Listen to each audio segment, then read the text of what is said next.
to create content that awakens passion and brings your brand story to the world.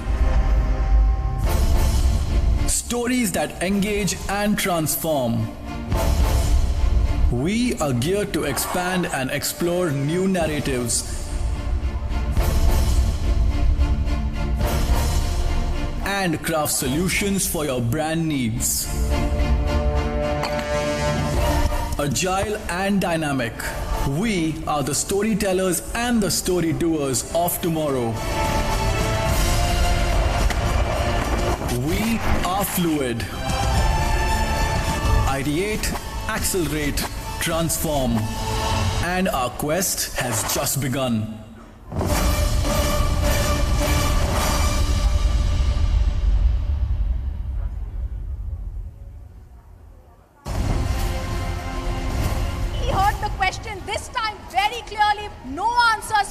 Our keys continue to be with his men. We faced intimidation here. We've been trying to get in touch with you and ask you several questions on the land deals that you had along with Priyanka Vadra and Robert Vadra. Why are you trying to avoid the cameras? Once again, trying to get in a word with Mr. Vijay Mallya. Persistently been asking you only one question. Mallya, why did you escape in 2015?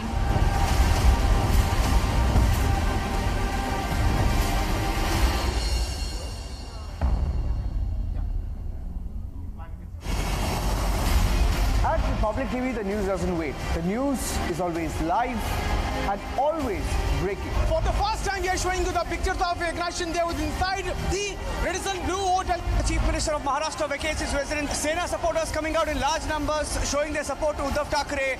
He's come out of the car. He's come out of the car. He's come out of the car. At the break of dawn,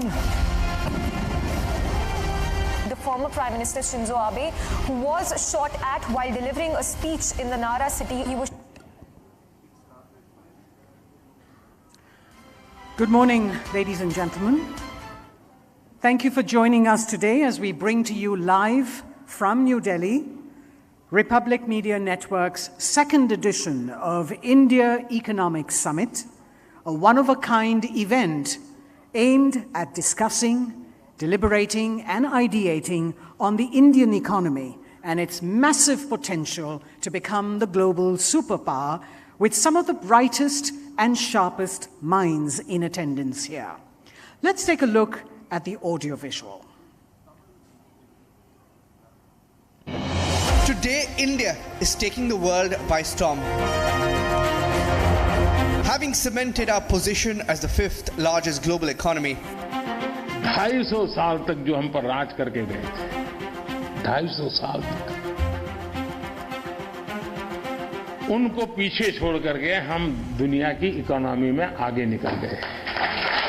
6 number से 5 number पर आने का जो आनंद होता है, उससे ज्यादा आनंद इसमें हुआ। 6 से 5 होते तो होता थोड़ा आनंद, लेकिन ये 5 स्पेशल है।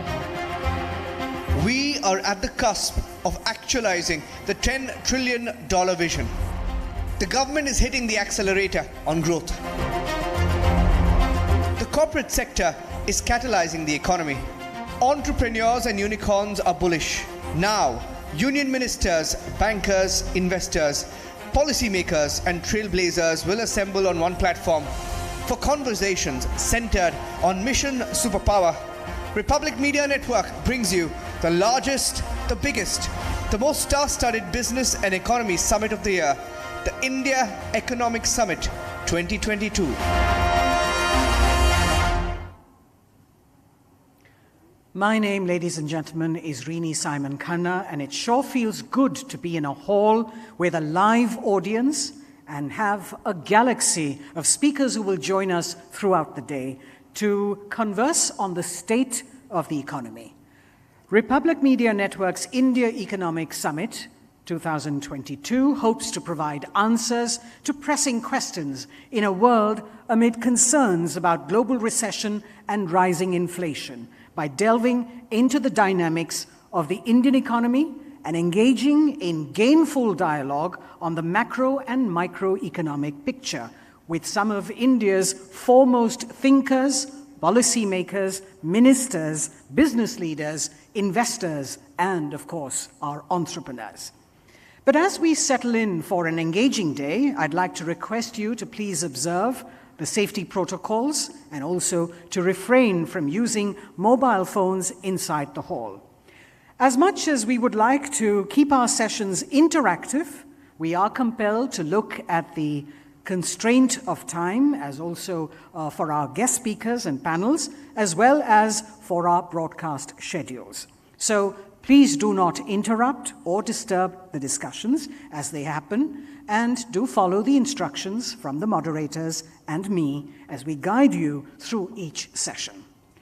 Welcome, ladies and gentlemen, to the Republic Media Network's India Economic Summit, the second summit that we are having this year, a breakthrough platform to ideate on critical economic questions. At a time when the world is fearing a recession, India has emerged resilient by becoming the 5th largest economy of the world, beating the United Kingdom.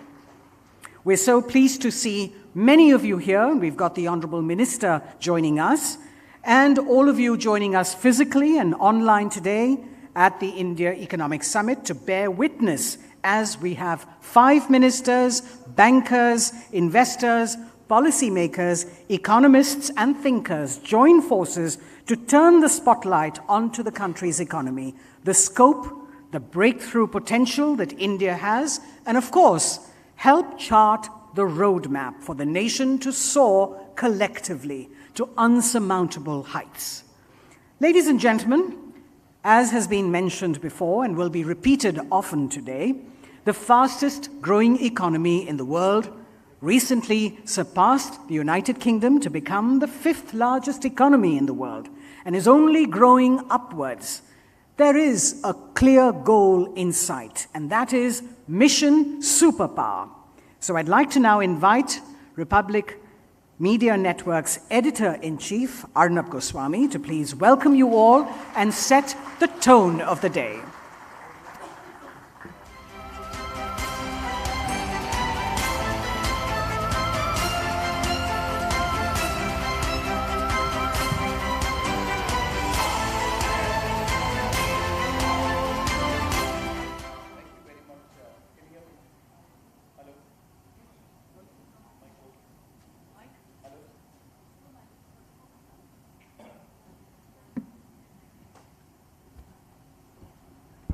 Thank you.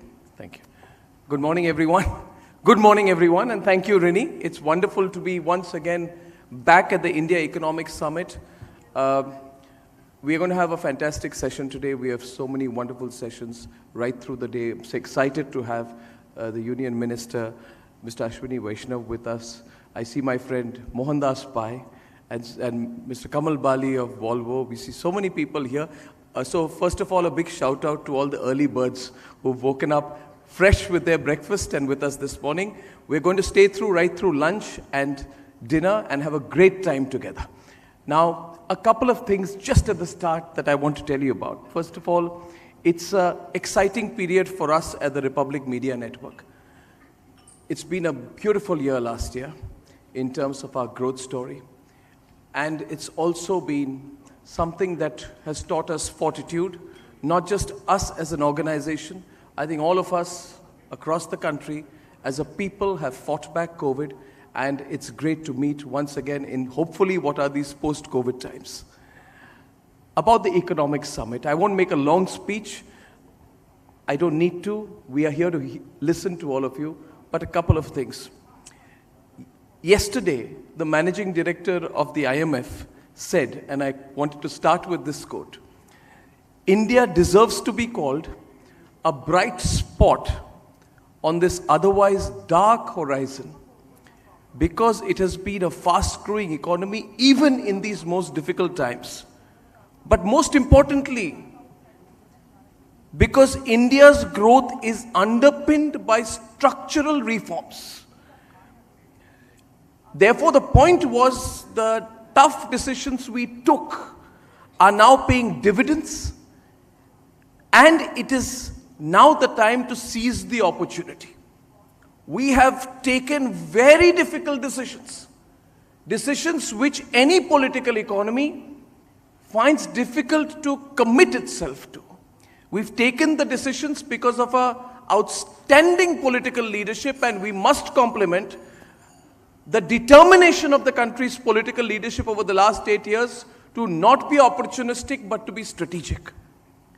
Every nation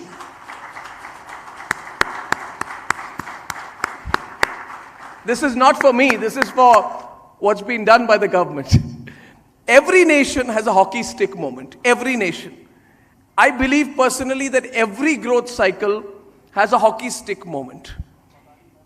And India's blade years are behind it. We have witnessed our growth inflection point, and now I believe we are heading towards a hockey stick moment. I believe that our growth in the next few years is not going to be gradual. We are entering in a very accelerated period of growth, and I just want to give a little bit of historical perspective for this. America saw its hockey stick moment in the late 18th century when its GDP grew 2.5 times faster than the population from 1700 to 1900, and then 4.5 times faster between 1900 to 2000. So the 20th century was truly America's century. And within this hockey stick moment, there were the periods during the Second World War and after when the growth was even more, 5 or 6 times outstripping. The West overall has also had its hockey stick moment when, after the Industrial Revolution in the 19th century, it spiked up the growth rate for 200 to 300 years. And the impact of this hockey stick moment is not for a decade. It's for decades and sometimes centuries.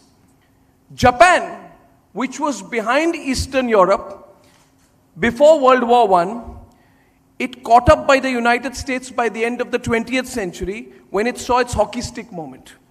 And now our closest competitor, China. China, which fell behind Africa in the middle of the 20th century, is now one of the major economies of the world. And as we meet this morning to discuss Mission Superpower, we must start with the realization to ourselves that our time has come. It is the time for the Indian hockey stick moment. It is the time for the Indian hockey stick moment, and I will end with just a few examples as thought starters on why I believe we are having our hockey stick moment. Though Mohandas Pai is fantastic in extrapolating these facts, I thought I will sort of charge up his thoughts this morning. My belief is that India's robust growth momentum provides our hockey stick moment. Just consider the following facts. It took 60 years for India to become a $1 trillion economy in 2007. Then it took us 12 years to achieve the next trillion. But now, in only 5 years, and however much people who don't like this government politically, they have to swallow this fact. It has taken us 5 years, 2014 to 2019, to hit the $3 trillion threshold. So first 60 years, next 12 years, and now 3 years. Now look back and think about it. And Mr. Minister will elaborate on this, I'm sure, this morning. It took a whole 4 years to shift from 3G to 4G on the ground. But now, in a matter of minutes, a 4G phone is 5G enabled, and the shift is faster than your blink of an eyelid. It is the speed of growth. It is exceptional. We have a grasshopper view of this country. We are so close. We're so close to the ground. We don't see the changes. It's like you don't see your child growing before your eyes, but when somebody comes and tells you your child has grown taller, you realize sometimes you need a bird's eye view. One more point. India had a total national highways length of about 91,000 kilometers in April 2014.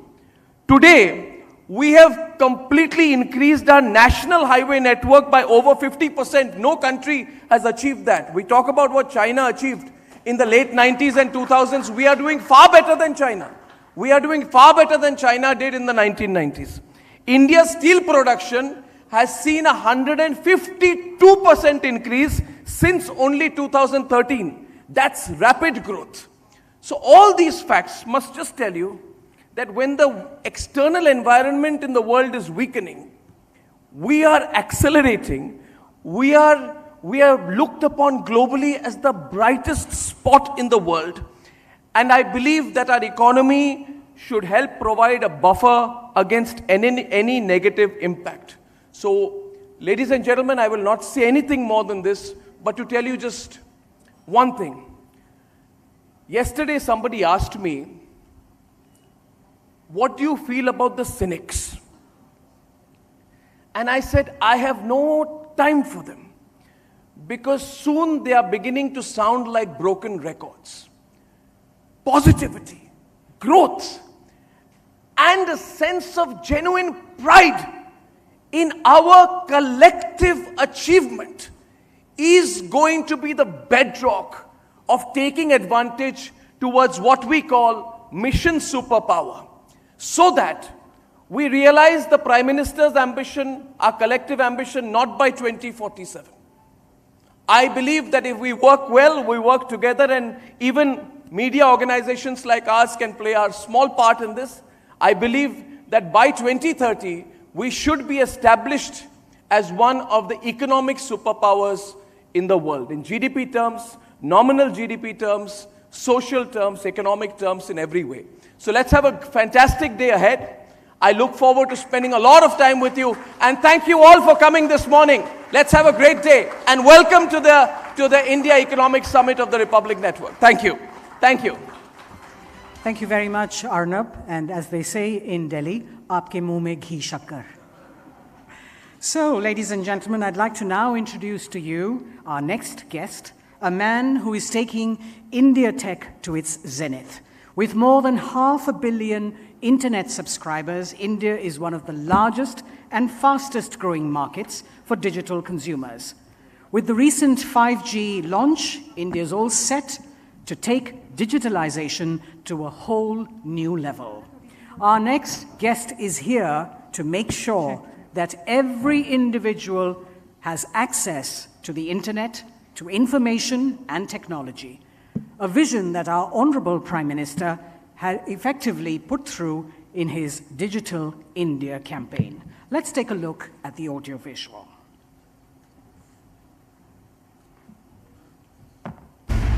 Digitization has taken over the world, and India is leading from the front.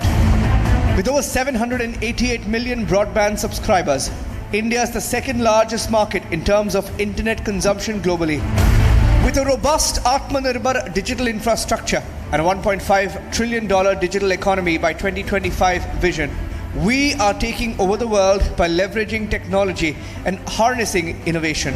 With the launch of 5G services, the government is determined to have 80% of 5G coverage in both rural and urban areas. We had another very big, during the 5G auction cabinet approval, another very big reform for having non-public networks and opening up spectrum leasing. So all those reforms have happened, and now we are at a stage where the industry has come out of a very painful legacy period, where lots and lots of court battles were there, lots of legal, lots of other issues were there. Industry has more or less come out of that and is at a stage where it becomes a sunrise industry, a growth phase it can enter. The country is about to join the bandwidth of growth and connectivity. With us today is the Honorable Minister who will transform this vision into reality. He is striving to ensure that technological developments have the last mile reach. Joining us at the India Economic Summit 2022 is Shri Ashwini Vaishnav, Honorable Minister for Railways, Communications, Electronics and Information Technology, Government of India, speaking on 5G for a billion.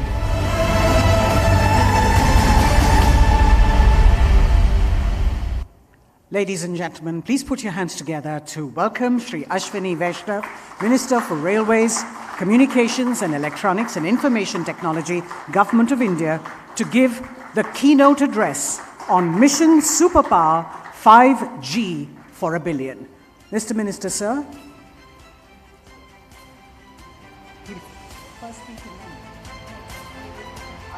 Okay.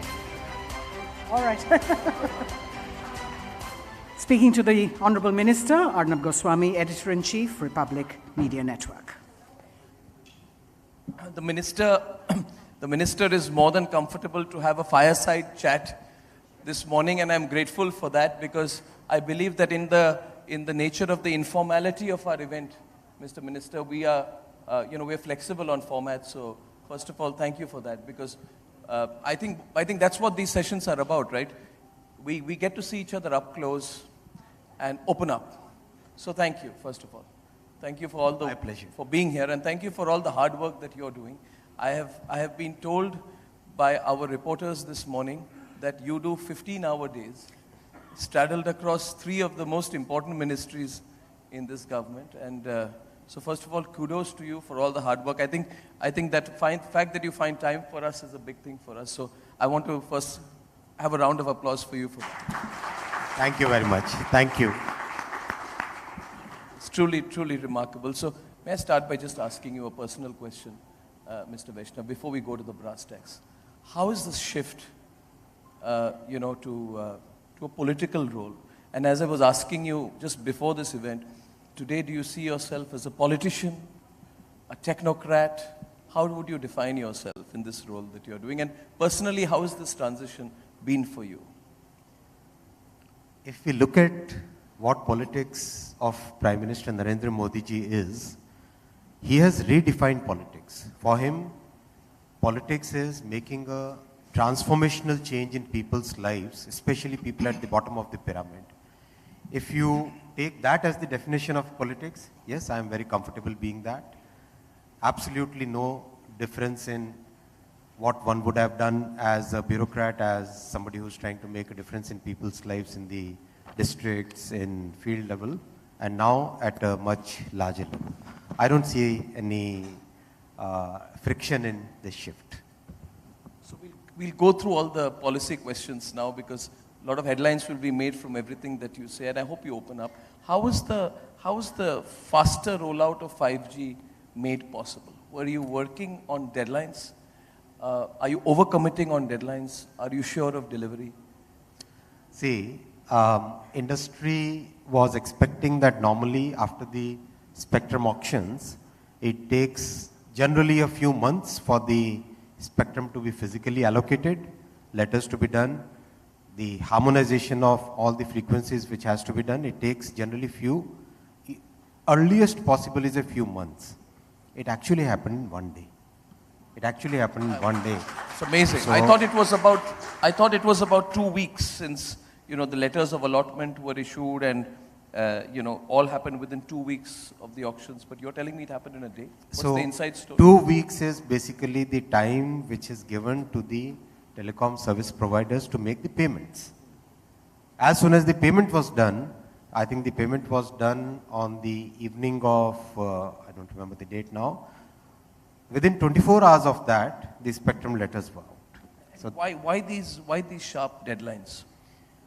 We have a leadership which believes in performance, which believes in delivery, which believes in making sure that whatever people's aspirations are, those aspirations are met with full vigor, full force, full commitment, and that's what all of us are trying to do in today's And what will 5G mean for India's Atmanirbhar journey? A lot will change. If you look at the global experience, the most fundamental change which happens when 5G gets launched and 5G gets utilized is the change in the healthcare sector. That's the most fundamental. In terms of globally, the number one change which happens, that change is in healthcare sector. The second change which happens is in education sector. Third is in the logistics and industrial sectors. So the same phenomenon will be repeated here. We will see massive transformation in healthcare. What used to be a difficult dream for a person living in remote areas to be able to access good consultation with somebody sitting in a good world-class hospital in a big city, those things will become realities. Telemedicine, what we used to think during the satellite era and all those things, is going to get totally transformed. It will be like the way we are sitting together today. A patient and a doctor, a patient sitting in remote areas of Odisha can have exactly the same consultation with a doctor sitting in Bangalore or Mumbai. Will you open up on the China angle, please? Because you know, I'm happy with it, to be very honest. But I want to know your thinking. You took a decision, the government took a decision, we will restrict the import of 5G equipment from China. I mean, I could give you a huge round of applause for that.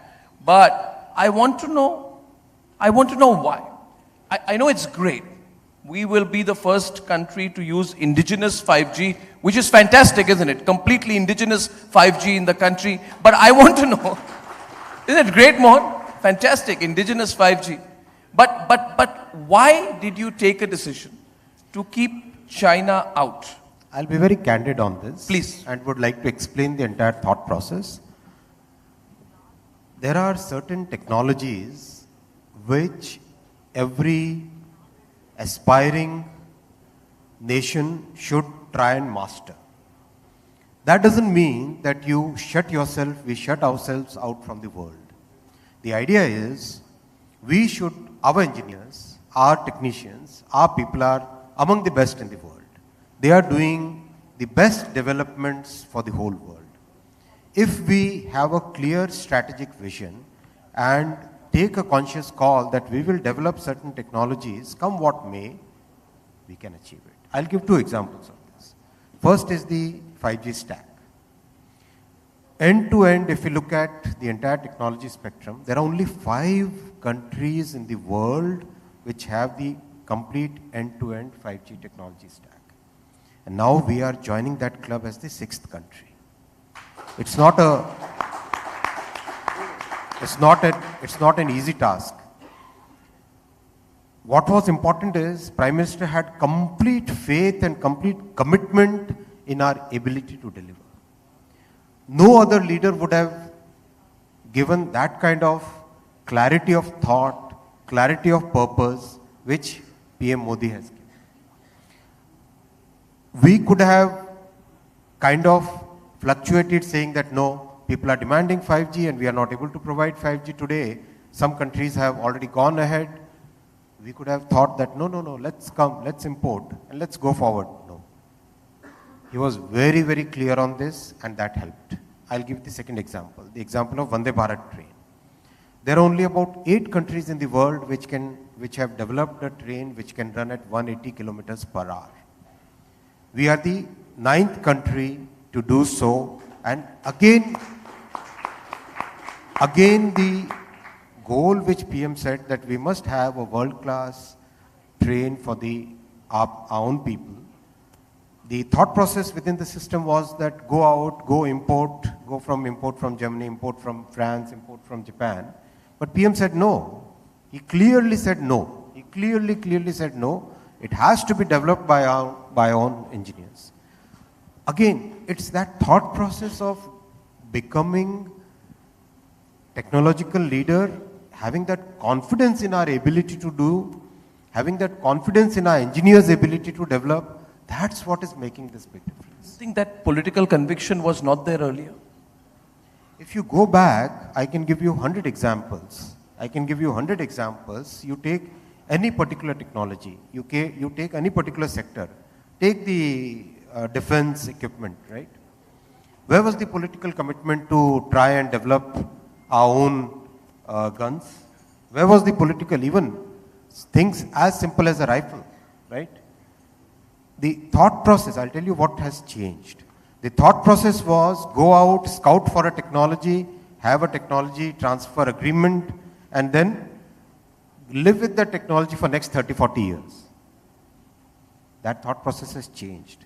The thought process is make in India, design in India, wherever possible, indigenize as much as possible, bring the entire supply chain into India. That's the thought process. That's a very big difference. Now I also know you're a politician because you avoided my China question.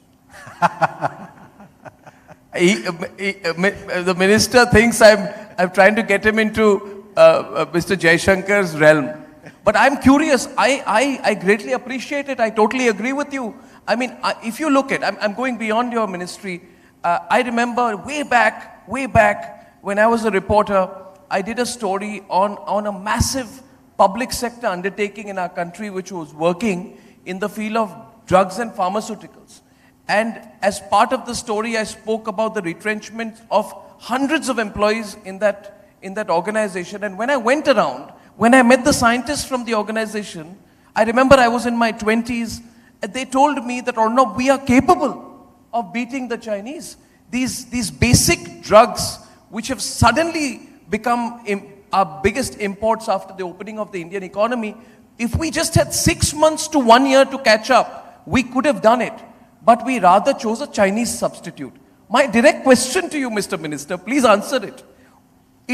Some people would have said, let's scale it up fast, let's import the technology, we will play catch up later, but your government didn't do that.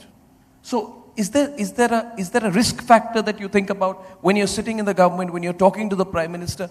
Do these conversations happen, or is it and do you also think of the diplomatic fallout of taking tough decisions like this?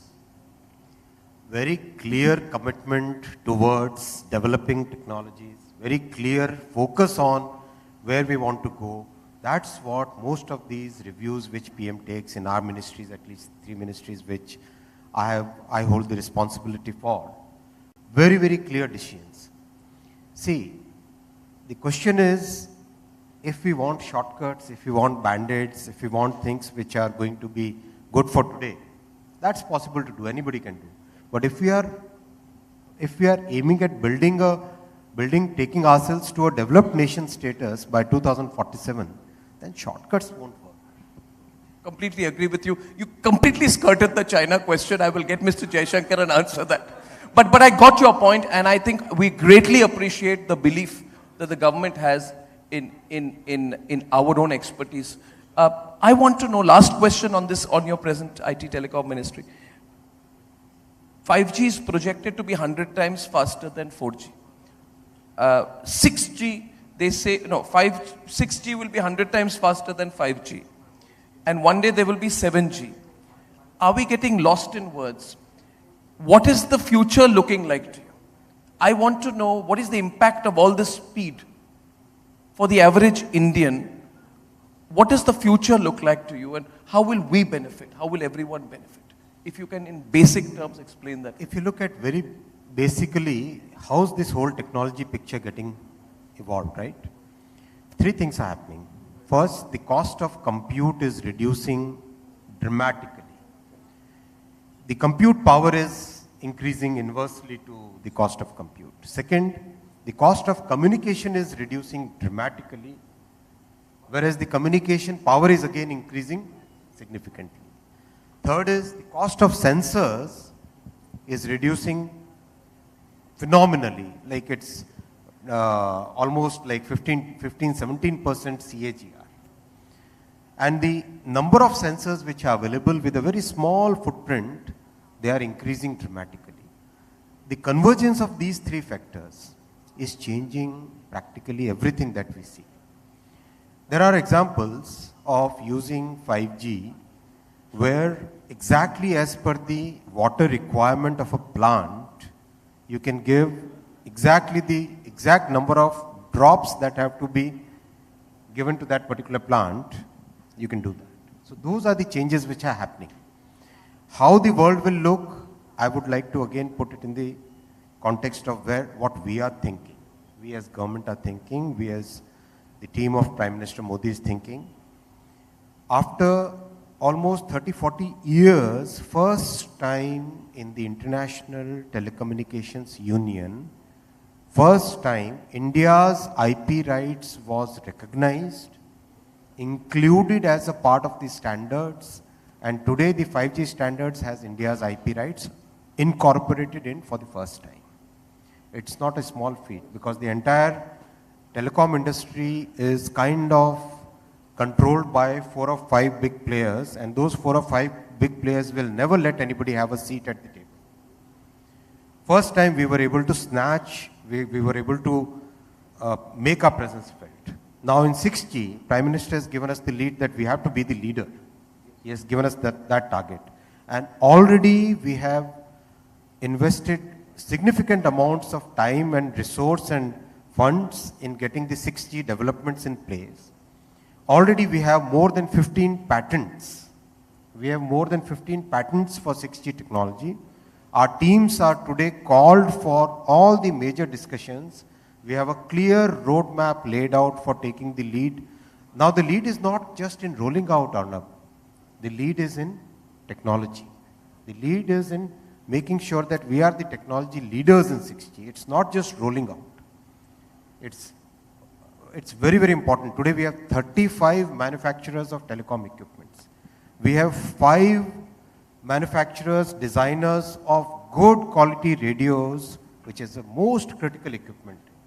We have our entire core network developed by 2 entities in the country, one a government entity, one a private entity.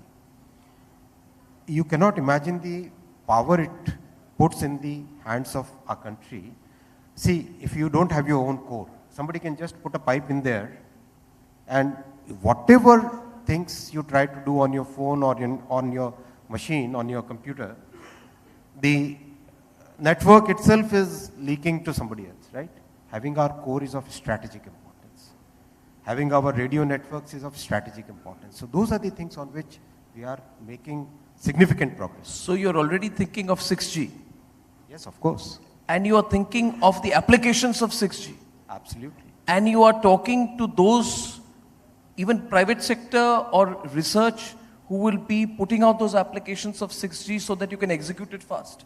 The model that we are taking is, our youngsters have huge amount of energy, huge amount of innovative spirit. We are taking the 5G use case, 5G laboratories to about 100 universities across the country.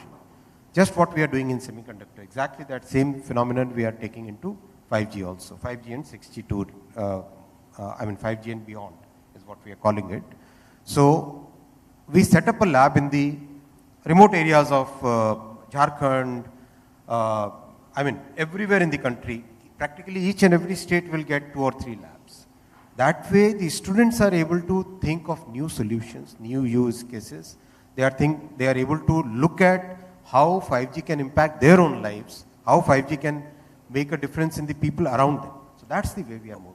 What is your timeline for 6G? 6G is around 28, 29 is what the world is. Around 2028, 29? Yeah.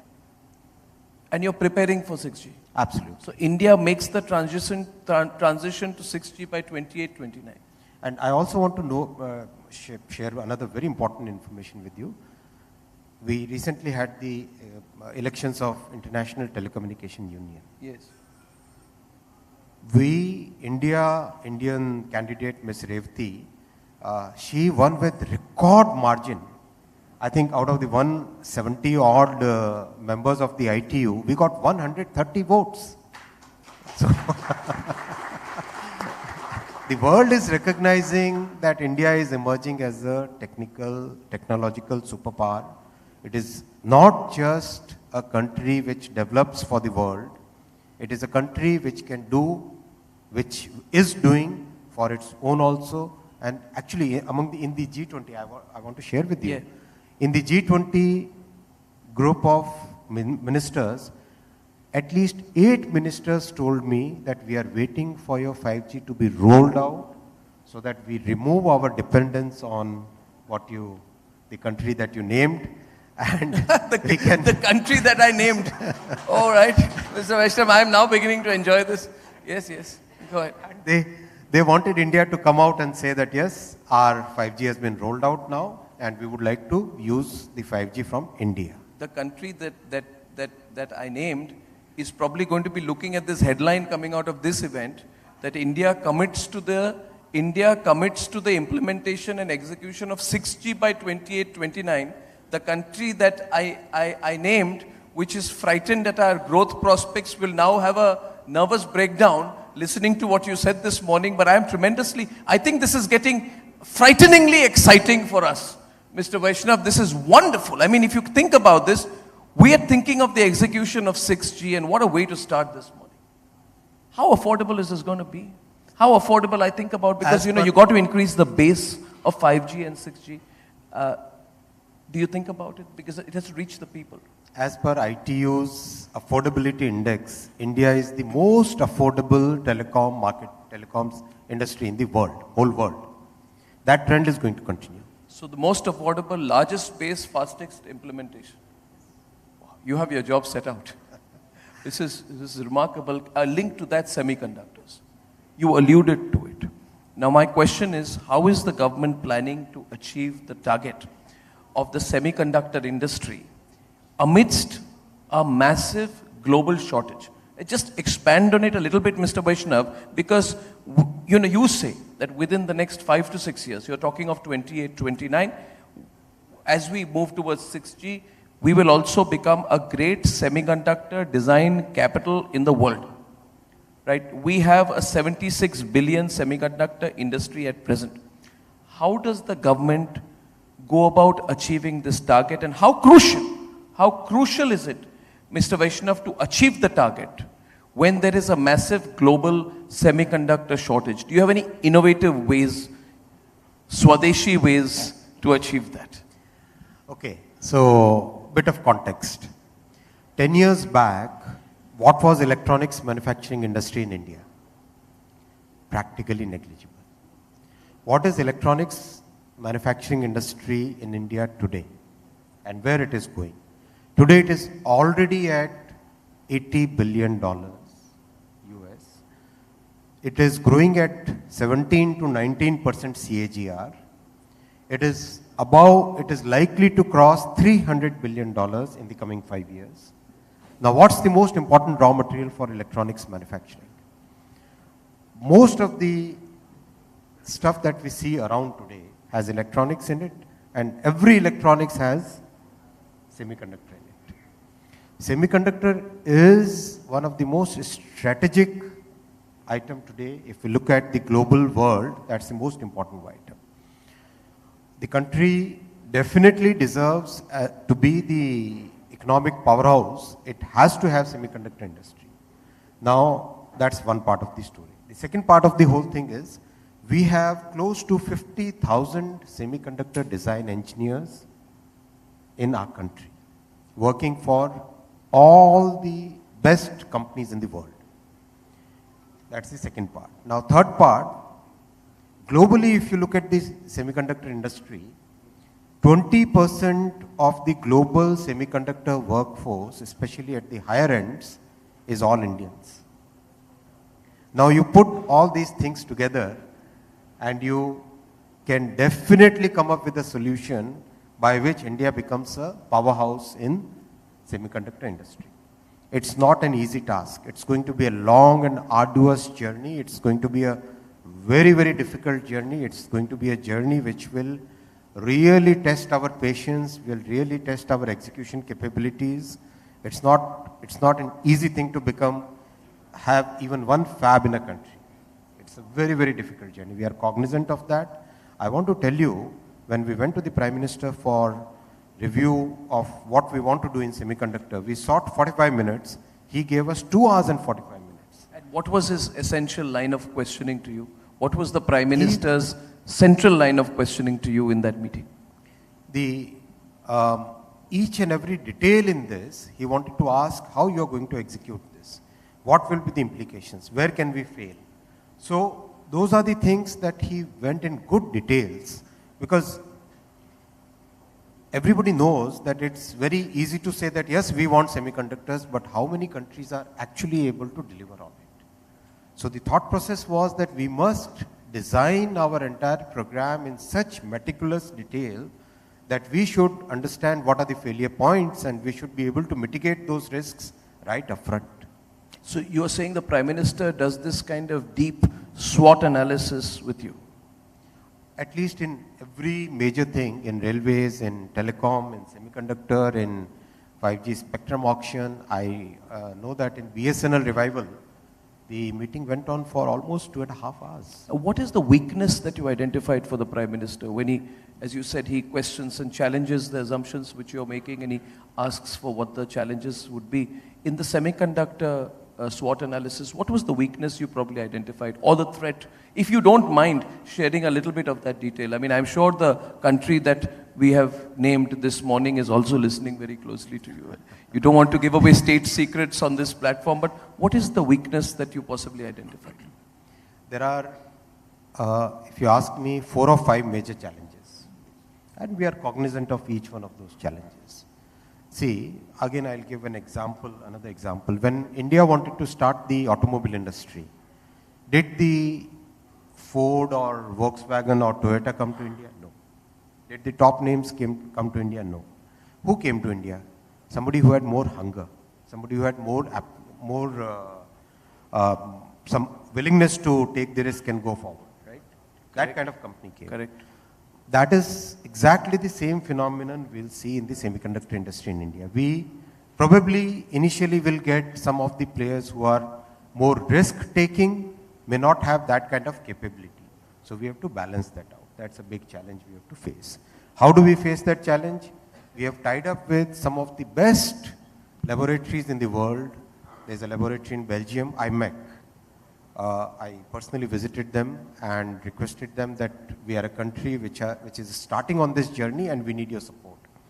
They promised us full support and they implemented their promise very rapidly in the entire process. That's the first challenge we have to face. Second challenge we have to face is bringing the ecosystem. Correct. Now this is a very, very complex ecosystem with very specialized gases, very, very rare and very specialized chemicals. Yes. And everything has to fall in place exactly just in time. It cannot be that you can store some of these things and you can use it over a period, right? So we are cognizant of that. We have contacted each and every supplier in the world. Each and every supplier in the world has committed to us that yes, you decide one place where 3 or 4 fabs can be set up over a period of 5, 6 years, 7 years, 10 years. Then we come and we set up our entire base there. I'm very candidly sharing these things. Yeah, please. Because it's not that, please. I don't want to tell you that everything is hunky-dory, it's a very easy journey. It's not an easy journey. No, it's a very difficult journey. It's a journey where so many countries have floundered, they have failed, and we don't want to fail. We want to succeed, and if we want to succeed, then we have to prepare for it. We cannot just go in with blind eyes, right? Yeah. That's the second big challenge. The third big challenge will be on lots and lots of crossfire over who owns the IP. Yeah. So in semiconductor industry, there is always an IP created up to a point and you take that IP and beyond that you build over it. Yes. So that requires very strong legal structures, very strong contracts, very strong agreements.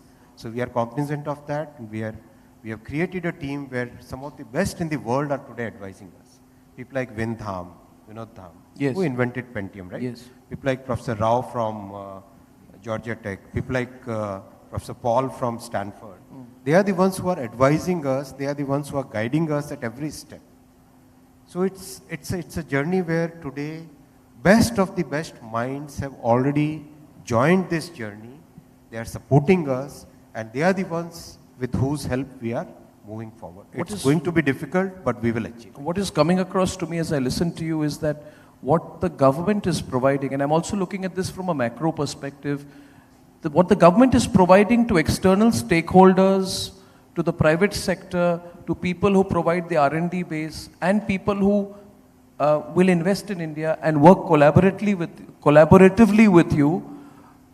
I think the remarkable thing is that this government is providing clarity to all those external stakeholders in the policy direction and stability of your government. And I think without that, it's not possible to do it. I think for the first time, do you feel sometimes, Mr. Minister, that when you talk to all of these external stakeholders, multiple companies, that they find this approach refreshing?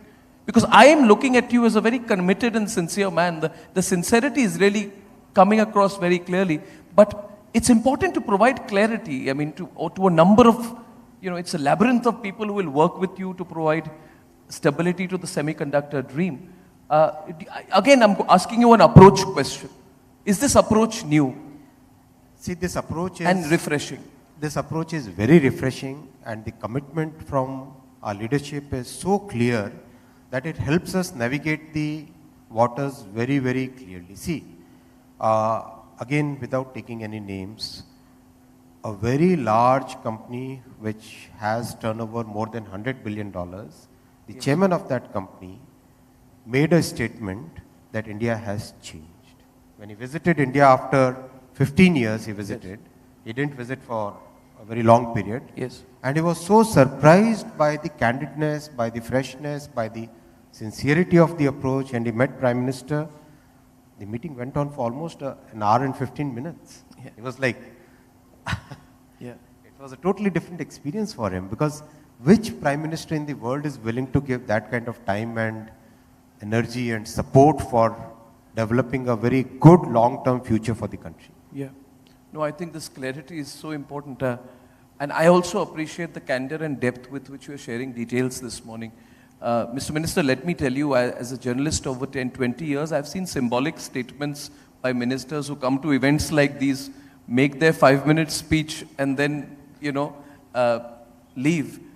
I think it's amazing that you have a minister heading 3 significant portfolios who is going into this level of detail in a public forum like this. I really appreciate it. Mr. Minister, if I can extend the time a little bit and ask you a few more questions. We are all invested in the digital economy of this country. What does the future hold for digital India? We're going to go into a $1 trillion economy by 2030, not 800 billion, I think be trillion. In this scenario, a new version, and as much as you can share, of the data protection bill is presently underway. It's in the works. If you can share, what are some of the key details, or what are the key changes that the government plans on bringing about in this aspect, and what effect will it have on India's digital economy? As much detail as you can provide at this stage about the data protection bill. 5, 6 questions in one question. That's Arnab. As much as you can share. I want to draw you out this morning. I want to draw you out, since you appear to be in the mood to share generously, please. Okay, so we have actually entered a totally new world, totally new economic phase. The industrial phase is over or getting over. The digital phase is what we have entered in as the entire world, not just India. India has made much bigger progress compared to many other countries in the way digital has been rolled out. Now, can we have a legal framework of the previous century for this century and for the coming decades? No, we cannot have. So how do we approach this? Time's up. No, that's all right. I'm extending the time. We are at ease, please. Okay, please. So our approach has been look at a very comprehensive framework, starting with the entry point, which is telecom. Second, a very important point which concerns the entire IT industry, which concerns every citizen, that is privacy. Third, there were many structures of the age when internet had just begun the journey, which had just entered. Many of those structures need to be totally revamped. Things have changed, internet use has changed, the way internet is used has changed, the way internet is governed has changed. All those structures we need to change. So these are the 3 big pieces of legislation. First big piece is the Telecom Bill. In a very consultative process, we first uploaded a consultation paper. Basis the inputs, we published a draft Telecom Bill, and that draft Telecom Bill has been uploaded for consultation, and we have received fantastic, excellent feedback. In fact, one of the magazines, again I won't take a name, pardon me for that, but that magazine generally criticizes our government. In their editorial, they wrote that this is the best draft of any bill they have seen, because the language is very clear, language is very simple, very straightforward. There are no cross connections anywhere. Hundreds of illustrations are given so that the point is clearly defined. Wherever possible, the definitions are within the context of the section, so that people can understand. PM has given us a framework. He says that law saral honi chahiye. So saral has a full name. So basically the whole thing is that it has to be a very clearly, easily understandable framework. Laws are made for the people. People should be able to understand it. The same philosophy we are putting in the data protection bill. Again, we are drawing from the experience of what Europe has gone through. Europe has actually lost its innovative capability because of the way GDPR was defined. We want to be out of that. We have a huge innovation ecosystem in the country. We have more than 100 startups which are unicorns. We have 74,000 startups registered. We want our innovation system to flourish, not to get stymied by the data protection bill. That is the second thing. Third, the world has entered a digital era. Why should our implementation of law be still in the paper era? Is there a pushback? Absolutely not. Not? Absolutely not.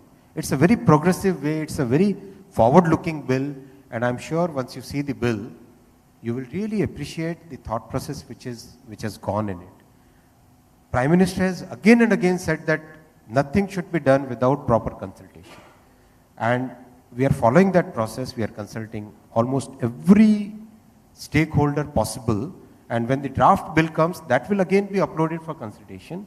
Basis the inputs from general public, anybody who wants to share something, we will take with a very open mind, very sincere effort, and make sure that the bill which finally goes to the parliament is a bill which is by the people, for the people, of the people. Oh, that's fantastic. Mr. Minister, the cabinet approved some 10,000 crore rupees recently for the redevelopment of the Delhi, Mumbai, Ahmedabad railway stations that we saw recently. And we've been seeing these models which come sometimes on the internet of the futuristic, super futuristic railway stations. They're going viral. Will we be seeing a string of bullet trains next? Because we're talking about infrastructure to a great extent today. What's the vision there? What's the vision? What is your schedule, say, by 2026, 2027 on that? Listen, again, railway is something very close to Prime Minister's heart. He is like he knows everything, almost everything about railways. When I go for meetings, that's the subject on which I prepare the most. Really? Yeah, because he knows. We cannot say that this is what is happening here, this is what is likely to happen. He'll ask you a question which is so much connected with the actual operations on the ground, on the platform, on the stations, that you'll be like, oh, I should have prepared more. So that is the kind of thing which we have a very tough boss. So, what's the vision? What's the vision? So the whole thing is... See, can I simplify the question before you go into... I'll tell you where I'm coming from. All of us are associated with railways. We have our own memories, etc. in the future. Now, you have a troll brigade behind you. When there's an accident, they will troll it. You know what I'm talking about. This futuristic vision that you're presenting for this kind of 10,000 crore, 20,000 crore investment in railways, public-private partnership, is it for the Aam Aadmi? How does it benefit the Aam Aadmi's experience? It is for the benefit of each and every person traveling by railways. It is for the benefit of each and every citizen of this country. See, what's the big picture here? I'll tell you, maybe again and again it's showing time. Please don't look at that. I have in my entire life never looked at the clock when I'm anchoring. That's why when I started my career, Mr. Vaishnav, I started with a half-an-hour program. I'll tell you, then they said they couldn't discipline me. By 2006, I was given a 1-hour program. Then by 2010, I was given a 2-hour program. So don't worry about time, sir. Time is infinite. I'm a bit... No, I shouldn't tell you that as a minister, but don't worry. Finicky about that. No, but I want you to go into a little bit of detail. Because, I'm very excited about this. I remember from Guwahati, when I used to travel to Delhi by sleeper, they used to change trains. And, used to go get down at Barauni and change the trains. Now I want that vision of 400 Vandebara trains, which has been laid out in the budget.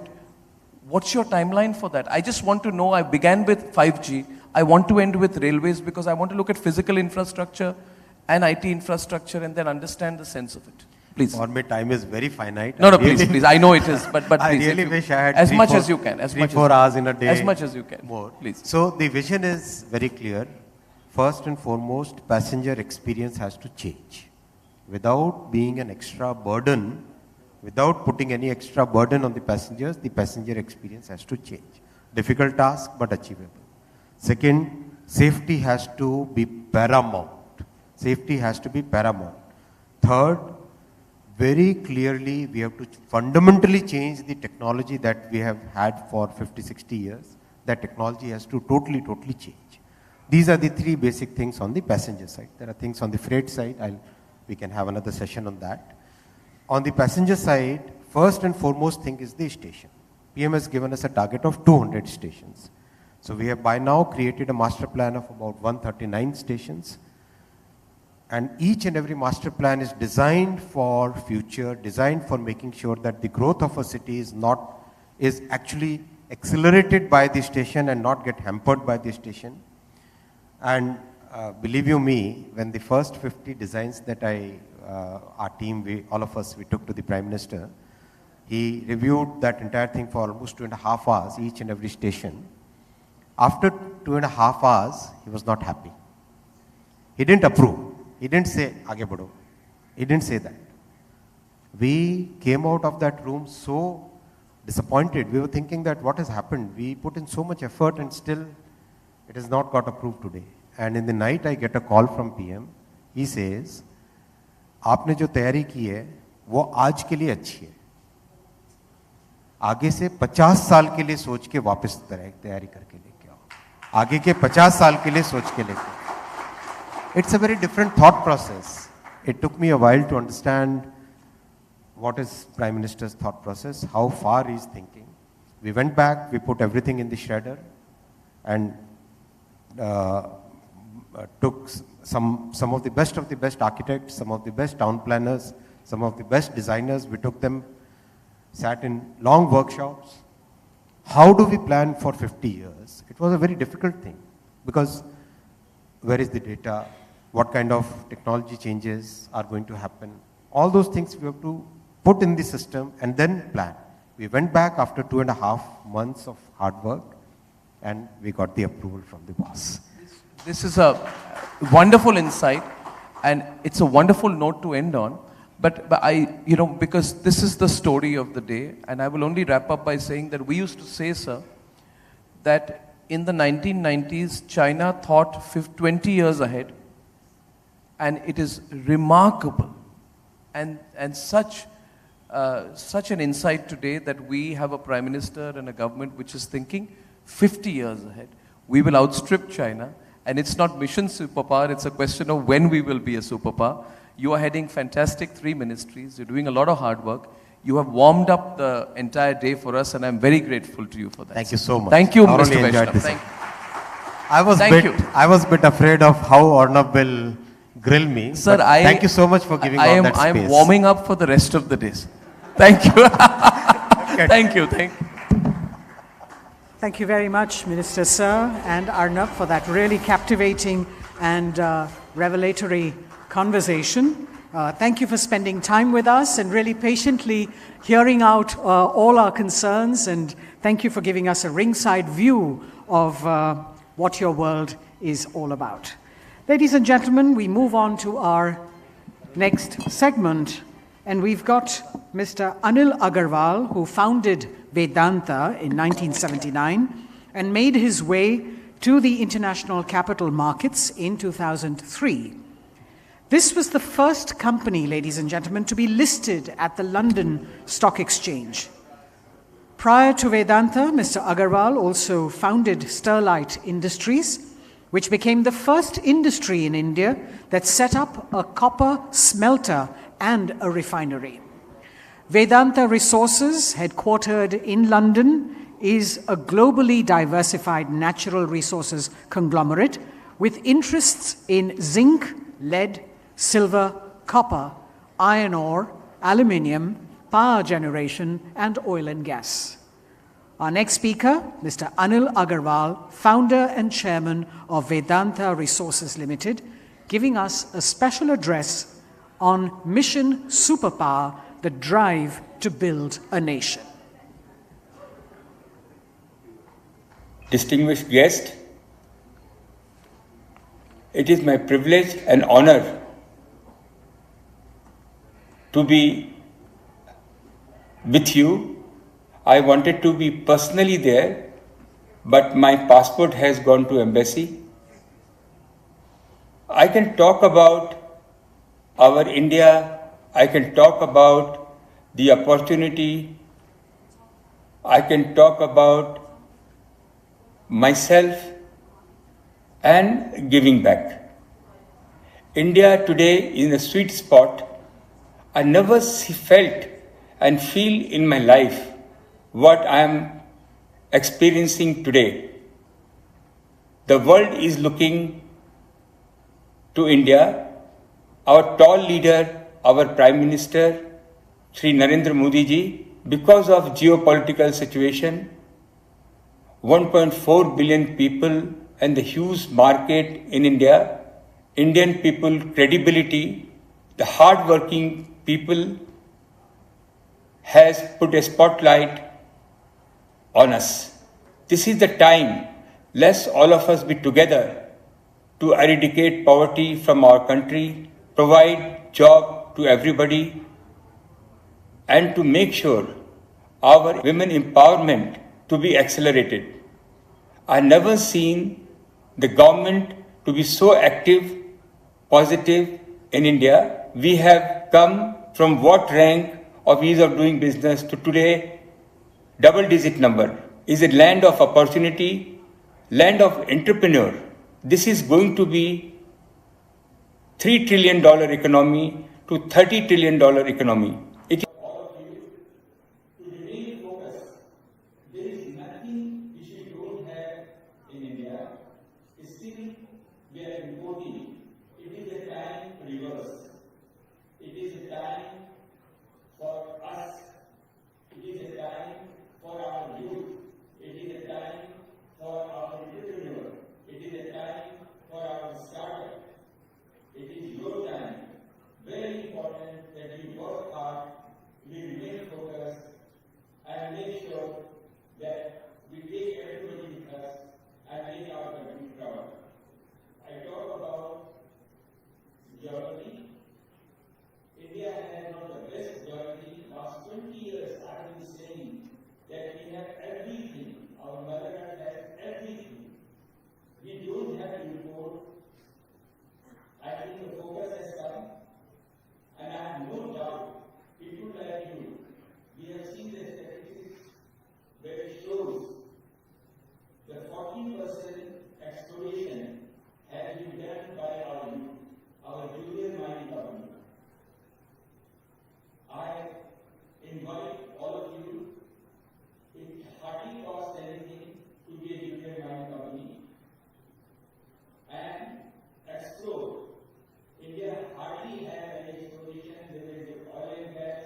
the young people, the youth, that really make me very happy.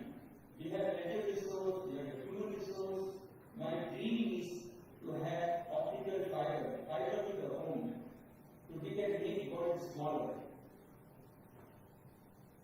I always wanted how our young population can have access to smartphone at affordable price, a laptop at an affordable price. Every house should have a TV. Yes, we have said about 2,000 habitats, which is technology driven. They are taken about that 8 crore children, 2 crore women, to bring on the mainstream through our Nanotech program. We have built about 4,000 Nanotech, which is technology driven, and to make 25,000 in 2 years' time is a high time. This is technology. We have to be very careful. We have to be very conscious of our environment. ESG, renewable will change our country. You will get at the cheapest price the power, interconnected power, so you can set up your industry. Because of renewable, because of the technology. And I have no doubt all of you will be successful. The funding is absolutely no problem. I can see the bank, the government, the foreigner. We have Vedanta started as a Vedanta spark. I see myself like you. I can see like a mirror which I see that you are the people who make this country better. Anything which I can give you of any help, Vedanta, whether it is natural resource or electronic or anything what you like to start, I will always for you. Once again, Anurag, I am admired of you, or you are a fearless man, and I wish you very best, and to all of you. And thank you very much for giving me this opportunity to talk to you. I am looking forward to have a face-to-face talk, any opportunity which comes to you. Thank you very much. Jai Hind.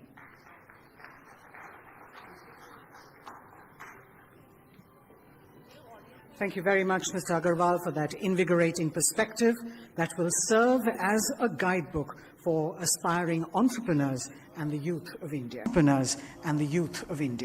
Ladies and gentlemen, before we move into our next session, which is Mission Superpower Young India Inc., I'd like to invite Republic TV's Shovan, who is the senior editor at Republic Media Network, and Suesha, the special correspondent and anchor at Republic Media Network, to steer an interactive short session if possible. So, Shovan and Suesha. Yes, I'm here. I don't know if the mic is working. Oh, you're here.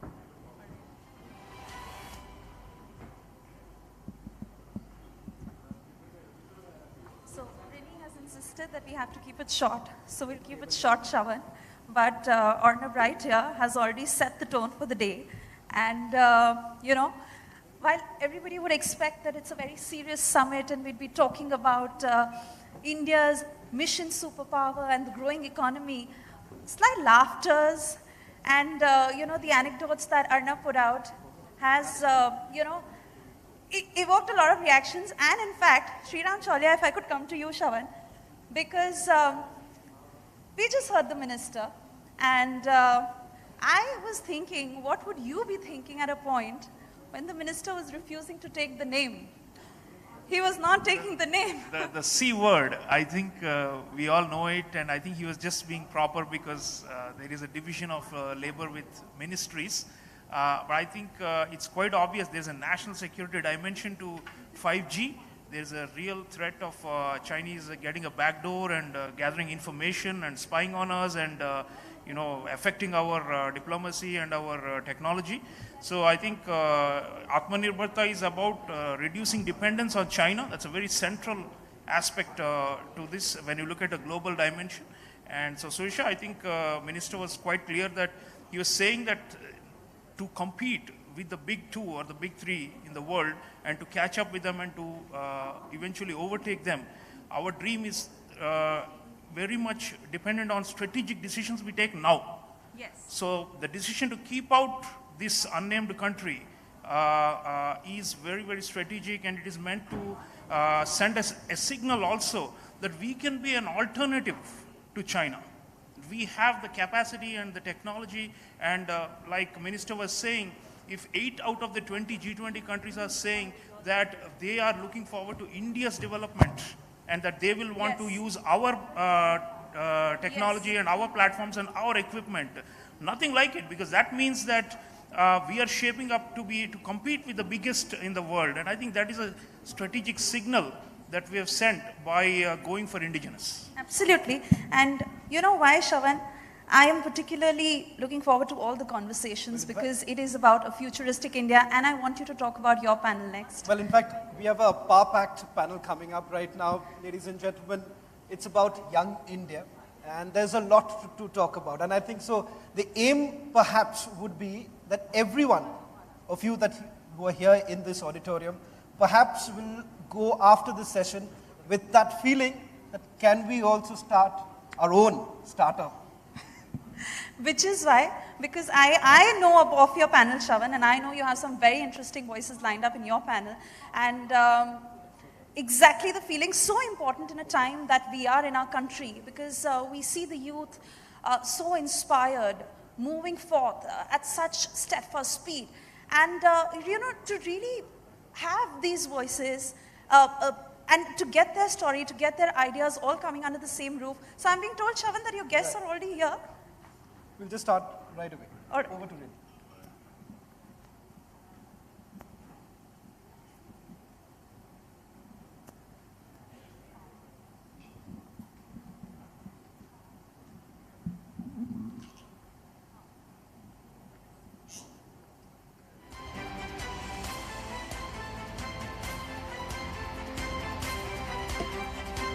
Thank you, Shravan and Suresha. Our next panel, ladies and gentlemen, at Republic Media Network's India Economic Summit is on Mission Superpower, Young India Inc., and examines how young Indian entrepreneurs are contributing to the country's $10 trillion economy vision and how they can innovate, digitalize, and create opportunities for the youth to learn, to get inspired, and to help boost the nation's economy. Let's take a look at the audiovisual. They are young. They are a fierce force. 54% of India under 35. 1/5 of the world's youngest population. 15 million enter the job market annually. And they are steering India's economy. They are the ideators, innovators and entrepreneurs of India. The young trailblazers will ensure India hits the $10 trillion economy target. Their vision for India is rooted in India. Joining us today at the India Economic Summit 2022 are the dynamic new founders and entrepreneurs of a new India to talk on Young India Inc.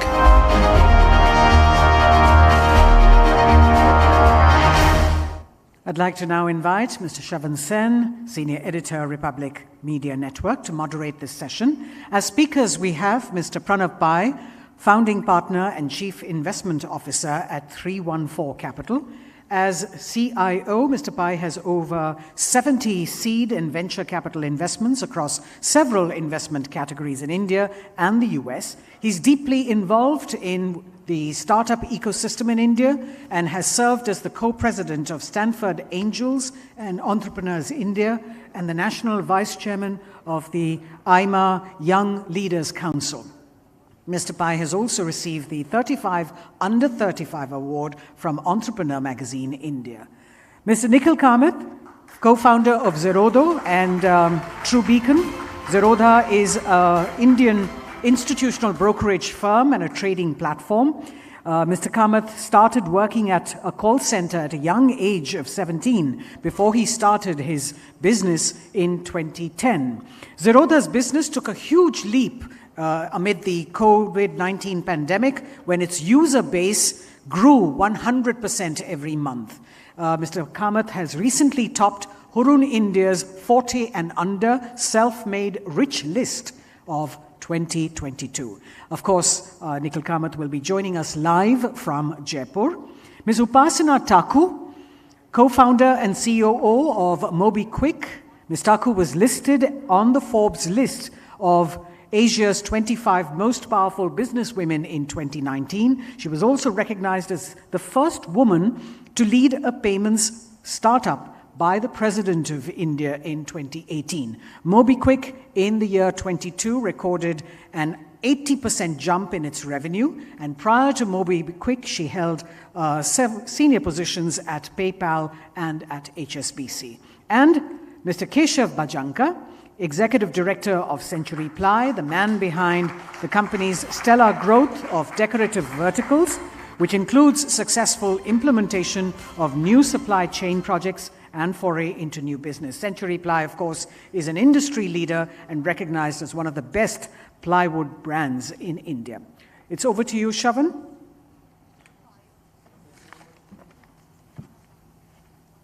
In fact, we've got a fantastic panel to start our day with. In a short while from now, Upasana would also be joining in. Let me begin by saying this, ladies and gentlemen. This entire rise of India is perhaps the biggest story in the global economy in the last few years. And when the managing director of the IMF essentially says that India should be considered in the bright spot in these otherwise dark horizon, she's essentially reiterating what we all Indians feel. We will become the next economic superpower. And how is that really possible, ladies and gentlemen? That's because when we have young entrepreneurs like them on the stage, and Nikhil was also joining us, they're the risk takers.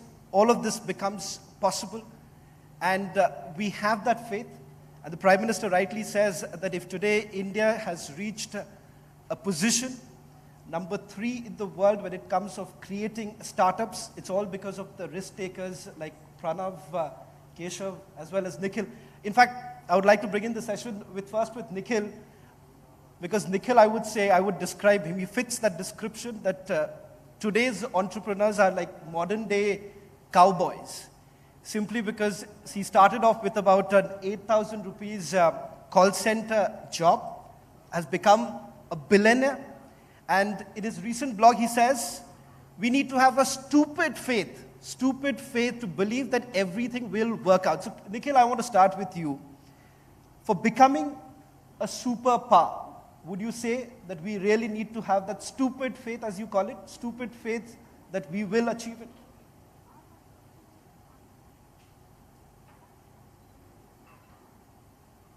I think largely as a country, we do feel a lot of optimism on the ground.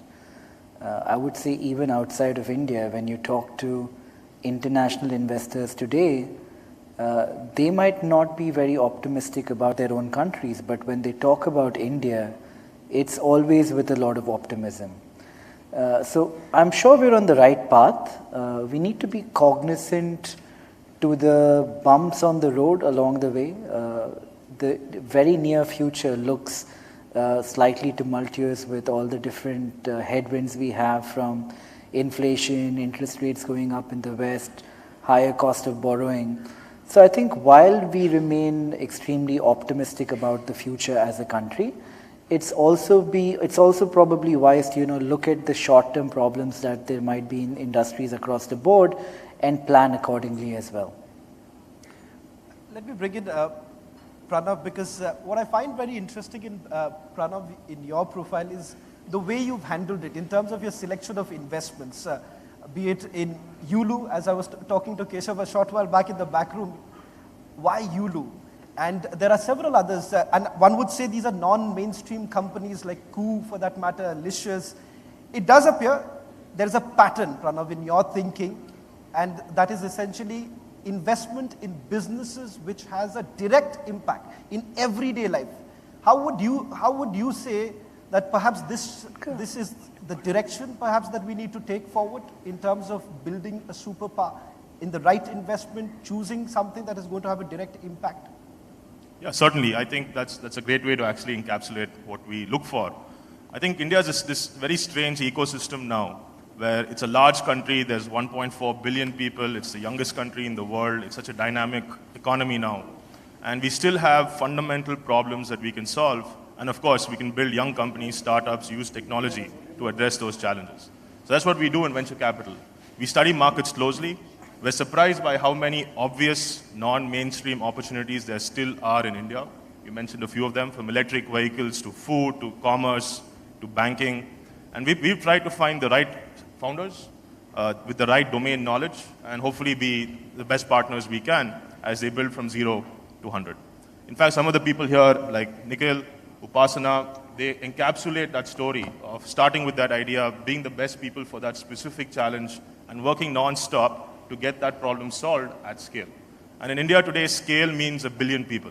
Like Mr. Nilikani says, we are the only population scale country with open digital platforms, with the internet in 800 million people's hands, with 600 million smartphones, 1.4 billion people with unique identification. It's an extremely interesting place to invest, and we couldn't be happier that India is finally the top 3 in the world today. Keshav, if I can bring you in, because Keshav has a very interesting thing that perhaps not many know, is that he loves to throw surprises, especially when he has his board meetings. And he loves to come up with ideas, innovations. I think that that's one aspect, innovation, that we need to talk about. Because for a company like yours, a legacy company like yours, when you go into that boardroom and when you are discussing of the idea forward, India's growth story and companies like your contribution to it, do you really feel that innovation, when we talk about innovation, we're still a little bit of skeptical, especially when it comes from legacy companies like yours? It's a very good point. When it comes to innovation, I think the way that we have, come up is that we believe what has got us here today is not going to take us to where we want to go. In essence, you need to do things a little differently. When COVID struck, when we were all scrambling to see what to do next, how to proceed, so on and so forth, somebody in the plant came up with an idea saying, what if we make plywood that is virus-free? And initially, everyone was laughing, but we sat down and we said, why not? You see it in so many other products, refrigerators and others, and so on and so forth. So we took up the challenge, and by the grace of God, we were able to bring up a product, the first in the world, that was antiviral plywood. So, that really helped us get out of COVID at a faster pace than others in the industry. So innovation, I think it is critical for a company to remain a market leader, if it's already one, or to become a market leader. Today, whether it is in product, whether it is in process, I'll give you one more example. We implemented a Salesforce automation tool. Sounds very simple, but it's a mindset change. Now, when we're implementing this tool, every single salesman would tell us, "Sir, मैं कर लूँगा, लेकिन sale zero हो जाएगा, sale गिर जाएगा." So, as a salesman, I got scared. I was like, "मत करो." When COVID came, sale was already zero. For a month and a half, we sold nothing.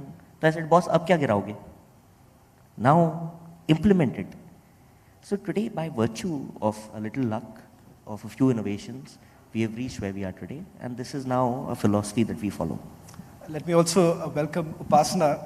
Upasana also has a lovely story in which I would say that this is exactly what defines India and how things are really changing. Upasana, I think so, when we really look at your story of how you started in Dwarka, with your company, with your husband, you've shattered all glass ceilings. There's absolutely no doubt about it. But there's one question that I would really want to ask you is that you were working with some of the most high impact projects, millions of dollars abroad.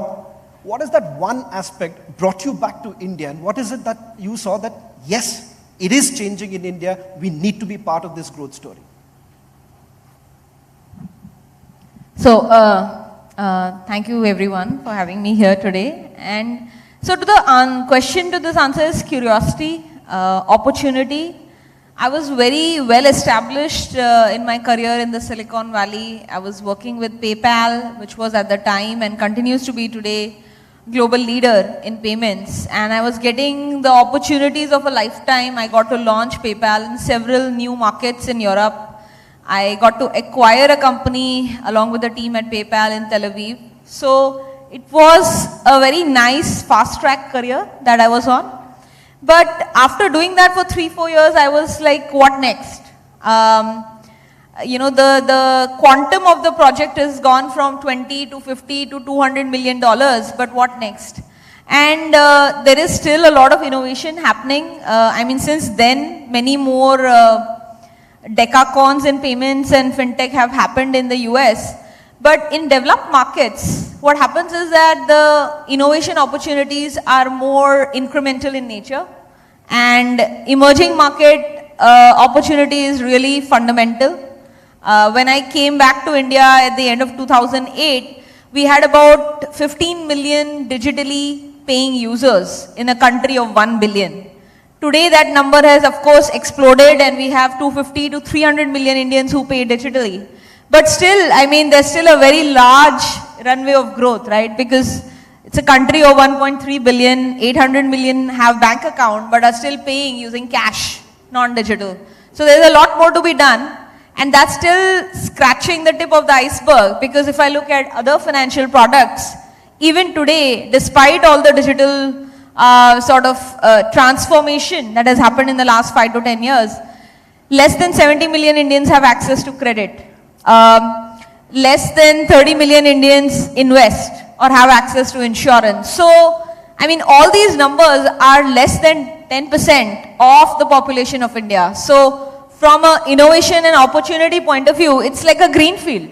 Like, I think 100 more unicorns can be created just in the fintech space in India, which is, by the way, already the 3rd largest fintech opportunity globally after US and China. So, I do believe that engineers, business people, marketeers who want to create net new products and services from scratch, whether consumer facing, small business facing, all of these opportunities are immense. And yeah, I mean, if you want to make millions of dollars and be in a cushy job, there are opportunities in India as well as globally. But if you really want to have impact, and if that's what drives you, then you know, India is a huge, huge growth story. And I would love to see, like, you know, we already have 100 plus unicorns. I would love to see that number be, you know, 1,000 in the next few years. So that's sort of my big thing.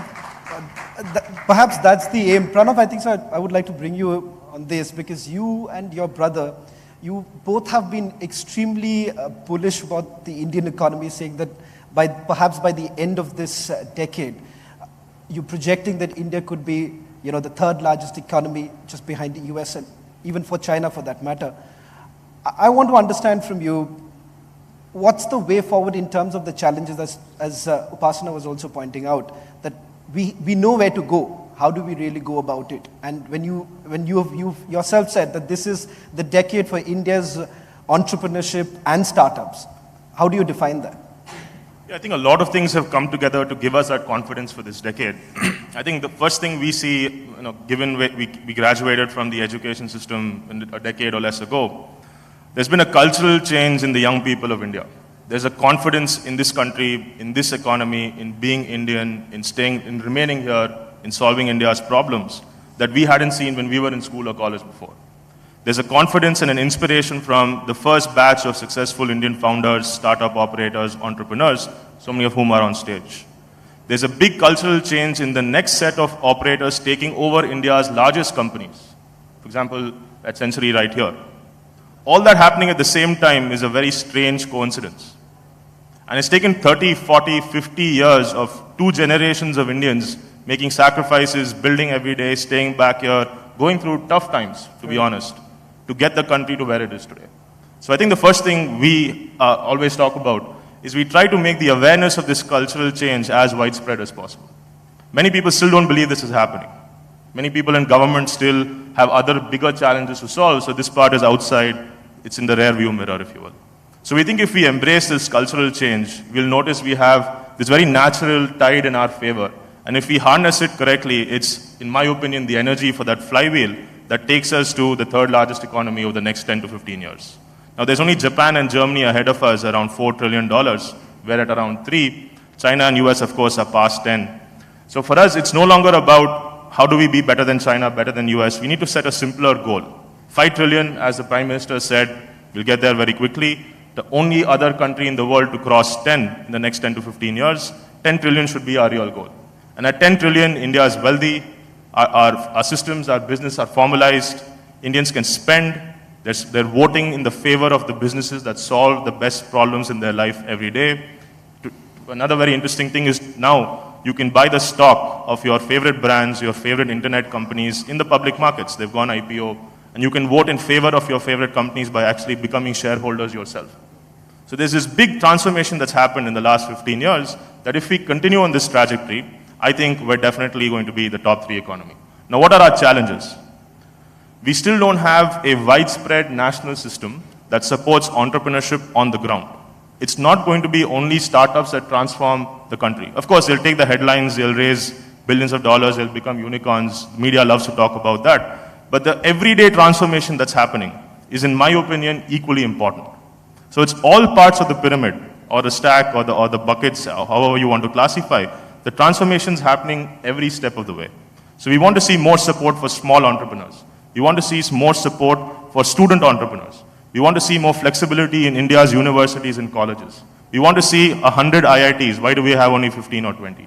We want to see 200 IIMs. Why don't we have more diploma in business courses for anyone in India who wants to train themselves to become better at business? So we think there are a lot of unlocking required in this country to make sure every Indian has that opportunity. We don't want this gating of opportunity to only be to the companies and the builders of large corporations that are in the headlines. So okay, I can keep going on, but I think everything is set. I hope the transformation is more widespread, and certainly, in my opinion, if India does this right, it will be the only example of inclusive transformation anywhere in the world. Well, in fact, I would say that each one of you, there is a story for everyone here. And Nikhil, I think so, your entire growth story is the most unconventional and extremely inspiring, I would say, because for someone who started at the age of 17, managed to even convince his manager at the call center that he should start investing, trading, and today he has over 1,000 clients. That unconventional method, today when we talk about India, we position ourselves as a country with cheap labor. That Bangladesh and Vietnam also did at some point. You know, that positioning is changing. We have today, India has highly educated individuals also. Do you feel that that positioning of our country also needs to change?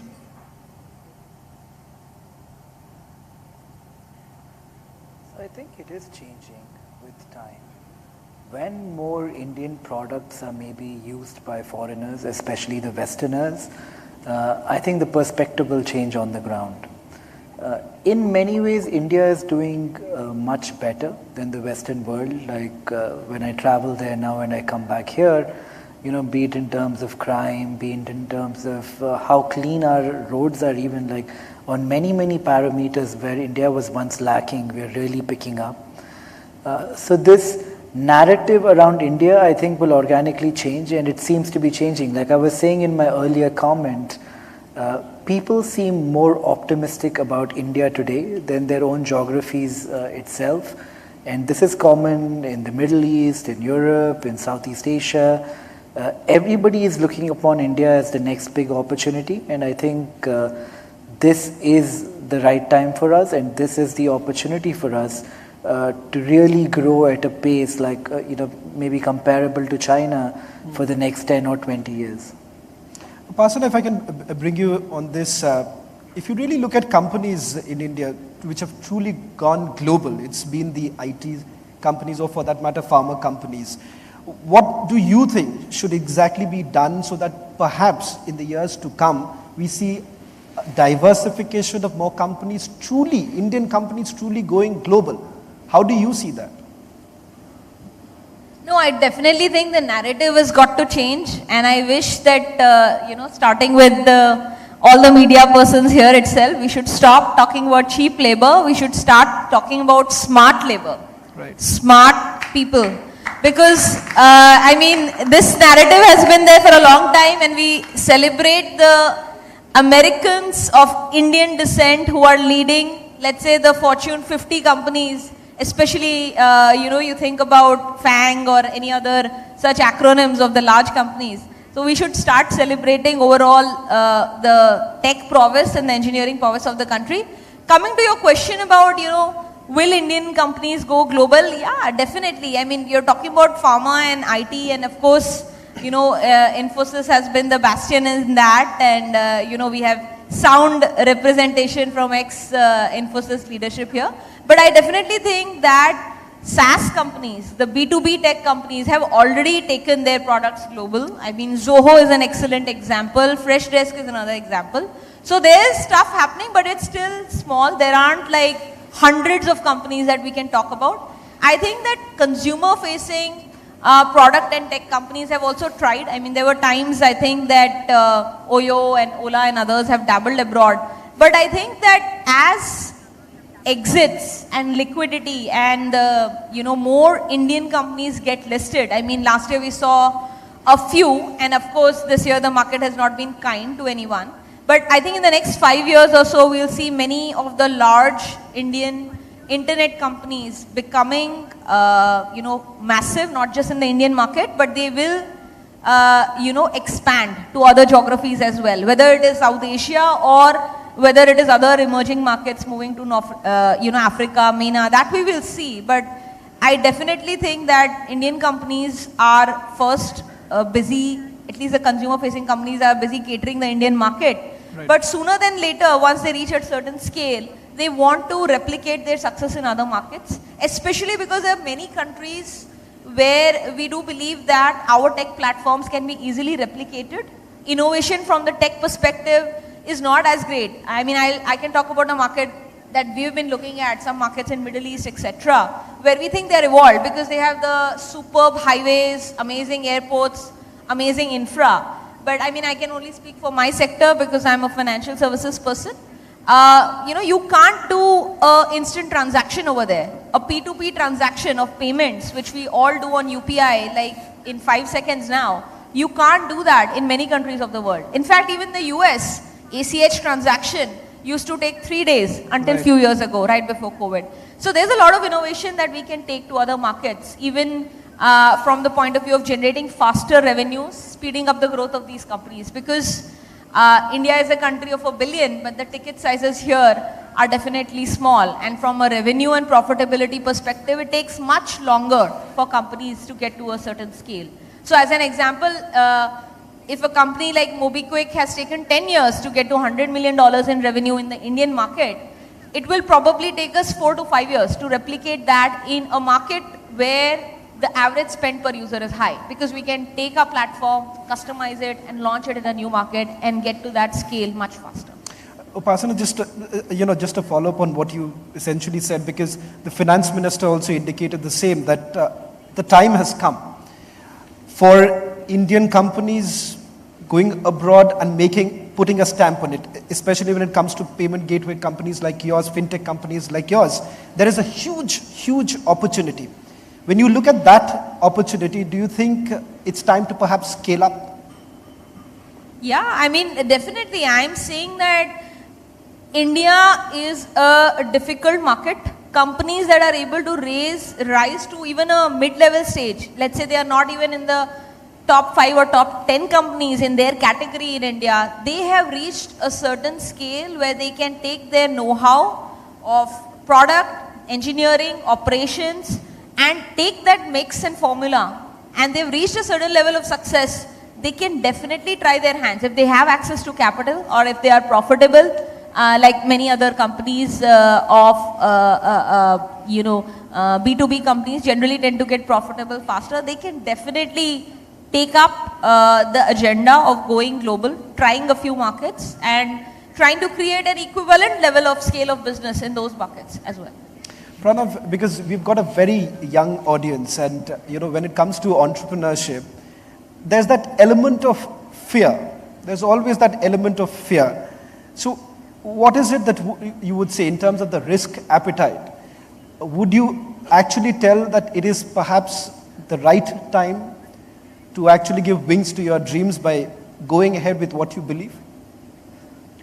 Yeah, from my experience, I don't think young people need to be told it's okay to take risk. That is definitely something that is de facto now. There's an impatience in young India. I'm sure all of us have seen it. There's, like I said before, there's a drive to make sure that we move ahead faster. And there's this don't care for what they say attitude that, defy the mainstream, if you will. And that's great. I think we finally have an ecosystem that allows young people to express themselves, express those energies in the right direction.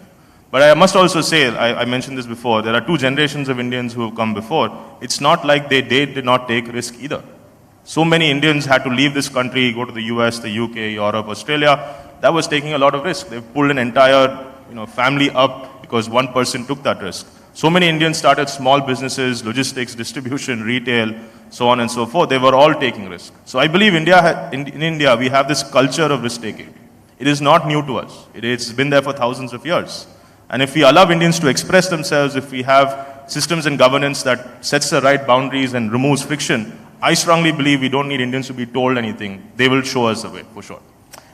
Keshav, when it comes to the risk appetite, it's going to be very important for everyone to know, because during the pandemic, when everyone was basically trying to get into a cocoon and perhaps shelter themselves by not taking ahead any risk, you decided to go ahead, increase the capex, look at expansion in sectors which your company perhaps wouldn't have really thought about it a few years ago. But you decided, look here, it's the time to go ahead, been extremely bullish about the economy, and you said that I'll go ahead. Where does the optimism really come from, Keshav? Because we're talking about the pandemic time when the thought process actually began. You finally managed to do it, but the thought process began at a time when no one was really there to think, I would say. So, Pranav said that young India is impatient. I think that is one thing that is very true. Young India is impatient. During the pandemic, whatever happened, I was seeing this TV interview where the late Shri Rakesh Jhunjhunwala was saying that everyone has this air of negativity. But if we look at long term, nothing is changing. Today it might actually accelerate. And we felt the same. We thought that going forward, there's tremendous scope in this country. Today in the morning, the IMF has set out a report saying that by FY28, India will be the third largest economy in the world. So, that journey seems to be accelerating. And I think that going forward, we had the conviction that India has to reach scale. We are at a fraction of where we should be. If you look at a country like China, similar population, maybe in 5 years we'll overtake them in population, their per capita consumption of our products is 20x of what it is in India today. Now, with an increase in cash flow, with an increase in the ability to spend, going forward, the Indian market is going to do really well. Every customer is going to have the ability to purchase things that they would not have had earlier. Earlier, companies in India had innovation, they did not have the capital. Today, if you look at it, every single company in the country has practically zero debt. Companies are getting stronger day by day. So we have this ammunition with us now, where we can grow to scale. This is something that I don't think was there 5 years earlier. And I think this is the perfect platform. So a conservative company like ours also has realized that it's now or never. So I think this is how our thought process evolved. Well, in fact, Keshav's company has also done the Northeast very proud, where he comes from. And what I also wanted to ask you, Keshav, is that especially if you look at companies like yours coming from areas where earlier we never thought of companies thriving, flourishing in those parts of our country. Today, your company perhaps is a living example of the potential that India has in every corner. So it's not about the urban cities, it's also about perhaps talking about the Northeast or talking about the East India. Your company does that job today. I think that's a very, very important point you've touched upon, because when people ask me, are metros going faster or are rural going faster, I don't know. It's such a blurred difference today. If you look at Delhi, when you're talking about Delhi, it is very difficult to understand whether everything that is sold here, sells here, goes to Faridabad, goes to Gurgaon, so on and so forth. It is now a much more open economy because of GST. Now, urban, rural, all of these markets have access to each other, have access to products. The hassles have been reduced. Going forward, like you said, whether it is the Northeast, whether it is Calcutta, Delhi, whether it is Sambalpur, every single part of the country is going to feel the benefit of what this country has been doing, of the growing GDP, of the pace of growth. So I think that distinction now does not hold too much relevance. Going forward, it is going to be a country that grows throughout. That's right, and we are seeing it almost in all sectors, be it even in our fraternity also, in the media fraternity also, the expansion that we have seen. Nikhil, if I can also bring you right now with regards to, we've spoken a lot about unicorns. We know our position today, extremely proud about it, ahead of countries like Germany, United Kingdom, but is it now to talk not about unicorns, hectacons is the way forward? Is that truly achievable?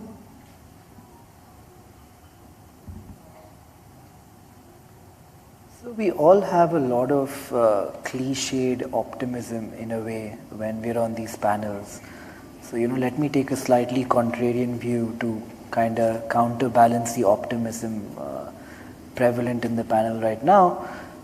I think we have to understand and be cognizant to the fact that the world is walking into a tough place. Globally, markets are down 25-30%. India, while we have largely been immune to that correction, many of the underlying factors for companies and entrepreneurs in the startup space are changing. Inflation is, at levels we have not witnessed in 50, 60, 100 years in many countries across the world. And one of the only few or the only tool we really have to contain inflation is taking up interest rates. So when interest rates continue to go up, they go up from like 5% to 7% to 8%, the risk-taking ability of the VC and PE funds which have been pumping money into India in the last decade will go down significantly. So to the young people watching this today, starting companies this year, in the coming years, I think you have to realize that raising money will be significantly harder tomorrow than it was yesterday. Your path to profitability will probably have to be a lot quicker. Our generation, people who have been in the startup industry in the last 15-20 years, we probably got lucky by virtue of the circumstances in the world around us back then. But the next decade will probably be a little bit harder, and the youth of today have to kind of modify their expectations and the way they run their companies based on the new world that they might be walking into. Upasana, if I can take this question with regards to the number of policies that the government has actually started, the Startup India, Make it India. In terms of policy, what do you think would actually give that leg up in becoming a superpower in terms of what you think is the need of the hour? And of course, there's been a lot of optimism in the air, but obviously talking about the way forward, we need to look at certain areas that the government, or for that matter, entrepreneurs would like to talk about. So thanks for asking that question. I think that this government, more than any other government, has had a very strong sort of theme of Startup India, Make in India. In fact, I'm quite happy that in every financial budget, there is something mentioned about fintech or digital payments, and there are SOPs of some nature or the other being provided to banks and by banks to the users. So I think the focus is amazing, and I do believe that there can be a lot of disruption. Half of the country is so young that if there is a focus on startups, not only will there be innovation in products and services which don't exist and are manual right now in the country, but it will also create a lot of employment, solve for brain drain. So coming to the question of what policies, I think that many of these movements are very good from appeal point of view and from a media point of view, but from the real sort of business perspective point of view, I think that the stance of regulation is on, off, very conservative to very liberal, so it keeps changing. So I think from an entrepreneur's point of view, there are many entrepreneurs trying to build businesses in new and evolving sectors where we don't have companies today. I just wish that we would come up with simpler constructs of regulation, licensing, and then we would stick to it at least for 3 years or 4 years and not keep changing things every year, because that is very, very hard for people to, for entrepreneurs to interpret. And there are businesses that get created, whether it is gaming or other evolving sectors, and there are some improvements based on what the judgments the courts give, and then a year later it's 5 steps backward. So these kind of things are not very nice for sort of building new age businesses. I think it creates a lot of disruption. Clarity of thought in regulation and sticking to it for some credible period of time. Let's also get a quick word from all of you in terms of, what really drives each one of you in terms of young entrepreneurs, Pranav. What is it that really drives you? And when you actually speak to a lot others, what is it that you tell them? Well, I'll speak more about what I learn from founders every day. And there are 3 types of founders we meet. The ones who have already made it, so many on the stage. There are the next generation of leaders coming into corporate India. Again, we have that on stage as well. And then there are the new founders, the first-time entrepreneurs who are making that very important decision to take that risk, start a company, compete in an open market, and attempt to win. I think the one prevalent common denominator for all of them is that there is true optimism for this country. There's always a reason to be negative about anything, about India, about the world, about the economy, about the rupee, about the dollar, about policy, about the prime minister. We can keep being negative on every dimension. I think the important denominator I see in all of them is that they want to make sure they will attempt what they're doing in spite of that. Right? There is this, I don't care, I will still try attitude. And I think if we lose that, and that comes from everything about nurture and nature, the science of that is pretty clear. But that motivation is something that we always look for, and of course we cultivate ourselves. And what drives people is different in different ways. Some people are looking for valuations, they're more skeptical on one part of the spectrum. Some people are truly live and breathe that problem. They remember something when they were 12 years old, their grandmother saw something, and that has stayed with them in their 30s, 40s, 50s. So the spectrum of motivation is also quite different. But the important thing is now we're seeing all 3 types of founders investing in becoming transformative leaders. And that is something really new. I think in the previous generation of founders, if you observe back 25 years, we see this very clear difference between the people who start companies, the founders, the promoters, if you will, and then everyone else. Right? There was this very clear division in terms of thinking about the leadership structure. Today in startups, in even larger companies who are going through transformation, there is a flattening of that structure. Leaders want to live and breathe and work with the rest of the company. Everyone's on the same floor. Some founders, I'm sure like Upasana, go and just sit on the floor with all the product developers every day and just see what's going on. And we find that change in culture between the leaders and everyone else, also within companies, is making sure this transformation is much more inclusive. So I can keep going on and on again, but I think the optimism that we have comes from seeing these things actually happening every day. The transformation is real. People are investing in improving themselves. More people are willing to take that risk themselves. And finally, of course, there's a top-down commitment to innovation. I don't think any prime minister before, to my memory since I was born, I don't remember any prime minister saying India needs to be an $N trillion economy, 5 trillion, 10 trillion, whatever it is. That in young India, digital India, startup India, I don't remember a prime minister going around all these states talking in, not even in English, talking in whatever language he has to make sure that regular Indians are hearing the story, right? I don't remember, even state ministers, chief ministers now are getting the inspiration, the Man Ki Baat and then the tweeting and the coup and the Facebook Live and so on. Now even the chief ministers are under pressure to speak the same language. That is again a radical transformation in the leadership of the country. Right? So again, you see this from the floor of the startup to the halls of Delhi. That language, that vocabulary is becoming common. And that's why we're quite optimistic. We hope that is the start of something truly different. Just a quick word also, Keshav and Upasana, from you in terms of the same. What's the driving force? And then perhaps we'll end it with Nikhil. Just a quick word on what makes you, because you're moving with every passing few months, you're coming up with something new. You've gone into the EV sector now. So what's that driving force? I think, what Pranav said regarding mission. Today, I think for us, our mission statement is Sarvada Sarvottam, which means always the best.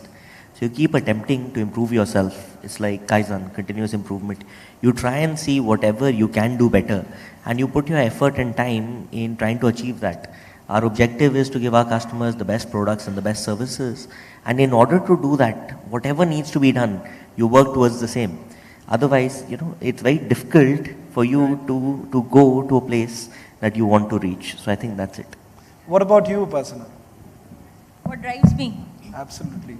See, apart from building the business to a scale where it can impact a very large population of India, what really drives me, I am a very social person, and I like actually creating impact with the people I work with also. So as a company, we've always had this, love for hiring people younger, and I don't mean by hiring people just out of college only. I also mean that even at leadership roles, we hire people who have the potential but have not yet become the CXO of something in their career. And then we want to give them that opportunity and help them rise into that. So what drives me is, today I know of at least 30 startups, which are, some are early stage, some are mid stage, and some have already done better than us, that are founded by people who at some point of time were working with MobiKwik. So that is something I am very excited about. I am not taking any credit for their success. They were all meant to go places. But it's important to me that we played a part in their learning journey for them to get the confidence to start their own companies. Similarly, another thing that, there was a time, Pranav spoke about some very interesting changes in culture. There was a time when people traditionally in India used to look down upon failed founders. We should not look down upon failed founders. We should hire failed founders, because just because they failed in that idea that they were working on doesn't mean that they don't have the gumption, the courage, the skills required to succeed. So I think from a people perspective, I think that's sort of what drives me, to be a part of the startup movement and to see, entrepreneurs trying not once, not twice, but third time lucky. For tens of thousands of people who failed, we do know of two Bansals who became billionaires, and on the course of doing that brought India onto the global, startup map of the world. And so I think that is sort of my, what drives me, to be a part of the revolution. Well, last word to you, Nikhil. What really drives you? We've spoken about failed founders and all, but your story constantly, each one of you, I would rather say each one of you, your stories, I'm sure, is only going to inspire everyone in this room and everyone who's listening. So one final word to you, Nikhil. What drives you? Well, if I were to be honest, I think the fear and insecurity of not having anything to drive me probably drives me the most. To live in ambiguity is a little bit hard. But that being said, I agree with Pranav and everybody else on the panel. We have been extremely fortunate in the country to have had stable government, stable governance for close to a decade now.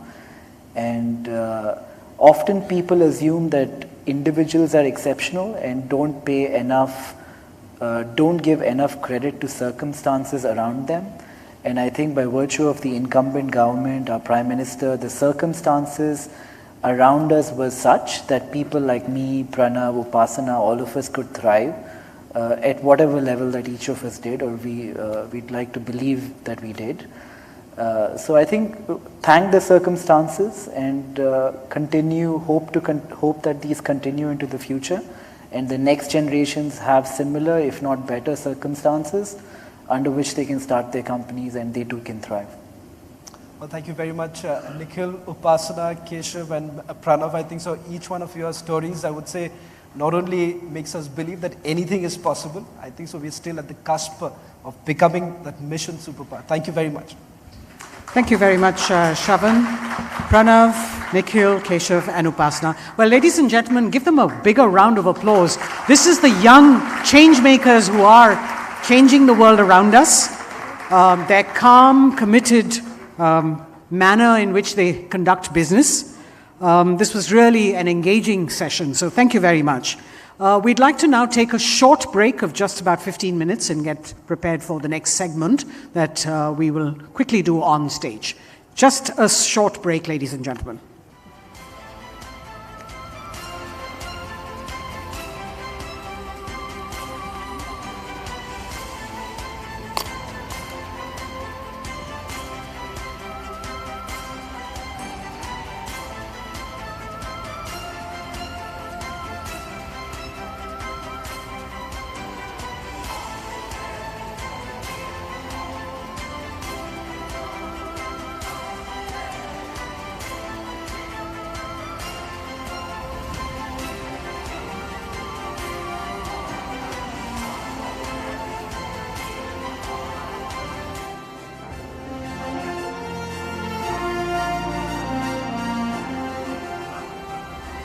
Darwin Platform Group of Companies, established in 1996 by young and innovative entrepreneur Ajay Harinath Singh, has emerged as one of the fastest growing Indian global business conglomerates. The group has made rapid progress in several high growth sectors such as finance, banking, healthcare and pharma, avionics, reality, energy and refineries, mass media, IT, infrastructure, logistics, automotive, and recently forayed into retail and defense sectors. A debt-free Darwin Platform Group has a worth of USD 6.4 billion and it has 25 associate companies. Driven by its core value, nation building through wealth creation, Darwin Platform Group's initiatives in India aim at boosting the economy. And to achieve this, all new initiatives of the group are aligned with Atmanirbhar Bharat and Vocal for Local campaigns. Darwin Platform Group also aims to expand its reach in the logistics sector. And to achieve this goal, Darwin Platform Logistics Limited and Darwin Platform Shipping Limited have jointly acquired land at Jawaharlal Nehru Port Trust, JNPT, Special Economic Zone, SEZ. In July 2021, the Darwin Platform Group formally entered into the high-growth retail sector and opened 2 mega stores in Mumbai. Darwin Platform Retail, DP Retail, now plans to open 200 self-owned mega stores across the country in the next 6 months. The group has ambitious plans for the defense sector, and it has been developing the prototypes of indigenously designed and developed military equipment based on molecular nanotechnology, MNT. Darwin Platform Group has partnered with the robotics lab at Watson University, Hyderabad for designing and developing these prototypes. From the Uttar Pradesh Defence Corridor, the DPGC plans to take its MNT and other defence production to the next level. The group now embarks on a new journey by entering into the next generation battery-powered two-wheelers electric vehicles (EVs) sector. Darwin EVAT, a green venture of Darwin Platform Group of Companies, today announced the launch of 3 exquisite models of electric two-wheelers: Darwin D5, D7 and D40. Apart from low running cost, Darwin EVs offer the benefit of low maintenance, zero emissions and tax benefits too. Darwin electric vehicles come with Japanese tech standards and have the highest mileage efficiency at an affordable price. With the Charge and Go Maxim, these two-wheeler EVs Darwin D5, D7 and D14 provide give the young generation a new experience with several exciting features including muscular design, mileage efficiency, keyless entry, regenerative braking, speed control gear, battery swapping, large LED display, high quality suspension, USB mobile charger port, hazard switch among others.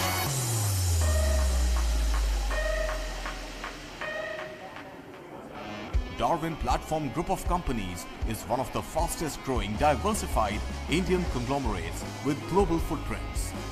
It is setting up offices globally and tying up with companies across the globe from multiple sectors.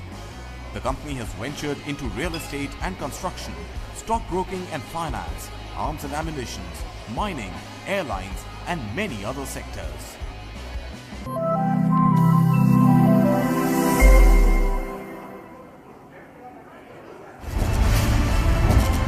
The Prime Minister speaks at the Bloomberg Business Forum. He of course will try to highlight India's 5 trillion economy dream and essential supplies and adequate supplies, and that is the biggest that we have from the APMCR.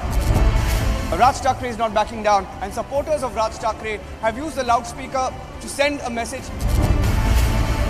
They're trying to stop us from reporting. Today has picked up Arnab Goswami from his house, dragged him out, assaulted him physically. This is the Abhignya Tower in Parel, Mumbai, where the fire was reported, and their entire effort has been to somehow burst down the flame.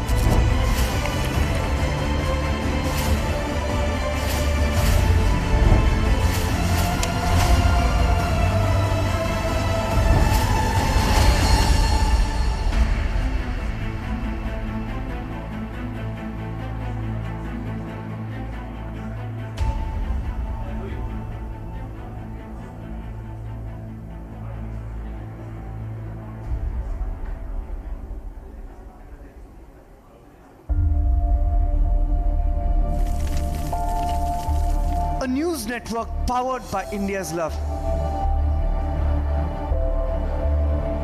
A news network fueled by a mission. A pledge to put nation first, people first, India first. A network that's unafraid in its pursuit.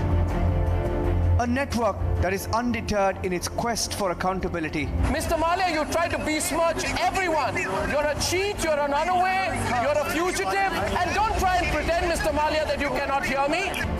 A network that won't back down from asking your questions. Rahul ji, any response to those 5 MPs who choose not to be part of this? Whatever I have to say, I said it. मैं आपको सबूत दिखाना चाहता हूँ. आप इधर आ जाइए. हम देख लिया आपकी बात. आप इधर आइए.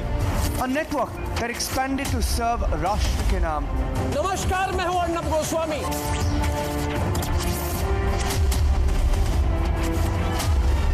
A network that stormed into Bengal, promising that kotha hobe choke chok reke.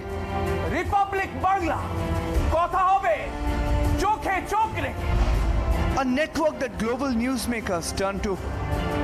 A network that knows no borders or bounds. And a network that brings together ideas for tomorrow.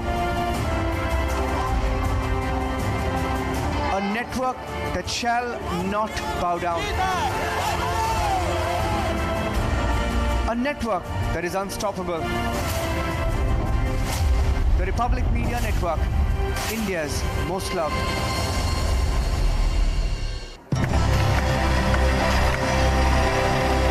On the 6th of May 2017, a group of dreamers and creators embarked on a mission to become the one-stop brand solution for the nation.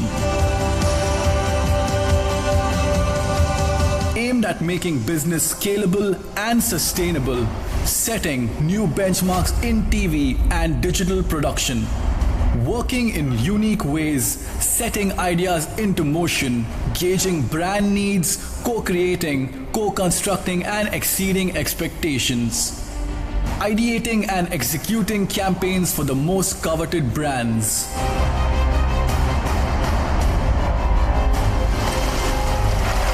Producing documentaries and films that have impacted the society we live in.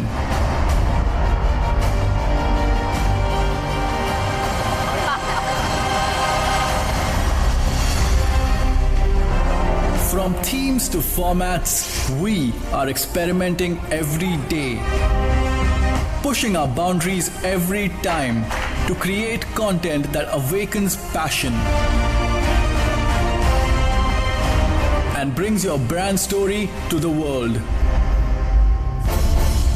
Stories that engage and transform.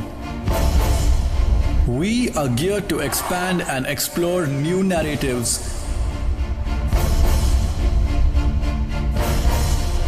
and craft solutions for your brand needs. Agile and dynamic, we are the storytellers and the story doers of tomorrow. We are fluid. Ideate, accelerate, transform. And our quest has just begun.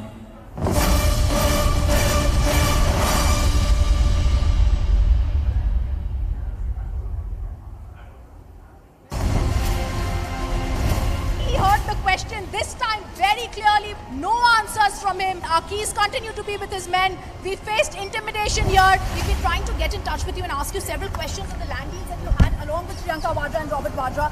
Why are you trying to avoid the camera? Once again trying to get in a word with Mr. Vijay Mallya. Persistently been asking you only one question. Mallya, why did you escape in 2015?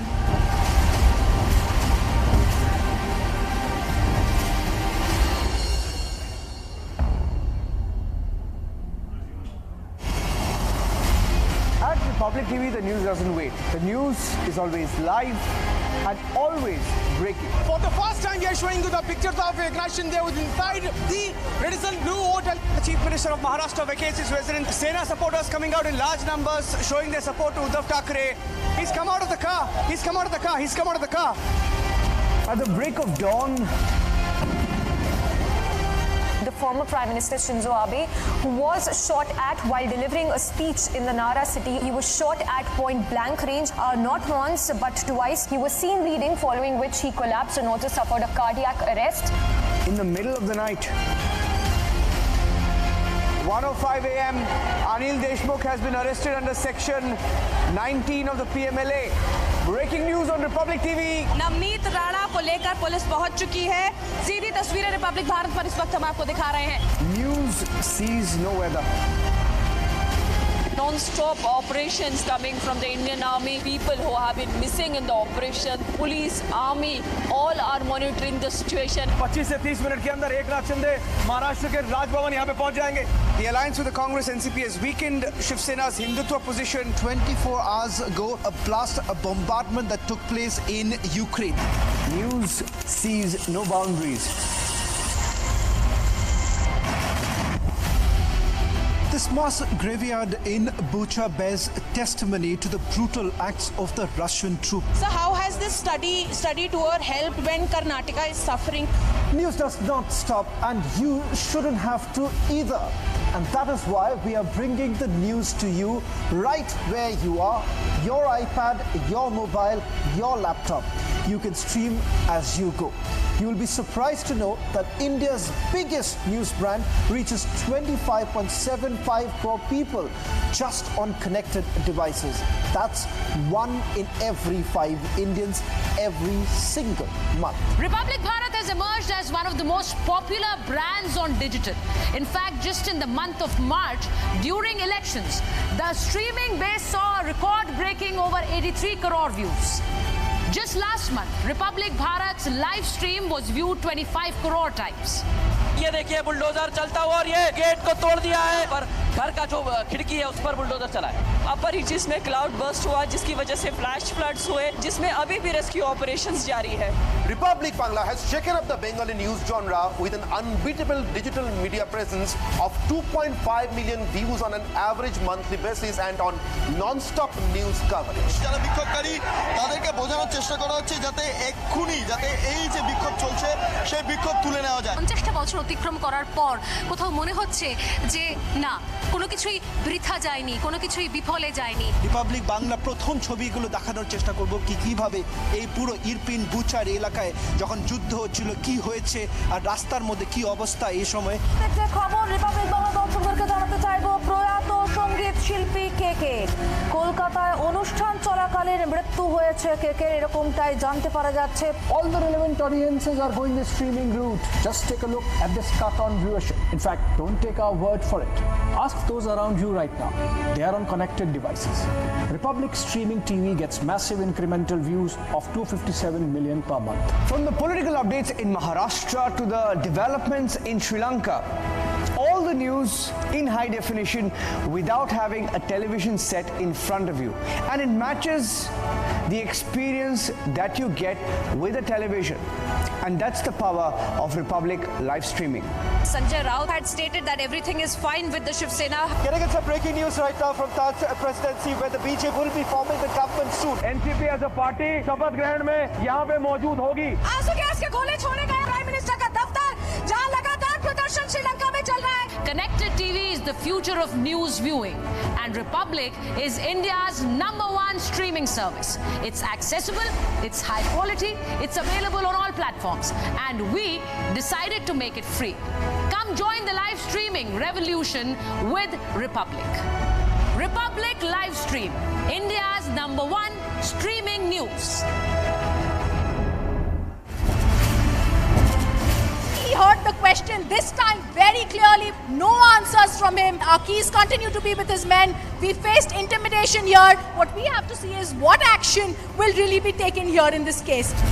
We've been trying to get in touch with you and ask you several questions on the land deals that you had along with Priyanka Vadra and Robert Vadra. Why are you trying to avoid the camera, sir? Hanging of the rapist has been confirmed. Court has said all the evidence had already been seen at the trial court, at the high court and the top court of the country. They're not going to go into it again. Once again trying to get in a word with Mr. Vijay Mallya. Persistently been asking you only one question. Mallya, why did you escape in 2015? Do you not think the decorum of the court and the dignity needed to be maintained with the kind of language you were using? Republic TV gets you the first words from Khabar Qureshi.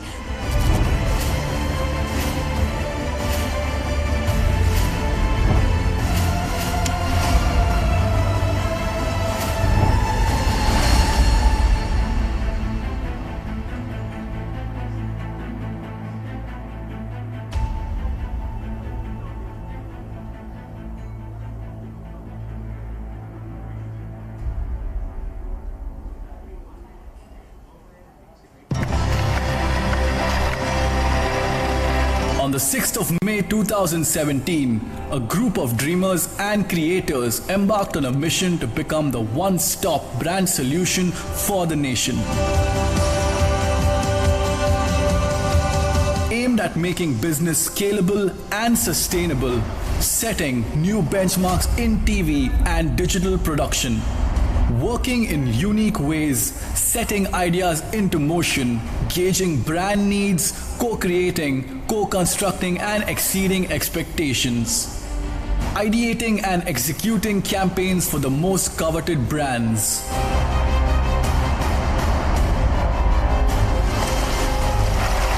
Producing documentaries and films that have impacted the society we live in.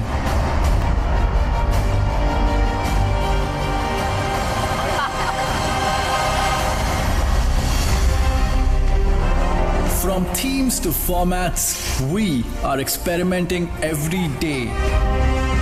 Pushing our boundaries every time to create content that awakens passion and brings your brand story to the world. Stories that engage and transform. We are geared to expand and explore new narratives and craft solutions for your brand needs. Agile and dynamic, we are the storytellers and the story doers of tomorrow.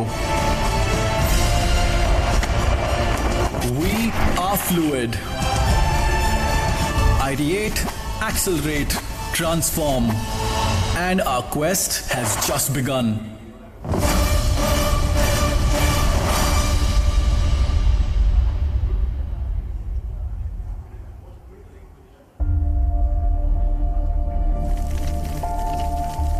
A news network powered by India's love. A news network fueled by a mission. A pledge to put nation first, people first, India first. A network that's unafraid in its pursuit. A network that is undeterred in its quest for accountability. Mr. Malia, you try to besmirch everyone. You're a cheat, you're an unaware, you're a fugitive, and don't try and pretend, Mr. Malia, that you cannot hear me. A network that won't back down from asking your questions. Rahul ji, any response to those 5 MPs who choose not to be part of this? Whatever I have to say, I said it. मैं आपको सबूत दिखाना चाहता हूँ. आप इधर आ जाइए. हम देख लिया आपकी बात. आप इधर आइए. A network that expanded to serve Rashtra ke naam. Namaskar, मैं हूँ Arnab Goswami.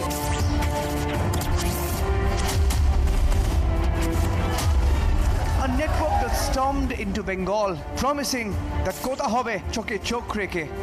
Republic Bangla, kotha hobe, choke chok reke. A network that global newsmakers turn to. A network that knows no borders or bounds. And a network that brings together ideas for tomorrow. A network that shall not bow down. A network that is unstoppable. The Republic Media Network, India's most loved.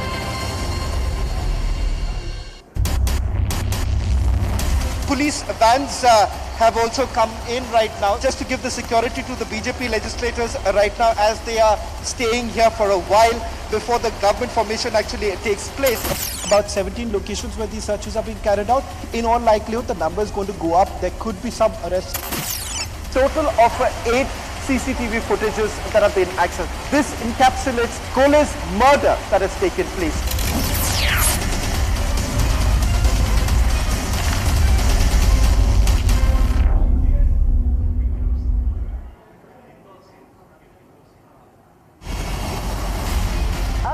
Republic TV, the news doesn't wait. The news is always live and always breaking. For the first time, we are showing you the pictures of aggression there was inside the Radisson Blue Hotel. The Chief Minister of Maharashtra vacates his residence. Sena supporters coming out in large numbers, showing their support to Uddhav Thackeray. He's come out of the car. He's come out of the car. He's come out of the car. At the break of dawn, the former Prime Minister Shinzo Abe, who was shot at while delivering a speech in the Nara city. He was shot at point blank range, not once but twice. He was seen bleeding, following which he collapsed and also suffered a cardiac arrest. In the middle of the night, 1:05 a.m., Anil Deshmukh has been arrested under Section 19 of the PMLA. Breaking news on Republic TV. Navneet Rana को लेकर police पहुंच चुकी है। सीधी तस्वीरें Republic Bharat पर इस वक्त हम आपको दिखा रहे हैं। News sees no weather. Non-stop operations coming from the Indian Army. People who have been missing in the operation, police, army, all are monitoring the situation. 25 से 30 मिनट के अंदर एकनाथ शिंदे महाराष्ट्र के राजभवन यहाँ पे पहुंच जाएंगे। The alliance with the Congress NCP has weakened Shiv Sena's Hindutva position. 24 hours ago, a bombardment that took place in Ukraine. News sees no boundaries. This mass graveyard in Bucha bears testimony to the brutal acts of the Russian troops. So how has this study tour helped when Karnataka is suffering? News does not stop, and you shouldn't have to either. And that is why we are bringing the news to you right where you are, your iPad, your mobile, your laptop. You can stream as you go. You will be surprised to know that India's biggest news brand reaches 25.75 crore people just on connected devices. That's 1 in every 5 Indians every single month. Republic Bharat has emerged as one of the most popular brands on digital. In fact, just in the month of March, during elections, the streaming base saw a record-breaking over 83 crore views. Just last month, Republic Bharat's live stream was viewed 25 crore times. ये देखिए bulldozer चलता हुआ और ये gate को तोड़ दिया है, पर घर का जो खिड़की है उस पर बुलडोजर चला है। अपर रीचेस में क्लाउड बर्स्ट हुआ, जिसकी वजह से फ्लैश फ्लड्स हुए, जिसमें अभी भी रेस्क्यू ऑपरेशंस जारी है। Republic Bangla has shaken up the Bengali news genre with an unbeatable digital media presence of 2.5 million views on an average monthly basis and on non-stop news coverage. যারা বিক্ষোভকারী তাদেরকে বোঝানোর চেষ্টা করা হচ্ছে যাতে এক্ষুনি যাতে এই যে বিক্ষোভ চলছে সেই বিক্ষোভ তুলে নেওয়া যায়। 50টা বছর অতিক্রম করার পর কোথাও মনে হচ্ছে যে না কোনো কিছুই বৃথা যায়নি, কোনো কিছুই বিফলে যায়নি। রিপাবলিক বাংলা প্রথম ছবিগুলো দেখানোর চেষ্টা করব কিভাবে এই পুরো ইরপিন বুচার এলাকায় যখন যুদ্ধ হচ্ছিল কি হয়েছে আর রাস্তার মধ্যে কি অবস্থা এই সময়। খবর রিপাবলিক বাংলা দর্শকদেরকে জানাতে চাইবো প্রয়াত সঙ্গীত শিল্পী কে কলকাতায় অনুষ্ঠান চলাকালীন মৃত্যু হয়েছে কে এরকমটাই জানতে পারা যাচ্ছে। All the relevant audiences are going the streaming route. Just take a look at this cut on viewership. In fact, don't take our word for it. Ask those around you right now. They are on connected devices. Republic streaming TV gets massive incremental views of 257 million per month. From the political updates in Maharashtra to the developments in Sri Lanka, all the news in high definition without having a television set in front of you. And it matches the experience that you get with a television. And that's the power of Republic live streaming. Sanjay Raut had stated that everything is fine with the Shiv Sena. Getting some breaking news right now from Taj presidency where the BJP will be forming the government soon. NCP as a party शपथ ग्रहण में यहाँ पे मौजूद होगी। आंसू gas के गोले छोड़े गए प्राइम मिनिस्टर का दफ्तर, जहाँ लगातार प्रदर्शन श्रीलंका में चल रहा है। Connected TV is the future of news viewing, and Republic is India's #1 streaming service. It's accessible, it's high quality, it's available on all platforms, and we decided to make it free. Come join the live streaming revolution with Republic. Republic Live Stream, India's #1 streaming news. Big raids that are being carried out by the Central Bureau of Investigation. RJD levels allegations of revenge politics. This mass graveyard in Bucha bears testimony to the brutal acts of the Russian troops. Republic TV did a week-long investigation into the operations of the Khalistani movement here in Britain. blatant violations that were carried out just a day before the fire. Did they really not feel the importance to inform the BMC? Republic Media Network's SIT decided to expose the dirty nexus between politics and a murky Ponzi scheme.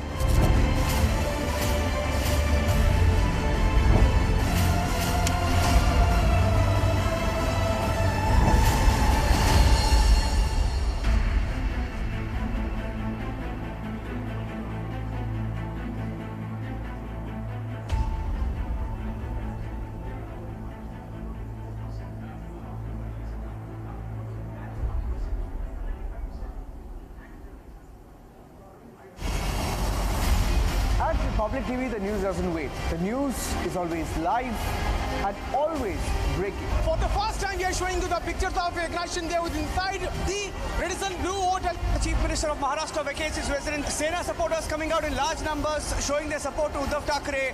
He's come out of the car. He's come out of the car. He's come out of the car. At the break of dawn, the former Prime Minister Shinzo Abe, who was shot at while delivering a speech in the Nara city. He was shot at point blank range, not once but twice. He was seen bleeding, following which he collapsed and also suffered a cardiac arrest. In the middle of the night, 1:05 a.m., Anil Deshmukh has been arrested under Section 19 of the PMLA. Breaking news on Republic TV. Navneet Rana को लेकर police पहुंच चुकी है। सीधी तस्वीरें Republic Bharat पर इस वक्त हम आपको दिखा रहे हैं। News sees no weather.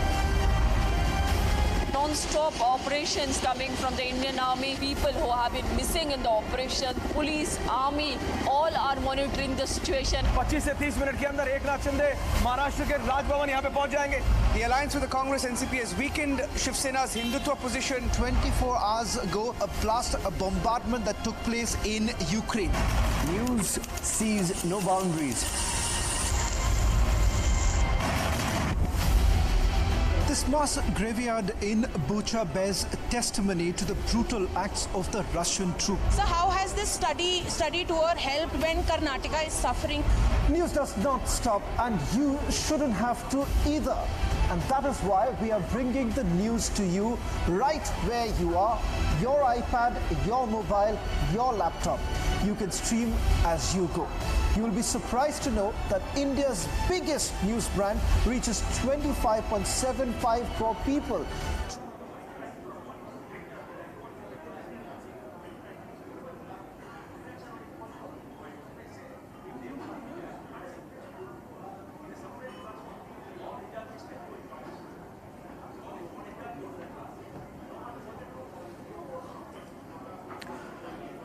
Welcome back, ladies and gentlemen. May I ask you all to please settle down. A reminder to kindly keep mobile phones in the silent mode. Welcome to the second edition of the Republic Media Network's biggest business and economic conclave, the India Economic Summit 2022. Ladies and gentlemen, India's automobile sector contributes nearly 7.5% to the GDP. The country's passenger vehicle and three-wheeler production are on a growth spiral. Global automobile companies are entering India to manufacture vehicles locally, and India's focus is now to capitalize on the growing automobile sector to drive India to the top. The shift to electric vehicles to reduce carbon emissions, with car makers interested in investing in India and manufacturing EVs locally, India's aim is to become the global automobile hub in the world and meet the demand for vehicles in the country, and we are at the cusp of actualizing this very goal. So our next panel, Mission Superpower in the driver's seat, talks to the movers and shakers of India's automobile industry to find out how equipped India is to become the world's preferred manufacturing hub, thereby steering the global economy. So let's take a look at the audiovisual. The growth accelerator of the Indian economy, India's automobile sector contributes almost 7.5% to India's GDP. As India grows and thrives, Can the sector evolve to meet the needs of 1 billion? Can India become the top global vehicle producer? What roadmap must the industry follow to steer the economy? Today at Republic Media Network's India Economics Summit, we discuss these pressing questions and find out who is in the driver's seat.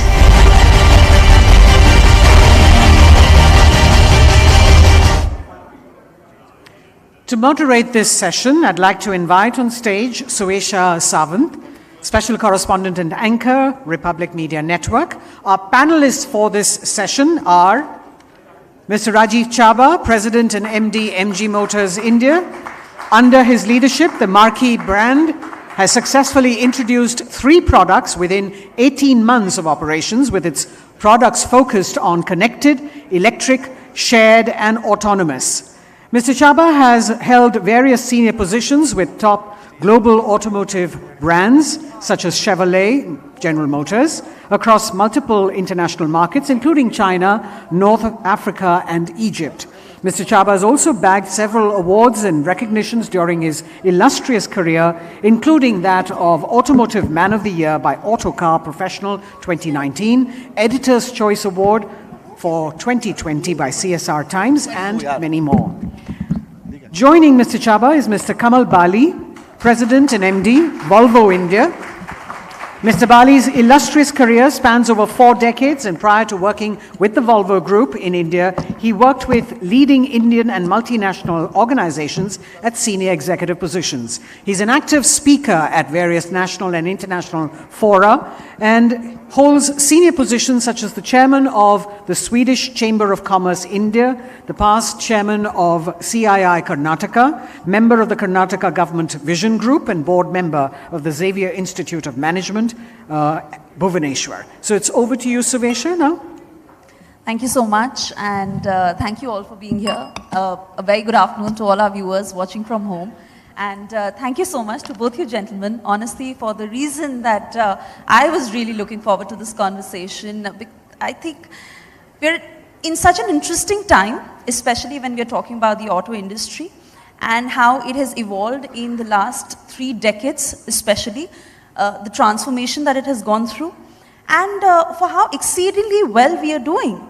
Today, India is on a global ranking of number 4. From where we started 3 decades ago, and we're moving. It's the paradigm shift. Really to understand that today the auto industry that contributes about 7.1% to India's GDP, 49%, Mr. Bali, to India's manufacturing GDP. How has the transformation been, and how is the auto industry steering India towards being a superpower? Thanks for inviting me to this forum. I would say, I'll start with a small example. I was in GM for donkey's years, and I worked in many territories across the world. And in 2002-03, we used to make business cases to get multinationals to the country. And that point of time, we used to keep selling potential, future potential, kabhi kuch acha hoga. You know, I mean, we used to make business cases, all kind of scenarios and things like that. Now the time has come where we don't have to make a business case to tell about India's potential. So that's very clear. So that's a big transformation. Now obviously the thing is, how do you really can have not only succeed in India, but also can you do something in India for the world? Within automotive also, there are lots of areas which I'm sure we'll talk about, where we can do that. So there's a huge opportunity. Obviously, I think so from average, I think we have become good.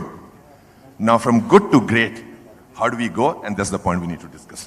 I have a lot of numbers on me, and which is why I'm trying to keep that less. But the fact, at the rate at which we are growing, and we understand that when we are talking about compact SUVs or 2-wheelers or passenger vehicles, it's grown by 10 to 20 times. So really talking about manufacturing in India, and for a company like Volvo, how have things changed? Good afternoon, ladies and gentlemen, and thank you Republic TV for having me on this panel. Pleasure to be here with Rajiv.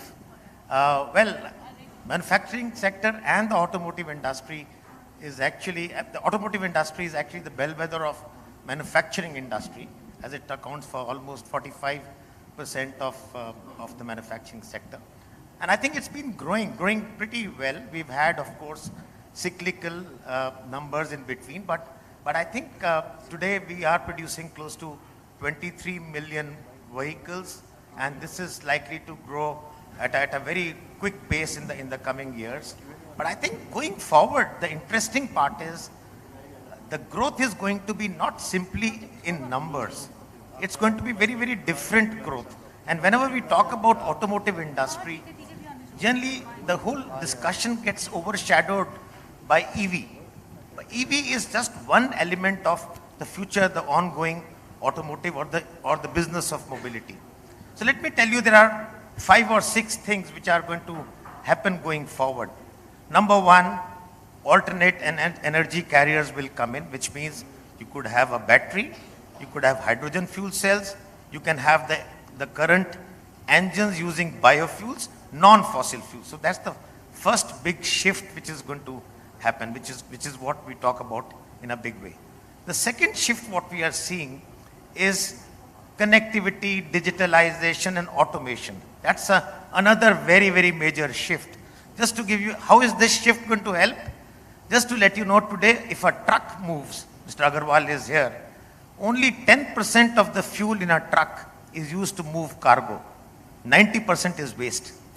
If somebody can optimize that at least 90 or 80% of the fuel in a vehicle is used to move cargo or used to move people, imagine the amount of monetization you can do. You can monetize this entire thing. That's a huge, huge opportunity, and I feel India is very well set to actually capture that opportunity.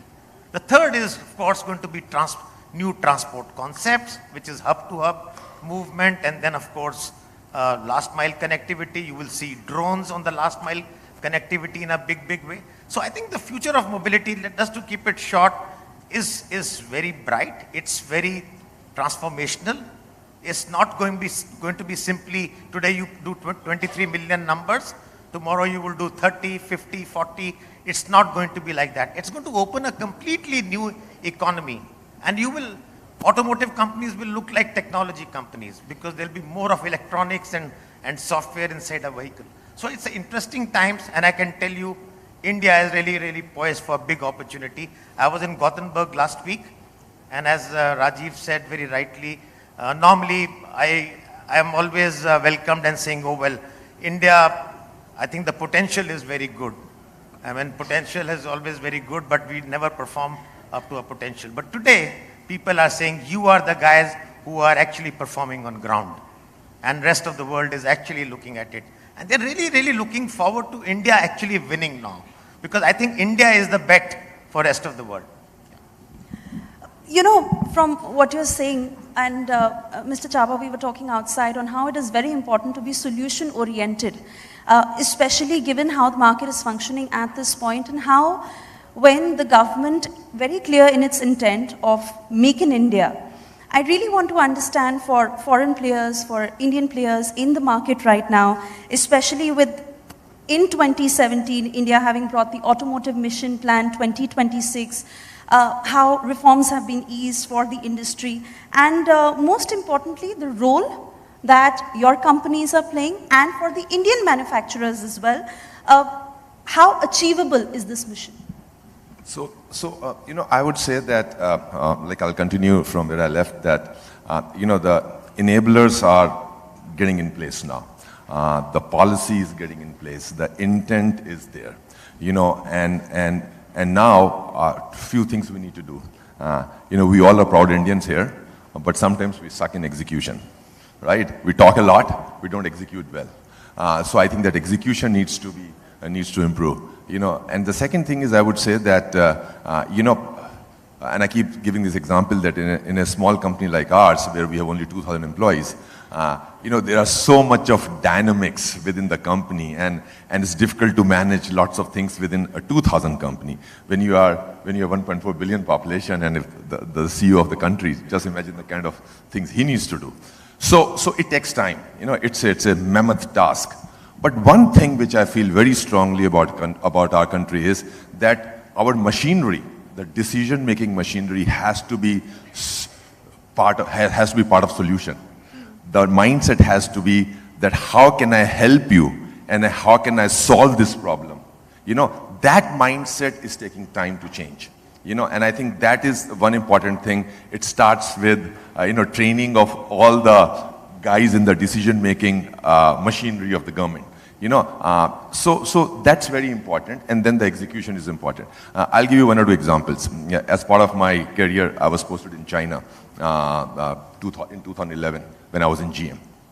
So we were working with a joint venture partner there.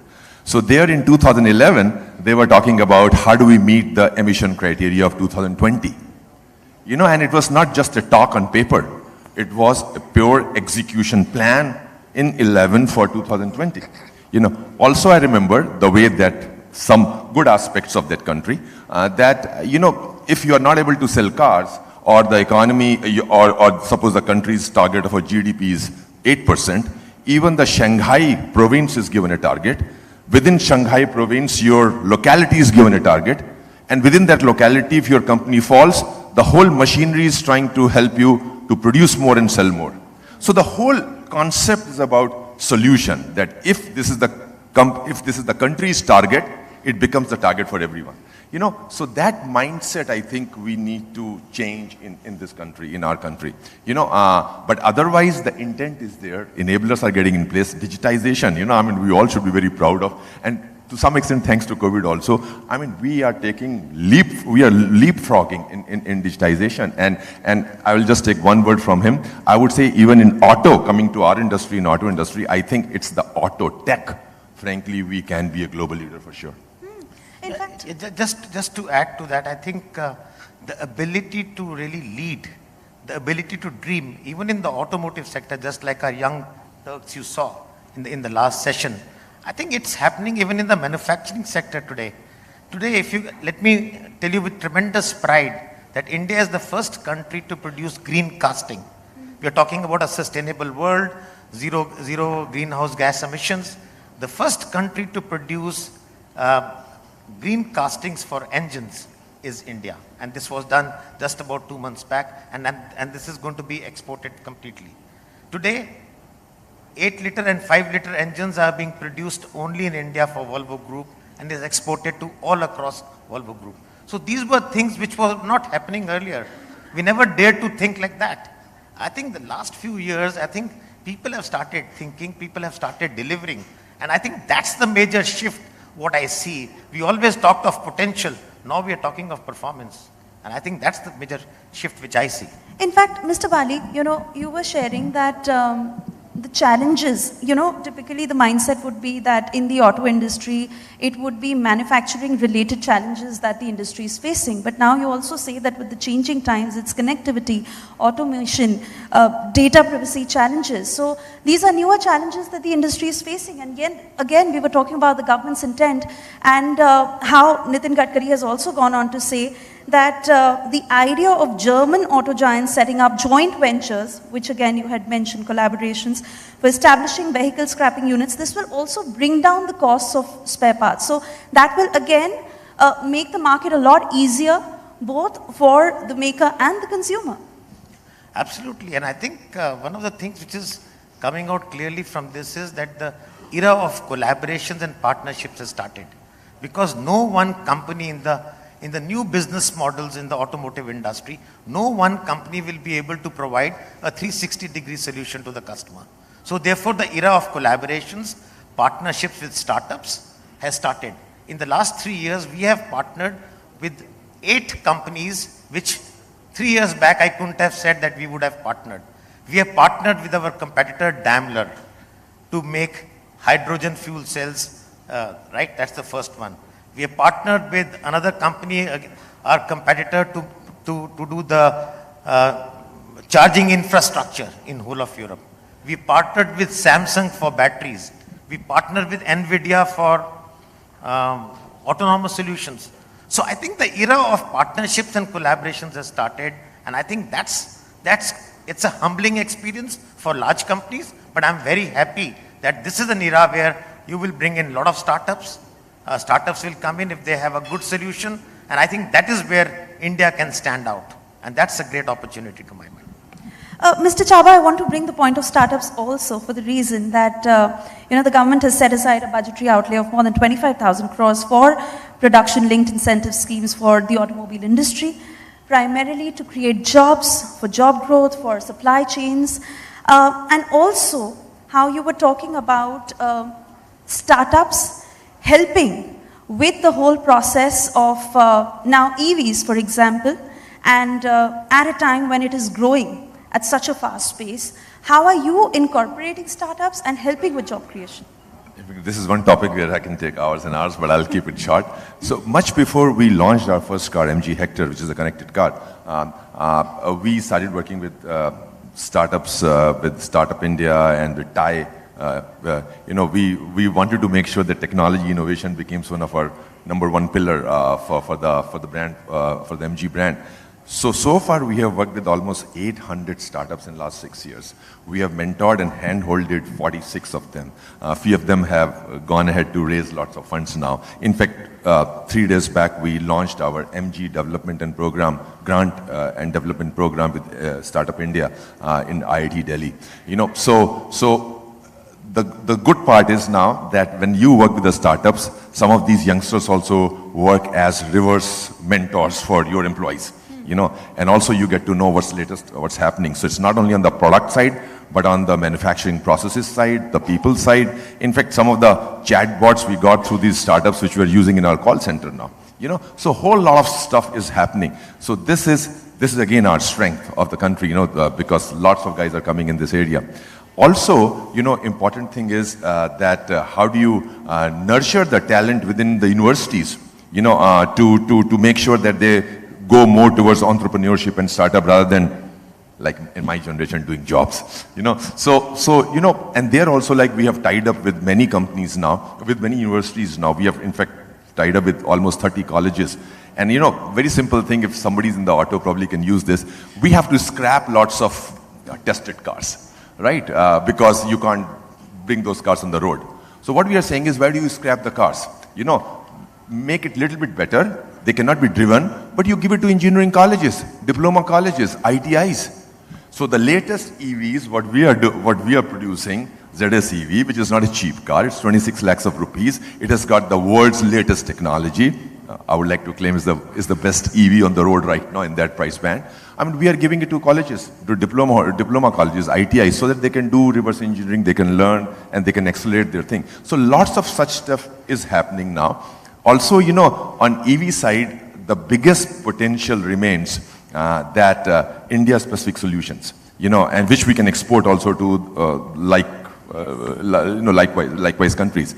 Also, one important thing, that the kind of new jobs which are getting generated in EV, which may be interesting. So we didn't know how to provide charging solutions, charging infrastructure solutions to residents. Because in India, all kinds of things are there. You are in a condominium, you have RWAs, you are parking the cars on the road. So you need different kind of charging solutions. So we have encouraged startups for the last mile connectivity on charging. They are employing some retired guys from distribution companies. They are employing electricians. Now, I mean, normally you will not relate them to auto industry, but that's the kind of a new way of employment. So now we are trying to support a lot of young guys who should be electricians to help EV solutions. So that's the kind of a thing is happening, which is pretty interesting. So it's all thanks to nurturing of students in colleges, startups, and these kind of new startups which we are supporting in this new EV era.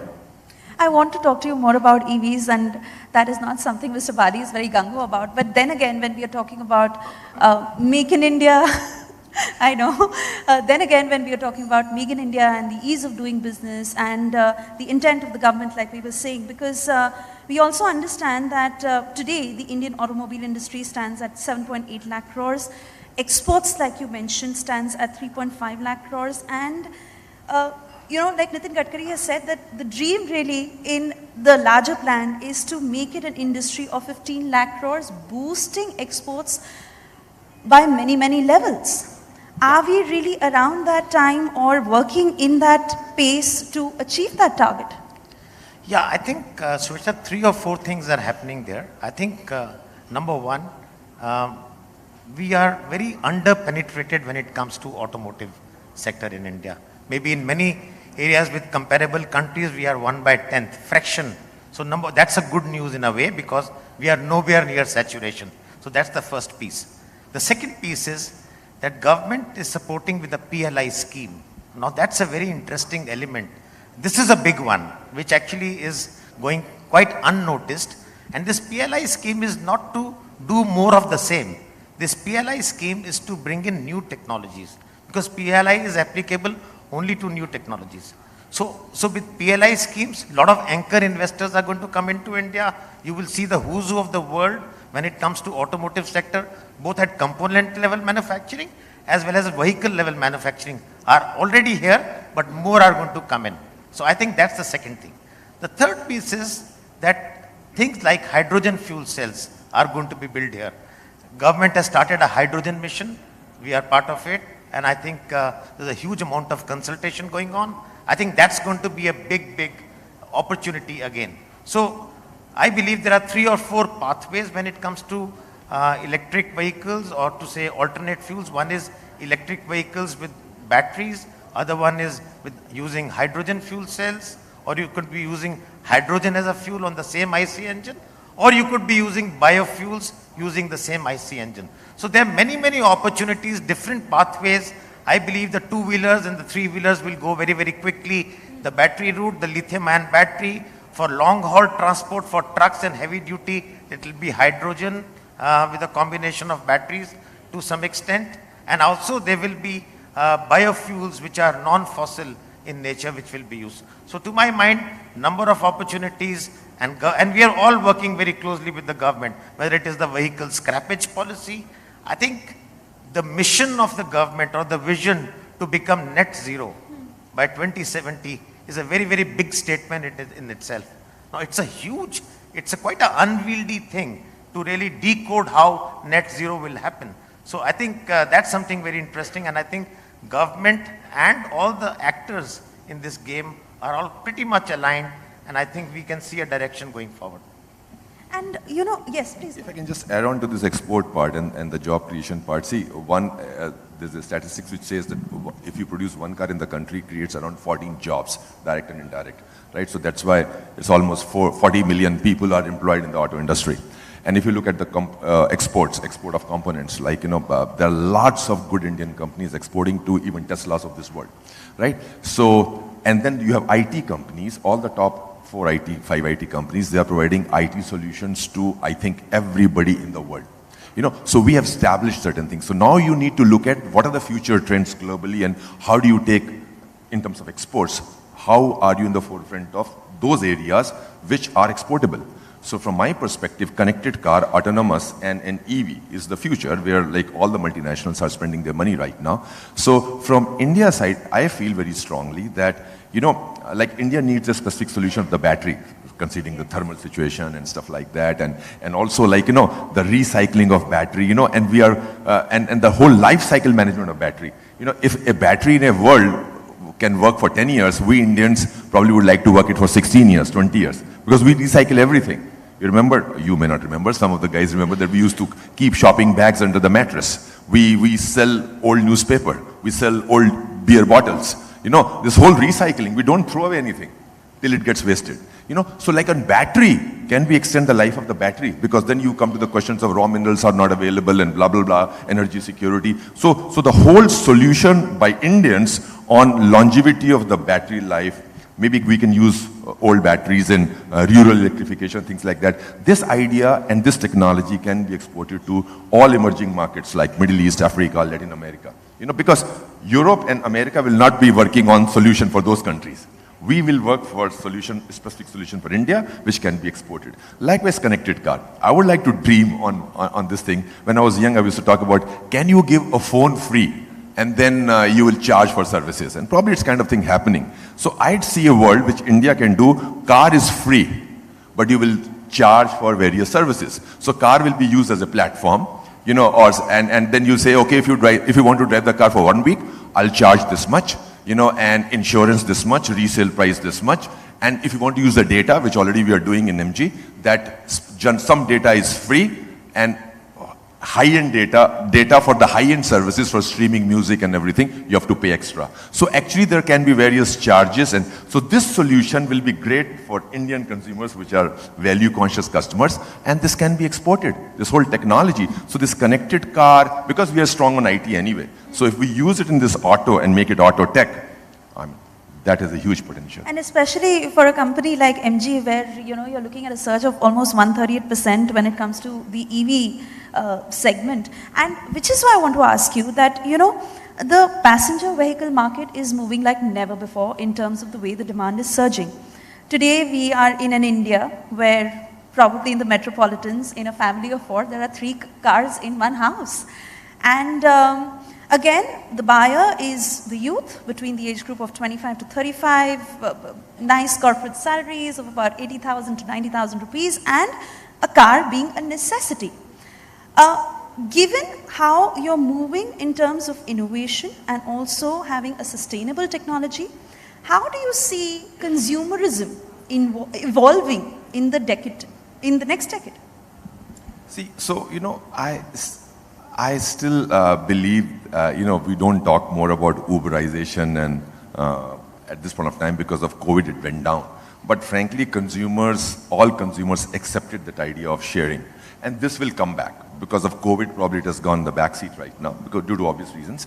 But I think in a 1 year's time, 2 years' time, post-COVID, I think it should come back. So shared mobility is the way to go. And globally, people accepted it, and we in India also welcomed it, right? So with that, see, again, there are 2-3 aspects we are talking about, because, on one hand, it's a good idea that you have 20-30 cars penetration of 1,000, which is low because our roads are bad. But if the roads improve, which are improving right now, you can have more penetration, and we have pollution issue also, but if you have the good energy source for energy, cleaner energy for energy, and that EVs, I think that should take care of the pollution too, to some extent, emissions. So I think shared mobility is the solution. Consumerism, I want to throw some examples, and you can judge for yourself. When we launched our first car, Hector, and we said connected car, the guy said, what do you mean by connected car? So we said internet inside. Okay, internet inside. So what do you mean by that? And lots of guys were, again, I'm not bitching about competition, but I'm saying the solutions were available in the country. But it was as simple a decision that if you put an industrial SIM card, Airtel ka ya Jio ka SIM card, if you put in a car, who will pay for that? So because of that lack of decision, the card was not put. So we said, listen, let's put the card right now, and let's give the data free for 5 years. After that, we'll find out how it has to be done. Like EV, our second car was EV, and that point of time, guys said, why are you launching EV? So consumers are ready. Connected car, if you are launching any car above 10 lakhs of rupees, has become price of entry now. So that's how the consumer's mentality has changed. So our consumers are ready for good solutions at good value. Problem was from us, from OEMs, from manufacturers, that we were not providing, and still now we are not providing the best solutions for consumers, in my opinion. Again, it doesn't mean that it will change 100% to EV. It will change 100% to connected car. But there is a substantial chunk, where people want to experiment. They have global aspirations. They want globally best practices and products in our country, provided you can provide a good, compelling value. I believe Mr. Bali wants to make a point. No, not on this. I'm generally very bullish on the India story, because I'm very excited with the rebalancing of global value chain, which is happening. Almost $4 trillion of manufacturing is shifting out of existing countries. Even if 10 to 20% shifts to India, we can double our manufacturing or triple our manufacturing to almost $1.5 trillion. And that's the story. And if $1.5 trillion is going to be overall manufacturing, obviously automotive industry is also going to get a big stake. So I think the future, maybe the next 3 or 4 decades, belong completely to India. And the reason is very simple. The per capita, which is today 2,200 or 2,500, moves to 7,500 by the end of 2030. Imagine the kind of consumerism, the amount of disposable income which is available. That's the simple story which everybody will understand. And as much as I had a lot more to ask, but there is a time constraint. Having said that, we are closing this on a very good note, and certainly the auto industry in the driver's seat to move towards making India a superpower. Thank you so much, gentlemen, and thank you all. Thank you. Thank you very much, Mr. Chaba, Mr. Bali, and Suesha. Ladies and gentlemen, India is booming with opportunities, and you've been hearing that being said right through the day. Opportunities for foreign investors to pledge their money for steady growth. The world today is bullish on the India growth story, and we have the resources, we've got the potential, we have the youngest and brightest minds to take the country to insurmountable heights. Bharat is clearly heading to the Amrit Kal and is becoming unstoppable, with unicorns becoming decacorns in just a span of a year. With businesses thriving in diverse sectors, the time to unleash our true potential is now. And that sets the stage for our next guest, a parliamentarian, cabinet minister, and a nationalist who is bullish on India becoming the powerhouse driving global growth by 2047. So without any more delay, I'd like to invite Shri Piyush Goyal, Honorable Minister of Textiles, Commerce and Industry, Consumer Affairs and Food and Public Distribution, Government of India, to join us today for a special address on Mission Superpower, Unleashing India. I would truly have been delighted to be a part of the summit in person, but I'm traveling to Gujarat tomorrow morning and I'm unable to be with you. But I assure you that the next time you have a summit, I'll be there. And I'm sure this summit also will be a grand success. I have always held the conviction that India, given its demographic dividend, given the ability of our young boys and girls, the skill sets that they possess, the young aspirational India, where 1 billion plus people now connected with the world through digital technologies, wants all the good things of life for them and their families, and India, which is powered equally by our farmers, becoming the food bowl of the world, as much by our laborers, providing us strengths in manufacturing, by our engineers, by our professionals in different walks of life, making India truly a powerhouse of knowledge. And that knowledge is going to translate to economic growth in the years to come. The Honorable Prime Minister, in his address at the 75th Independence Day celebrations on 15th August from the ramparts of the Red Fort, gave a clarion call to the nation. As a part of the Panch Pran, the 5 commitments that he made, he articulated his vision of a developed India. An India which is free from the colonial mindset. An India that goes back to its roots. An India in which everybody is conscious of their duties. An India which is united. And I think the entire country today aligns themselves with this vision of the Prime Minister. Given our huge potential in different areas, be it manufacturing, industry, our agricultural produce, the very vibrant and strong services sector, India is looking at a holistic growth across different skill sets. And even if we were to look at a business as usual scenario, where we grow at our typical 12% odd nominal growth that we have been seeing for last many years, and factor in the depreciation also at current levels, though I personally feel depreciation of the rupee would significantly reduce in going forward.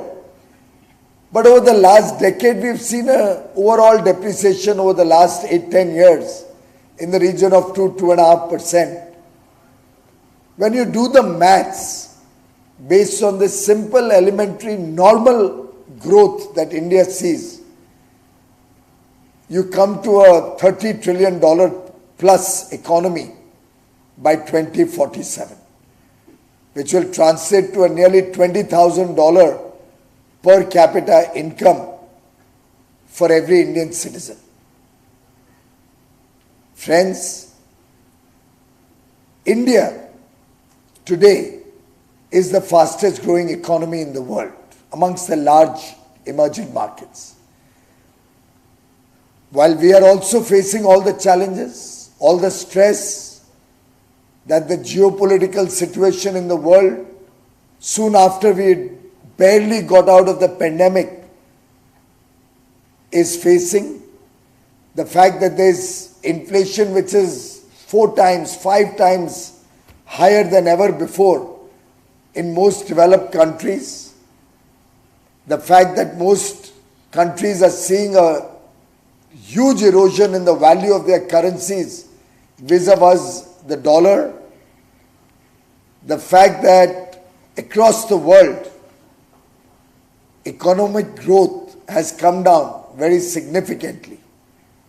In all these circumstances, India continues to lead economic growth and in fact is expected in the next few decades, possibly this century, to become the engine of global growth.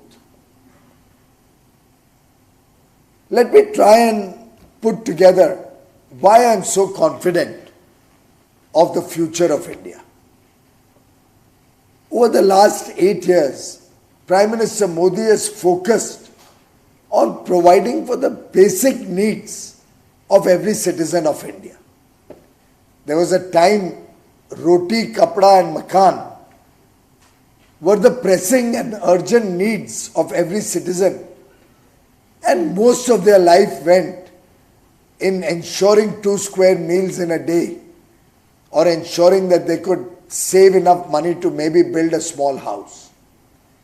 Today, through a holistic development program which covered different aspects of human needs, be it the Pradhan Mantri Garib Kalyan Anna Yojana, which ensures adequate food grain for the 80 crore poor or less low-income families, lower middle-class families.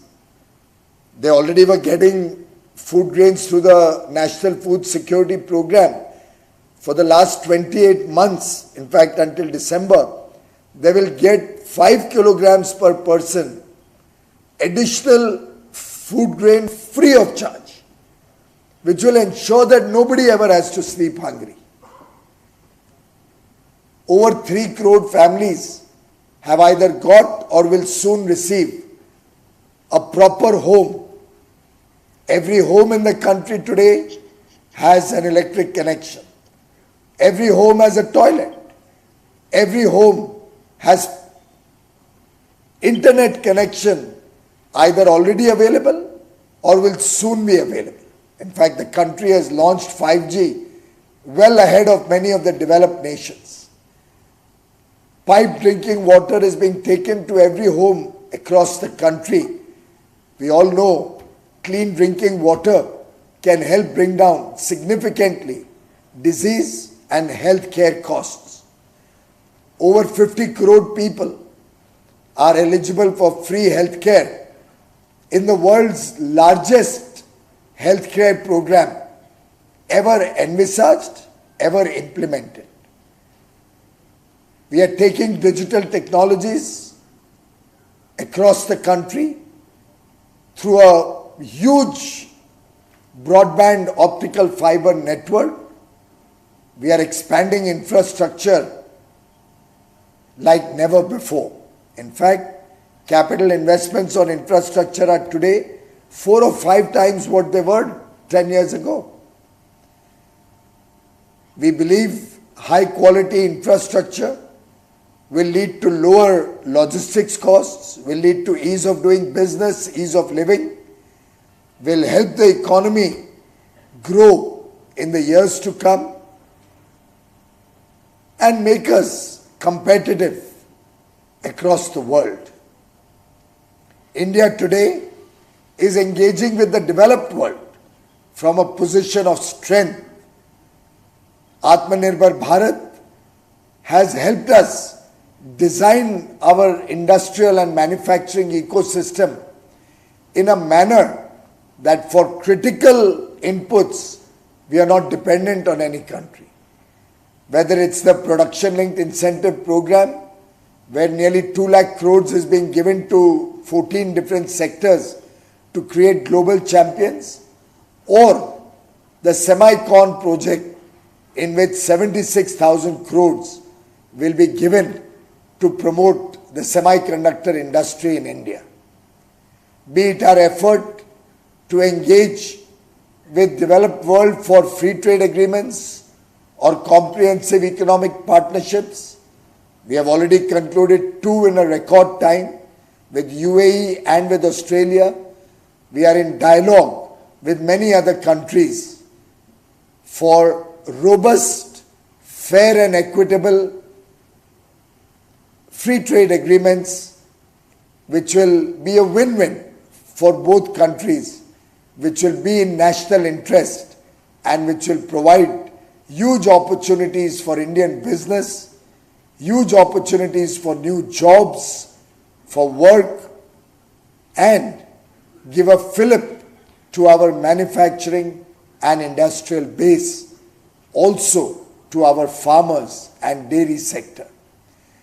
The MSME sector, which is the backbone of our economy, is a focus area, and this government, through multifarious programs, is supporting the MSME sector. Agricultural production has consistently grown despite severe challenges across the globe. When fertilizer prices rose nearly 4 or 5 times, the central government absorbed the entire additional cost and subsidized fertilizers so that the farmers could get adequate fertilizer at the old rates and they could continue to produce quality agri products which are today adding nearly $50 billion to our Indian exports. The marine sector, fisheries, has got a big fillip from the Pradhan Mantri Matsya Yojana, through which we are helping our fishermen improve the quality of their catch, also focus on sustainable fishing. Friends, for us in India, the next 25 years are going to be a defining period, a golden period. Collectively, 130 crore Indians working with a spirit of duty, कर्तव्य भावना से जो आज देश का युवा युवती काम कर रहे हैं, जिस उत्साह और उमंग के साथ देश की अपेक्षाओं को, आकांक्षाओं को पूरा करने में आज पूरा देश जुटा हुआ है, जो निर्णायक नेतृत्व आज प्रधानमंत्री नरेंद्र मोदी जी इस देश को दे रहे हैं, जिस प्रकार से हमारे वैज्ञानिक नई नई खोज लेके आ रहे हैं। प्राइम मिनिस्टर ने 15 अगस्त को जय किसान, जय जवान, जय किसान, जय विज्ञान के नारे के साथ जय अनुसंधान को भी जोड़ा है। जिस प्रकार से आज देश में स्टार्टअप इकोसिस्टम डेवलप हो रहा है, जिसमें नई नई सॉल्यूशंस रोजमर्रा के प्रॉब्लम्स के लिए, इंडस्ट्री के प्रॉब्लम्स के लिए हमारे युवा पावर प्रोवाइड कर रहे हैं। मैं समझता हूं एक होलिस्टिक देश की विकास की यात्रा अमृत काल में प्रारंभ हुई है, इस अमृत काल में हम सब मिलके इस देश को एक विकसित देश बनाए, एक समृद्ध देश बनाए, एक विश्व गुरु बनाए, एक अंतरराष्ट्रीय ताकत बनाए। इस कर्तव्य भावना से जो आज देश उमड़ पड़ा है, पूरी दुनिया आज ईर्ष्या के साथ भारत की प्रति देख रही है। Many of you will recall the situation that existed in 2014 when this government came to power. From a fragile five economy facing severe challenges on every front, today we are recognized the world over as the fastest growing large economy. We are an emerging market, a developing nation on the highway, speedily progressing towards prosperity. Friends, let us all join hands.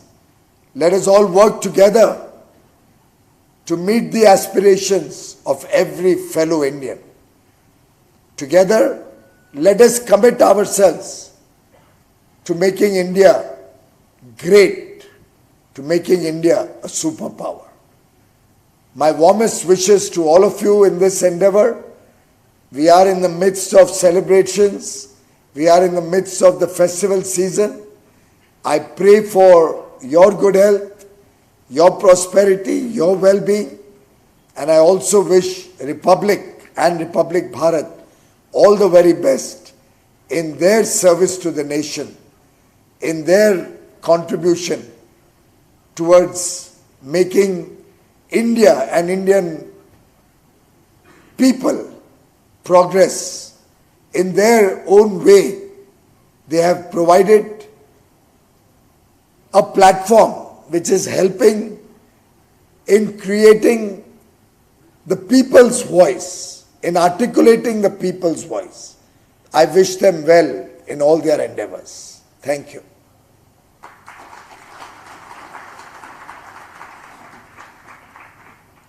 Thank you so much, Mr. Goel, for your inspiring words and your valuable insights. It's always a treat to hear you speak. Our next segment, ladies and gentlemen, at Republic Media Network's India Economic Summit 2022 is on Mission Superpower, Banking on India, that puts the spotlight on banks as the key growth catalysts of the Indian economy and how they're going into the future. They are going to be the wealth creators driving India's vision for 2047. Let's take a look at the audiovisual. The backbone of a country's economy, the banking sector plays a significant role in the economic growth and development of the country. Banks in India are going to be the wealth creators in the time to come. In 2020 to 2022, bank assets across sectors have grown exponentially.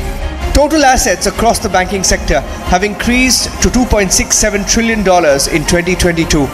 With an efficient UPI system and a robust fintech sector, India is now the largest country in terms of digital payment transactions. Honorable Finance Minister Nirmala Sitharaman cited banks as the key growth catalyst for a strong economy, rightfully the dark horse of the Indian economy. Today at the Republic Media Network presents India Economic Summit 2022, we discuss how the world is now banking on India.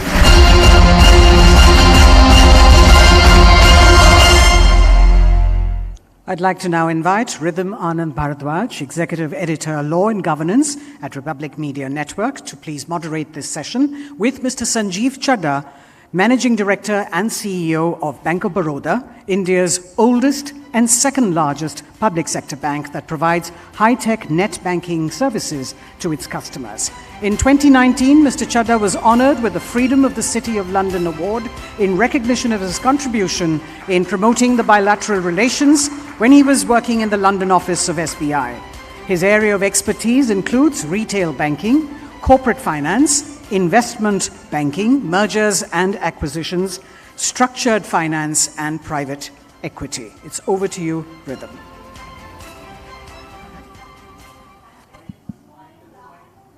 Could we have the sound for Rhythm, please?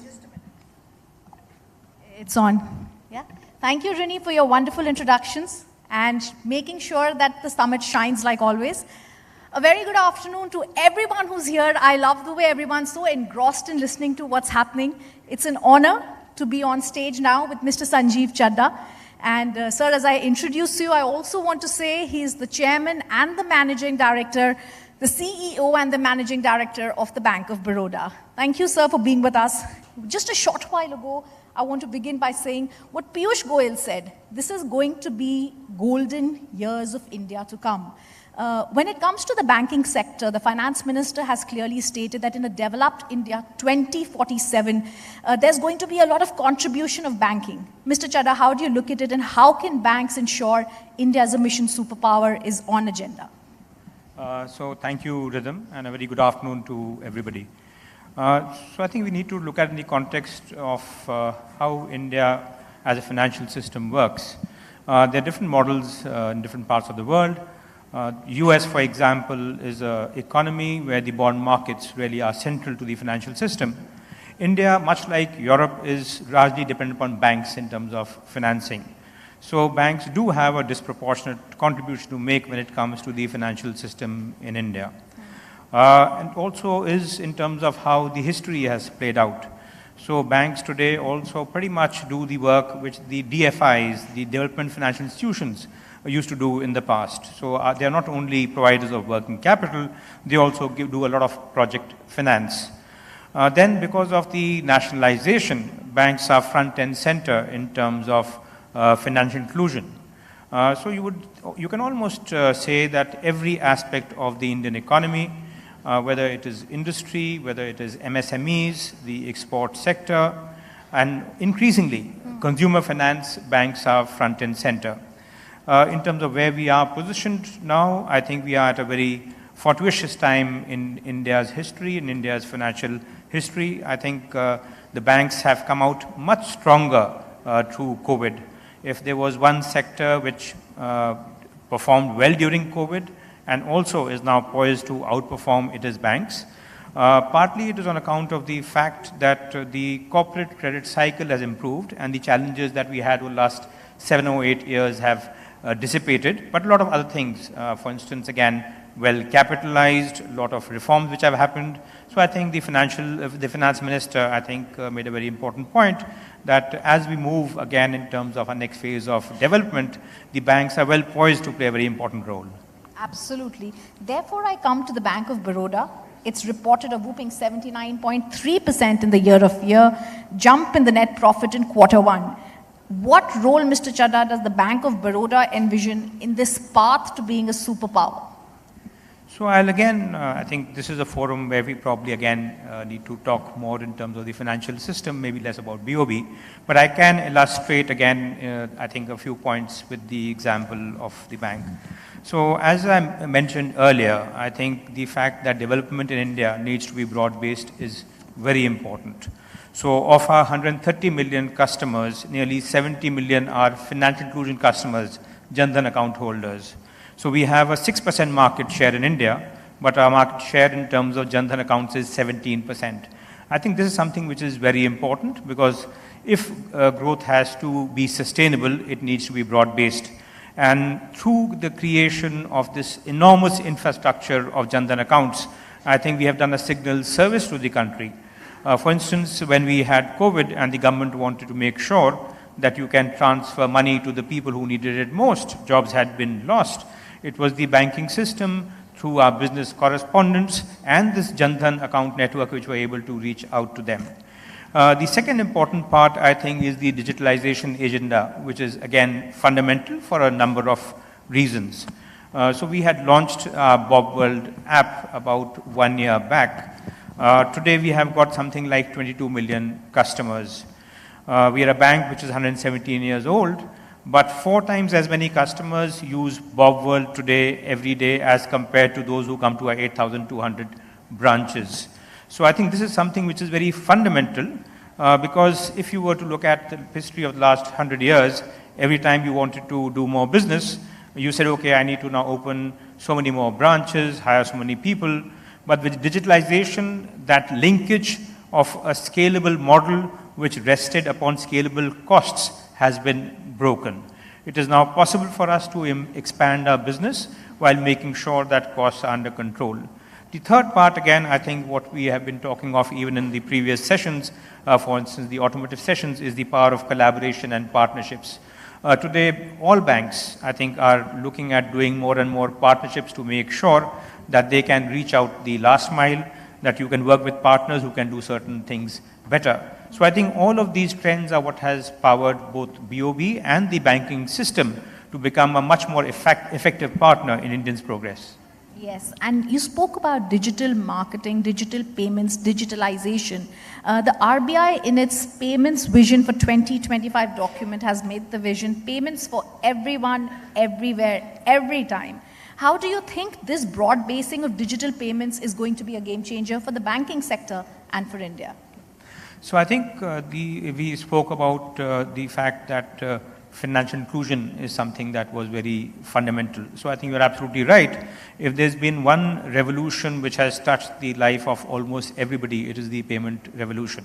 And there, I think it's important that when we talk of technology, it is something which is appropriate to India.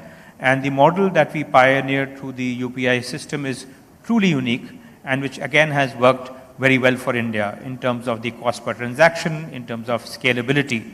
So I think now the time has come where what we have achieved in terms of the digital infrastructure, the Aadhaar system, the payment system, now we're talking in terms of the ONDC, and this is the time to now build upon those successes to make sure that this infrastructure is used optimally and can reach, and we can make sure that all Indians are part of this progress. In fact, like you spoke about this, what is the future of fintech, Mr. Chadha, in India? Because like we're saying, 80% of Indians today have bank accounts, 60% have, can get the internet access. How do we make it 100%? So I think when we talk of fintech, I think we can talk of fintechs and we can talk of fintech, right? One is, of course, companies, startups who are actually responsible for so much innovation. And it is, again, for the banks to make sure that they can partner with them, and each of the partners can bring their respective strengths.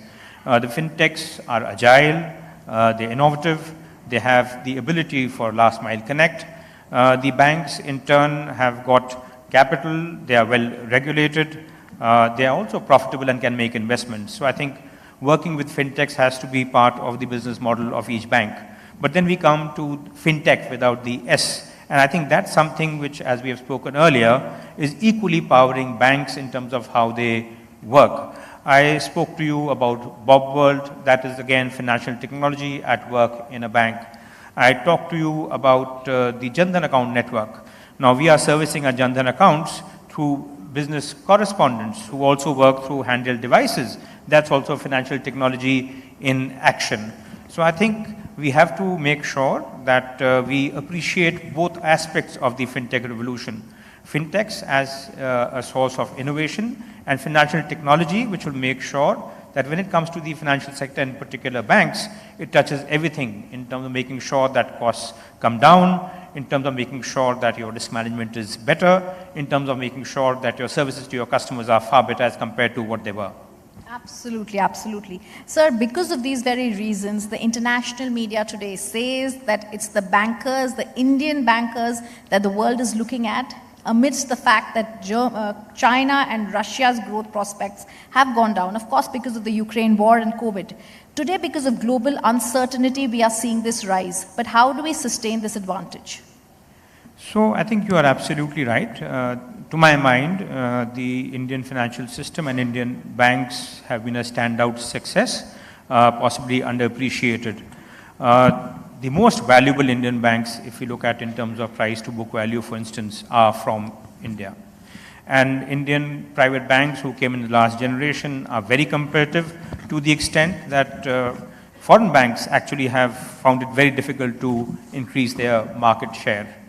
Public sector banks, I think, over the last few years, again, have made sure that in terms of technology, they are coming right up to speed, and we are seeing a re-rating when it comes to public sector banks also. So I think the best part is that we have a very broad-based ecosystem which encompasses private banks, public banks, who are able to contribute again, in each in their own way, to what is a very resilient and a very vibrant financial system.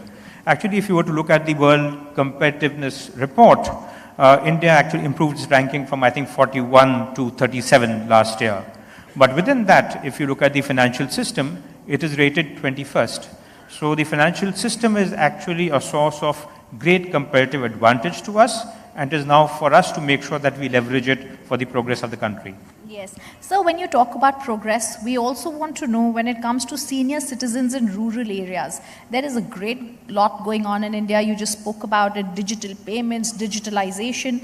How does the unorganized labor, the rural sectors, the senior citizens get improved accessibility to this? So I think that's a very important point. While we talk of digitalization, the digital divide is also a factor of life which we must address. So first of all, the urban-rural divide. I think when we talk of digital, it must be something which is appropriate to the user. You cannot have a one-size-fits-all approach. So as I mentioned to you, when it comes to our rural clientele, and more than 60-70% of our clientele is from rural semi-urban areas, the approach that we have used is of business correspondents who work pretty much in the village where your consumer is, to make sure that, that banking services are accessible. 2 years back, the proportion of our network of branches to BCs was about 1:2, which means that for every one branch, we had 2 business correspondents. Today, it has gone up to 1:5. I think it's very important we appreciate that there's an appropriate technology solution for each of our customers. Similarly, you talked of the senior citizens, for instance. So Bob World, of course, as I told you, was launched about a year back. But then about a few months back, we had another version of Bob World called Bob World Gold, which is for senior citizens, where the interface is much easier and appropriate to that set of users. I think that really is the beauty of digital. It was very difficult to have physical infrastructure which was tailor-made to your clientele. You, of course, had branches which were specialized branches for SMEs, for instance. But I think when you are in the digital world, the possibility of tailoring a solution for each customer category is far easier, far more practical. And as we go along, I think we will be able to make sure that not only do you have a digital solution, but is also appropriate to your use. Absolutely, that's wonderful, sir, because Bob will be helping, the digital Bob will be helping these people, all the sectors, the infrastructure will also help.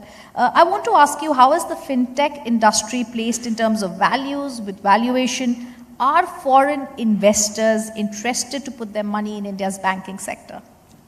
So I think when it comes to valuations, again, I think you have drawn a distinction between fintechs and banks. I think when you look at fintechs, effectively what is the basis of valuation? It is that you should have a scalable technology, which is the biggest advantage of digital enterprise. It is that you actually are able to attract a very large number of customers. But then at the end of the day, it is also important that you have a business model which is viable in the medium and long term. And that's where, again, the differentiation happens. It is possible to do the first two if you have sufficient pools of capital. The third really is the test case, which really separates the people who actually make it big. When it comes to banks, I think some of these factors operate equally. So one is, of course, that you should have technology which is scalable. It is important that you have customer base. So the bank actually already have a large customer base. It's important that, as I mentioned, that you have a viable business model. So banks already have a business model which is viable. Now, when you twin this customer base and a viable business model along with technology which is appropriate, which is scalable, I think it becomes a very powerful solution. And which is precisely why, as I mentioned to you, that certain Indian banks actually are the most valuable banks in the world. And we are seeing a re-rating of the entire Indian banking sector also. Okay, my last question to you, Mr. Chadha. What kind of growth do you envisage for India? What do you project will be the growth? So I think we are at an inflection point which is very powerful. Ultimately, everything is comparative, right? So when you rate companies, you say this is AAA, this is AA, this is A. Everything is comparative. So I think both in absolute terms, I think we are rebounding and rebounding powerfully. Equally in comparative terms, I think we are very well placed. I think in many ways what is distinguishing different countries in the world today is how they saw and how they addressed the central challenge of the pandemic. The fact that India's response was very well calibrated, we did not go overboard, for instance, in terms of cutting rates, means that the kind of disruption that now the world faces when you want to normalize interest rates or normalize liquidity, that's not the challenge India is facing. So I think we are very well placed for cyclical reasons, for structural reasons, and also what has been a very wise way to confront the challenge of COVID. Absolutely. On that very positive note, Mr. Chadha, we thank you for being with us on the India Economic Summit, sharing your projections for the banking sector and India at large. It's been a pleasure. Thank you, Rhythm. Thank you, sir.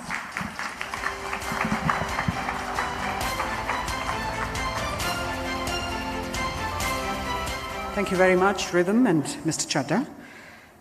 In our next special address that we have, Mission Superpower, Value and Valuation, we put the spotlight on what investors look for in a company while investing. This address is crucial, ladies and gentlemen, at a time when the nation is witnessing a long-standing market valuation debate. So let's take a look at a short audiovisual. The entry, growth and expansion of India's startup ecosystem has been unprecedented. Just this year, India became home to the third highest number of unicorns globally. Touted to overtake China in the unicorn race soon, but some questions loom. Is innovation taking a backseat with investments ruling the tide? Is overvaluation of startups a cautionary tale for investors? Is there any value in valuations? Joining us is a key game changer with investments in over 46 companies. A visionary bullish on India, churning out 250 unicorns by 2025. A man who has helped launch 10 different ventures, growth and public market funds. Today, at the India Economic Summit 2022, we have Mr. TV Mohandas Pai, co-founder and chairman, RN Capital Partners and Manipal Global Education, speaking on value and valuation.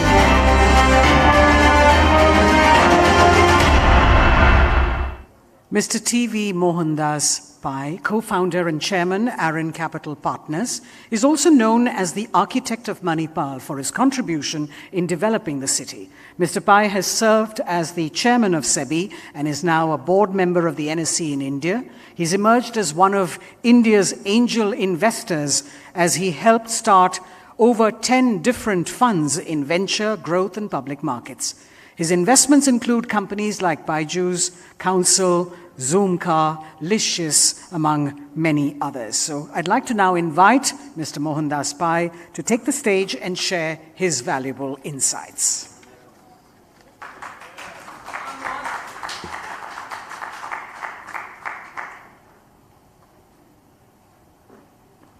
Arnab, thank you for inviting me.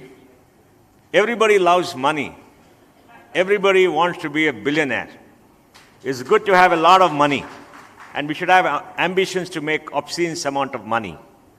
So valuations become important. Valuation is what people pay you for buying your stock. Value creation is what you do to create a sustainable business. And throughout history, valuation and value creation has moved in cycles. When there is greed, valuation goes up. We believe growth is going to be a one-way street all the way up, like inflation in the United States. But when greed becomes too large, and like Rockefeller said, even the shoe shine person opposite Wall Street was talking about stocks, fear comes in. And then people start selling, and valuation disappears. So we go through these cycles. And these cycles are part of the capitalistic economy of creative destruction. It's like the Tandava dance of Shiva. Creation, sustenance, destruction. So, greed and fear rule the markets. Human emotions rule the markets. And it's happened throughout. When the going is good, raise capital, keep the money in the bank, look at it every single day, worship it, because the market comes down, you'll have cash to spend. You know, Arnab, I remember in 2000, Infosys was valued at 55 times sale, 200 times EPS, 50,000 crores for a revenue of about maybe 400 crores, as whatever it is, small. And the next 4 years, we increased our EPS by 43% a year. Market value came down from 50,000 crores, 35,000 crores. So all these declines in the market for Paytm and all, we've seen it much bigger, much before.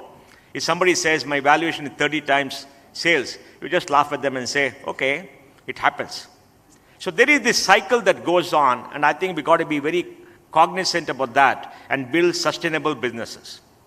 So I want to say it is part of the capitalist economy, and we got to keep quiet.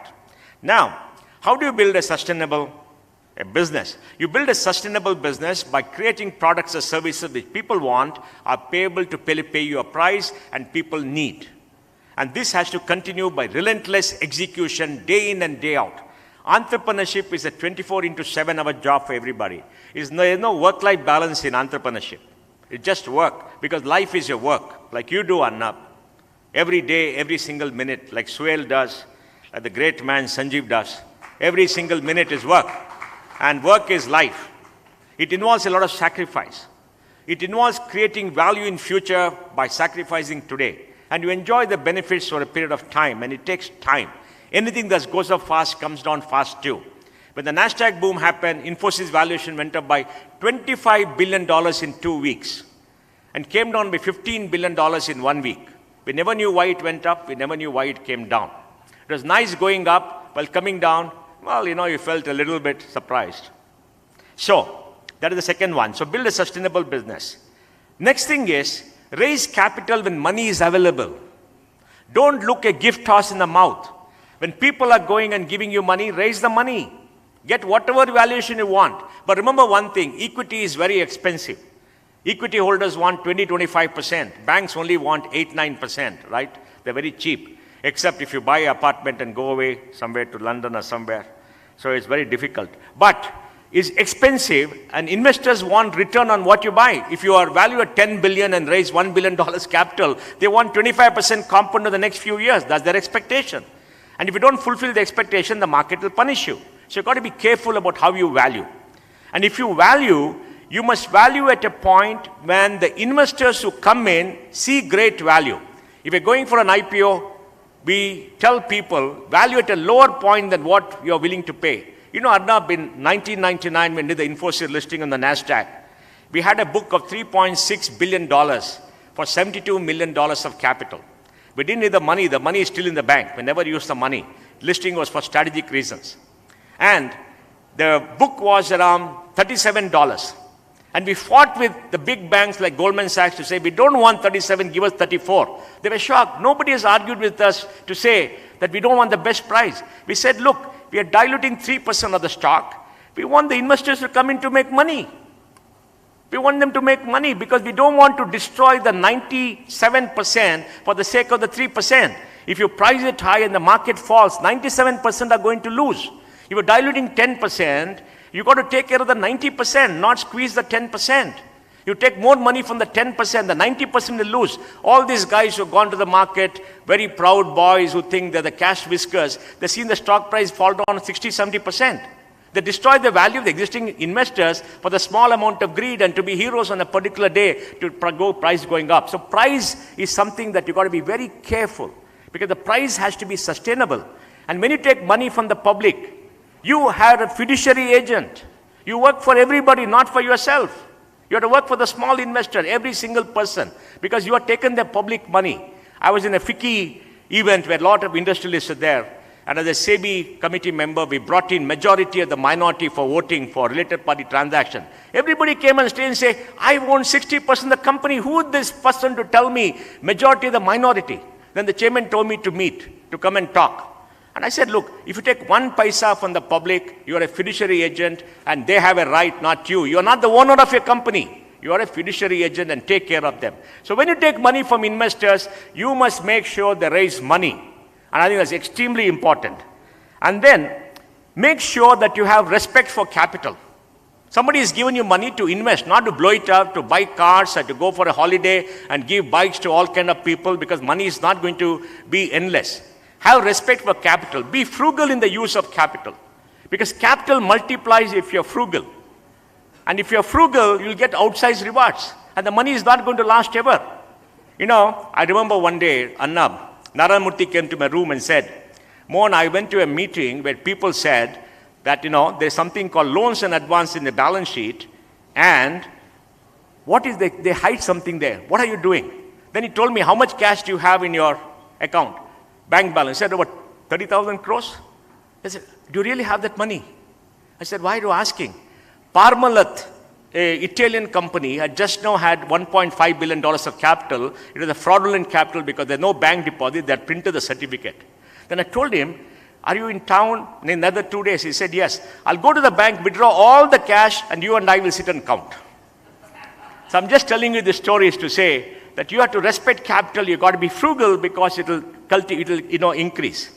And then I'll just end by 2 or 3 more points. The world printed $25 trillion of money, particularly OECD and the United States and UK, to take over the global financial crisis and COVID. The printed money is a $90 trillion global economy. The money will not wear off. So there was zero interest rates for about 20 trillion of the 40 trillion bonds of the OECD. Now, of course, we are paying the price for it. So the splash of liquidity bought in more unicorns, and that's what gave people this exuberance, and they forgot about valuation. So in the public markets, valuation goes up, driven by flows of money, driven by greed, driven by optimism. Valuation falls, value creation comes, and slowly value creation meets valuation, and the market cycle starts all over again. In public market, it's 36 months, private market maybe 16 months. It happens all the time. It's going to happen tomorrow, it's going to happen day after, and it's going to be a continuing thing. But today we are surplus in capital, and we are in the midst of a global inflection. So I want to say very clearly that India is in a great cycle for startups. We have raised $112 billion of money in the last, from 2014 to 2021. 2021, we got $42 billion of capital coming in. This year, we'll have FDI of $100 billion. And this year, we had 18 unicorns. Last year, we had unicorns almost every week. Almost every person wanted to be a unicorn, and money was pouring in. Take the money and have fun. But keep the money in the bank and don't blow it up. And we had 108 unicorns today. By 2025, we'll have 250 unicorns. And this year, we already got about $19 billion of capital. We could end with $22 billion of capital, maybe 20 unicorns. And hopefully next year will be better. So I want to end by saying, look after value creation. Value creation is sustainable. Valuation is the glamour. Glamour in business is the first 2 minutes. The balance is all about execution, execution, execution. Like you, Arnab, you can come here and talk about your EBITDA, your number of eyeballs, people doing thalis, but you got to have a show every day, 3 hours of shows, and you got to work 10 hours for the 3 hours of shows. And those eyeballs are not secure. They may go away tomorrow because you're not exciting anymore. You're not having those things that are interesting to people. So value creation is something that's sustainable, that creates loyalty, that creates a moat, and that creates something that can go on. Valuation is the time of the moment that goes up and down. Don't get enthused by valuation. Look at it and be happy, but make sure you keep the cash in the bank and create value. Thank you very much.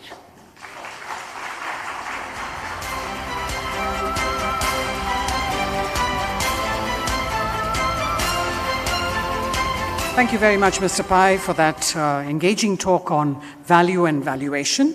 Ladies and gentlemen, the people who earlier looked at India as a developing country are now looking to invest in the emerging superpower. We are the fastest growing economy and have put ourselves on the list of the largest economies of the world. Now it's time for us to lead them all. It's time to bring the world to India. As investors are moving out of China, India is their preferred destination. The government is bullish on FDI inflows, and so is India Inc. Our next panel, Mission Superpower, Investing in New India, talks about India's potential to become the go-to investment destination for domestic and foreign investors alike. Let's take a look at an audiovisual. With immense potential and the will to be number one, India is a preferred investment destination for the world. The world is bullish on the India story and investments are flowing from across the globe. With companies shifting operations from China to India, our time has come. India Inc. is investing in startups and unicorns. Unicorns are en route to becoming decacorns. The focus now is to build a stronger market and bring the world to invest in the country. And we are all geared up to transition from an emerging market to the world's largest market. Joining us at Republic Media Network presents India Economic Summit 2022 is an esteemed panel comprising the country's top investors who are investing in New India.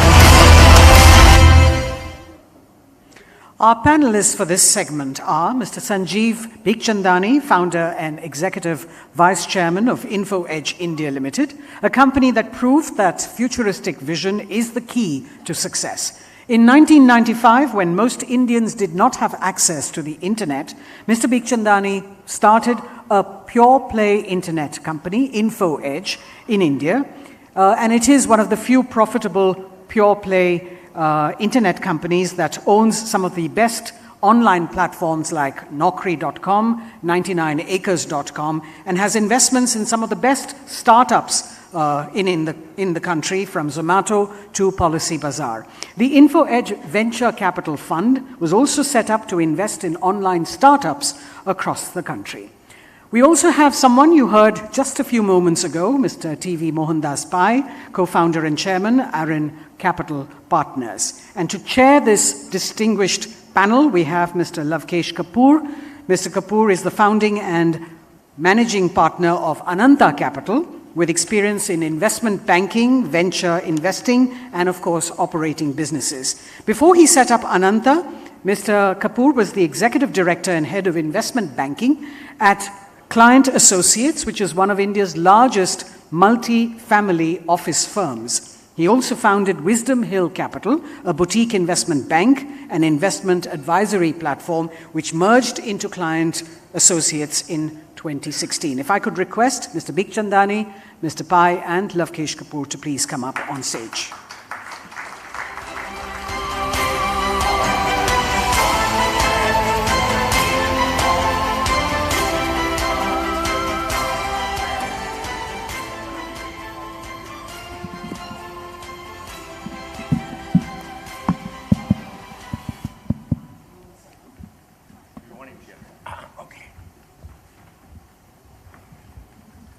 Thanks a lot for a nice introduction and good afternoon, all of you.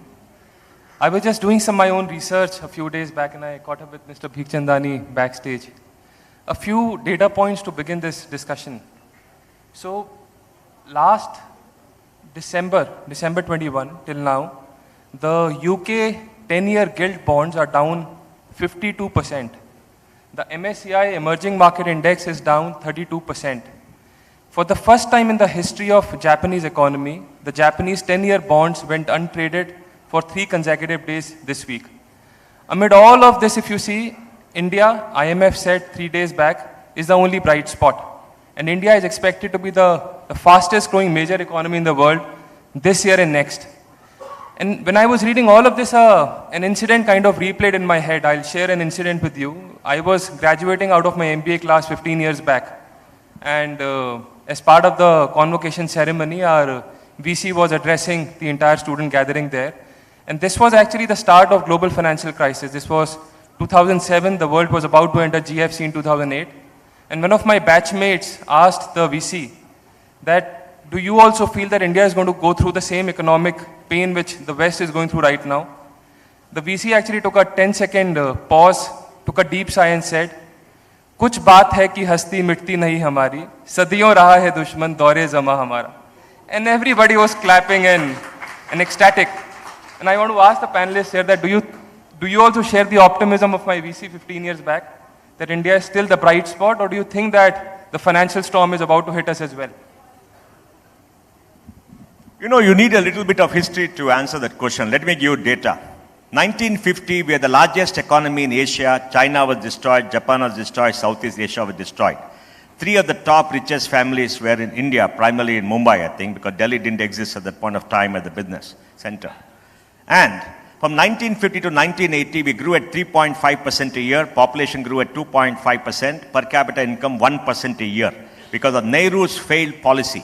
Nehru made sure that we became poorer in 1980 than 1950. This is all data, not politics. 1980 to 1990, we grew at 5.5%, population 2.25%, but debt grew from $20 billion in 1981 to $80 billion, and we are broke by 91. 91, we opened up when we got our economic freedom. Our freedom fighters and forefathers fought for freedom for this country, but we got political freedom in 1950 in the Constitution, economic freedom in 91, because private capital was suppressed by Nehru because of his dalliance with the Soviet model and the Fabian School, and his disdain for business. And India has been a free market economy throughout our history. That's why we're the richest country in the world. But we destroyed in the first 30 years, and we're paying the price. But 1991 GDP was 275 billion. 2022, we reached 3.15 trillion. We grew at 8.2% a year in dollar terms for 31 years. It's incredible. You should talk about it, Arnab. All those debates you have are irrelevant looking at this growth. What is this hijab debate? 8.2% a year, every year for 31 years. We are a $10 trillion economy by PPP. We are the top 5 in most products in the world, in agriculture and industry. All data is there.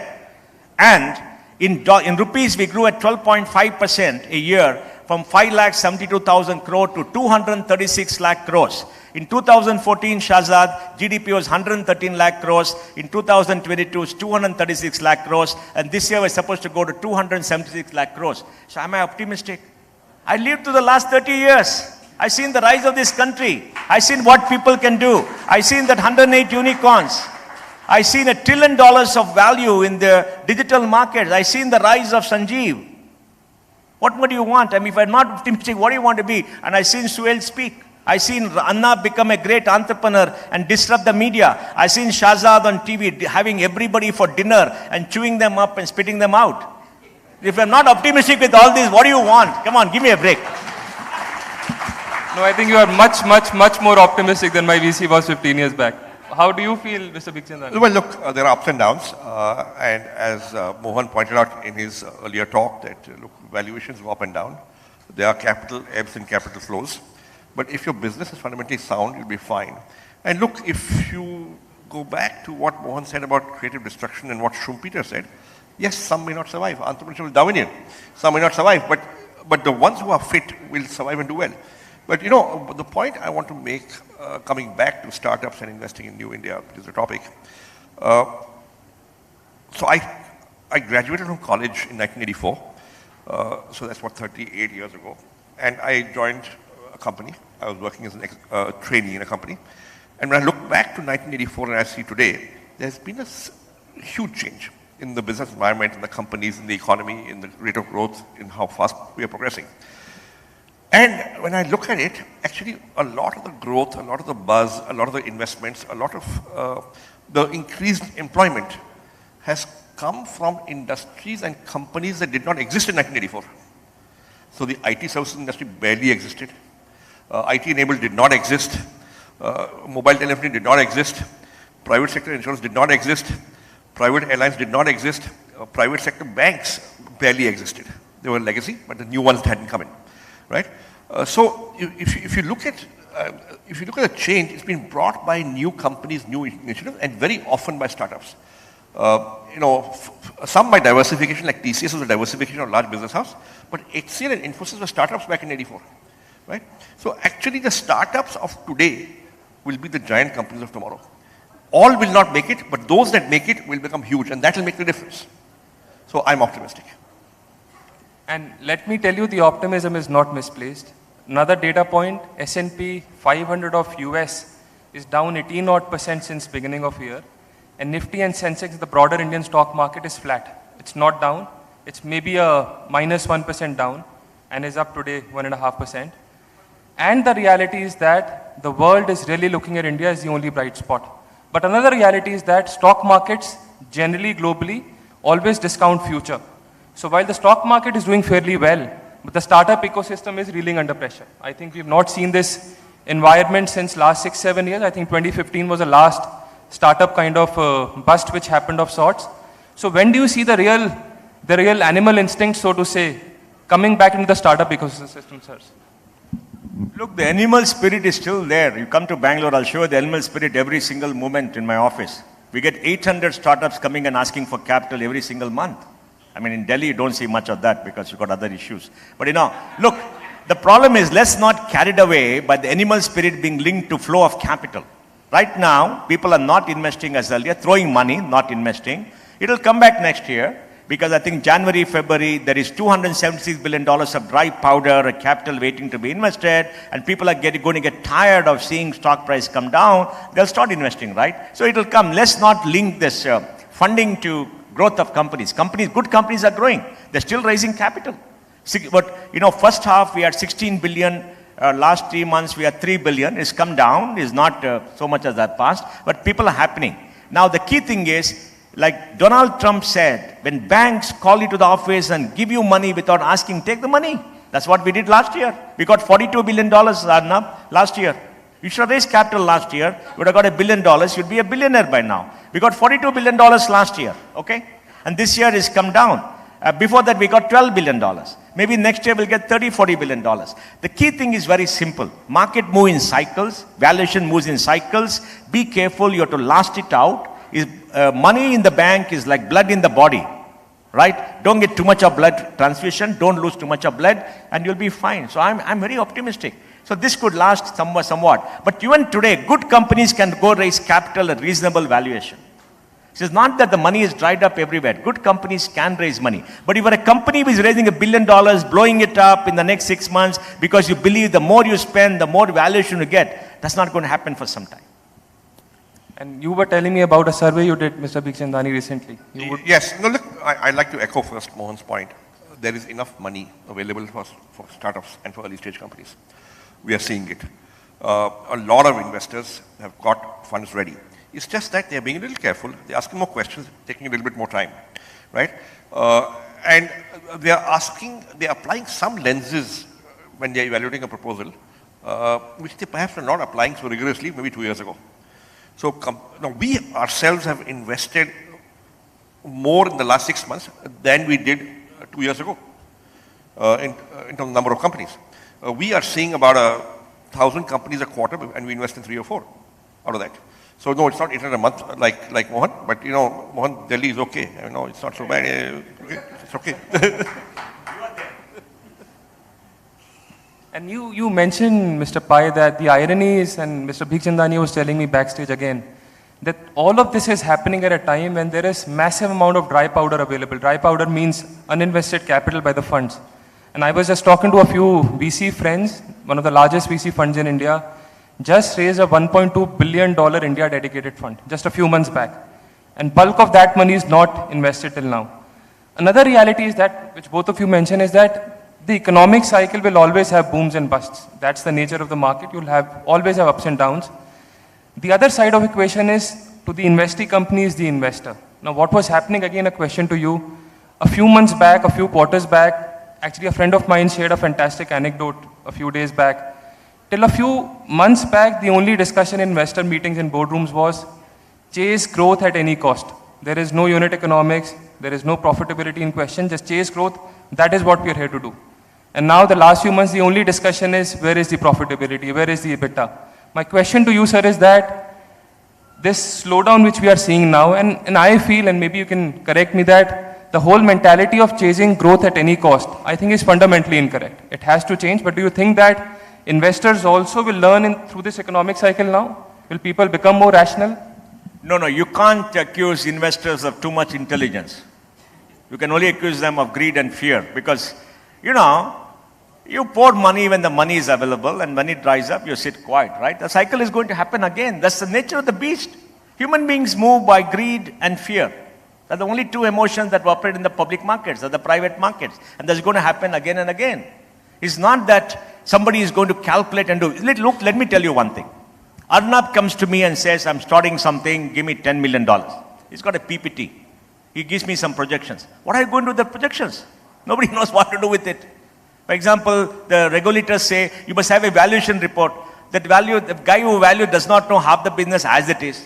So when you do something, we'll tell Arnab, okay Arnab, I'll give you 10 million, but I want first in the waterfall, first money will come to me and blah, blah, blah and all that, and I give him money and it works. Well, I believe Arnab, he's passionate, energetic, he'll work 24/7 and he wants to be a billionaire, so ride on his back and make the money, right? That's how you invest. Because the PPT, what are the analysis you do? Analysis you do when you go to public markets like him and look at all the data, right? There's got to be data.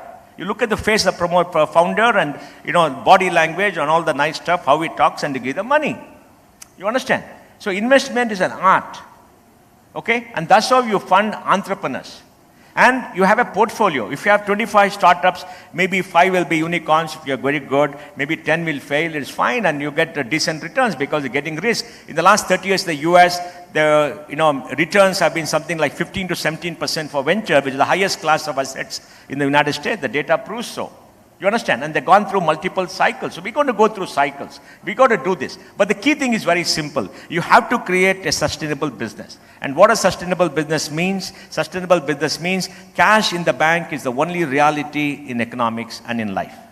Make sure the cash in the bank doesn't diminish. You earn cash flows, add to the cash, don't bring it down beyond a point, and keep it. And every day, open your ledger, do puja every day in the morning, till the evening, count again, and remain happy, then you survive.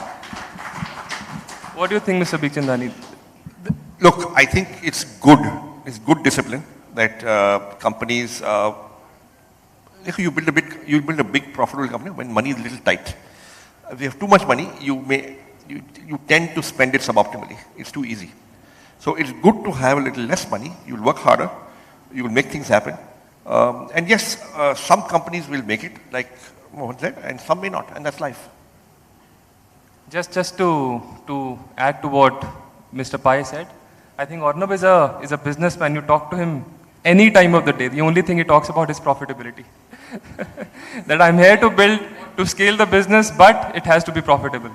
So I think a lot of founders need to learn from Arnab also in that sense. So just one more thing, sir, in this context only. So while all of us in India are extremely optimistic about the prospects, I think India is doing fairly well macroeconomics wise.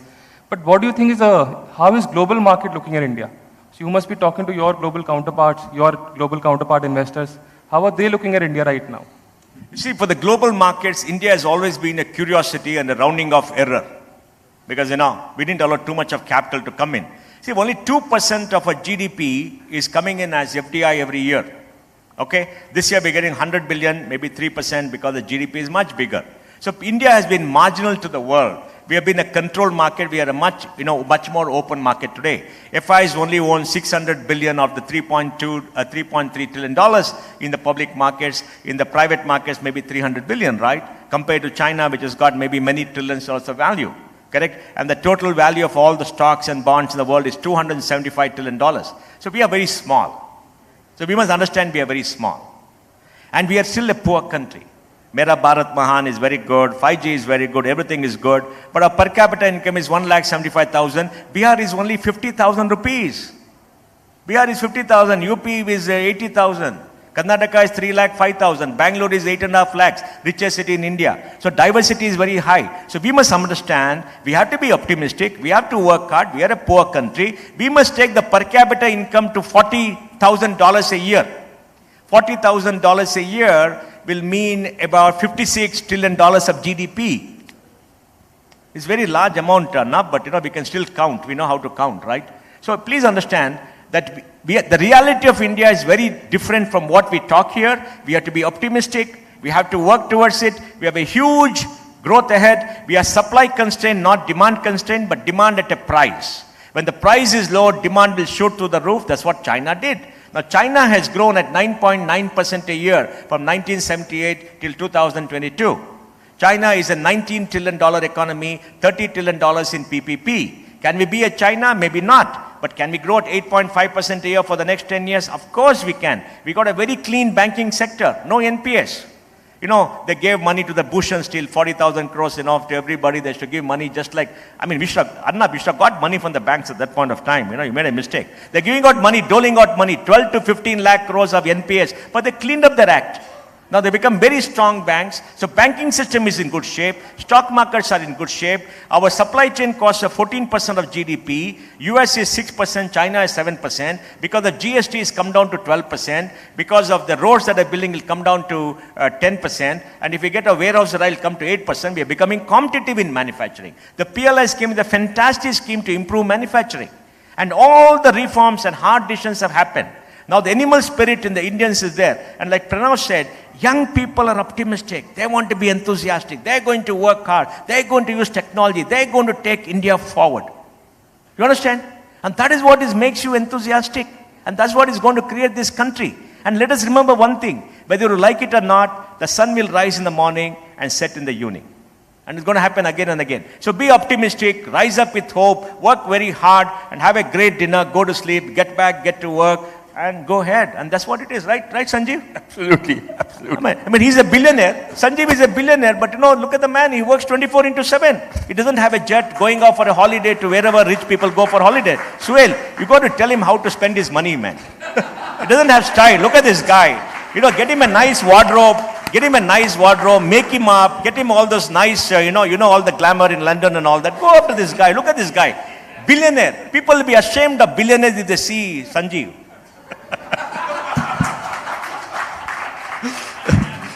I have nothing to say to that, but so will be a meeting, okay? No, so look, our feedback on how foreign investors are viewing India.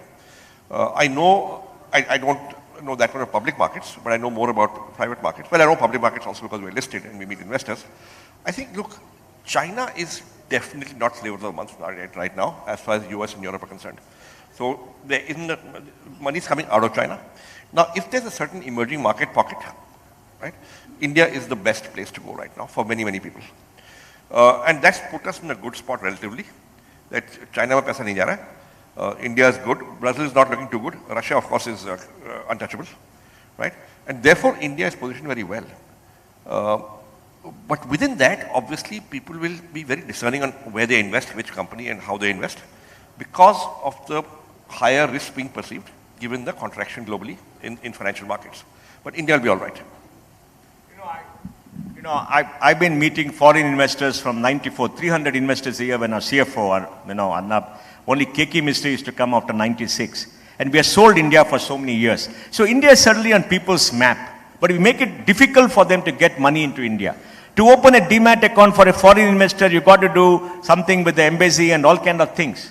To get a PAN number, we've got to do some funny thing and sign physically. Nobody signs physically. I was told that the sovereign of a neighboring country, very rich person, wanted to invest in India, but it took him 4 months to open an account with the repository, and he was signing in Arabic so that, it didn't come in the field, and he gave up. We're the only country in the world which make it difficult for people to get money in. Once they get money in, they make money head over heels. We got to open up and get all the money. I keep telling government, go to Japan, get $100 billion of money payable after 50 years at 0.5% interest to build up infrastructure. They'll give you the money. And because after 50 years, the person who gave the money is not there, and the person who took the money is not there, why bother? Get the great infrastructure, right? We got to learn how to take money from foreign capital. Foreign capital is fantastic. They got surplus money. Go take how much ever you want and invest in a country fondly, and it's okay. Let the government should not take the debt. Private sector can take the debt, right? That's why we need an Adani. He knows how to take money. He's raising $10 billion of capital. We should applaud him because he's going to invest in India. He's going to create the largest alternate energy company in India. He's going to create the largest cement company in the world. He's going to create the largest transmission company, the largest port company. We should applaud them. We need this kind of entrepreneurs to take risks, hopefully with foreign capital and not from our banks. Our banks are giving money too, but he's a great entrepreneur. Look at Dhirubhai Ambani, what he did. He transformed India. Look at Mukesh Ambani. He spent $40 billion to give us Jio. 23 GB of data every single month for every individual in the country. For 100 rupees, unlimited data. The cheapest data plan in India. Unbelievable. Unbelievable. $6.6 billion of UPI transactions every month. How will it happen without a mobile phone and a cheap data plan? Indians spend 7 hours a day looking at the internet. You go anywhere in India, everybody is watching movies. I don't know what they're watching. I mean, Sohail knows because he monitors them. They're watching all kind of stuff, right? Now, we need great entrepreneurs. We need young people to think big, and we got to think big. Foreign capital will come. You got to go market.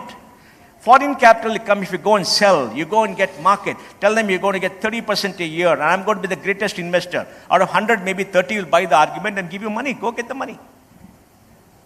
So, both of you mentioned about the China angle in all of this, and I was attending a global conference, I think about 4 years back in 2018, late 2018.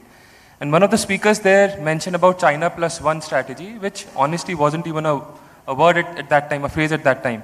And he mentioned that India needs to be proactive at this point in time. The world is going to look beyond China in terms of supply chain diversification. And this time India needs to be proactive and not reactive. Else again, countries like Philippines, Vietnam are going to take those supply chains away. And fortunately, right at the start of COVID, April 2020, India did come out with a massive PLI policy. And I think it has done phenomenal wonders, and I'm sure Mr. Pai is laughing, he would tell us some stories for that. But the reality is that that policy alone has galvanized the manufacturing ecosystem in India. And I was reading, I think this morning in Economic Times, I think what Apple is exporting $4 billion of mobile phones from India this year, which is a phenomenal number.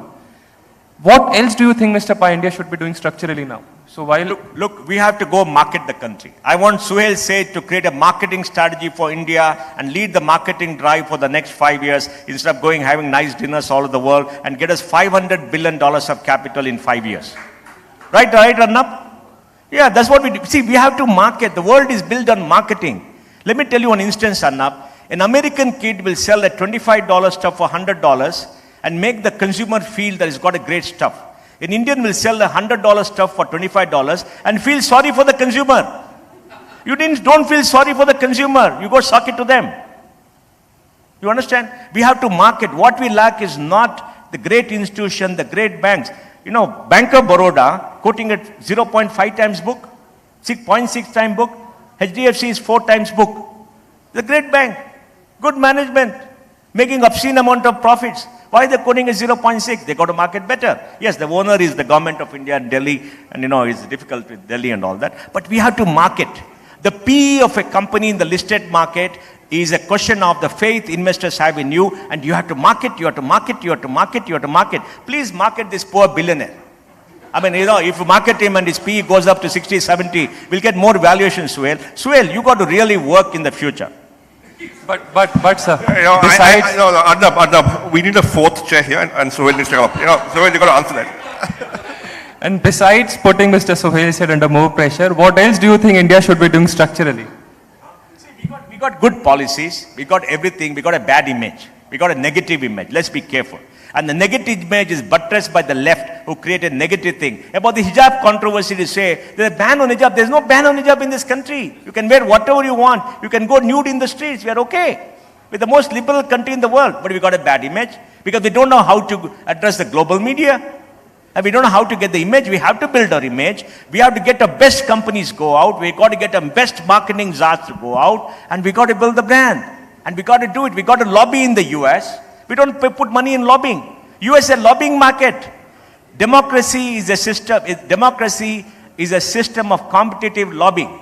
We don't lobby. We don't understand. We got to lobby. We got to spend money. We got to buy some lords and others to talk great things and have dinner parties, right? That's what everybody does. That's what the Chinese did.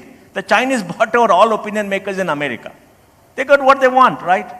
So we got to market. You should go on a road show 200 days a year. He must go on a road show 150 days a year instead of sitting in Delhi and coming for a conference like this. You must go get money, man. Marketing. I'm honest. We got everything in this country. Please believe me. We have to market more. Yeah, so listen, my personal experience, when I talk to companies, including, especially in manufacturing, China plus one is happening. Okay, and there are people who are getting orders from US companies, European companies, saying that, listen, I know you're 40% more expensive than China right now, but I'll buy your product anyway. I see you as a strategic sourcing base. And we know over time as you scale, you will come down to China's cost levels. So what we have to do is make sure that enough of this comes our way rather than go to Vietnam or Philippines, right? For that, we got to ensure that the traditional Inspector Raj does not come in the way. And that is implementation at the state level. Mohan, you don't agree? What do you think? Mukesh Ambani has grown so fast. Adani is growing so fast, right? Tatas are growing so fast in manufacturing. Yes, there are challenges. People take bribes. In my state of Karnataka, bribing has gone a multiple fold, but it's still growing.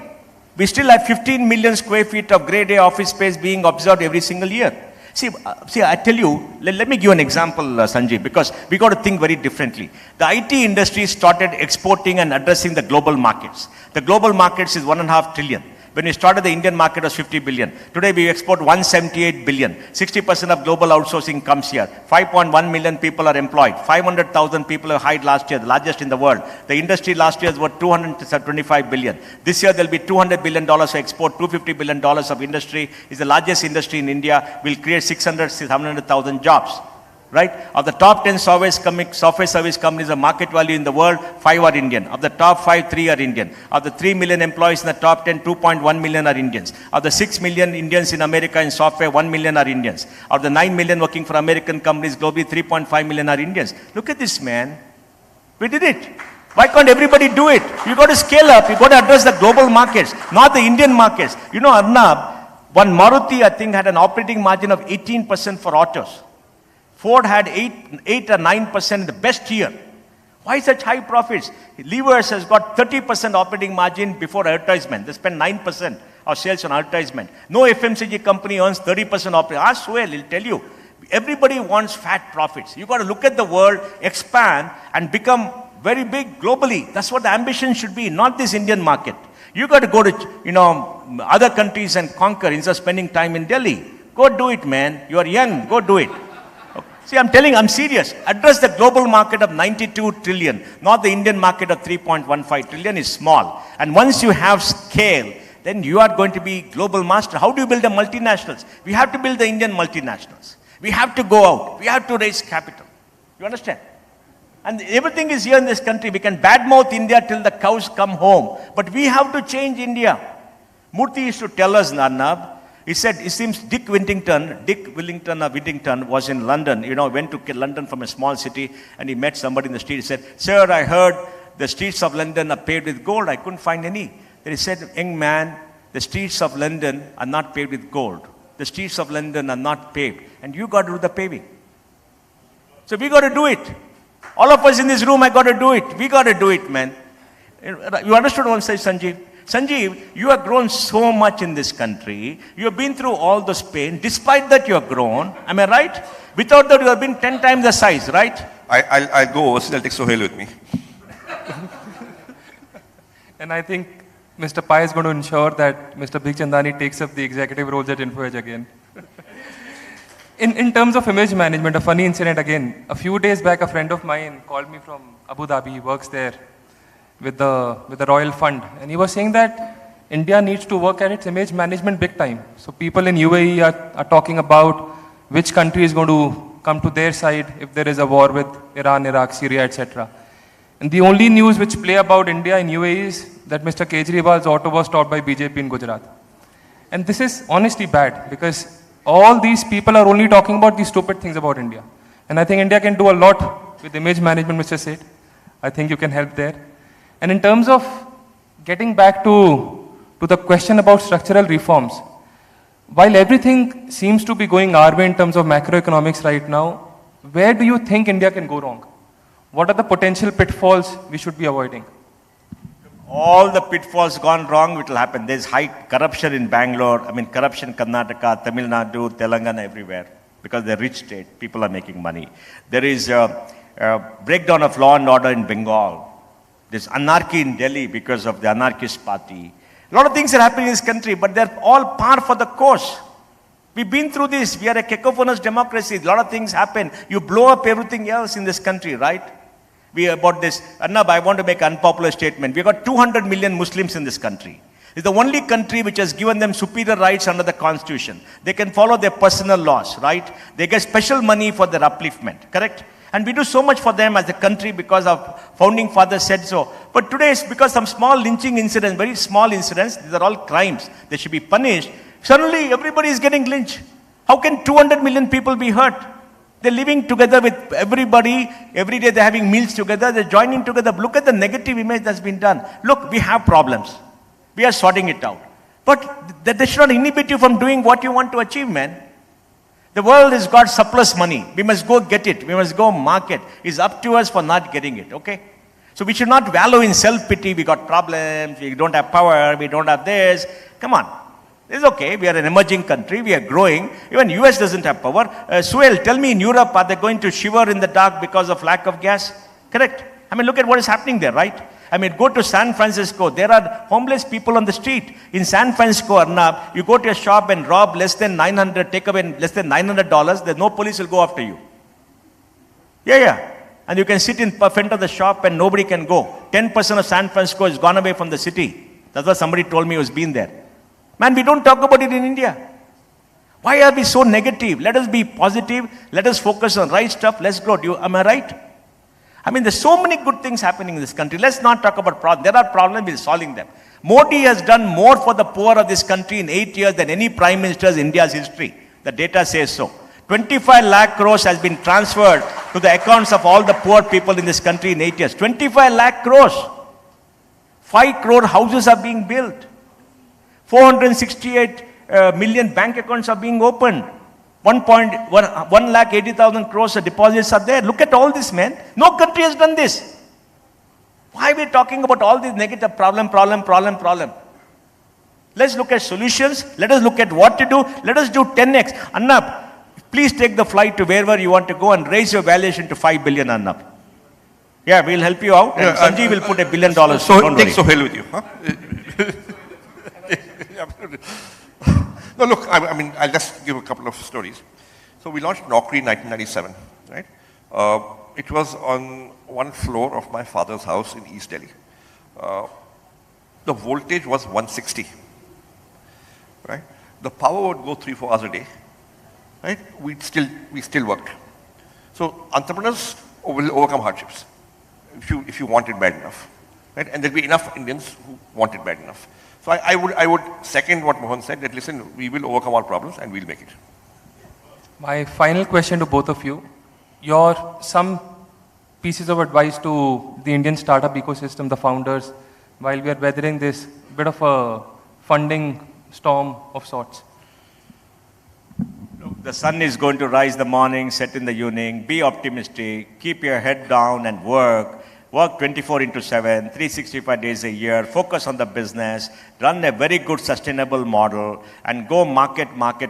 You'll raise capital. Don't worry about all this. These are all part of growing up. These are all part of growing up. It's just 18 months, 24 months. We've been through 35 years of business. We've seen all this up and down every time. When it goes up, oh, Mera Bharat Mahan. When it comes from Mera Bharat Gaya. No Gaya also. Gaya is still there in Bihar, right? It's been there for thousands of years, be for thousands of years. Why do we bother? See, my advice is, please stick and build sustainable businesses. It's going to take you 5 years, 10 years, 15 years. Valuation is not the end game. Valuation is a means to building a business, and build it sustainably, and you'll do well, and you'll create jobs. That is it. The market is there. I want to end, Arnab, when I was growing up, I graduated in 1979. Diwar was the movie. Angry young man with nothing in him, right? A failed country. You know who were the heroes then? Haji Mastan and Karim Lala. Even you have heard of them, right? We are a failed country. From there we have come to say our heroes are Sanjeev Bikhchandani and Paytm, Vijay Bhaskar. Vijay Shekhar Sharma and Baiju. Baiju is $22 billion, man. He got $22 billion. Have you met him? Such a confident young man. He will sell anything to you over the next 1 hour and take $1 billion from your pocket even if you don't have it. That's what we need.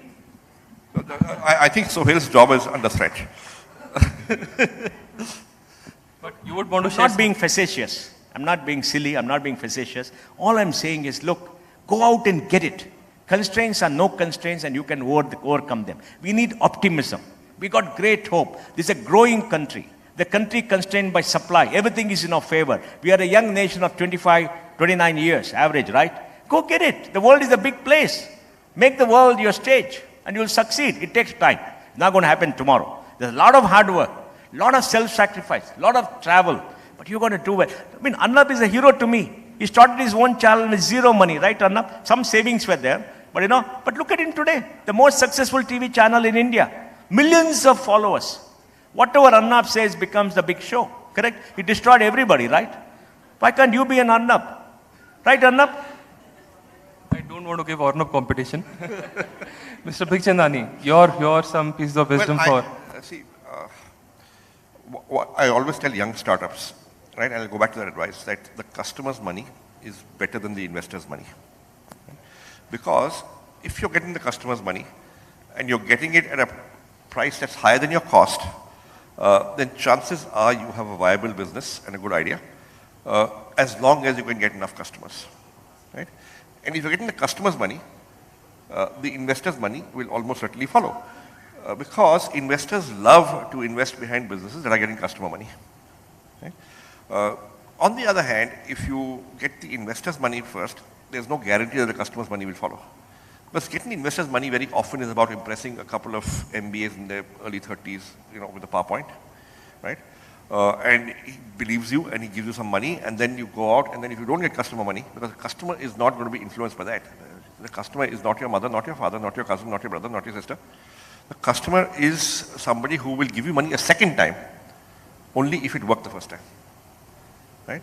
So if you focus on getting customer money, and you are successful at it, many problems get solved. So focus on the customer, is what I'd say. In my closing remarks, actually both the gentlemen sitting here, irrespective of the funding environment, last 5 years of massive bull run, I think, and I've seen on the sidelines, their advice to the startups have remained exactly the same. Focus on frugality, focus on business building, value creation instead of valuation. So thanks a lot, Mr. Pai, Mr. Bhikchandani, for a fantastic session. Thank you very much, Mr. Pai, Mr. Bhikchandani, and Lavkesh Kapoor. Ladies and gentlemen, that was a really buoyant and interactive session. We'd like to now take a short break for lunch. Lunch is being served at Rani Bagh, which is outside on the lawns. We've got signages on the way for you to get to the venue for lunch. Please be back here for the sessions that will begin at 3 o'clock. Please be back here on time. Do take your valuables with you. We will not be able to take care of them if you leave them behind. Thank you.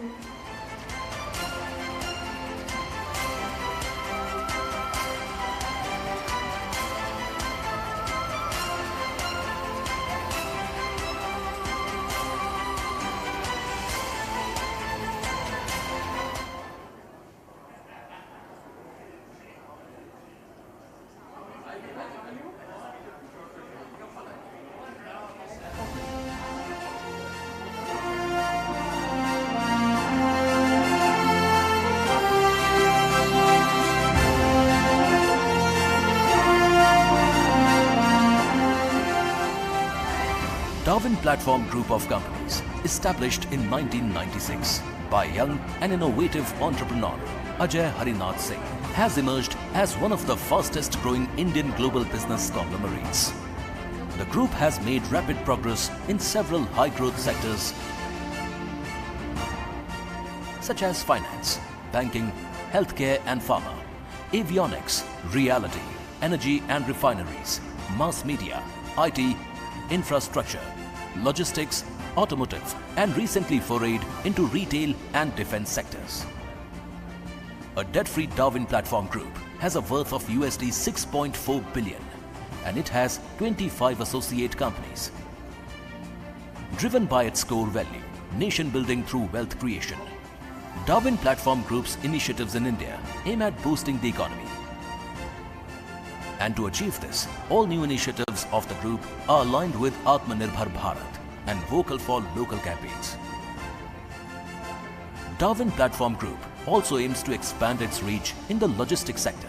And to achieve this goal, Darwin Platform Logistics Limited and Darwin Platform Shipping Limited have jointly acquired land at Jawaharlal Nehru Port Trust, JNPT, Special Economic Zone, SEZ.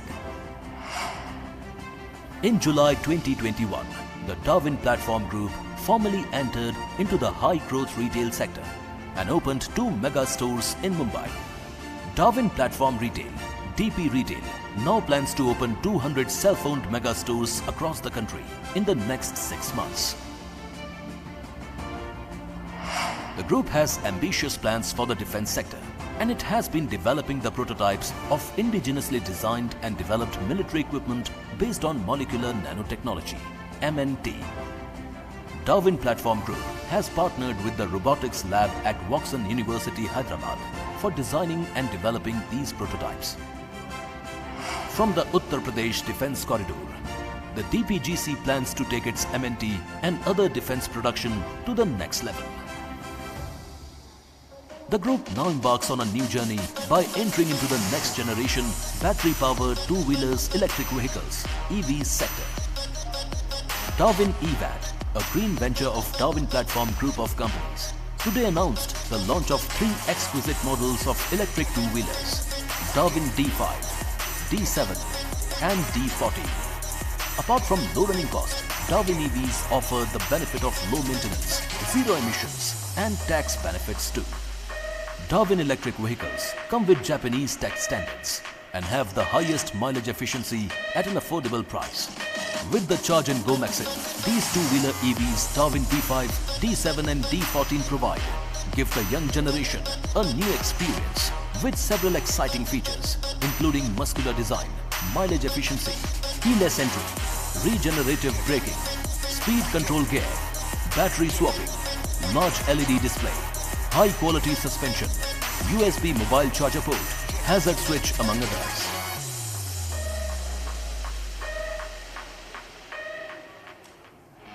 Darwin Platform Group of Companies is one of the fastest growing diversified Indian conglomerates with global footprints. It is setting up offices globally and tying up with companies across the globe for multiple sectors. The company has ventured into real estate and construction, stockbroking and finance, arms and ammunition, mining, airlines and many other sectors.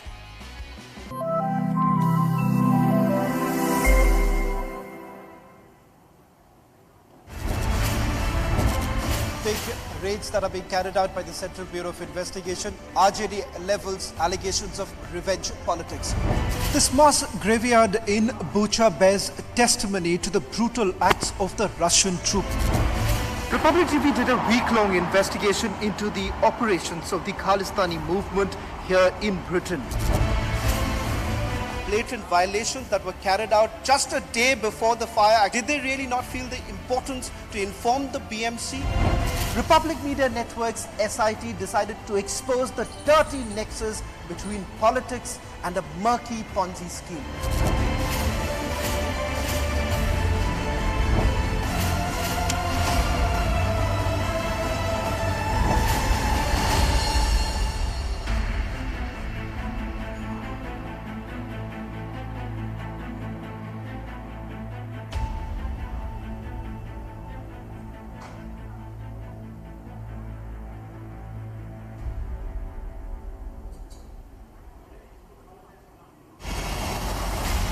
At Republic TV, the news doesn't wait. The news is always live and always breaking. For the first time, we are showing you the pictures of a aggression there with inside the Radisson Blue Hotel. The Chief Minister of Maharashtra vacates his residence. Sena supporters coming out in large numbers, showing their support to Uddhav Thackeray. He's come out of the car. He's come out of the car. He's come out of the car. At the break of dawn,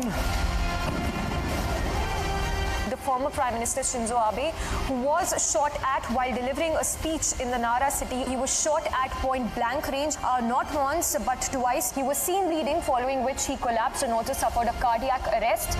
in the middle of the night, 1:05 a.m., Anil Deshmukh has been arrested under Section 19 of the PMLA. Breaking news on Republic TV. Navneet Rana को लेकर police पहुंच चुकी है। सीधी तस्वीरें Republic Bharat पर इस वक्त हम आपको दिखा रहे हैं। News sees no weather. Non-stop operations coming from the Indian Army. People who have been missing in the operation, police, army, all are monitoring the situation. 25 से 30 मिनट के अंदर एक नाथ शिंदे महाराष्ट्र के राजभवन यहाँ पे पहुंच जाएंगे। The alliance with the Congress NCP has weakened Shiv Sena's Hindutva position. 24 hours ago, a bombardment that took place in Ukraine. News sees no boundaries. This mass graveyard in Bucha bears testimony to the brutal acts of the Russian troops. So how has this study tour helped when Karnataka is suffering? News does not stop, and you shouldn't have to either. And that is why we are bringing the news to you right where you are. Your iPad, your mobile, your laptop. You can stream as you go. You will be surprised to know that India's biggest news brand reaches 25.75 crore people just on connected devices. That's 1 in every 5 Indians every single month. Republic Bharat has emerged as one of the most popular brands on digital. In fact, just in the month of March, during elections, the streaming base saw a record-breaking over 83 crore views. Just last month, Republic Bharat's live stream was viewed 25 crore times. ये देखिए bulldozer चलता हुआ और ये gate को तोड़ दिया है पर घर का जो खिड़की है उस पर बुलडोजर चला है अपर रीचेस में क्लाउड बर्स्ट हुआ जिसकी वजह से फ्लैश फ्लड्स हुए जिसमें अभी भी रेस्क्यू ऑपरेशंस जारी है Republic Bangla has shaken up the Bengali news genre with an unbeatable digital media presence of 2.5 million views on an average monthly basis and on non-stop news coverage. যারা বিক্ষোভকারী তাদেরকে বোঝানোর চেষ্টা করা হচ্ছে যাতে এক্ষুনি যাতে এই যে বিক্ষোভ চলছে সেই বিক্ষোভ তুলে নেওয়া যায় 50টা বছর অতিক্রম করার পর কোথাও মনে হচ্ছে যে না কোনো কিছুই বৃথা যায়নি কোনো কিছুই বিফলে যায়নি রিপাবলিক বাংলা প্রথম ছবিগুলো দেখানোর চেষ্টা করব কিভাবে এই পুরো ইরপিন বুচার এলাকায় যখন যুদ্ধ হচ্ছিল কি হয়েছে আর রাস্তার মধ্যে কি অবস্থা এই সময় যে খবর রিপাবলিক বাংলা দর্শকদেরকে জানাতে চাইবো প্রয়াত সঙ্গীত শিল্পী কেকে কলকাতায় অনুষ্ঠান চলাকালীন মৃত্যু হয়েছে কেকে এরকমটাই জানতে পারা যাচ্ছে All the relevant audiences are going the streaming route. Just take a look at this cut on viewership. In fact, don't take our word for it. Ask those around you right now. They are on connected devices. Republic streaming TV gets massive incremental views of 257 million per month. From the political updates in Maharashtra to the developments in Sri Lanka, all the news in high definition without having a television set in front of you. And it matches the experience that you get with a television. And that's the power of Republic live streaming. Sanjay Rao had stated that everything is fine with the Shiv Sena. Getting some breaking news right now from Taj presidency where the BJP will be forming the government soon. NCP as a party शपथ ग्रहण में यहाँ पे मौजूद होगी आंसू gas के गोले छोड़े गए प्राइम मिनिस्टर का दफ्तर जहां लगातार प्रदर्शन श्रीलंका में चल रहा है Connected TV is the future of news viewing and Republic is India's #1 streaming service. It's accessible, it's high quality, it's available on all platforms and we decided to make it free. Come join the live streaming revolution with Republic. Republic Live Stream, India's #1 streaming news.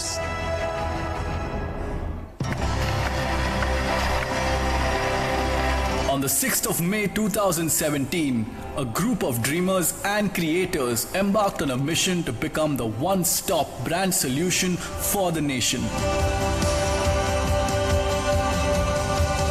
Aimed at making business scalable and sustainable, setting new benchmarks in TV and digital production. Working in unique ways, setting ideas into motion, gauging brand needs, co-creating, co-constructing and exceeding expectations. Ideating and executing campaigns for the most coveted brands.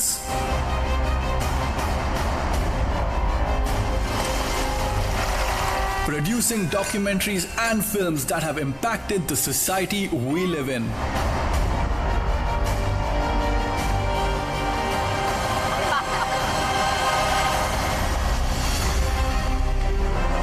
From themes to formats, we are experimenting every day. Pushing our boundaries every time to create content that awakens passion and brings your brand story to the world. Stories that engage and transform. We are geared to expand and explore new narratives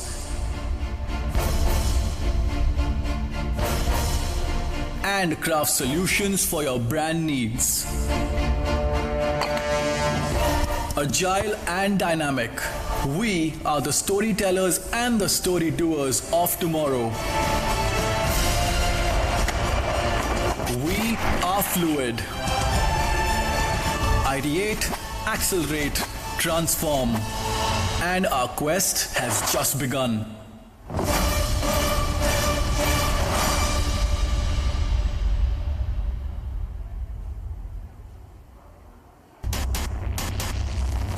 Me and my VJ are together. Absolute pandemonium, chaos. In fact, massive security thrown around.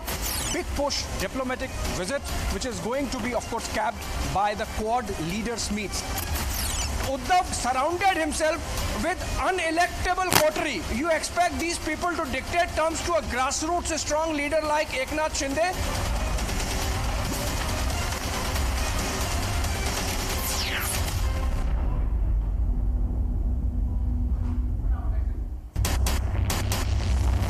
Police vans have also come in right now just to give the security to the BJP legislators right now as they are staying here for a while before the government formation actually takes place. About 17 locations where these searches are being carried out. In all likelihood, the number is going to go up. There could be some arrests. Total of 8 CCTV footages that have been accessed. This encapsulates Kole's murder that has taken place.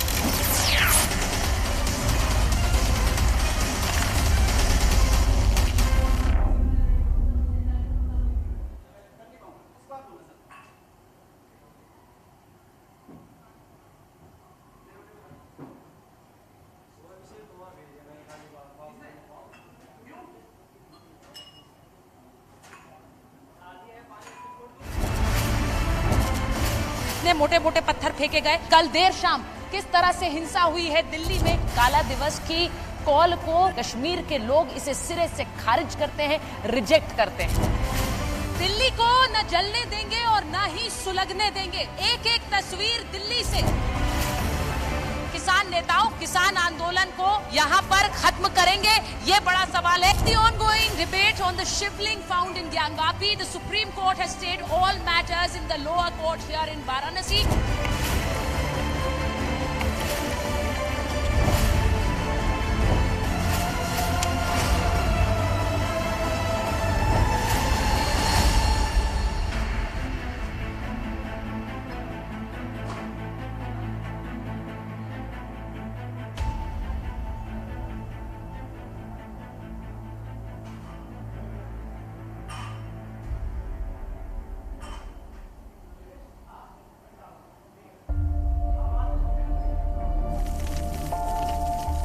A news network powered by India's love.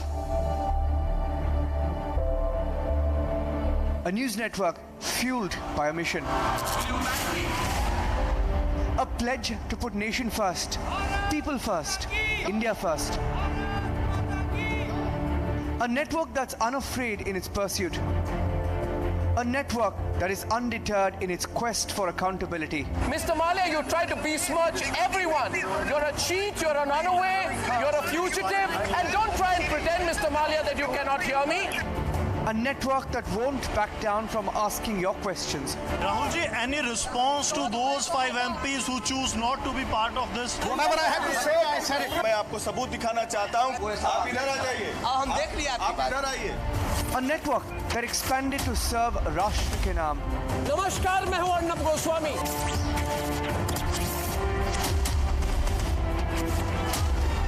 A network that stormed into Bengal, promising that kotha hobe choke chok reke.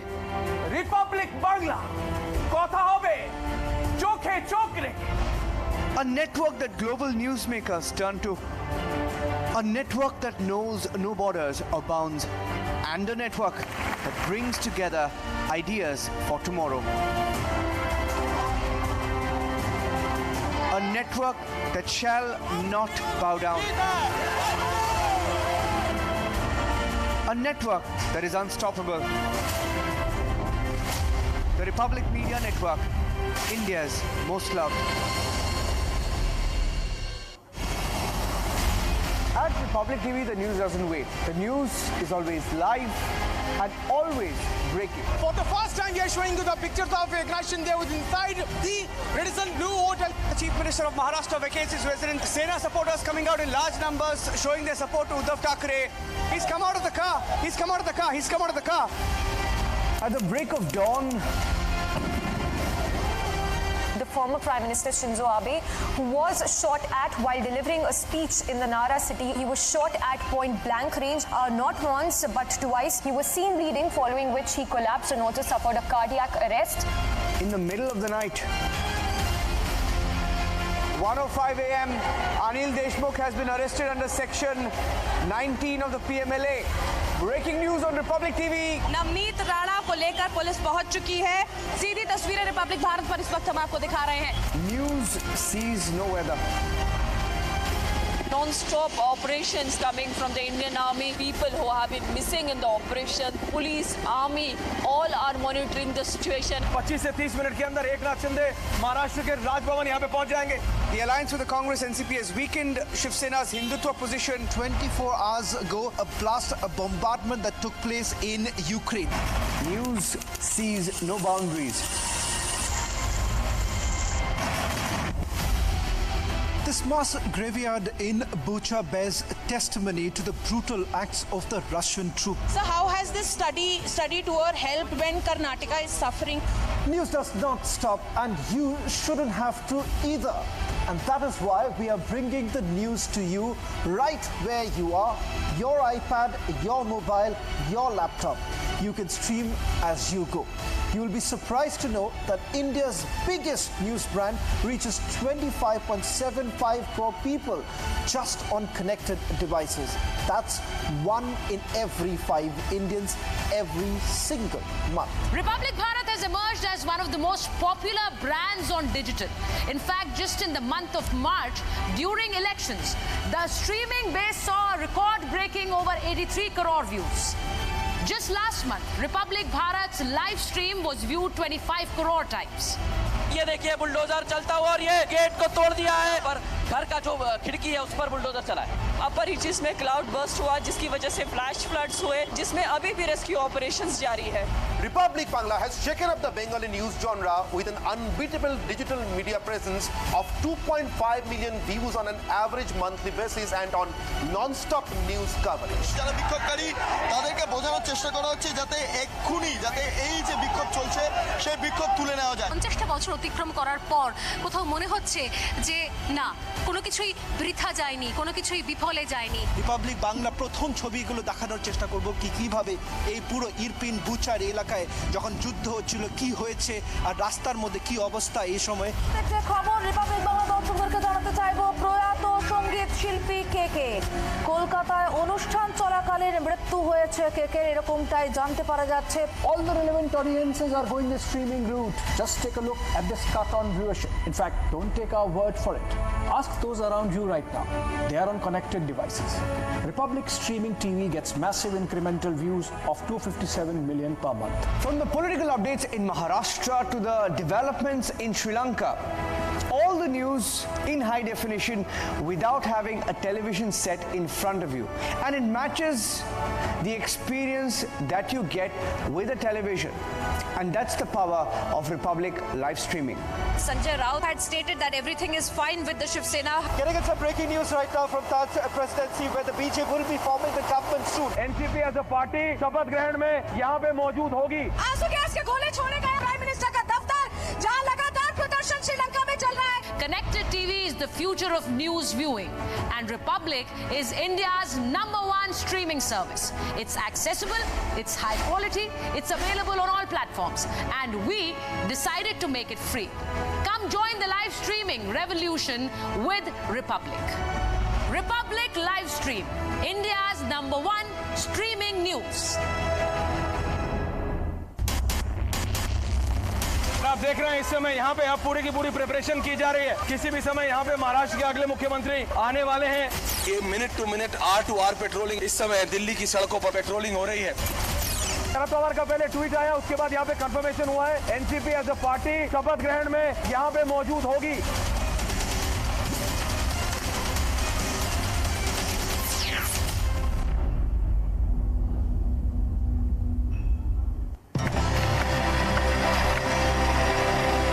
On the 6th of May 2017, a group of dreamers and creators embarked on a mission to become the one-stop brand solution for the nation. Aimed aimed at making business scalable and sustainable, setting new benchmarks in TV and digital production. Working in unique ways, setting ideas into motion, gauging brand needs, co-creating, co-constructing and exceeding expectations. Ideating and executing campaigns for the most coveted brands.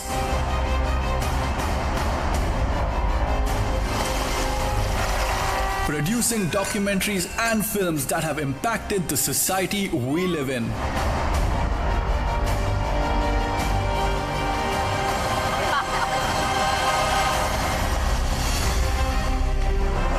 From themes to formats, we are experimenting every day. Pushing our boundaries every time to create content that awakens passion and brings your brand story to the world. Stories that engage and transform. We are geared to expand and explore new narratives and craft solutions for your brand needs. Agile and dynamic, we are the storytellers and the story doers of tomorrow. We are fluid. Ideate, accelerate, transform. And our quest has just begun.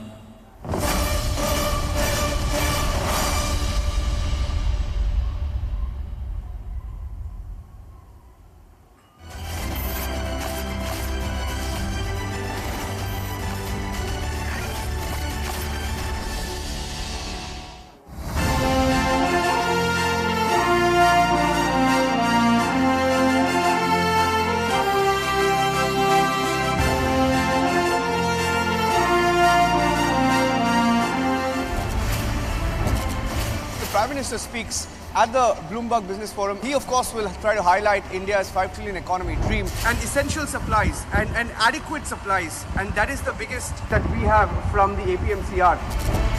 Raj Thackeray is not backing down, and supporters of Raj Thackeray have used the loudspeaker to send a message.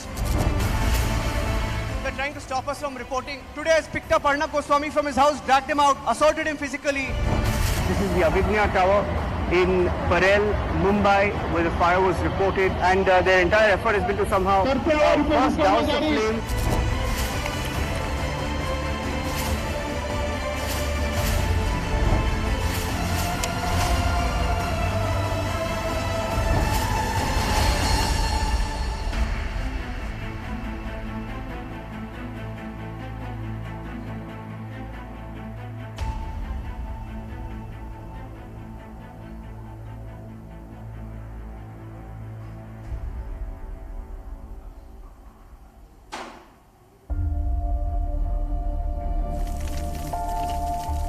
A news network powered by India's love. A news network fueled by a mission. A pledge to put nation first, people first, India first. A network that's unafraid in its pursuit. A network that is undeterred in its quest for accountability. Mr. Malia, you try to besmirch everyone. You're a cheat, you're an unaware, you're a fugitive, and don't try and pretend, Mr. Malia, that you cannot hear me. A network that won't back down from asking your questions. Rahul ji, any response to those 5 MPs who choose not to be part of this? Whatever I have to say, I said it. मैं आपको सबूत दिखाना चाहता हूँ. आप इधर आ जाइए. हम देख लिया आपकी बात. आप इधर आइए. A network that expanded to serve Rashtra ke naam. नमस्कार, मैं हूँ Arnab Goswami.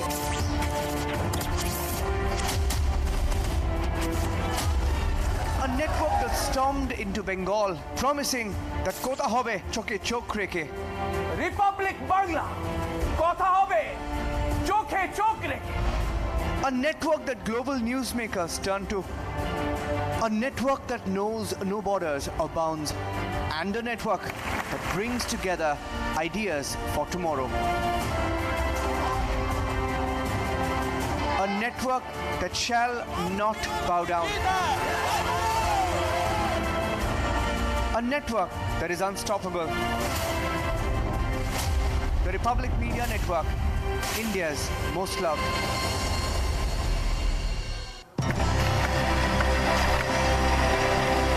On the 6th of May 2017, a group of dreamers and creators embarked on a mission to become the one-stop brand solution for the nation.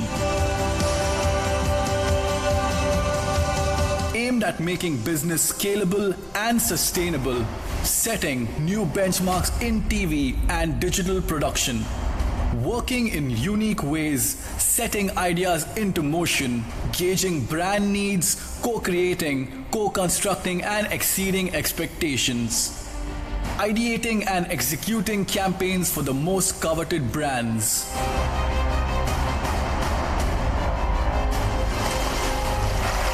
Producing documentaries and films that have impacted the society we live in.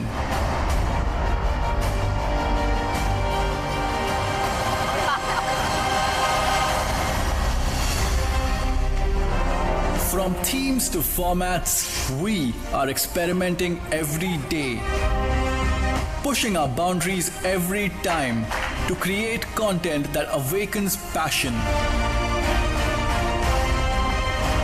and brings your brand story to the world. Stories that engage and transform. We are geared to expand and explore new narratives and craft solutions for your brand needs. Agile and dynamic, we are the storytellers and the story doers of tomorrow. We are fluid. Ideate, accelerate, transform. And our quest has just begun.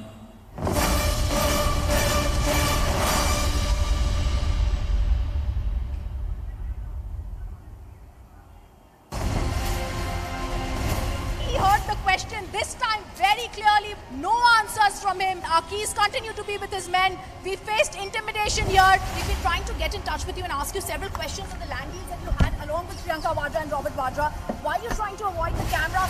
Once again trying to get in a word with Mr. Vijay Mallya. Persistently been asking you only one question. Mallya, why did you escape in 2015?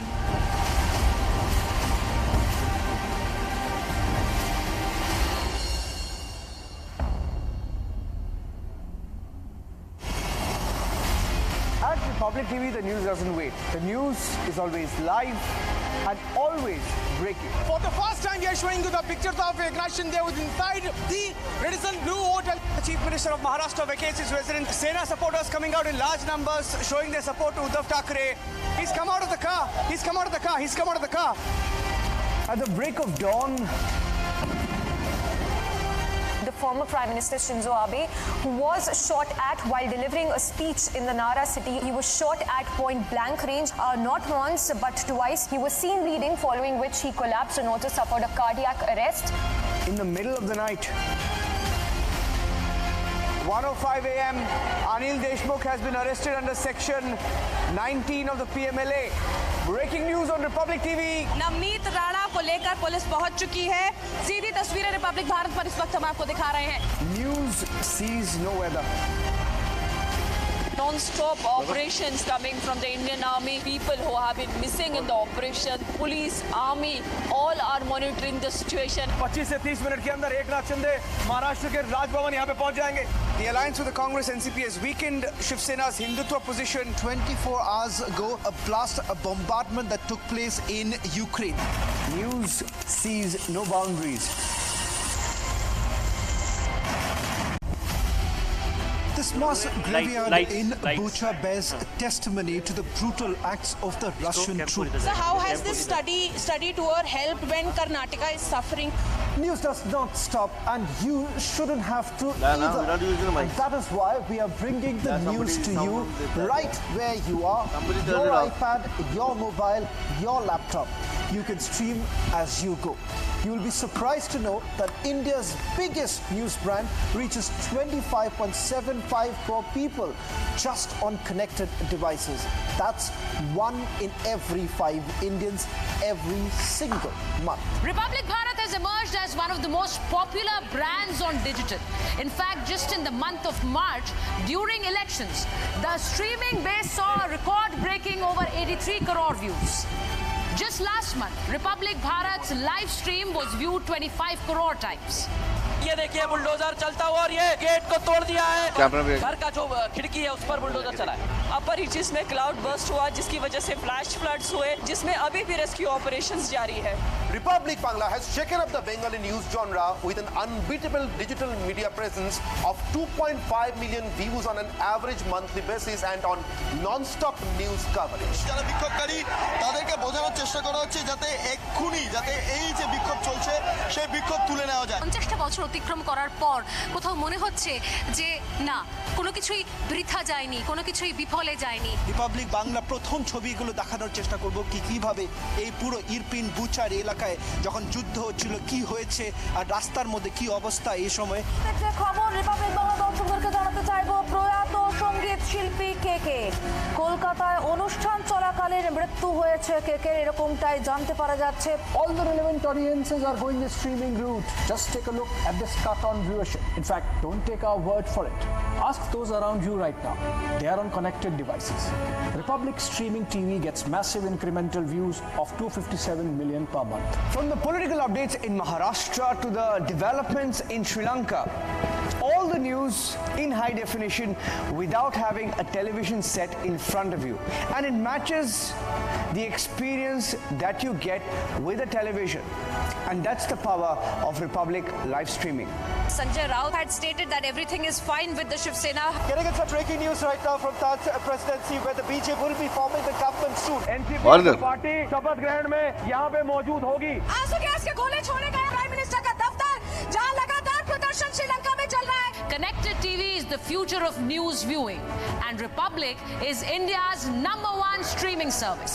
It's accessible, it's high quality, it's available on all platforms, and we decided to make it free. Come join the live streaming revolution with Republic. Republic Live Stream, India's #1 streaming news. He heard the question this time very clearly. No answers from him. Our keys continue to be with his men. We faced intimidation here. What we have to see is what action will really be taken here in this case. We've been trying to get in touch with you and ask you several questions on the land deals that you had along with Priyanka Vadra and Robert Vadra. Why are you trying to avoid the camera, sir? Hanging of the rapist has been confirmed. Court has said all the evidence had already been seen at the trial court, at the high court and the top court of the country. They're not going to go into it again. Once again trying to get in a word with Mr. Vijay Mallya. Persistently been asking you only one question. Mallya, why did you escape in 2015? Do you not think the decorum of the court and the dignity needed to be maintained with the kind of language you use? Republic TV gets you the first words from Khabar Qureshi.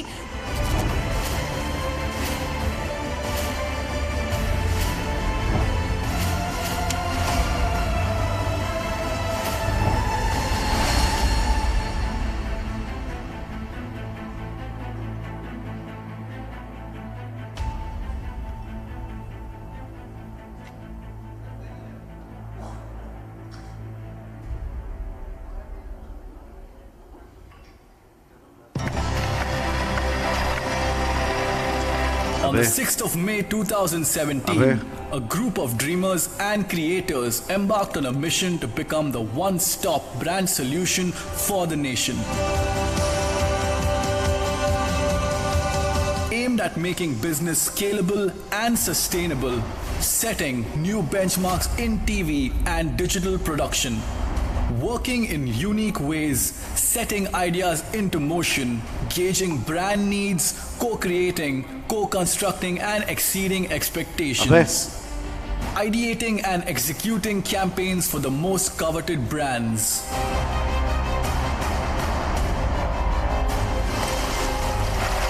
Producing documentaries and films that have impacted the society we live in.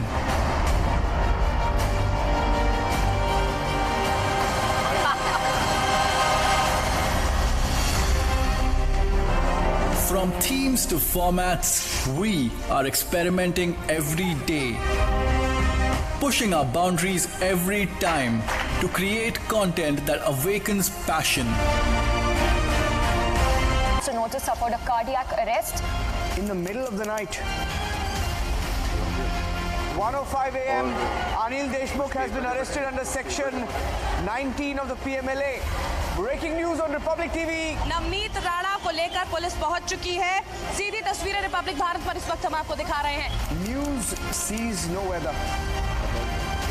Non-stop operations coming from the Indian Army. People who have been missing in the operation, police, army, all are monitoring the situation. 25 से 30 minute के अंदर एक नाथ शिंदे महाराष्ट्र के राजभवन यहाँ पे पहुंच जाएंगे.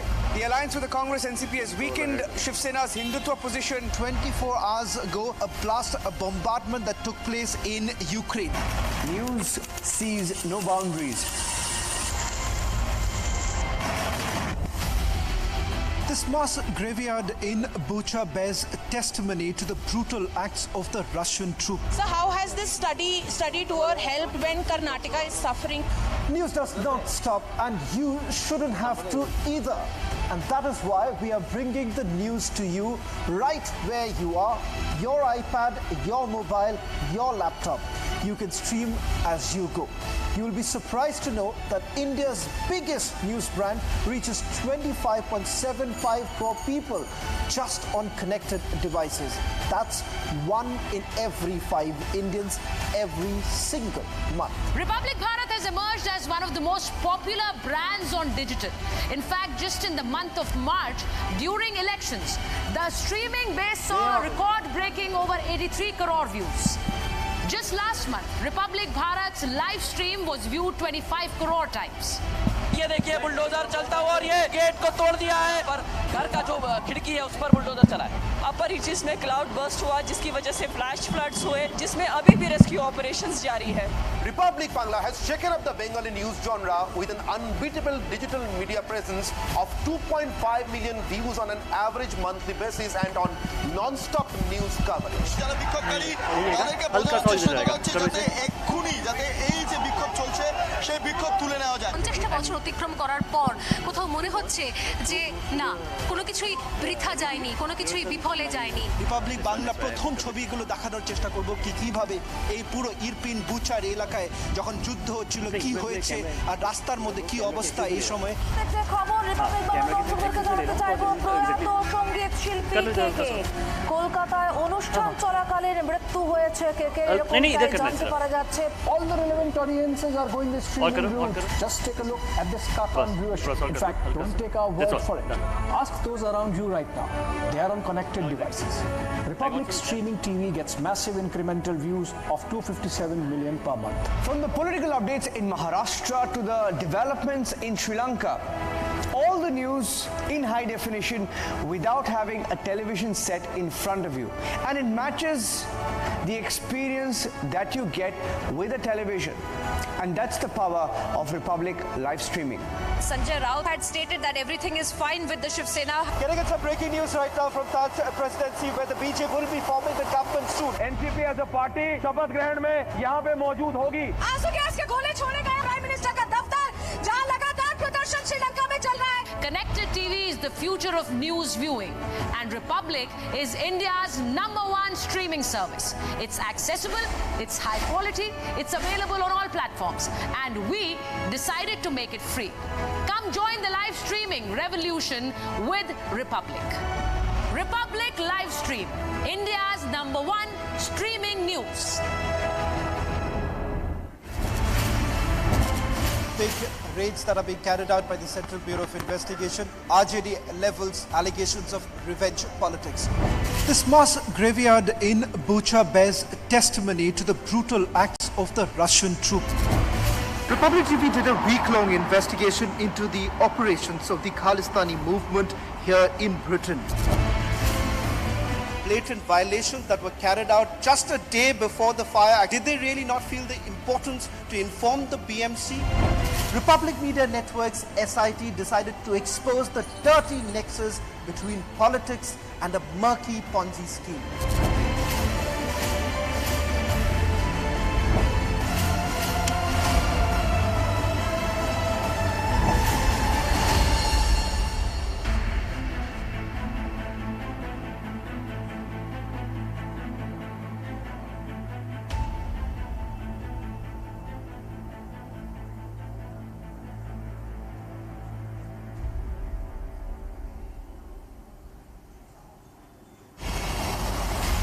At Republic TV, the news doesn't wait. The news is always live and always breaking. For the first time, we are showing you the pictures of a aggression there was inside the Radisson Blue Hotel. The Chief Minister of Maharashtra vacates his residence. Sena supporters coming out in large numbers, showing their support to Uddhav Thackeray.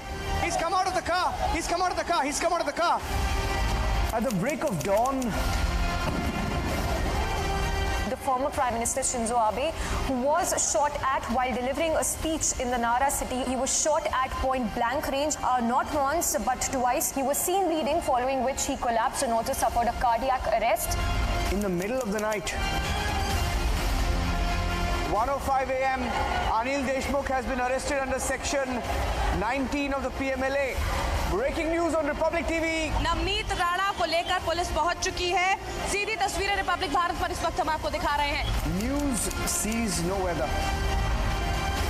Non-stop operations coming from the Indian Army. People who have been missing in the operation. Police, Army, all are monitoring the situation. 25 से 30 minute के अंदर एक नाथ शिंदे महाराष्ट्र के राजभवन यहाँ पे पहुंच जाएंगे. The alliance with the Congress and NCP has weakened.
Ladies and gentlemen, may I request you all to please take your seats. We are ready to begin. A reminder to kindly keep mobile phones in the silent mode. Please be seated. Welcome back to the first session post-lunch. This segment is on Mission Superpower, the political will, and examines what role politics plays in a country's economy and how both need to be in tandem for inclusive growth and holistic development. Let's take a look at the audio-visual. India is aiming to be number one. The goal is to become a $5 trillion economy. To become Atmanirbhar. With a positive growth and an effective strategy, India's target to become a global superpower is not too far. We have the resources, we have the manpower, we have the brightest minds. But the question remains, is there a combined political will to become a superpower? Is there a need for political consensus on economic matters? Joining us at the Republic Media Network presents India Economic Summit 2022 are eminent speakers who will discuss India's political will to become a superpower.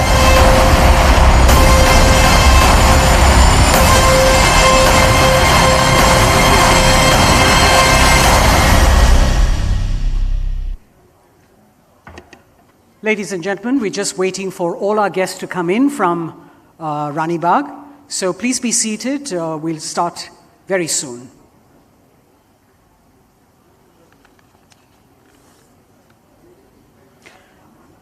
I'm introducing our panelists for this segment. We're going to be joined on stage by Mr. Pavan Verma, diplomat, politician, and an author who has served as India's ambassador to Bhutan and Cyprus. He began his political career in 2014 as member of the Rajya Sabha and went on to be a part of 2 political parties in the country. Mr. Verma has had a rather interesting career path. He began in the Foreign Services in 1976 and has since been the spokesman of the Ministry of External Affairs, Joint Secretary for Africa, Director of the Nehru Centre in London, and the Director General of the Indian Council for Cultural Relations, among a host of other activities that he's been busy with. He's a writer of depth and insight and has written over a dozen books on the heritage and culture of the country. Mr. Pavan Verma. Mr. Gaurav Bhatia, spokesperson for the Bharatiya Janata Party, also a senior advocate at the Supreme Court of India between 2015 and 17, and writes articles for leading newspapers, including the Indian Express.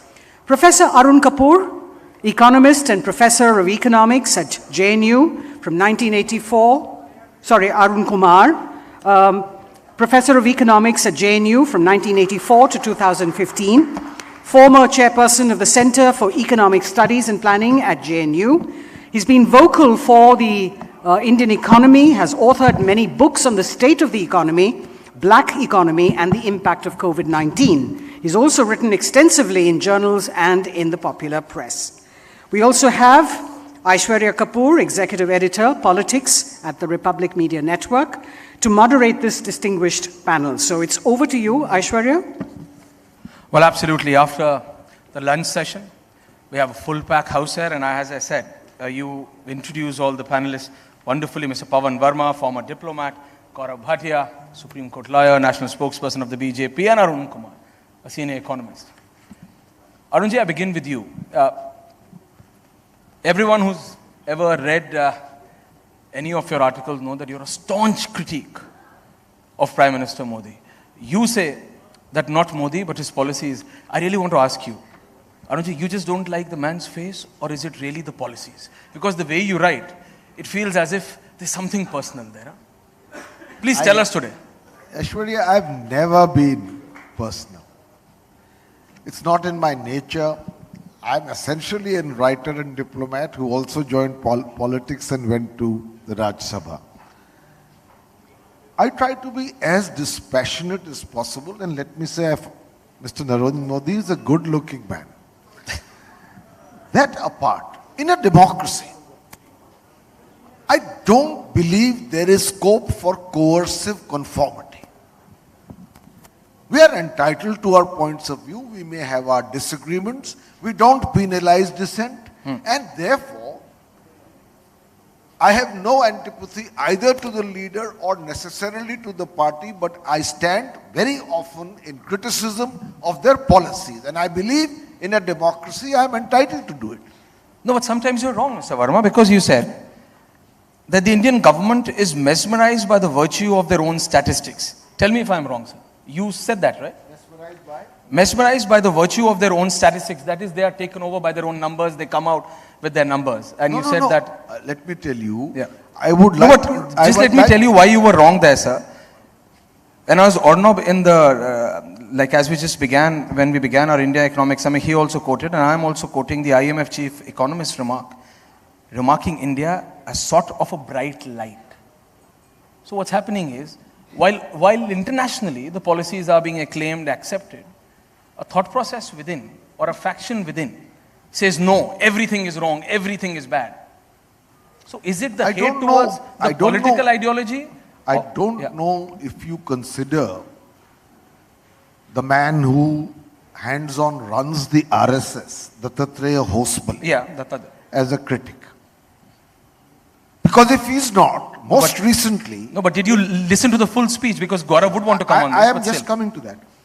In a recent speech at the Swadeshi Jagran Manch, yes, instead of being mesmerized by only the positivities projected very efficiently by this government and reinforced by competent spokesmen like Gaurav, he drew attention to the suffering and pain of the underbelly of the economy where the large masses of the people are involved. He had the frankness, the courage, and the objectivity and honesty to do it.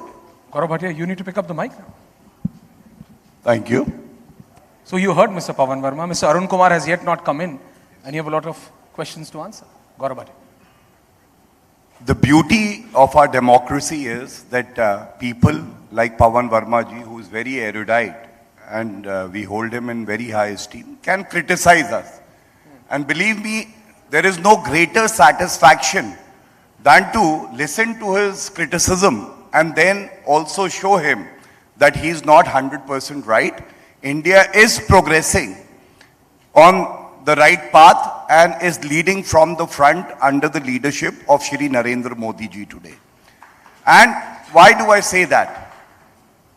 I say this with a lot of conviction in our leader, Shri Narendra Modi ji, because when people of the country, they say Modi hai to mumkin hai, to wo aise hi nahi kehte, Aishwarya. I remember being very young, following politics in India. I wasn't in politics at that time. I remember there was a term, policy paralysis. Yes, Decisions were not taken by the earlier government. I remember the term that India's economy all over the world was termed as fragile five economy.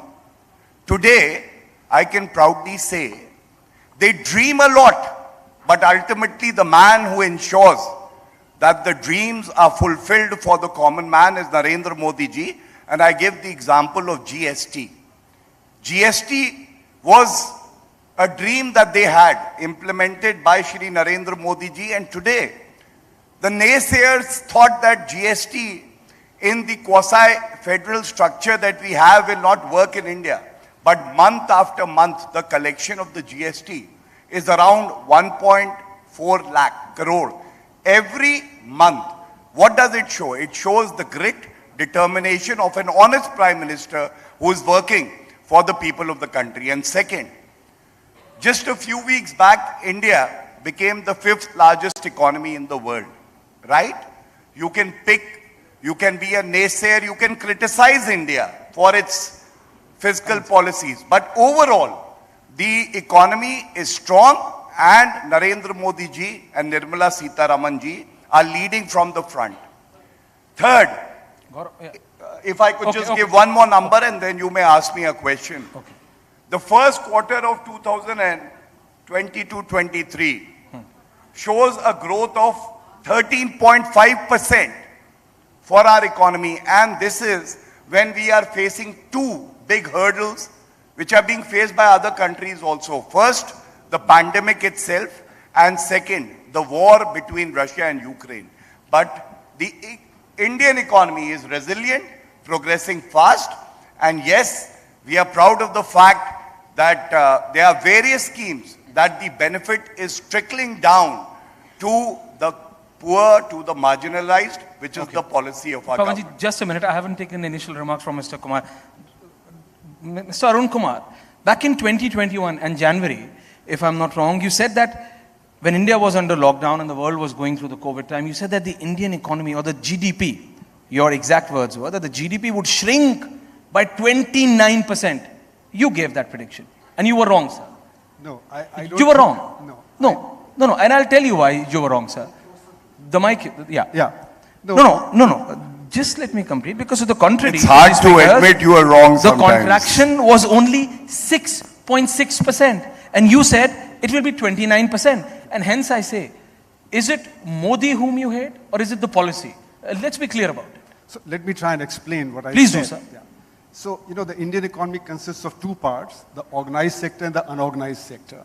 It's the unorganized sector which employs 94% of the workforce. Organized sector only employs 6% of the workforce. It's the unorganized sector that took the big hit. That's 31% of GDP. That actually literally closed down. If you take that into account, then you find that it was minus 29%. And our official data, if you look at today what we discuss is the quarterly data. In the quarterly data, apart from agriculture, there is no unorganized sector. So the 31% doesn't get counted at all. And that's why I still maintain what I said earlier, that if you take the unorganized sector into account, and I wrote a piece in the Hindu 4 months back in which I showed Indian economy's rate of growth today is not 7.5%, but 1%. And given that the organized sector is declining, now it's become zero or negative. I hope that makes clear what exactly I was saying. No, you were trying to say, but then according to the government figures, because you say the organized and the unorganized sector, you say that you were still right and it's still 29%. I'll let Gaurav Bhatia counter it, but I'm just taking a counter from Mr. Pavan Verma. He wanted to make a point back. No, I liked Gaurav's intervention and the number of times he said Prime Minister Narendra Modi. It's a good sign. Absolute fealty to the leader needed to be repeated many times in order to establish your credibility, as I used to see in the old days in East Europe with communist regimes. I'm sure it was unintentional. However, let me tell you, statistics are statistics are statistics. I am not trying to make this a partisan political debate. I'm giving you what are the reasons why we need not to be, to quote my word again, mesmerized by certain statistics and ignore other realities. Why am I saying this? So which reality is being ignored? Let me finish. Let me finish. Please, Aishwarya, please. You must not allow the voice of difference to be quiet. I'm saying, in a country where the GDP has grown, not everything is black and white. The government has done good as well, including some areas of reform, like RERA, Insolvency and Bankruptcy Act. So you accept that? So I accept that. I'm saying that today, if Dattatreya Hospile says that 200 million people are living on less than $2 a day in unacceptable poverty. Now, one second. No. Second. But did you hear the full speech, Pavan Verma? Yeah, let me finish here. Aishwarya, don't be so defensive. So, second, the latest figures from Pew Research 2021 say that the middle class has shrunk from 99 million in 2020 to 66 million in 2021. It also gives the statistics that the absolutely poor rose from 59 million in 2020 to 134 million in 2021.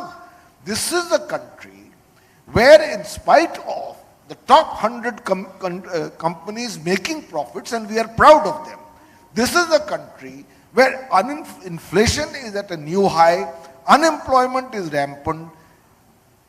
About LPG costs 1,000 rupees, edible. People say, we are not against you. But please take into account not only the positives that you din in day in, day out, but the actual suffering of the people.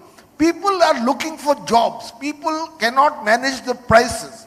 You have increased the cess, the duties, excise duty on petrol and diesel by 344%. Where is the common man going to pay? And jobs, 22 crore people have applied for jobs since 2014. Yes. 7 lakh of them got a job. According to CMIE, 12 crore jobs have been lost by a government that came to power giving the promise of 2 crore jobs every year. So I am saying, there is a plus and there is a minus. I don't like to deal in polarities. No government has not contributed to the overall progress of the country. But I am saying, get a balance, get a perspective. The balance should be there. You must be able to understand that this was a great mistake BJP committed in 2004 when it went into a campaign of India Shining. And people were standing in queues behind the glitz and glamour, trying to eke out a life. So don't fall into that trap. Take the realities on the ground. Gaurav Bhatia, are you not, is your government not realizing, is your party not realizing let the me reality? just respond. But the irony is that Pawan Verma ji was saying that the government shouldn't be mesmerized by the numbers, and he was full of numbers today. Only facts, numbers. Pawan ji, whom I hold in very high esteem, spoke about my credibility. Pawan ji, I just want to tell you that when a man works hard, he doesn't have to take someone's name to establish his credibility.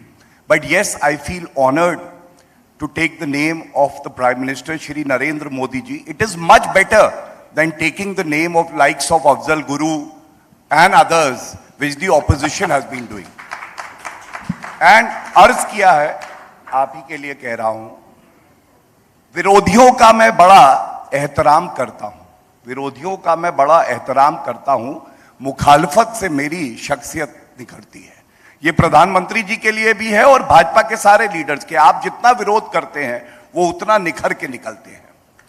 Now, let me also give some numbers. As I said, you can criticize, but criticize on the basis of some hard facts. Don't just criticize for the sake of criticizing. GST लागू नहीं हो पाएगी, करके दिखाई. अभी आपने बात करी, आपने पूछा, इन्होंने तारीफ करी, who brought the insolvency code? The Congress couldn't. Policy paralysis. We did. Supreme Court, in its judgment in Swiss Ribbons case, praises the government that more than 1.5 lakh crore rupee of NPAs and bad debt has been recovered by this government. And I'm saying, neutrally speaking, though the biggest witness to the progress of our country in the economic arena are the people of the country who are voting and blessing our government. But just today, IMF chief calls India only bright spot. Two things are very important. India only, that means we are doing very well even compared to the developed economies of the world, and the bright spot. And these are the numbers for you, Pawanji. When World Bank and IMF, they actually reduce the growth forecast. The naysayers come out and they say, dekhiye, kam ho gayi growth rate. The numbers are this. For the year 2023, amongst the advanced economies and the emerging market and developing economies, which is the fastest growing economy in the world, I can proudly say it is India at 6.1%. Even China, that these people look up to and give us the numbers in comparison, will be growing at 4.4%. And United States at 1%, Germany at minus 0.3%, France at 0.7%. The point I'm trying to make is, India is growing steadily, and we have seen some macro changes in the way things are implemented now. And one such example would be direct benefit transfer. Around 24.8 lakh crore rupees have been transferred to the accounts of citizens who require support from the government, and without a rupee being siphoned off or any trace of corruption. This is the honest government of Shri Narendra Modi ji, working tirelessly day and night to empower the marginalized. Yes, you can make recommendations, you can criticize us, but don't always make it a perpetual habit to criticize every policy, every move of Shri Narendra Modi ji's government. Arun Kumar wanted to comment, and I'm just coming back. Maybe my credibility goes up further. Arun Kumar, Arun Kumar. You know, I think what we need to discuss is the policy paradigm. You know, it's within a policy paradigm that policies are made. Now, the critics are critiquing the policy paradigm, which is what I think we need to consider. And in this policy paradigm, what we are following are what are called the supply side policies rather than the demand side policies. It is demand which is at the moment short, and that's why private sector is not investing as much as it could invest otherwise if there was demand. And why is demand short? Because large number of people from the unorganized sector have been hit very hard. As the eShram portal data, which has come out recently, where 27.5 crore people are registered, it shows that 94% are earning less than 10,000 rupees a month. Yeah. So they are the people who are not able to afford, given the price rise, the consumption, and that's why the consumer confidence, if you look at the RBI data, the consumer confidence data that has come out in the MPC report now, that is showing it's still at 82, whereas before the pandemic it was at 104, so consumer confidence has not revived. So that's why demand is, so let me just complete. Please. Compared to 2019, our GDP is only 4% higher, consumption is still not back on, and this is the organized sector data. So organized sector consumption has not come back up, so unorganized sector data has suffered far more, and that's why capacity utilization is low, that's why investment has not grown, and that's why the rate of growth even before the pandemic had been falling from 8% to 3.1%. So those headwinds are still with us. Now let's come to the IMF and the World Bank saying that Indian economy is doing well. Yeah. They are not data gathering agencies. They only take the government data and they use the government data to do the analysis. So whatever is the mistakes in the government data are also the mistakes in the IMF and the World Bank data. The unorganized sector remains unaccounted in the government data, and that's why the rate of growth is high, because the organized sector is doing well. And why is it doing well? Because demand has been shifting from the unorganized to the organized sector. Arunji. So just to complete, please, you know, if you look at the trade sector, for instance, demand has shifted from neighborhood stores to e-commerce. I mean, I, for instance, did not order anything from e-commerce before the pandemic, now order everything from there. So the visit to the neighborhood store is much less. Similarly, look at the pressure cooker industry, where there are 5 units in the organized sector, 25 in the unorganized sector, and demand has shifted. The organized sector is growing at 24% because the unorganized sector is not able to cope. Look at the Hindustan Unilever annual report. It says our share of the market has gone up because demand has come to us. So if you look at all this, demand is shifting away from the unorganized sector, which is declining. So let me just... If you take that into account, the GDP rate of growth is not 7.5%, it is close to 0%. Sir, I'm ready to take everything in account, every numbers, Pawan Verma ji's number, Gaurav Bhatia ji's numbers, yours numbers. But if you ask anyone in the crowd, or if you just step out and ask anyone today, in Delhi, in India, sir, what matters to them is what is their buying capacity, how it has changed. Coming down to the crux, if you get into the details, it becomes a bit more complex for the common man. उसको ये फर्क पड़ता है कि मेरे 100 रुपए में what I was able to buy 5 साल पहले या 5 साल बाद. What is the value of my money? मेरे रुपए की क्या value है? So unorganized sector. Sir, it all comes down to that. So the unorganized sector is not here. We are all from the upper classes. Yes. Okay, so this hall is not representative of what's happening. The unorganized sector, I take your point. The unorganized sector by definition cannot bargain for higher wages. Inflation is very high, and that means that their purchasing power is going down. And you look at the rural employment guarantee scheme. Rural employment guarantee scheme, the RBI says only 50 days of work is being provided, whereas 100 days of work is promised. And therefore the demand from the unorganized sector for employment is very high.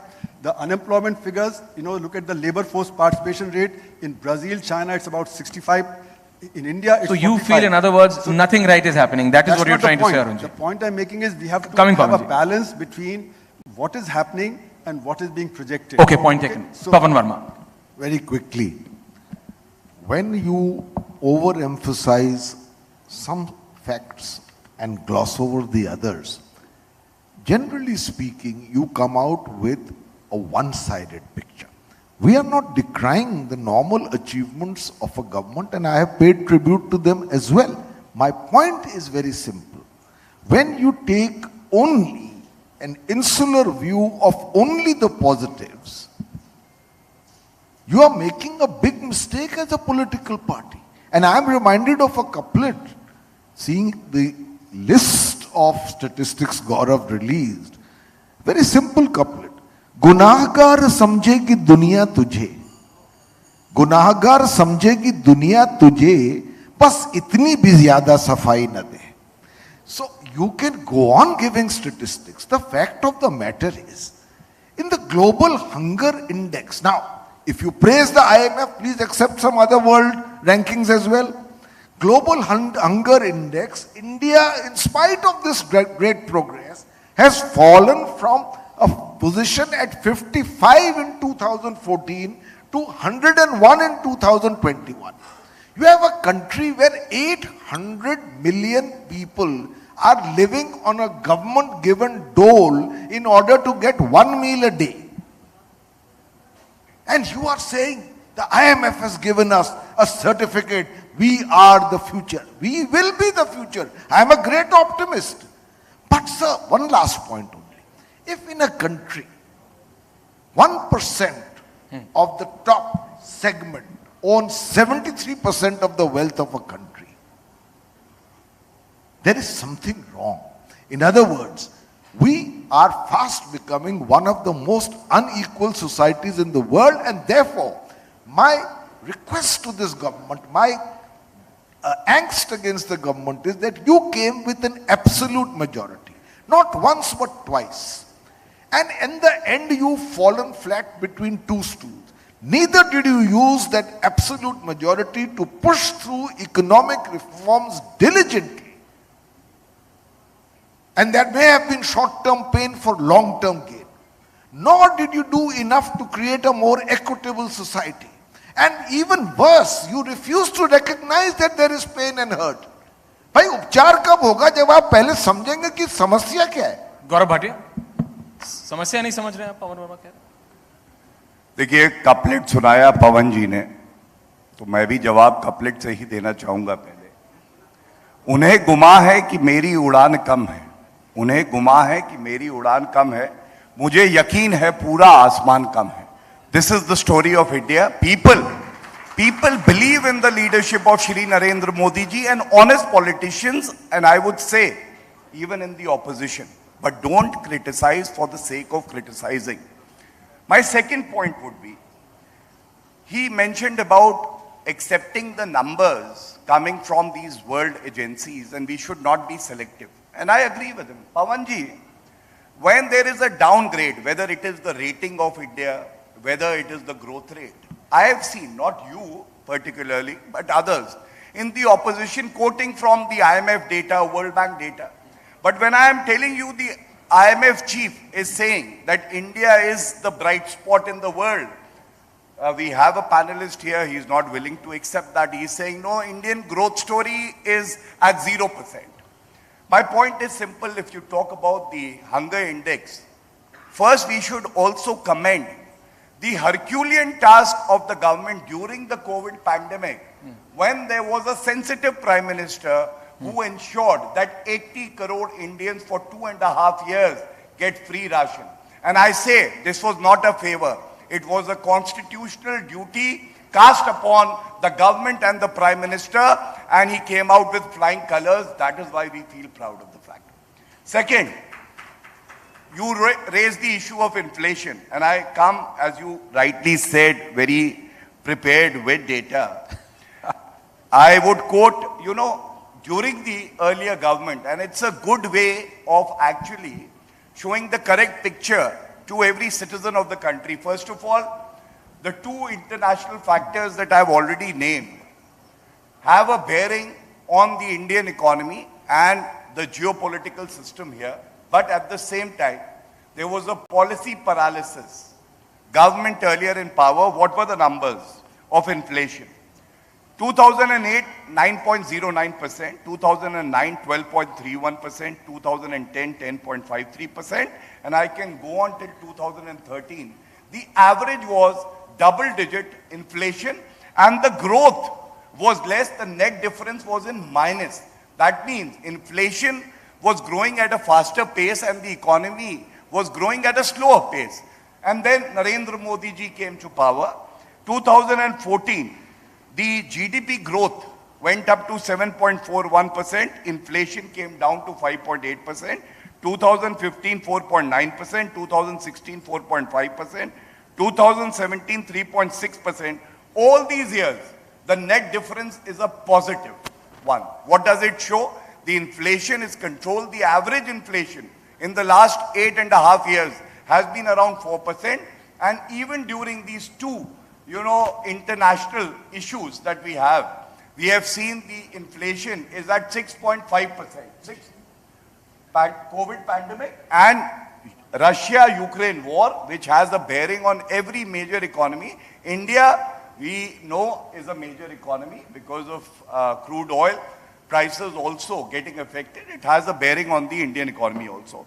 Second, you spoke about employment, and I am very grateful to you. But I must tell you, CMIE is what you quoted, Pawanji. And CMIE data of 6th October 2022 says the unemployment rate in India is 6.4%, which is lowest in the last 2 years after we have seen the pandemic. And again, I don't want to make this debate, about BJP ruled states and Congress ruled states, but you will agree with me that if the union government can take positive measures to generate employment, so can the state government do. And the numbers that I am about to present will give you a clearer picture. BJP ruled state, the unemployment rate, Gujarat 1.6%, Karnataka 3.8%, Madhya Pradesh 0.9%, Maharashtra 4%, UP 4%. And Jharkhand it is 12.2%, Rajasthan 24%, Pawanji, 24%. What am I trying to say here? That the national average also is going up because of the opposition ruled states, and I'm not criticizing them.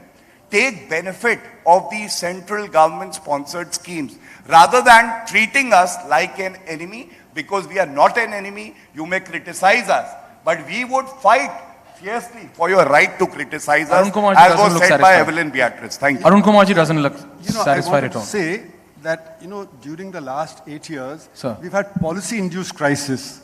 Policy-induced crisis. Policy-induced crisis. Yeah. So demonetization created a crisis in the economy. GST's created a crisis, and then NBFC crisis has created a crisis, and then the immediate lockdown that took place, that created a crisis. And why do I say that? Because during demonetization, where everybody agreed that the economy went down dramatically, but the official data showed the highest growth rate of the decade. So, that shows that the credibility of the data is something that we need to worry about. Similarly, the unemployment situation, let us look at the facts. The unemployment rate is highest amongst women. The labor force participation rate has dropped dramatically. So women have withdrawn from the labor force. And the youth, 15 to 29, the unemployment is the highest. And the higher the level of education, higher the unemployment. So actually what's happening in the Indian economy is that because you can't afford to be unemployed, you go out and do something. So therefore you get counted as employed, but that's not good employment. There's huge underemployment. So there's 15% underemployment, 10% disguised unemployment, and there are about 20% who are outside the labor force. Because Pavan Verma ji? So therefore, you have 270 million people who need more work. I am a great supporter of governments that... What are you saying? I am a great supporter of governments that take quick decisions. Sometimes I wonder how those decisions are made. Take demonetization. Overnight, you create a dislocation and disruption which may also have positive spin-offs in greater digitization, perhaps more transparent financial structures. But the sheer degree of turmoil, economic turmoil and dislocation that followed, I know of serious economists who say at a conservative estimate, it slashed 2% of the GDP because it was just not properly enough prepared. So decision making per se is not a good thing. Secondly, Gauravji rightly said that don't criticize for the sake of criticizing. I think he has made this point more than once. Sir, what else do we criticize for? We criticize for you to understand that there is scope for criticism.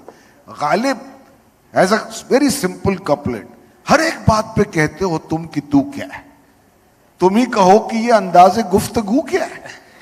तो भाई बात वो करे और हम सुना करें, तो ऐसे तो नहीं हो सकता ना, ये लोकतंत्र है। And this is your final take, because this is going to take more than a debate to settle these two individuals. There is nothing to settle here. I think we are working together for the progress of our country. But since he cited a couplet from Ghalib, तो मैं भी एक couplet जरूर सुनाऊंगा। तुम इतना जो मुस्कुरा रहे हो, क्या गम है जिसको छुपा रहे हो? पवन जी, मैं कॉमन मैन का गम छुपा रहा हूँ। देखिए, ऐसा है, when historic decisions are taken within a span of 8.5 years, Pawanji, like implementation of one rank, one pension, Article 370, Constitution of India is my Bible, and I'm sure it is your Bible too, the holy book. Article 370 started with the word temporary, but we have to acknowledge and bravely acknowledge that none of the prime ministers before Shri Narendra Modi ji could muster the courage to actually abrogate Article 370, a historic decision. When we have a national war memorial, it's a historic decision. During COVID pandemic, and we have all gone through it, and everybody sitting in the audience needs to be praised for the effort that they put in. I've seen people from humble backgrounds, even people from affluent backgrounds coming out and doing whatever they could for the common man. And the opposition that criticizes for the sake of opposition said, ye vaccine mat lagana, varna upar chale jaoge. Narendra Modi ji, the brave leader that he is, he came out and co-vaccine lagwaya. 220 crore vaccine doses have been given to the citizens of the country. It shows grit, determination, honesty in the leadership, and that is why I say, मुश्किलें बहुत आएंगी, आप कभी हाथ थाम के तो देखिए, कोई मुश्किल ऐसी नहीं जिसको आप परास्त ना करें। हाथ थाम के तो देखिए, नहीं आ रहा हूँ, वो आ रहे हैं, अरुण जी आ रहे हैं, हाथ थाम नहीं रहे हैं आप, पवन जी। नहीं, मैं तो मुझे सहल हो गई मंजिलें, वो हवा के रुख पे बदल गए, तेरा हाथ हाथ में आ गया कि चिराग राह में जल गए। तो we are one nation. We are jointly, collectively, unifiedly concerned about the quality and content of our progress. Okay. But sir,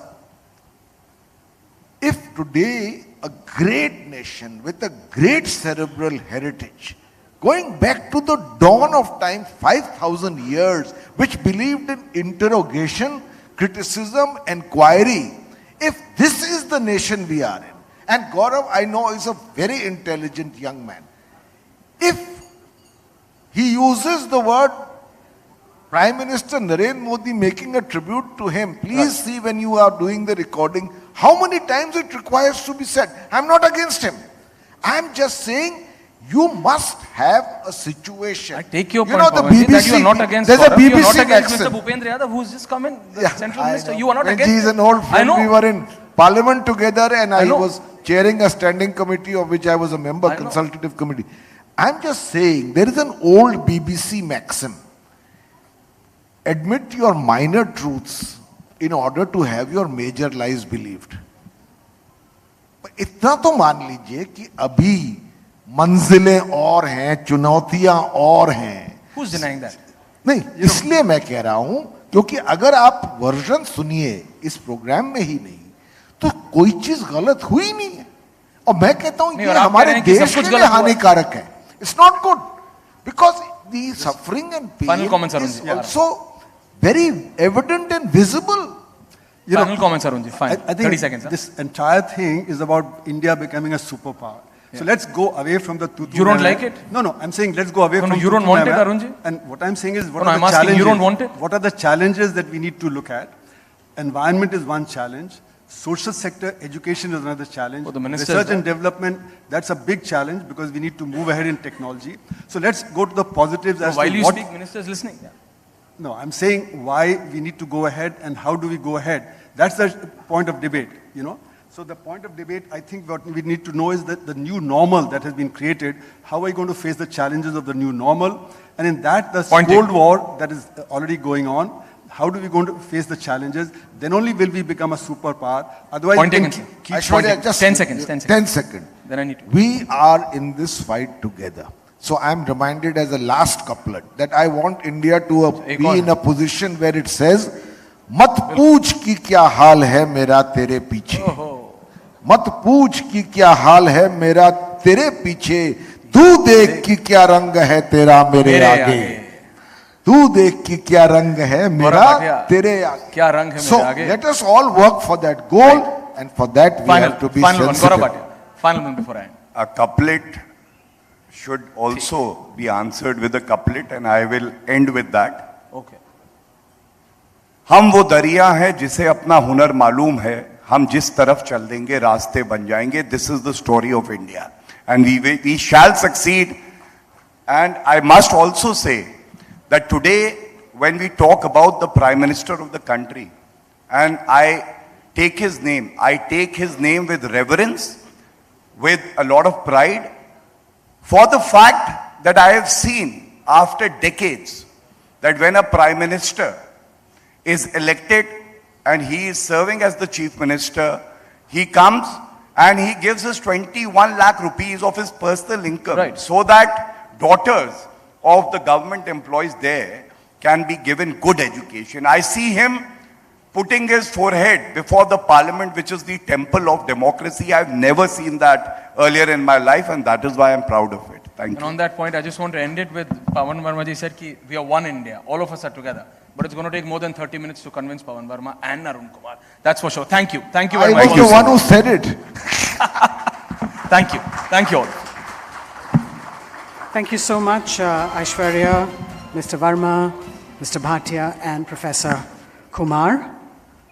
Very pertinent points that were made. Ladies and gentlemen, please join me now in welcoming our next guest. He's the one tasked with the responsibility to skill everyone to get employed and to put India's name on the top of the list. With 18% of the world's population, providing jobs for everyone is not an easy task. Mr. Bhupendra Yadav steers the Labour and Employment Ministries not only through implementation of labour code revamps, but also by addressing unemployment concerns, building safety nets for migrant labour, and attuning labour policies to industry growth.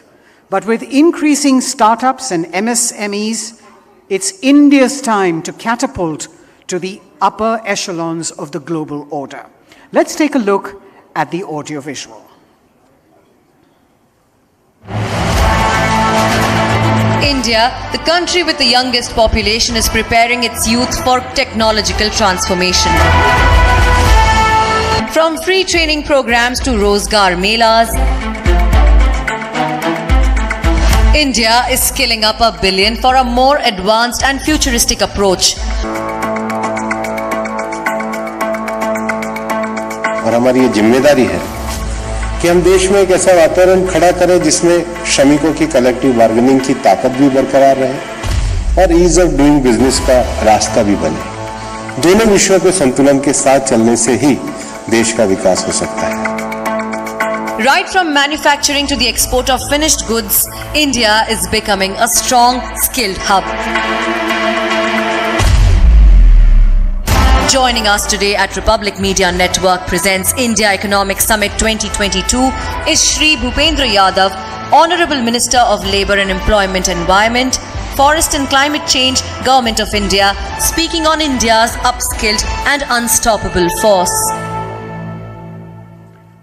Ladies and gentlemen, may I now invite the Honourable Minister for Labour and Employment, Environment, Forests and Climate Change, Government of India, Shri Bhupendra Yadav, for a keynote address on Mission Superpower, Upskilled and Unstoppable Forces.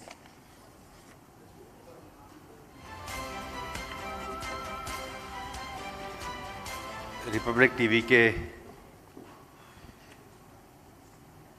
श्रीमान अरुणब जी और उनकी team, सबसे पहले तो मैं आपको बधाई देना चाहूँगा कि आज़ादी के 75 साल में आपके मीडिया के द्वारा एक सकारात्मक संकल्प, जब हम सुपर पावर कहते हैं तो हम एज ए वन नेशन, एक आवाज और एक ताकत के साथ खड़े होते हैं। तो आपको सब्जेक्ट के लिए मैं बधाई देना चाहता हूँ, क्योंकि आज़ादी के 75 साल में हम सबको पता है कि आज़ादी मिलने के बाद इस देश के लौह पुरुष सरदार पटेल जी ने एक भारत बनाने की बात करी थी।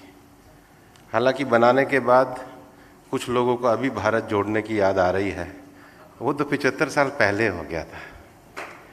और पिछले 5 सालों में जब जब सुपर पावर बनने के स्टेप्स आए तो कुछ लोग एब्सेंट हो गए, क्योंकि भारत की आज़ादी ये राजनीतिक आज़ादी तो थी ही, लेकिन आर्थिक रूप से, क्योंकि जब हम देश के संविधान में लिखते हैं कि हम सभी लोगों को राजनीतिक, सामाजिक, आर्थिक न्याय प्रदान करेंगे, तो आर्थिक न्याय में जब इस देश में सुपर पावर बनने के लिए बड़ा परिवर्तन आया, हम जीएसटी जैसा जब कानून लेकर के आए, राष्ट्रपति जी ने संसद में उसको देश के नए परिवर्तन का आगाज किया, तो भारत जोड़ने वाले एब्सेंट थे। इसलिए देश की राजनीतिक दिशा को समझना आवश्यक है। पिछले 8 सालों में जो आज सुपर पावर बनने की डिबेट रिपब्लिक टीवी में शुरू हुई है, वो इस कारण है कि 8 साल के इस प्रधानमंत्री नरेंद्र मोदी जी के शासन के बाद आज संकल्प आया है कि भारत सुपर पावर बन सकता है। यहाँ हमारे बहुत सारे मंत्री और साथी लोग अनेक विषयों पे विचार रखेंगे। माननीय प्रधानमंत्री जी के द्वारा मुझे 2 मंत्रालय, विशेष रूप से श्रम मंत्रालय और पर्यावरण मंत्रालय की जिम्मेदारी है। और जब स्किल की बात की जाती है, जब एम्प्लॉयमेंट की बात की जाती है, तो आज कोई भी देश अकेला होकर के नहीं सोच सकता है, पूरी दुनिया के परिप्रेक्ष्य में हमको सोचना पड़ेगा। कोविड के बाद दुनिया भर में अर्थव्यवस्थाओं को बड़ा झटका लगा, और ऐसे में जो सबसे बड़ी चुनौती आई वो महिलाओं के और नौजवानों के रोजगार के विषयों को लेकर के आई। उस समय दुनिया के देशों में 2 तरह के विषय चले थे। एक, डायरेक्ट कैश पकड़ा दीजिए, डायरेक्ट कैश की सप्लाई कर दीजिए। दूसरा, लोगों का आत्मविश्वास रखिए, अनुशासन रखिए, अवसरों को खड़ा करिए, हिम्मत से सबको आगे बढ़ने का अवसर दीजिए। और इसलिए भारत के सुपर पावर बनने के माननीय प्रधानमंत्री जी के नेतृत्व का विषय हमें इस प्रकार से दिखता है कि उस समय उन्होंने आत्मनिर्भर भारत का पैकेज दिया। जो बहुत बड़ा माइग्रेंट लेबर ग्रामीण क्षेत्रों में पहुंचा था, उसको रोजगार के एक नए काम के अवसर दिए, और इसके कारण हम देखेंगे कि 2 साल में भारत के ग्रामीण क्षेत्र का रोजगार बढ़ा। और उसके बाद जब कोविड समाप्त हुआ तो लोग वापस नॉर्मलसी की स्थिति में आए। वरना शहर से गांव जाने के बाद गांव में जो अनरेस्ट था वो इस कारण नहीं हुआ कि प्रधानमंत्री जी ने अतिरिक्त मनरेगा के मानव दिवस भारत सरकार ने उनके नेतृत्व में क्रिएट किए थे। उसके साथ ही साथ आज हम इस बात की विचार करते हैं कि भारत की अर्थव्यवस्था को अगर आगे बढ़ाना है तो भारत में अर्थव्यवस्था के रोजगार के अवसर 2 तरीके से हैं। पहला, संगठित क्षेत्र में रोजगार, और दूसरा असंगठित क्षेत्र में रोजगार। लगभग देश की अर्थव्यवस्था का जो 90% है वो असंगठित क्षेत्र है, और लंबे समय तक पूरे देश में ये विषय चलता रहा कि जो अनऑर्गेनाइज सेक्टर है उस अनऑर्गेनाइज सेक्टर का कोई डाटा होना चाहिए। अनऑर्गेनाइज सेक्टर में जो एम्प्लॉयमेंट जनरेट होता है उसका ट्रेंड पता होना चाहिए, उनकी सोशल सिक्योरिटी पता होनी चाहिए, उनके लिए मेडिकल बेनिफिट क्या दे सकते हैं वो होना चाहिए। आज आईएलओ वगैरह के जो स्टैंडर्ड है वो यही है। और इसलिए मैं आपको ये कहना चाहूँगा कि सुपर पावर बनने के लिए किसी भी देश की सबसे बड़ी ताकत होती है कि नवीनतम विषयों के साथ देश को जोड़ना। माननीय प्रधानमंत्री जी ने 2014 में देश संभालने के साथ ही टेक्नोलॉजिकल रूप से हमको इतना स्ट्रांग किया कि देश में हर गांव-गांव तक हम कॉमन सर्विस सेंटर खोलने में कामयाब हुए। और जब कॉमन सर्विस सेंटर को आप देखेंगे कि पिछले साल अगस्त में हमने अनऑर्गेनाइज सेक्टर के डाटा के लिए उनका उपयोग किया तो 4 लाख कॉमन सर्विस सेंटर से आज हम देश में 29 करोड़ से ज्यादा अनऑर्गेनाइज सेक्टर के लेबर्स का रजिस्ट्रेशन करने में कामयाब हुए। एक बहुत बड़ा डाटा भारत के पास है, 29 करोड़ और 400 ऑक्यूपेशंस। और इतना करने के बाद आपने पिछले बजट में देखा होगा कि अब इसका उपयोग कैसे किया जाएगा। तो इसका उपयोग करने का तरीका ये हुआ कि श्रम मंत्रालय का ई श्रम का portal, national career service portal, हमारे एमएसएमई का उद्यमी पोर्टल और स्किल इंडस्ट्री का असीम पोर्टल, चारों का एक साथ इंटीग्रेशन करने की बात है। और चारों का जब इंटीग्रेशन होगा तो हमारा अनऑर्गेनाइज लेबर, हमारी जो सर्विस की डिमांड, उनका स्किल गैप पूरा करना और एमएसएमई को रोजगार देने की व्यवस्था करना, आज चारों के इंटीग्रेशन पे हम पहुंच गए हैं। और इसलिए भारत एक ऐसा देश भी बना है कि अगर 29 करोड़ वर्कर्स का हमने अनऑर्गेनाइज सेक्टर में रजिस्ट्रेशन किया है तो उनको मुफ्त में इंश्योरेंस का कवर भी दिया है। इससे बड़ा सोशल सिक्योरिटी का कार्यक्रम नहीं हो सकता।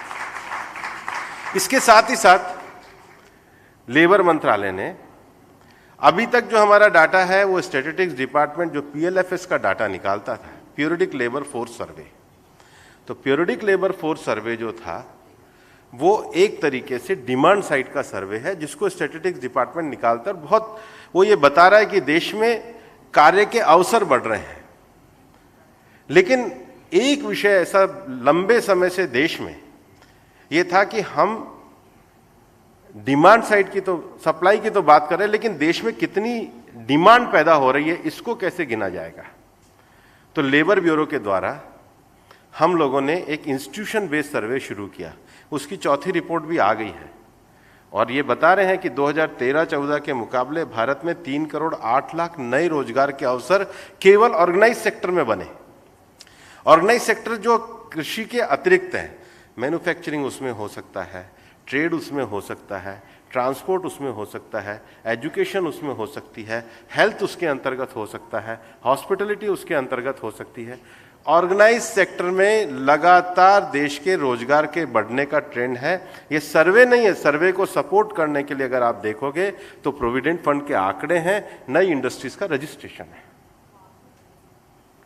लेकिन जब किसी भी क्षेत्र में कोई बड़ा उद्योग आता है तो उसमें आसपास की छोटे छोटे अनेक उद्योग भी शुरू होते हैं। इसलिए अब हमारा इंस्टीट्यूशन बेस्ड सर्वे के साथ साथ एरिया बेस्ड सर्वे भी है।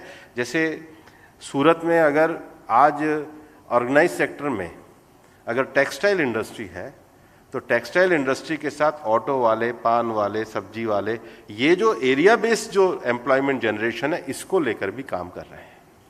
और माननीय प्रधानमंत्री जी के नेतृत्व में श्रम मंत्रालय 2 बड़े सर्वे पे काम कर रहा है। एक सर्वे है जो माइग्रेंट लेबर का है। अभी तक तो माइग्रेंट लेबर का कोई डाटा ही नहीं होता था। अभी तक तो अनऑर्गेनाइज सेक्टर का देश में पॉलिसी मेकिंग में किसी प्रकार का विषय नहीं था। अनऑर्गेनाइज सेक्टर के लिए हम लोगों ने 29 करोड़ का रजिस्ट्रेशन किया है, इंश्योरेंस किया है, एमएसएमई और स्किल के साथ उसको जोड़ा है। उसके साथ ही साथ हमने अब एरिया बेस्ड सर्वे को भी शुरू किया है। और इसलिए सोशल सिक्योरिटी ये जो सबसे बड़ा विषय है इसको एड्रेस करने में हमारा ई श्रम सर्वे जो है वो सबसे बड़ा काम कर रहा है। हम देश को अगर सुपर पावर बनाना चाहते हैं तो सबसे बड़ी आवश्यकता इस बात की है कि हमारे देश में जो क्रिमिनलाइजेशन जो है वो अपराध का होना चाहिए, व्यवसाय का नहीं होना चाहिए। लंबे समय तक इस देश में जो लेबर कोड चले हैं उसमें फैक्ट्री एक्ट में अगर कोई फैक्ट्री में पेंट भी नहीं हुआ है तो उस पर भी सजा का प्रावधान है। टोटल 1500 से ज़्यादा सजा के प्रावधान है। जोड़ने का अर्थ होता है, भारत को जोड़ने का अर्थ होता है कि सबको अवसर प्रदान किया जाए, डर पैदा ना किया जाए। जोड़ा प्रेम से जाता है, डर से नहीं। व्यवसाय भी प्रेम से किया जाता है, डर से नहीं। और इसलिए उस फिलॉसफिकल जो एक लंबे समय तक देश में जिसको कहते हैं स्टेटस को था उसको तोड़कर सरकार के द्वारा 4 नए लेबर कोड लेके आए हैं और 1500 से ज़्यादा राज्यों के और केंद्र के मिलाकर के जो सजा के प्रावधान थे उसको रिड्यूस करके हम लोग 22 पर लेकर के आ गए ताकि देश में व्यापार का माहौल खड़ा हो और देश में नया वातावरण खड़ा हो। और इसके साथ ही साथ 29 कोड को सबमर्ज करके हम लोगों ने 4 कोड में करा।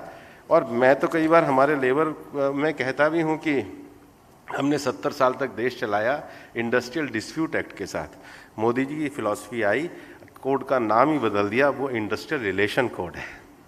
तो डिस्प्यूट से रिलेशन ये भारत को जोड़ने की सबसे अच्छी पहल है, इस पर जरा ध्यान देना चाहिए। और इसलिए industrial relation code, wages code, occupational safety code और सोशल सिक्योरिटी कोड, क्योंकि आप देश के कार्यबल को जब तक सोशल सिक्योरिटी के स्ट्रक्चर में नहीं लाओगे, आप लंबे समय तक देश के अंदर जो भी मजदूर आज काम कर रहा है उसकी वृद्धावस्था की चुनौती, उसकी सुरक्षा, उसकी बातें होनी चाहिए।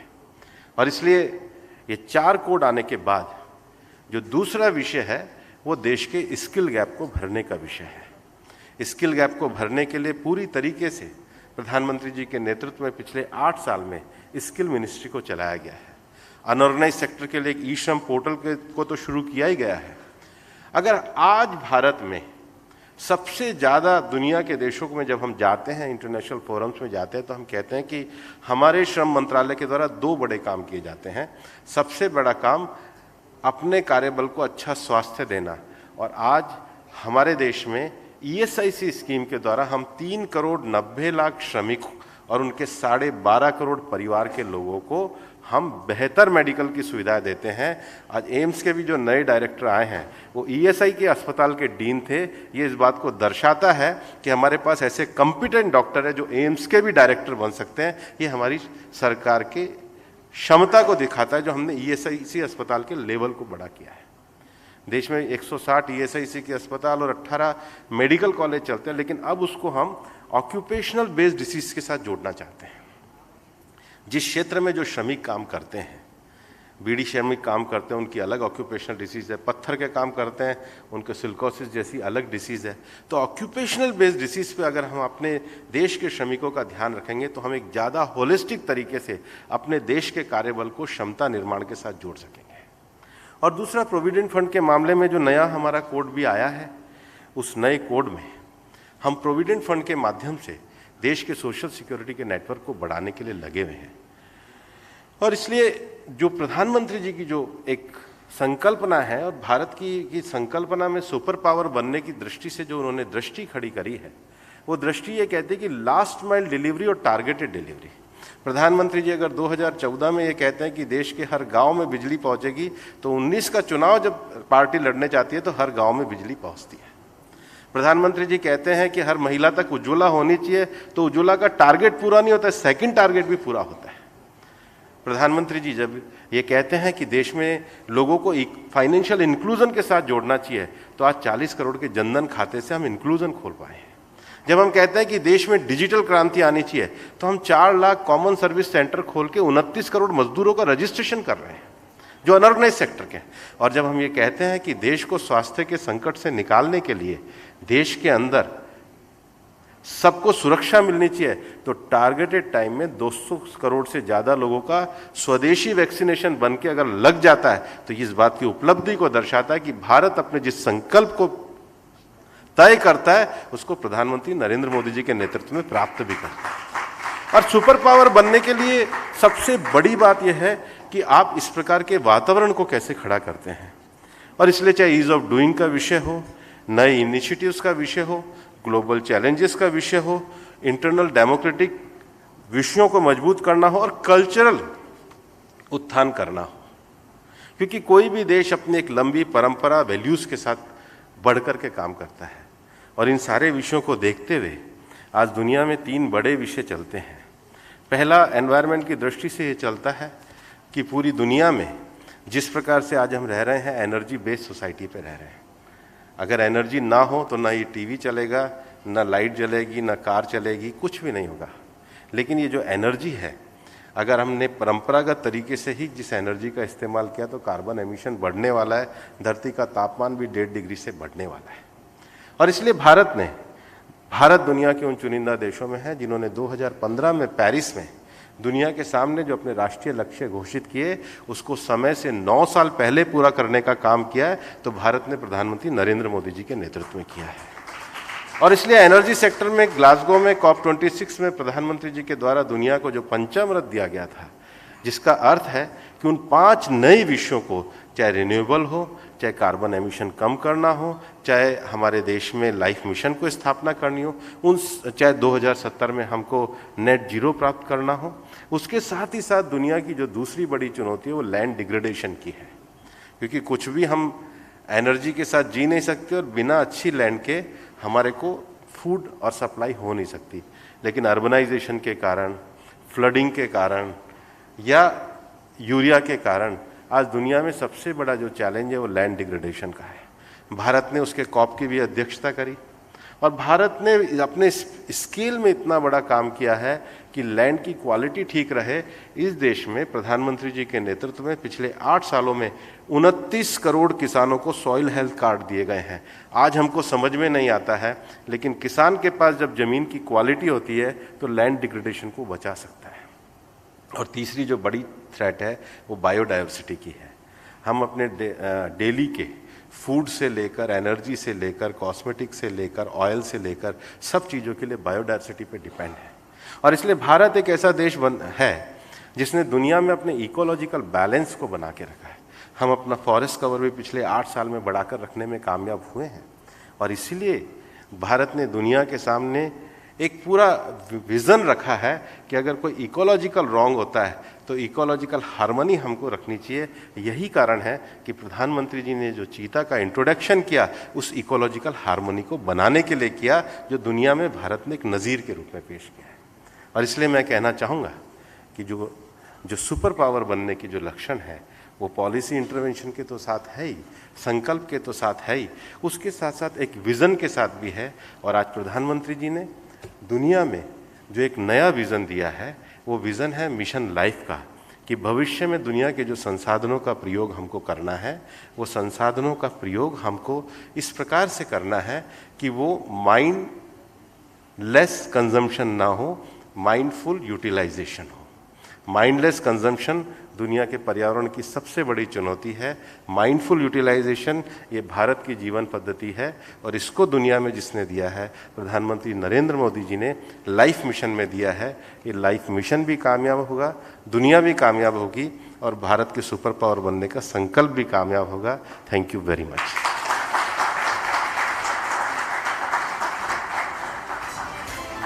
Thank you very much, Minister Yadav ji, for what is an address pivotal to India's growth story, thereby charting the roadmap for the country to become an unstoppable force. Ladies and gentlemen, while addressing the citizens of the country on India's 75th year of independence, the Honorable Prime Minister, Shri Narendra Modi, set the agenda for India at 100. The 5th largest economy in the world now aims to become a developed country by 2047. Our next panel, Mission Superpower, the India Century, talks about how productivity across sectors will become the key growth driver for India at 100. Let's take a look at the audiovisual. India at 75 is already the 5th largest economy in the world. We surpassed those who tried to colonize us to do so. India at 75 is already the world's preferred investment destination. अब देश रुकना नहीं चाहता है। 250 साल तक जो हम पर राज करके गए थे, उनको पीछे छोड़ करके हम दुनिया की इकोनॉमी में आगे निकल गए।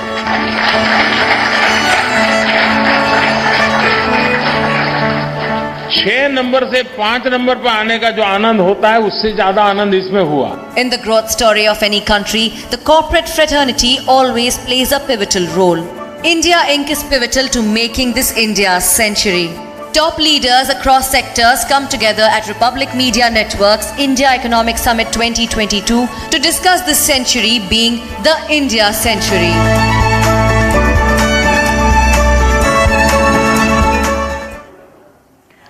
Our panelists for this segment are Mr. Alok Bansal, co-founder and executive vice chairman, PB Fintech Limited.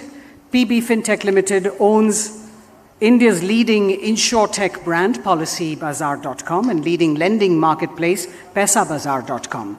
Mr. Bansal leads the inorganic growth and investment opportunities for the company and the group as a whole, along with investor relations. He has recently led the company to a very successful public listing and is now setting up the corporate development function for the group.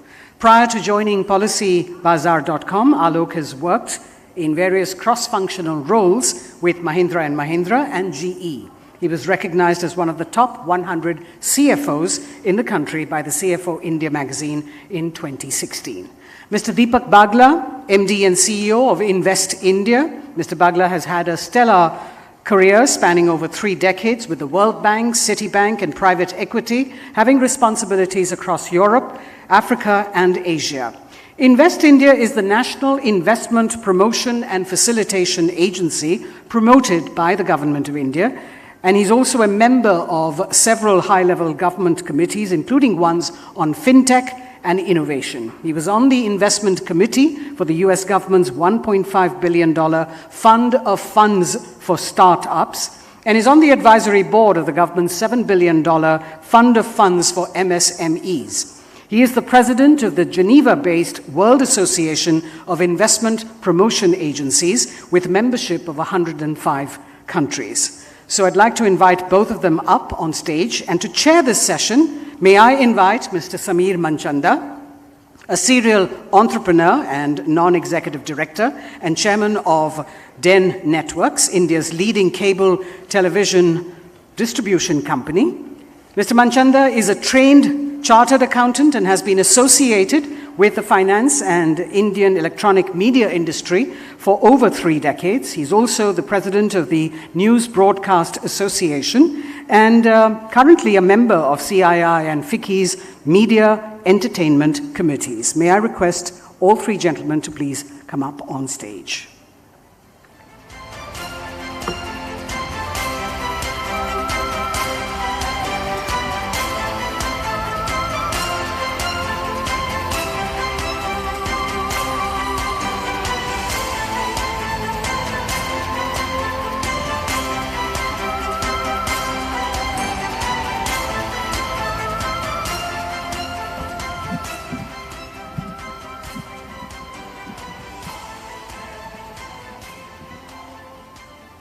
Thanks, Srini. I'm convinced that actually the next few decades and even the century belongs to India. The reasons for my conviction are quite a few. The prominent ones being, the first one being macroeconomic stability. As we see it, I think the worst of the if you look at the bank cleanup, that's happened. The NPA crisis is behind us. There is no over-leverage by corporates, no household over-leverage, and our fiscal deficit is in control. If you look at our tax to GDP ratio of 11.7, which has been the highest, nearing to 12%, I would see our macroeconomic situation very much in control, in fact healthy. If I look at the second point is geopolitical tailwinds. Large corporates, as you're aware, multinationals, all want to diversify, reduce the dependence on China. And if you look at it, the government has seized the initiative by various PLI schemes, and I'm convinced that actually India could be the next manufacturing hub. You also heard plans of Apple, the next iPhone 14 being made in India. Now that is going to be real testimony of India's manufacturing progress. Third, actually a very important point, are demographics. 65% of our population is under 35. It also, of course, puts the pressure that every year we have a large number of youth coming into job force.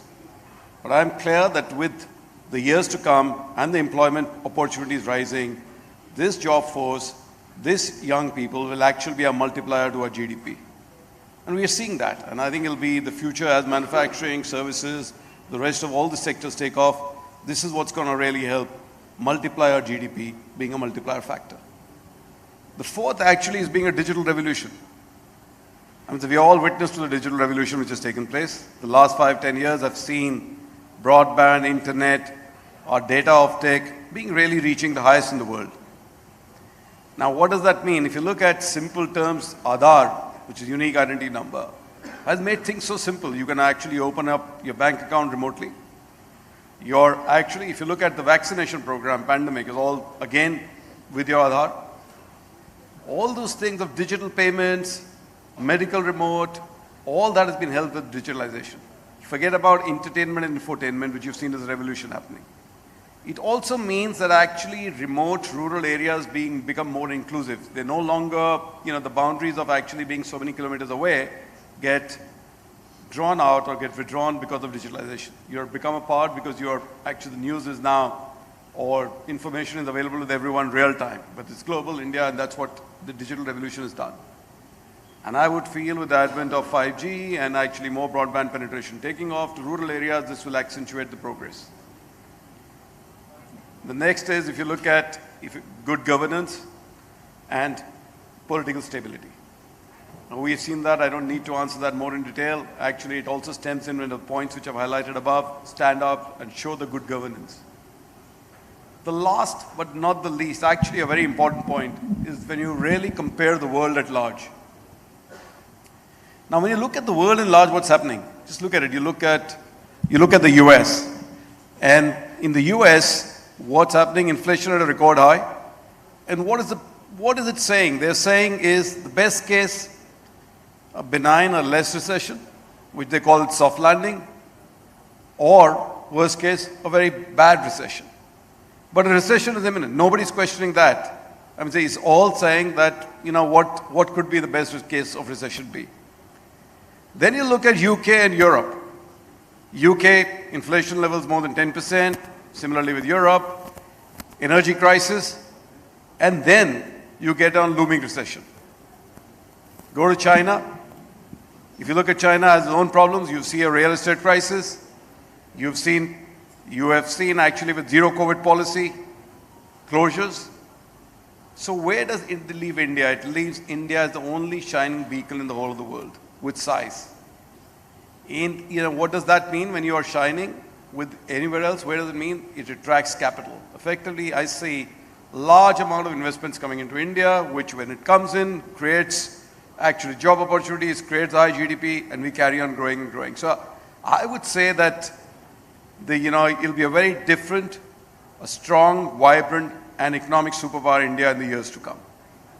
With that, I would ask Deepak, who's heading the Invest India, saying what are his feelings and what is he seeing on the ground. Thank you, Samir. Good evening. Such a pleasure to have you all here. A very quick one, where do I come from, so you'll know where my comments are coming from. We're with an entity called Invest India, which is 4 verticals. The first is investment promotion and facilitation, where we work right across with all investors, both domestic and global.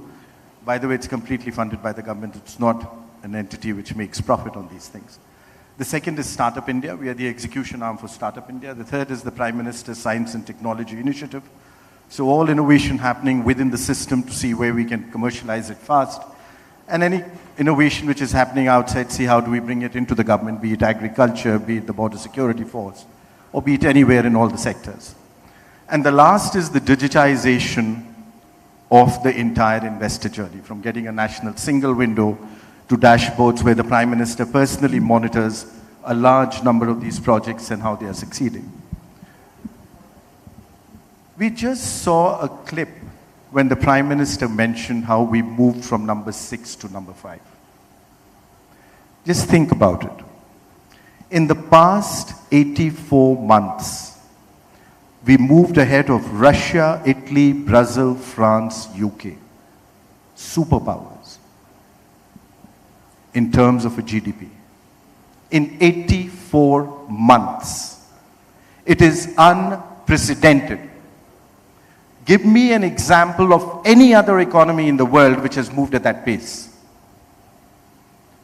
The reason why I mention that is that I think what is happening in India is now being globally acknowledged as one of the most unprecedented transformation in human history, both in terms of scale and the pace at which it is happening.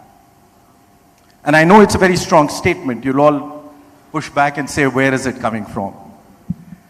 I've given you an idea on the scale, but let me just share a little more, and let me share with statistics and numbers. We closed this year with an FDI of $83.5 billion. The highest ever FDI you've got in your history. And remember, during a year when there was complete lockdown, actually think about it, even 120 days ago, did you ever imagine you'll be in a room without any masks? How fast things change, right? So 83.5 billion, the highest ever you've got in our history. And I'll also give you an example, 2020, again, in the lockdown. Global FDI went down by 35%, your FDI went up by 8%, probably the only country on the planet. Now let me tell you some more other interesting things about this number of 83.5 which I shared with you. It came from 101 countries. A global record. It's not just about the number. 101 countries today respect you for your leadership, trust you for your opportunity, trust you for the entire partnership which India offers, and trust you for your openness. And most importantly, trust you for your future. Deepak, what are you seeing in the pipeline? What are you seeing in the future? Samir, let me just finish with this. The second very interesting point, it came across 57 sectors. It's unbeatable. The transformation which India is witnessing has touched each and every one of us. And that is what is showing the entire bouquet of sectors which have suddenly opened up. 57 sectors have received FDI. And before you ask me again, let me give you the last part, which is the most heartening for me in this one. This time it came across 31 states and union territories. The growth of engine of India has moved away from those few metros to a bottom-up approach. This is driving the new India. And I mentioned to you about the scale, and let me just give you 2-3 examples on the pace, if may I, with your permission. And pace is critical because this is what this transformation, when I called you and I mentioned it's unprecedented. Let's all agree that data is the new oil. Agreed? Now, if you think about it, when was it? 15th July 2015 when the Honorable Prime Minister launched Digital India? Mohan, you would remember this? 15 July, right? So we are what, 72 months hence from that. On the 15th of July 2015, when Digital India was inaugurated, your global position on per capita data consumption was 123. 123. Last year, number 1. India consumed more per capita mobile data. No, Mohan, there's more to it. You consumed more per capita mobile data than China and the US put together. And let me also tell you, last year, 41% of the world's real-time transactions happened in India. 41%. You did 48 billion transactions. Number 2 was China with 18 billion. Are you seeing that difference grow? And Mohan, let me bring it very quickly to something close to you. The Prime Minister launched Startup India on what, 16 January 2016? You were there. So that's what, this story is 72 months? Yep. When we launched Startup India then, we had 454 startups in India. Today, 75,000. But I'll tell you what's more interesting. You are number 3 in the world in number of unicorns. In fact, in 2020, in the midst of the lockdown, we added a unicorn every 26 days. Last year, we added you. Last year in 21, again in the midst of the lockdown, we added a unicorn every 9 days. But I'll tell you what is most heartening for me. Of those 775 plus districts of India, today I have a registered startup in over 670 districts of India. 50% of my startups are from tier 3, tier 4 cities. And don't forget, 11% of the world's population lives in our villages. This, what has changed, is the digitization. And my last 1 minute, Samir. The reason why I say that, I've shown you the opportunity. When I mentioned to you that we had unicorns, it is the ability to access that opportunity. For the first time in human economic history, a brand new company got 100 million new customers in 180 days. And a cost of acquiring a customer was 1/5 of the global average.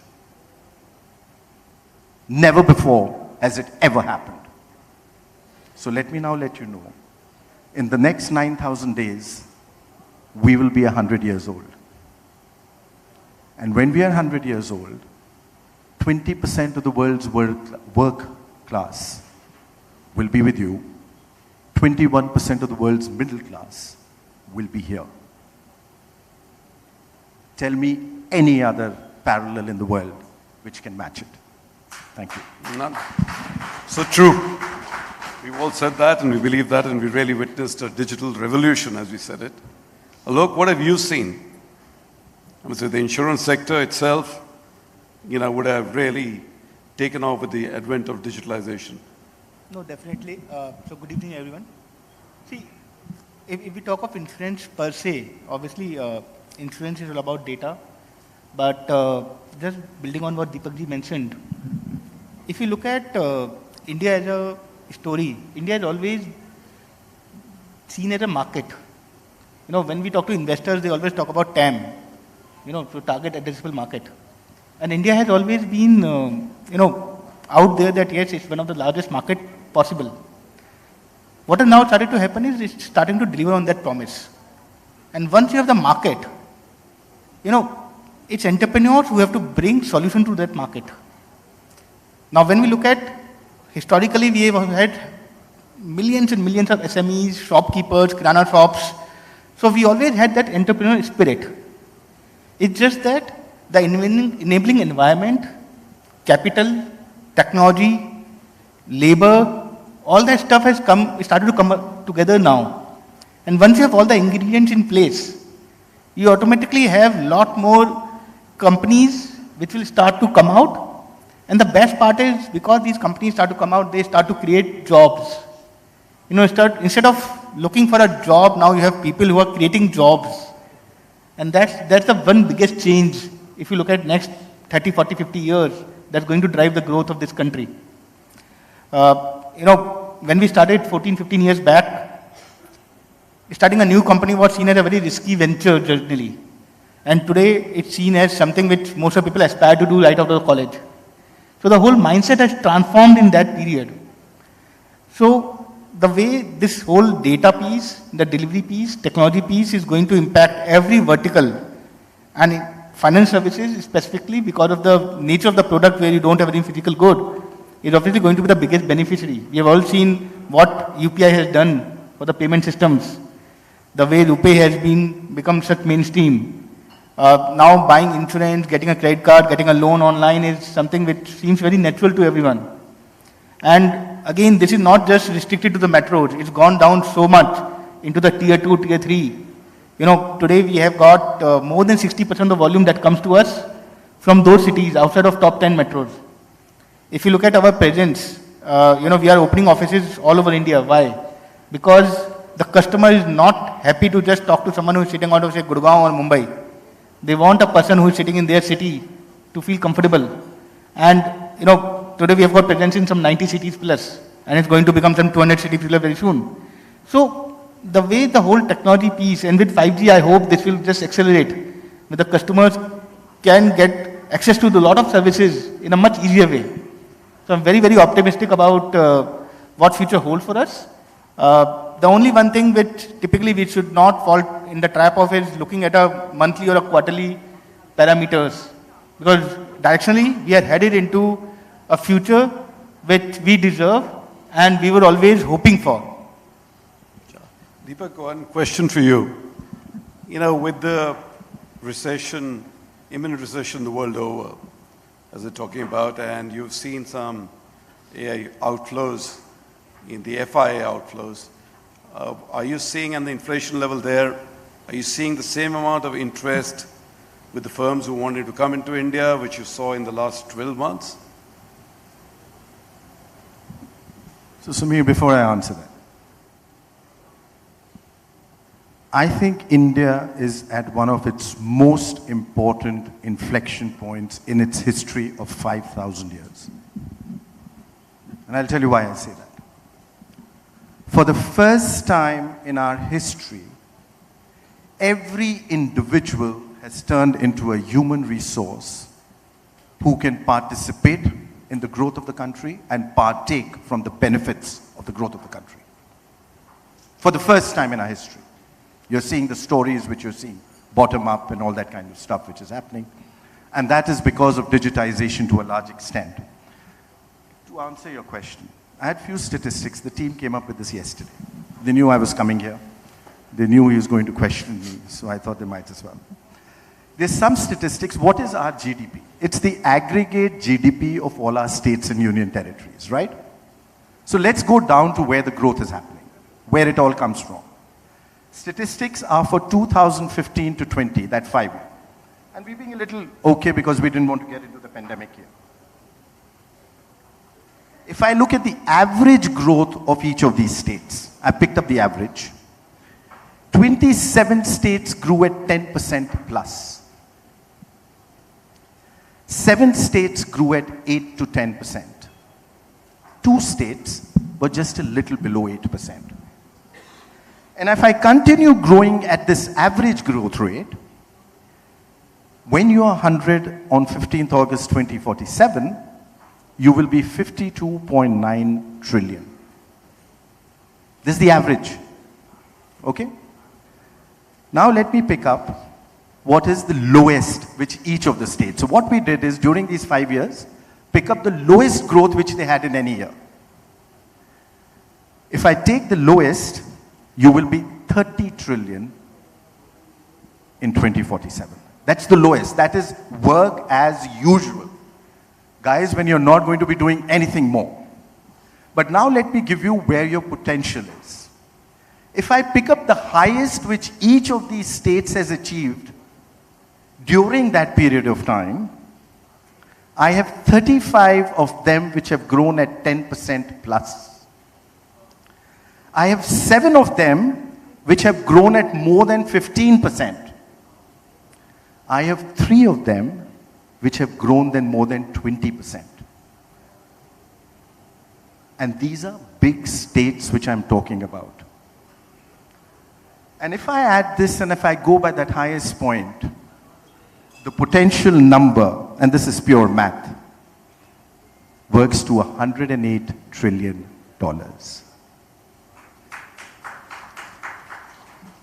Why have I shared this with you? You have actually shown that that potential is possible. I've not created any spread on those that you've grown at 8, let's push you to 10. We've not even started at that. Tell me one another place. You know, we were in Davos earlier this year. This year Davos was in summer. A very interesting roundtable of financial investors, 21 of them. And one of the big financial investors is doing a 2x. He said they're going to do a 2x of their current exposure in India in the next 24 months. And another one asked that person why. And he had a very interesting point. He said in India, every tomorrow is better than today. And I think there is no better term and no better line than that, which sums it up. If you look at the tagline of my startup team's presentation, I really loved it. You know, we have this competition internally all the time that come up with a presentation how we are going to take it across the world when we do to India. The startup team's byline, Mohan, was, we bring ideas to life. And there is no better country in the world with a far greater bouquet of ideas than what you are presented with this 1.4 billion today. Thanks. That I agree. So you think all the decks are actually in favor of India. And if you look at those 5 points that you said, the world, look at the world, look at digital revolution, look at China, you know, people leaving China and coming into India for manufacturing, everything else is really there. And you know, when I've also traveled to the US, you've seen that they're the only country, I mean, so that by far the sentiment is there, which they really want to invest in, is India. And if I go back 15 years back or 10 years back, a leading US giant, one of the largest companies, would say that, the investment in India would happen if the chairman actually took the flight to India. Now, I think those days are over. I think everything is really inclined, and that's what I'm saying is that I do firmly believe that we would be surprised by the large amount of investments which are going to flow in. I think it's going to surpass all expectations. And this is really our time, and it's our time to actually capture this moment, which I think we are actually, all the decks are there. Look, I'll ask you a question. You've had this, we've all talked about digitalization, and we think it's been, what we like about that is it's really made everything inclusive. The gaps between, as you said, rural and this, it's shortened the distances, everybody's inclusive, whether it's finance, whether it's news, whether infotainment, everything else. It's just changed the way, you think, you live, and it's caused aspirations to grow. For a young country, it's a big thing, right? What are you seeing now with, of course, 5G, which is going to be launched, and we have got a program which will take broadband, fixed line broadband to even rural areas, which will actually accentuate the digitalization. What would you feel is the future there? How much is that growth which is still left? I think, see, if there is an arbitrage between metro and the rural, 5G is going to bridge that very, very fast. Today, most of the... Sorry, we didn't hear. What did you say? There will be no arbitrage. Yeah, because 5G will even the field. Today when we look at most of the people who are trying to build a business, they are looking at urban India because they believe that urban India is able to consume those services in a much easier way. But the paying capacity is there in rural India as well. And, when we look at India, it's not just urban and rural, there's tier 2, tier 3, there are lots and lots of segments. And those segments are hungry for those services. The biggest problem would be that if we look at India as just being urban. So somewhere, I think the whole, not just the 5G, but a lot of stuff which is happening is going to enable a lot more demand coming from the hinterland. And that demand is very, very hungry to be supplied with something. And it's the biggest opportunity for a lot of businesses, including ours, to be able to create a solution which is able to cater to those customers who are out there. So as I said earlier, time was never a problem, it was always a theoretical concept. But today, if you are able to service that customer, you will be able to make a revenue out of it. And some of the numbers that Deepakji mentioned, it looks very, very big, sitting today where we are. But ask anyone who has built a business, Arnab is here, I have built a business. When you start, it all looks like very, very far-fetched. But at some point of time, you get there also. You just have to keep on working through the midway and keep on believing that this is possible. As a country, if we are able to create these 100 unicorns, what is stopping us to create another 100 or another 500 unicorns? Today we have got 13,000 plus employees. If suppose every company is able to create those 10,000, 20,000 jobs, what will happen to the economy? And the money which comes back as circulation of that money in the economy, what will that create to the demand for each and every product? It's not just financial services or any specific one category. Correct. So today when you go out, you see none of the flights have any single seat. Hotel rates are going through the roof. Malls are all full. So there must be something right. We just need to, I think, somewhere drown the naysayers, believe in ourselves, and just keep on working on making India into a real superpower. See, I agree.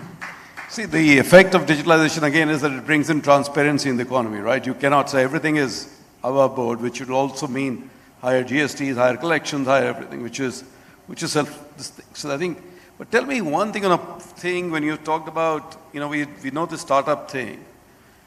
Tell me, what was really the turning point? What was the lowest and what was the real turning point which you saw? What actually turned? Was it, which in these years of journey, what was really the big turning point that if anyone, would you like to tell the audience?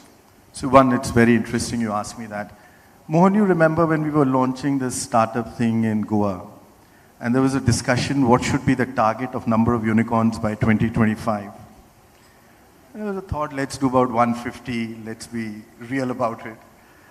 And Mohan said, let's do 250. And everybody said, you guys are off. 250 is not even a thought.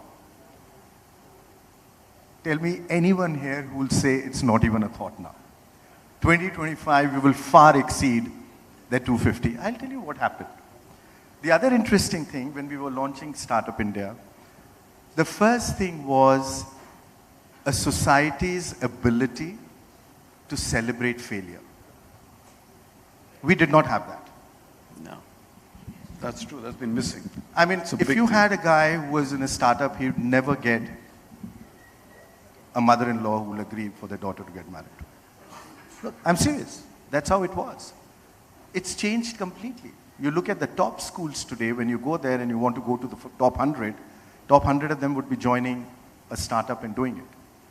The first thing is that change in the mindset that failure is a learning process. 2 is success stories like yours. Very important for us. And this morning I had a big multinational group which had come into the office. And they said, if you had to give us 3 reasons why India is where it is today and where it will be tomorrow, what will those be? And quite frankly, I had not thought of it until then. But if there were just 3 I had to give. The first, very clearly, leadership. It's that without that you cannot do it, and it is that leadership which leads the way, which creates the aspiration, and which takes you there. The second, which is where we are lucky, is the dividend of age which we have. Your average age is 29. You are the youngest on the planet, and you will remain the youngest on the planet all the way up to 2070. It is an unimaginable strength which can be brought up by the economy. And now just imagine, you will be 1.6 billion, you'll be the highest human resource on the planet in the next 24 months. You know that, right? You would have crossed everybody else. Now just imagine if you have empowered this entire 1.6 billion. And where is that empowerment coming from? The digitization. True. Each and every individual, which is what I mentioned today. Guys, this story has only just begun. Don't forget. And the world sees it and the world believes it. What you said is very important.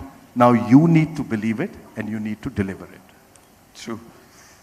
Deepak, one more thing. Look, one more thing. You know, we've talked about, it's been things that we debate for the last 10, 15 years, that why internet in India has taken off. Could be various reasons. But one of the things which I do feel is that Indians by nature are very flexible and creative. And it starts at a very young age, even to cross a road. You've got to be looking left, right, everywhere, right? While in other countries, you just go walk on a zebra crossing. You don't have to look anywhere, just go. What is the reason why this data of tech, obviously they could be that you leapfrog technologies, you were this, but we really actually is like fish taking to water, is the thing that everybody you see now is on a smartphone. It's such a great feeling, and it shows in consumption, it shows on the e-commerce, it shows everywhere. And of course the young population does help but is there a thing that why do we really, as you said, in consumption, in e-payments, we've actually leapfrogged the entire world? This is a very interesting point which was brought up by a professor from Stanford. They did a study on digitization across the globe. The Indian model of digitization is not substituting the existing infrastructure and supply chains, but by integrating the existing structure and supply chains. I agree. Which has been very unique vis-a-vis the world. So what we've done is we've been able to do far more for far less. I'll give you an example.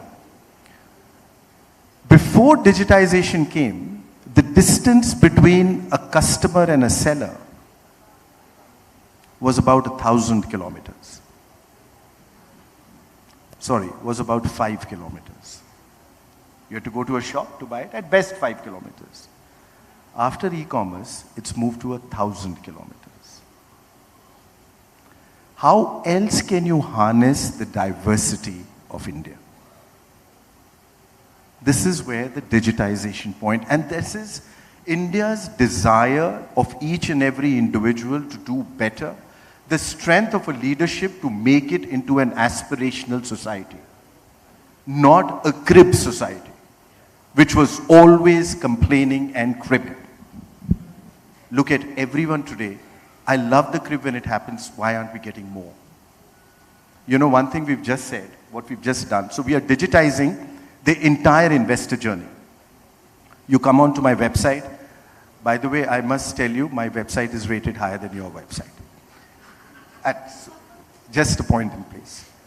And by the way, it's also #1 in the world. We are ahead of CNN too. So what we have done is we've digitized the entire investor journey.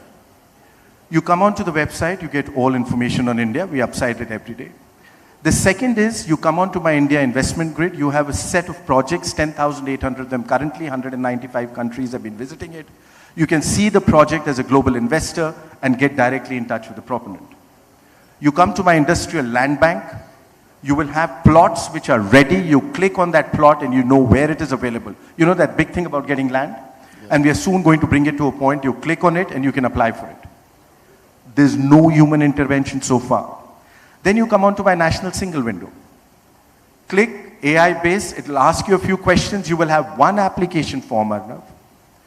You will fill that out. You will get all your approvals for the central and the state government included. We've done a soft launch, 180 days. We've already done 25,000 approvals on it. And then it moves on to the project management group, which is with the cabinet secretary level, where they are managing projects to see on milestone basis, where is it getting stuck and how fast you remove it. Remember, you're soon coming to a point, which is all where it's being driven. Actually, when they asked me, what is the 10-year plan for Invest India? I said in 10 years, there should be no Invest India. But coming to that digital platform, AI-based, imagine if you just wanted to start an entity, you fill out one form, and it says that if within 30 days you haven't heard back, you've got all deemed approvals. And let me tell you, it's not utopia. You already have a few state governments which are doing it, and it's effective. And the other thing which I found in India, if one state does it, every state follows quickly. Good economics today is the center of good politics. And that is the other big change which has happened in India by this young generation and by the leadership. I'll just add to what Deepak said. You know, it's very important to note one thing here. Our current system of working was not optimal. And that's why with the use of digitalization or tech, we are able to leapfrog. We can see it in government with Invest India. We are seeing it in our industry where suppose you're breaking car insurance where a surveyor used to come to you, totally broken process. And if you're able to digitize that process by a video inspection which customers can do on their own, you are just leapfrogging the whole thing. And that's where I think we have a very big advantage because some of the things which are taken for granted in Western world may not work as smoothly in India. And that's where the digital impact is seen to be a very, very big game changer. And it's across all, as I said, government, corporate, individual level, everywhere. And you know, the whole digital push plus 5G sort of things are just going to accelerate that. Sure. So, my last point. I know I've spoken I just wanted too to much. add, Deepak, before that you made the Republic World, you know, the #1 site after you being here. It's just That's not fair. It's just beating your site, so I just wanted to add that. But here I must tell you now my last point, which gives me my maximum strength and optimism. Many of you have dealt with the Invest India team. Sohail, you have done that. Mohan, you've done that. You have done that. I'll tell you why I'm telling you that. The average age of my team is the same as that of India, 29, if you keep me out of it. There are 400 of them. Each one of them is from the best schools and universities in India and overseas. Each one of them has left the highest paying jobs, the best jobs which are considered. And every one of them has taken a pay cut from 7 to 92%, only to make the new India. That is true. This is great. is what is going to make the India.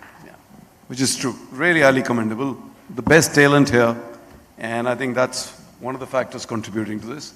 With that, we will finish off today's program. Thank you very much. Thanks, Deepak. Thanks, Alok. Thank you so much, Mr. Manchanda, Mr. Bagla, and Mr. Bansal. Well, ladies and gentlemen, we move on. India is working towards becoming a superpower. And the focus is really on self-reliance. Atmanirbharta sentiment is spanning across diverse sectors, and the overall idea is to put the nation first.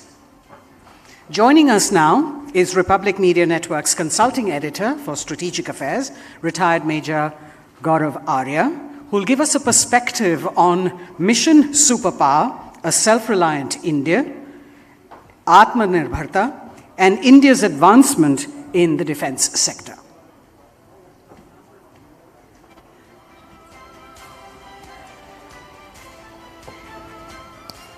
Ladies and gentlemen, I think a little bit of storytelling is in order. You've heard a lot of data. You've heard a lot of facts. Let me tell you a small story.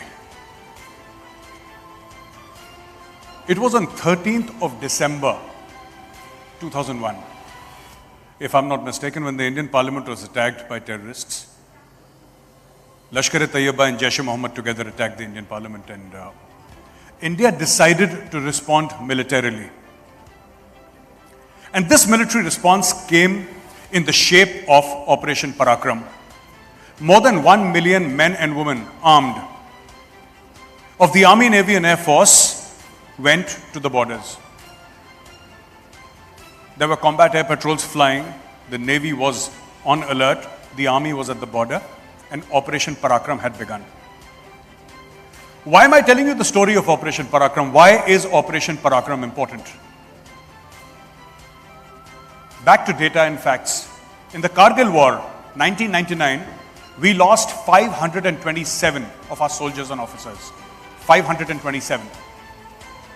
Operation Parakram, which was not a war, it was a mobilization. We had more than 1,850 casualties and over 750 dead. Now, nobody knows about this and nobody talks about this. It happened because of mining and demining. It happened because of bad equipment. It happened because of weapons. It happened because of accidents.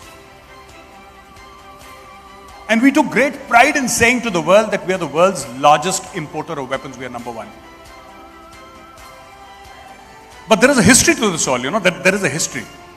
And the history is that during the time of the East India Company, when weapons, world-class weapons were being manufactured in India, they started off in West Bengal in a place called Ishapur, not very far from Calcutta.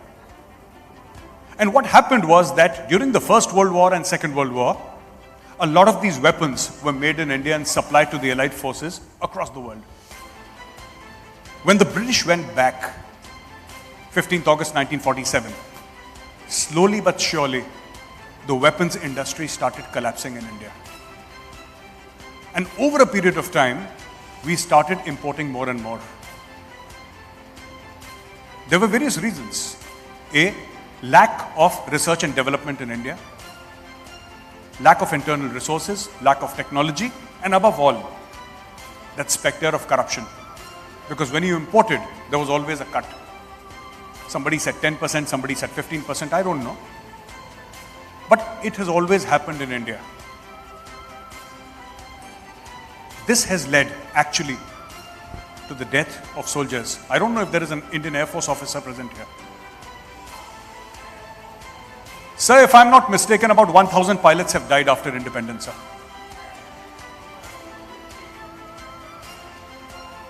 Approximately 1,000 pilots, and more than 70% of them have died in something we can call non-war operations.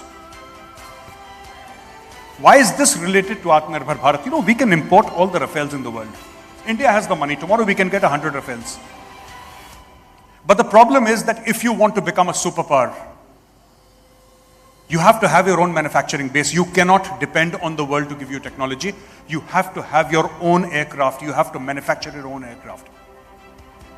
Now, after this government came in, what happened?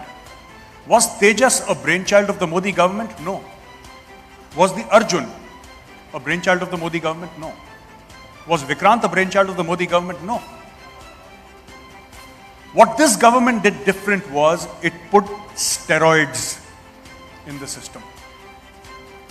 So a vehicle that was traveling at 40 kilometers started running at 140 kilometers. There was accountability. I went to meet the chairman of the Ordnance Factory Board 3 years back. And when I entered his office in Calcutta, there were red flags waving everywhere. And I asked him, sir, what's happening? I mean, why is there a strike? And he says, Major, there is always a strike here. I have never not seen red flags here. I have never not seen a strike. In some ordnance factory or there is a strike happening. Today, the Ordnance Factory Board is gone, replaced by 7 professional corporate-like companies, which manufacture everything from clothing to weapons to arms and equipment. You know, recently the gentleman here was saying that, we should be proud that Apple 14 is now going to be manufactured in India. And I think it's a matter of great pride that Apple 14 is going to be manufactured in India. Has anybody heard of INS Arihant? Yeah, we made a nuclear submarine. I mean, with all respect to Apple 14, that is nothing, that is peanuts. We made a nuclear submarine. We are making INS Arighat, we are making a second nuclear submarine. We made an aircraft carrier, a 45,000 ton displacement aircraft carrier, and we are making the third one now, a 65,000 ton displacement aircraft carrier. India is making 36 ships, all for the Navy and the Coast Guard inside under Make in India. And this, we often stress upon the economy, which is the source of the funds, which is where money comes from actually. So I think we cannot ignore the economy. The economy is extremely important and so is diplomacy. But I've often said this and I want to say it again in front of you. Why are the armed forces important? Why are having our own weapon systems so important? It's critical to understand this piece. So that we negotiate from a position of strength. When the Prime Minister of India goes and talks to another head of state, even a friendly head of state, let us say he's talking to the Prime Minister of Britain, which is a friendly state. The Prime Minister of Britain must know that behind her back, somewhere in the ocean, there is INS Arihant. And this is what the Prime Minister said, and I'll repeat his words. Binay na mana jal dijad gaye 3 din beet, bole Ram sakop tab bhai bin hoye na preet. In the Republic Bharat session, I had said this when the Honorable Defense Minister was there, and what I mean is that we must get rid of this problem of being nice to people. Your enemy must fear you and your friend must also fear you. Because there is no friendship without fear, and fear is the key. And that is where the armed forces come in. So when the Prime Minister of India sits down on a table and he negotiates, he knows that he's talking from the point of view of strength. I can visit violence on your doorstep, and I want you to know that. I have the ability to harm you. You must know that. This is how the world works, beyond all the fine words of diplomacy. Beyond all the words of saying that we are friends and India is a great partner, and let's all profit together and let's all have peace together. Where does peace flow from? Where does peace come from in India? It does not come from India's economy. It comes from the soldier standing at the line of control.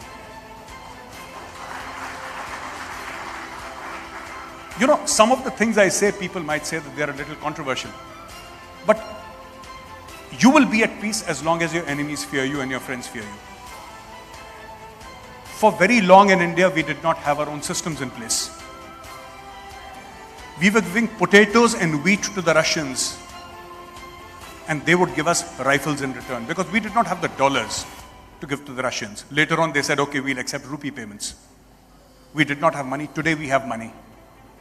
And I think one good thing that this government has done is, rather than simply buying weapons off the shelf, of course, there have been emergency purchases. We bought the Rafales, we bought the S-400, we bought so many other weapon systems. But what this government has done is actually reached out to the finest engineering and research and development talent in the country and started partnering. I go to Army headquarters very often. And I see these young guys from engineering colleges. I see these young people from companies, weapons manufacturing companies, going to Army headquarters and making presentations and saying that, here is a product. And this guy from Kanpur Dehat, he says, sir, maine ek drone banaya hai. You see, and this is magical. One guy from a village in Kanpur says, maine drone banaya hai, sir, uske upar se barood gir sakta hai. And we never imagined that this could happen in our lifetime, but it's happening now. It's happening because the armed forces have reached out and because the civilians today realize that defending the country is not just the soldier's job, it's everybody's job. And this is where I would like to stress upon one very, very important fact. We are getting the new AK-203 from Russia, and it's going to be made in Uttar Pradesh. The Indian Army is getting a light tank called Zorawar, the trials of which will begin next year, 2003 winters or late summers. The trials of Zorawar will begin. We are developing our own air defense systems. We are developing our own bulletproof jackets. And I was very surprised. We were wearing those funny helmets, in the army, which would give you a pain in the neck. We were wearing those patkas for counterinsurgency operations. And one friend said, he said, "Aap Kanpur aao, hum aapko cheez dikhate hain." And when I went to Kanpur, this guy actually took me to a factory and he showed me a very fine looking helmet. And this is in the heart of Kanpur. And I saw the helmet and I said, who do you supply it to? And he said, NATO. And I said, why don't we know about this helmet? Ladies and gentlemen, there is magic happening in India right now. It's just that we don't know about it. Kanpur is only famous for gutka. I didn't know Kanpur manufactured anything else. While it has a vibrant industry, but manufacturing weapons or manufacturing bulletproof helmets, bulletproof jackets for NATO, this was something that I never imagined. And it's happening, and it's been happening for quite some time now. Lastly, my last point here is we need to encourage people. There are people from the business community here. There is one thing that you must do is partner with the armed forces, to bring out solutions that help our armed forces. It could be an Arctic tent. It could be meals ready to eat. Everything that the defense industry uses does not have to hover around guns and weapons and killing and equipment, etc. It could be as simple as meals ready to eat. The Indian Army has the budget they're willing to spend. What we are looking for is entrepreneurs from within India rising up to the challenge. There is a company in Bangalore which made a world-class sniper rifle. There are companies which say that we have a prototype for a fighter plane, a single-engine fighter plane. There are companies who are coming out with various ideas, and this is the core of Atmanirbhar Bharat, because when you are in a state of war, you cannot depend upon your closest friends. You don't know how the diplomatic cards will play out. You do not know how the diplomatic chessboard will play out. Maybe somebody will say, okay, we are not going to supply you with rockets. We are not going to give you a software upgrade because you did not listen to us. Just imagine, you have American equipment. You are in a war with Pakistan. And because of the way you voted in context to Russia and Ukraine, America says, we will not give you weapons. Your Air Force is grounded, your Navy is grounded. Which is why you cannot depend upon friend or foe, you have to depend upon yourself. And which is why Atmanirbhar Bharat is so very important. Jai Hind, and thank you very much.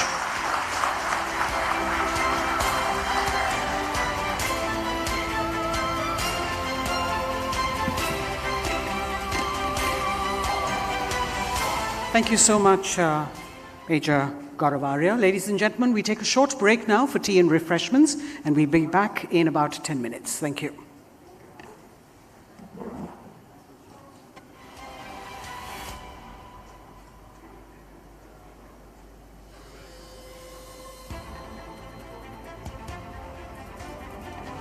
Shorter tea break. So it'll be about 5 minutes, and please be back here in time so that we can continue with the rest of the sessions.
Darwin Platform Group of Companies, established in 1996 by young and innovative entrepreneur Ajay Harinath Singh, has emerged as one of the fastest growing Indian global business conglomerates.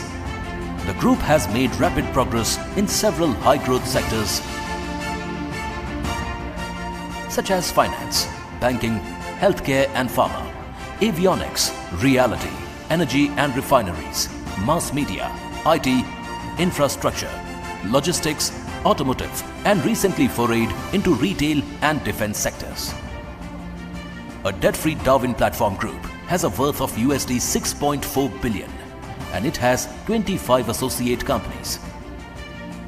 Driven by its core value, nation building through wealth creation, Darwin Platform Group's initiatives in India aim at boosting the economy. And to achieve this, all new initiatives of the group are aligned with Atmanirbhar Bharat and Vocal for Local campaigns. Darwin Platform Group also aims to expand its reach in the logistics sector.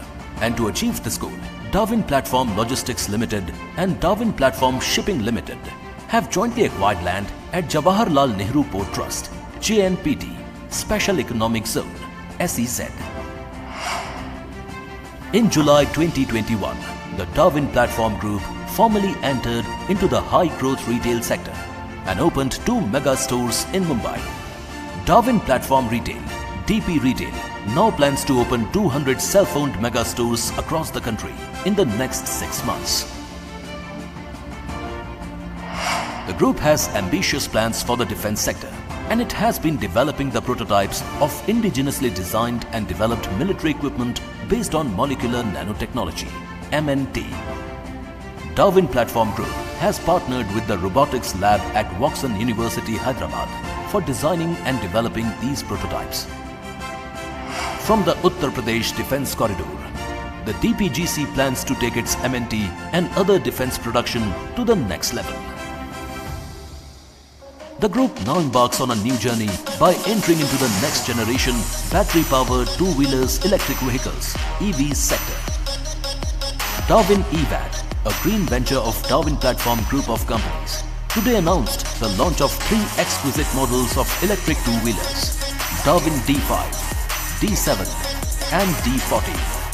Apart from low running cost, Darwin EVs offer the benefit of low maintenance, zero emissions and tax benefits too.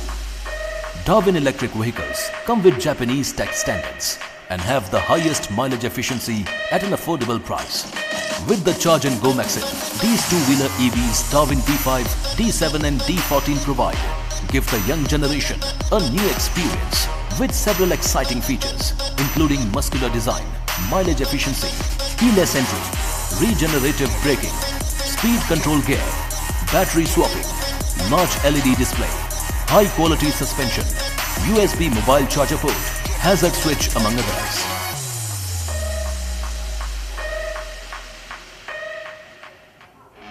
Darwin Platform Group of Companies is one of the fastest growing diversified Indian conglomerates with global footprints.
Welcome back, ladies and gentlemen. May I request you all to please be seated. We've had a power-packed day at India's biggest business and economic conclave. And with economic conversations diverting towards Asia, India's growth story is raising immense interest globally.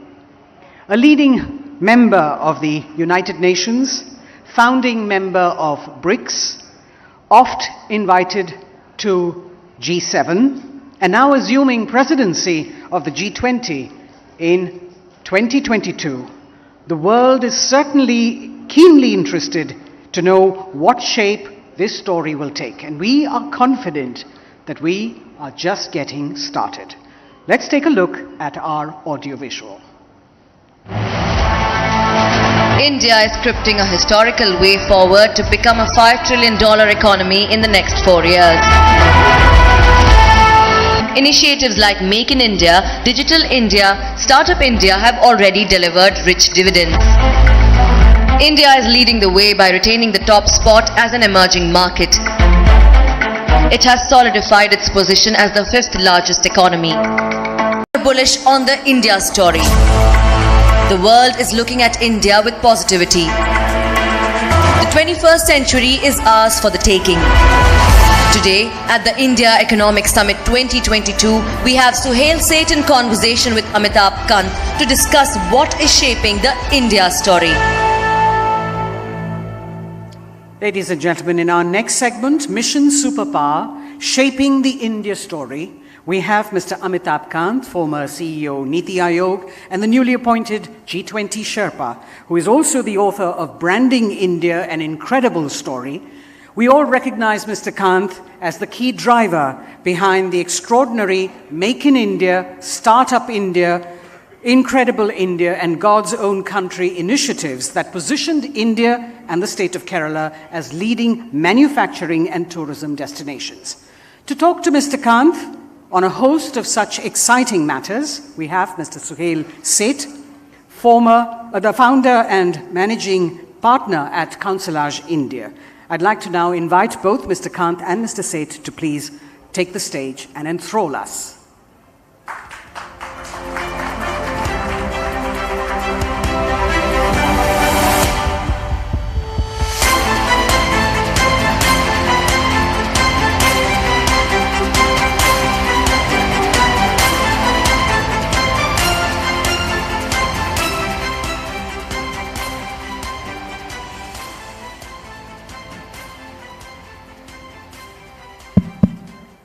Good evening, ladies and gentlemen, and good evening, Sherpa Kant. Sherpa Kant sounds so much more dignified than just Mr. Kant. It gives it a veneer of an explorer, a summiteer, a person who works hard to make things happen, which, by the way, all these attributes are true of Amitabh. I've had the pleasure of knowing Amitabh for almost 3 decades. He's slightly older than I am. And what I've admired about him is his tenacity, intellectual rigor, and the most important thing, when it was a different era and a different government, his ability to make things happen. And it's very important that we have governments that make things happen, because they don't make things happen for themselves, they make things happen for us, for citizens of India. And I think this session is important because, Amitabh, what we want to cover over the next 30 minutes is the worldview of India now slowly emerging, not only as a developing economy, but also someone that's taken seriously at the high table of nations across the world. So I want to begin by asking you to demystify 3 things. G20, the importance of G20 in branding India both as a political and economic superpower, and what do you see are the most important challenges? A lot of the summits fail because they engage within the government and the citizen is left disengaged, except that, traffic comes to a standstill for the citizen. What are the 3 things, and these 3, what are your views on this? So, Suhail, let me first say that G20 is one body which comprises of both the most advanced nations in the world, that is the G7, plus emerging markets, is a grouping which comprises about 85% of the global GDP. It comprises of about 78% of the global trade, 2/3 of the population, and almost about 95% of the patents and innovation are done in G20 countries. It's important because the United Nations is too large a body. It's not able to find solutions in today's complex world. G7 is too elitist. And it's too elitist because when several crises arose, like the Asian currency crisis, the Mexican peso crisis, the Russian financial crisis, the G7 realized that it's important to expand and cover the G20, and it was the initiative of the US president that G20 was then developed. So G20 is one body which is comprising of both advanced and emerging markets, and they are able to find very critical solutions to issues of economic growth, financial progress, social inclusion, many of these issues. The challenges are enormous. The challenges are enormous because by the time India takes over presidency, you will see that growth would have slowed down. There would be recession in several parts of the world. Global supply chains are disrupted. You have the Russia-Ukraine crisis. Climate action is very critical. And you have a scenario where growth with climate action and growth with equity, because SDGs, COVID has taken education, health, nutrition, all of them have regressed, they've not progressed. So the 2030 agenda of sustainable development goals, the world is way behind, you have to accelerate progress. So all these are challenges. And to the third point which you said, that unlike G20s held in many other parts of the world, the Prime Minister is determined to make it into an event where the citizens of India are active participants, and therefore he's decided that G20 events would be held in every single state, every single union territory of India, and that would mean that the citizens of India and the states of India, the union territories of India, would be very active participants in both substantive issues as well as issues relating to participating in cultural fairs and in participating in handicrafts, exhibitions, many other ways where they would be very big stakeholders in this process. Excellent. It would also give Arnab and his colleagues in the media some reprieve. For the last 8 months, we've been discussing G23. Now we'll at least focus on G20. But I want to come to the demystification part of it, and when you talk about events for the public and for the people. It's very important, and I have to say this as an outsider, I hate all political parties. What has happened in the last 8 years are three things. A, there's a pride about being Indian without the arrogance. And the pride is substantiated by data points that you mentioned, data points that Mohan mentioned earlier. And you can see visible progress. It's a government that works hard.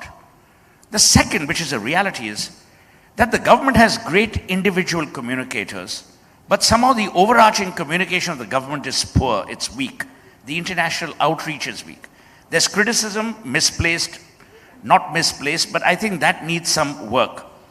The third, which you very rightly mentioned, I generally believe that G20 is a great branding exercise for India, Indians, and Indianness. What are your views on that?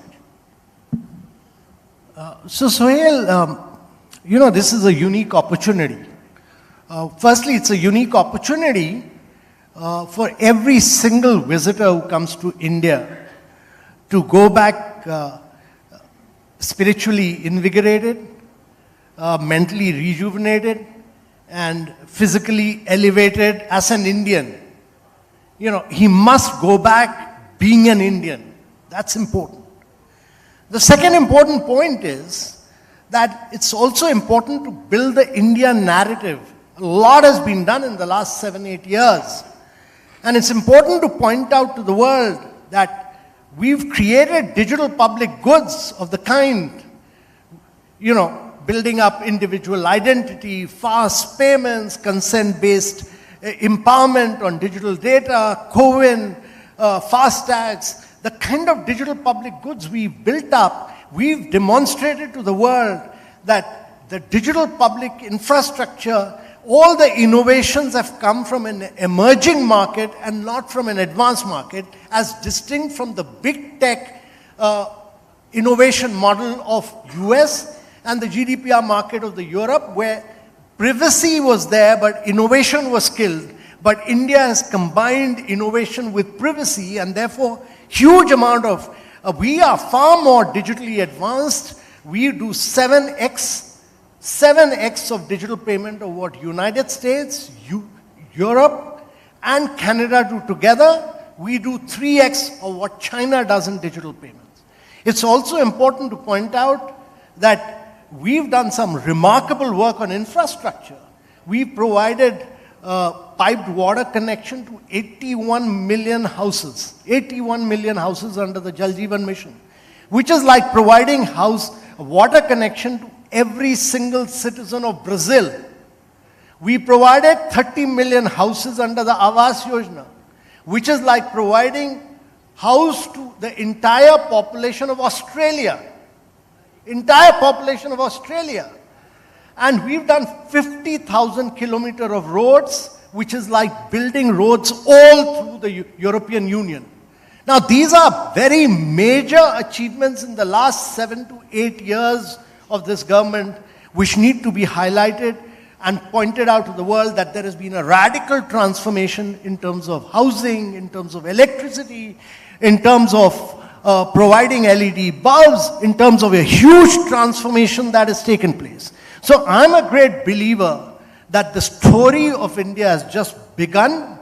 It is not just the decade of this is not just the decade of India, but this is going to be India's century in the coming years. So, this is exactly what I was alluding to.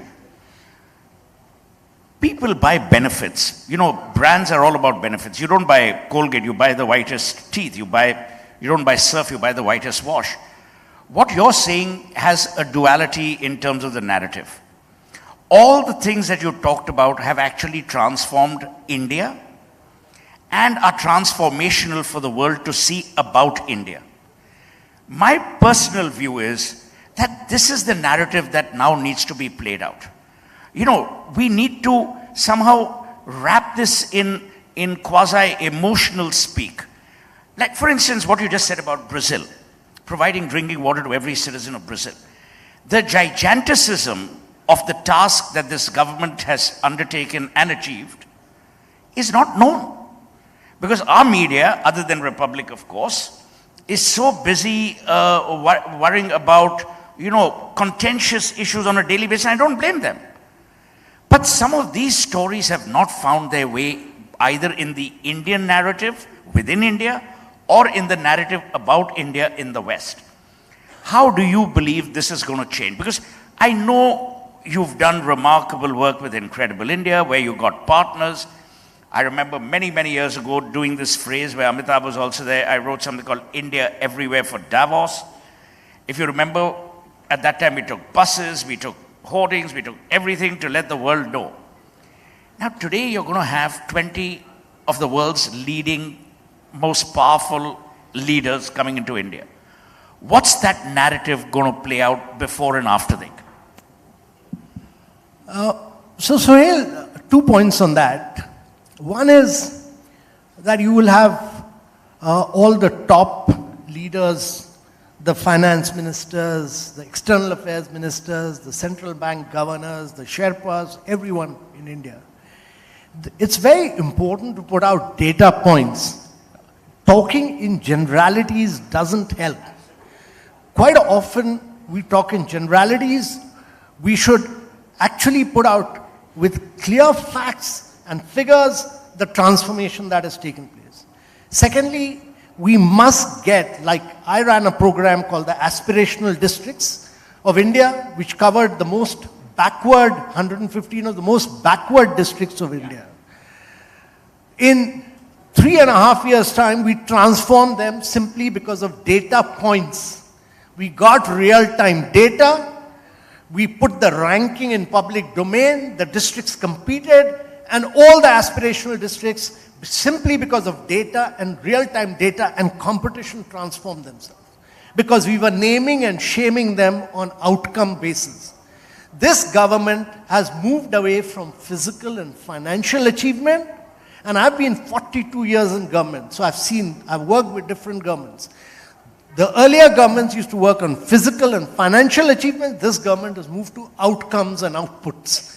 And therefore, these outcomes were put out in public domain, and we were naming and shaming the collectors, and because it was naming and shaming, and public data was being put out in public domain, they were able to then compete and transform 22% of India's population at the grassroots level.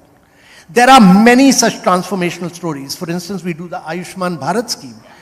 We are covering 500 million Indians digitally for health insurance. 500 million Indians means more than the population of USA and Europe put together. Now, that is the transformation. You can be in Bihar, moving to Tamil Nadu, you'll carry your health insurance with you. Now, this is transformational. You've heard about the Obama healthcare and how it failed. But India has done this successfully, digitally. We did the CoWIN, all digitally linked to your passport.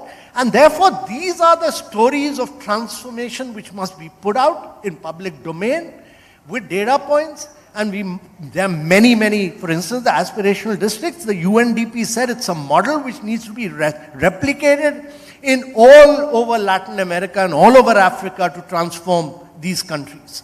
And that is what needs to be talked about. So it's interesting that you mention, and you do talk about 42 years in government. When I look back, and this is not because this government is in power and we have to be nice to them. We don't have to be nice to anyone, because they all tax you equally. But when you look at this government, and when I say this government, the first term and now, the single difference is that things are happening. People are working, but most importantly, there's accountability. What do you think has changed? Has there been more citizenry pressure because of the media? Is there greater awareness? Is there greater accountability? Is there greater involvement? When you look back at a very good career that you've had as a bureaucrat, what do you think has changed? Because obviously the politician has changed, the citizen has changed, and hopefully the bureaucrat has changed. What do you think, when you look back, what has been this transformation within India? So firstly, I think it's Prime Minister's own focus on governance. He's a politician when he campaigns during election, but he's very, very focused when he's doing governance. Other than election time, he's actually a hardcore taskmaster at governance, and a very tough hard master on governance issues. He focuses on outcomes. Secondly, I think he's basically a technocrat at heart. And therefore, he's pushed the digital story of India in a very big way. And he's really, really a techie at heart, pushing digitization across every single sector. I mean, imagine a scheme like Swanidhi scheme. He's saying, we will provide this benefit if the street vendors do digital transactions. Look at the GST, the goods and services tax. Totally digital, totally paperless, totally cashless. You're tracking down everything. So each one of the schemes are getting implemented, which are, look at COVID, totally digital, unlike the Western world. And therefore, every single scheme is digital, which is enabling us to pole vault, not just leapfrog, but pole vault. And that is what gives me the confidence that with a young population, with technology, you are going to, in the coming years, you'll accelerate the pace of growth because you've carried out major structural reforms in your economy. You've carried out the GST, you've brought in the IBC, you've redefined your MSMEs, you've enabled look at many of our startups. When I started, when we all worked on the Startup India movement and PM launched it, there were 118 startups. Today we have 80,000 startups with over 110 unicorns. Now these are the ones who are really transforming on the basis of, now many of these startups are doing, look at the fintech revolution. They are doing lending based on digital cash flows. Many of them like Zerodha, etc. are doing wealth management and creation. Look at Digit and Go Digit, all of them are doing insurance. When I was in Kerala, I was an officer working in the traditional fisheries sector. My job was to transform the lives of traditional fishermen. So we gave them outboard motors,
So, point is, there is a communication lag which needs to be plugged.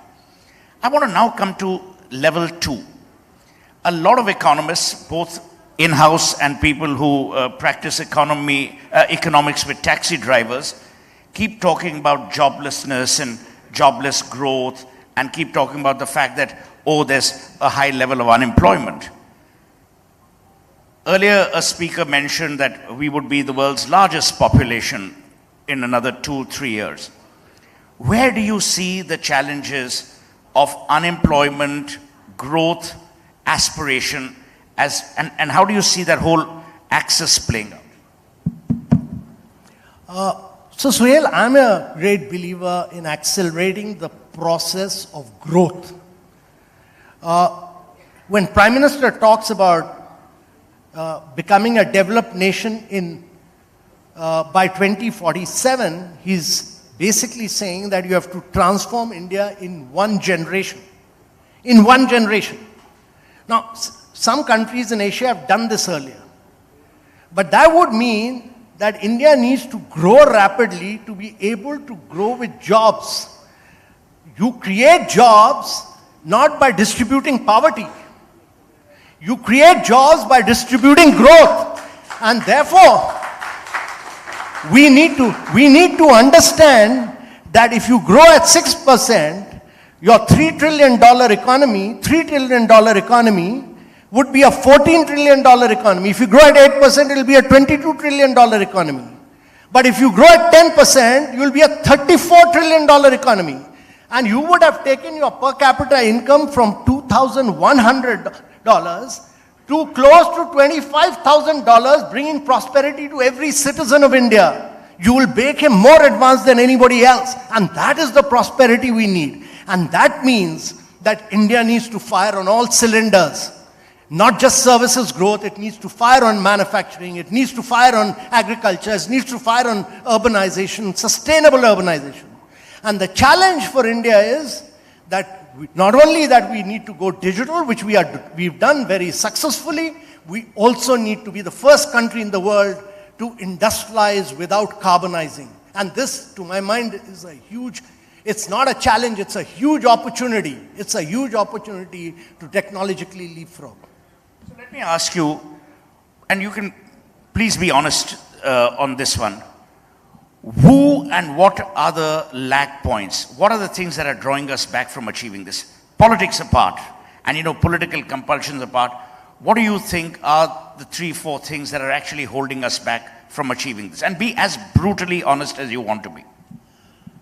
Yeah, so first and foremost, growth of a country is dependent on its states.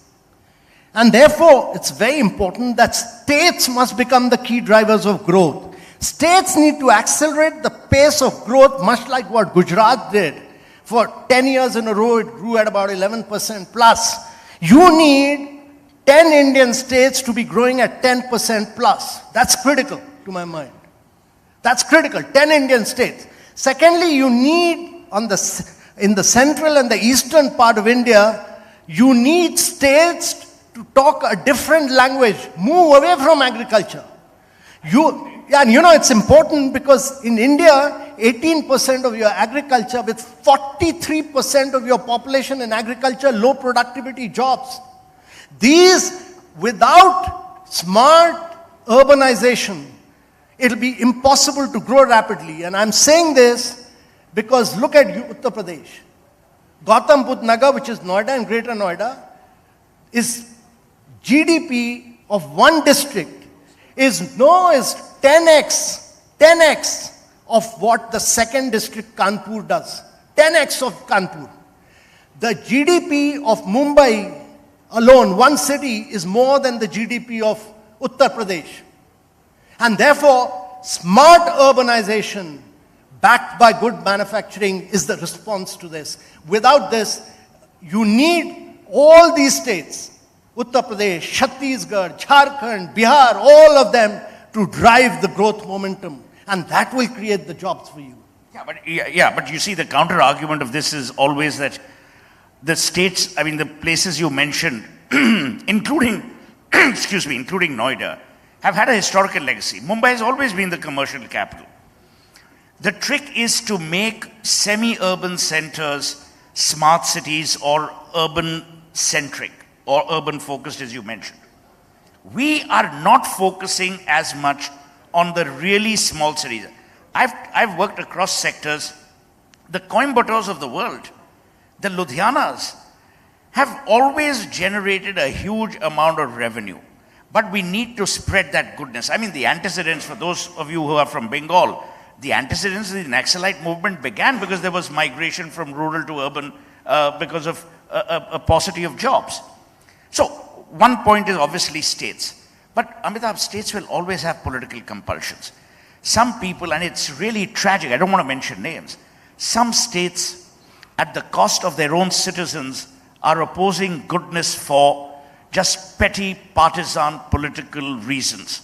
That's not going to change in a hurry. So, the point about that is that good economic growth and good governance must become good politics. Absolutely. And I think, to be fair to Narendra Modi and to be fair to a lot of state chief ministers, they are recognizing today that ultimately people want food on the table, a dignity of livelihood, and something to be aspirational about. I want to wind down and ask you, I think we have 5 more minutes, to ask you the last question. After G20 is over, and I know we will have a stunning presidency, because everything will hopefully fall in place. I can see the infrastructural part develop. I can see the processes develop. The digitization of India has been more than remarkable. When you look back at the next 2-3 years, because 5 years is too long a horizon, what's the India you dream of? Because you've been part of that incredible India, no pun intended. You've been part of that incredible India's journey.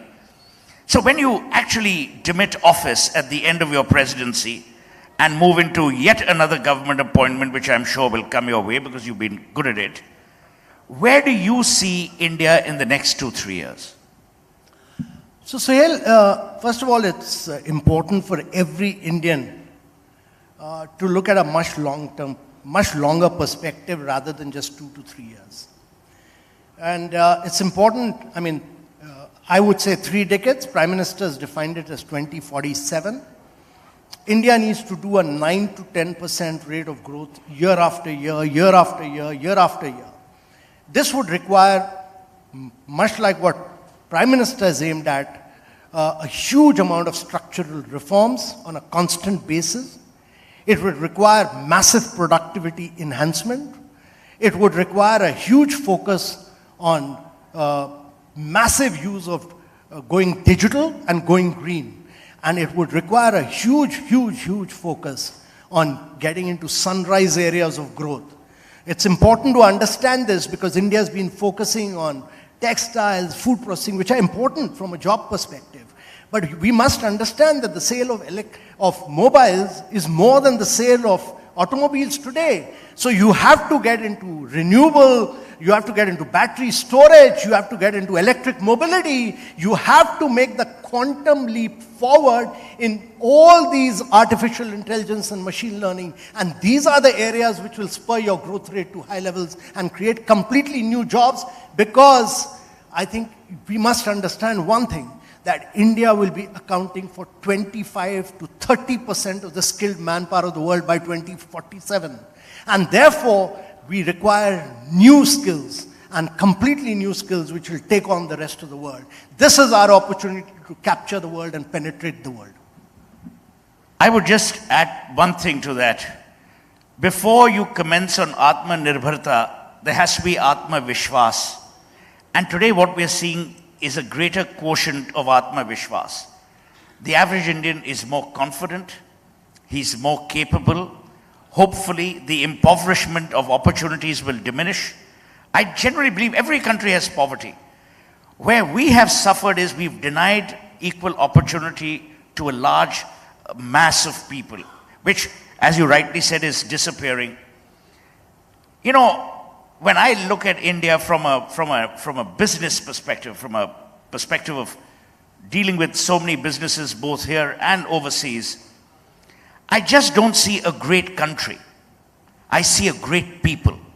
I see a people who are not only going to be more confident, they're going to be more concerned, they're going to be more compassionate, they're going to be more global. Because in addition to our economic prowess comes our civilizational legacy. When you combine civilization with commerce, it's a win-win. That's the India I see. And I hope that every one of us sees it with the same thought, maybe not in the same contours. And I generally believe, Amitabh, people like you, people like the Prime Minister, people who serve at the district level, people who give up their tomorrows so that our todays look good, our caregivers, our lifesavers, these are the people who make us who we are. The person who comes and fixes things at your house so that your technology is never disabled. People in the media who inform you so that you can make an informed choice. And for that, India, let's all pray and hope. And thank you, Amitabh. We wish you the very best during the next 1 year and even more for the rest of your career and the rest of your life. Thank you so much.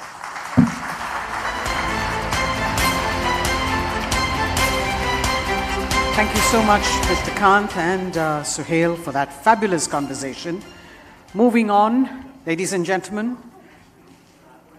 our next discussion on Mission Superpower, surpassing or bypassing China, will discuss how far is India from surpassing China. With India churning out more unicorns than the neighboring country, with our population increasing and surpassing China's by 2023, India is set to grow faster than ever. But will New Delhi surpass Beijing or bypass it? Let's discuss. Here's a short audiovisual. India is taking on China militarily. India is taking on China diplomatically. And economically, the story is no different. India is leading the pack as the fastest growing economy. We have emerged as a semiconductor and electronics manufacturing hub. We have outpaced China to add 14 new unicorns in 6 months. With China predicted to grow slower than rest of Asia, the winds are clearly blowing towards India. Will New Delhi surpass Beijing or bypass it? Joining us at India Economic Summit 2022 is Shri Sanjeev Sanyal. He is part of the Economic Advisory Council to the Prime Minister. and he will talk about India's roadmap in surpassing or bypassing China.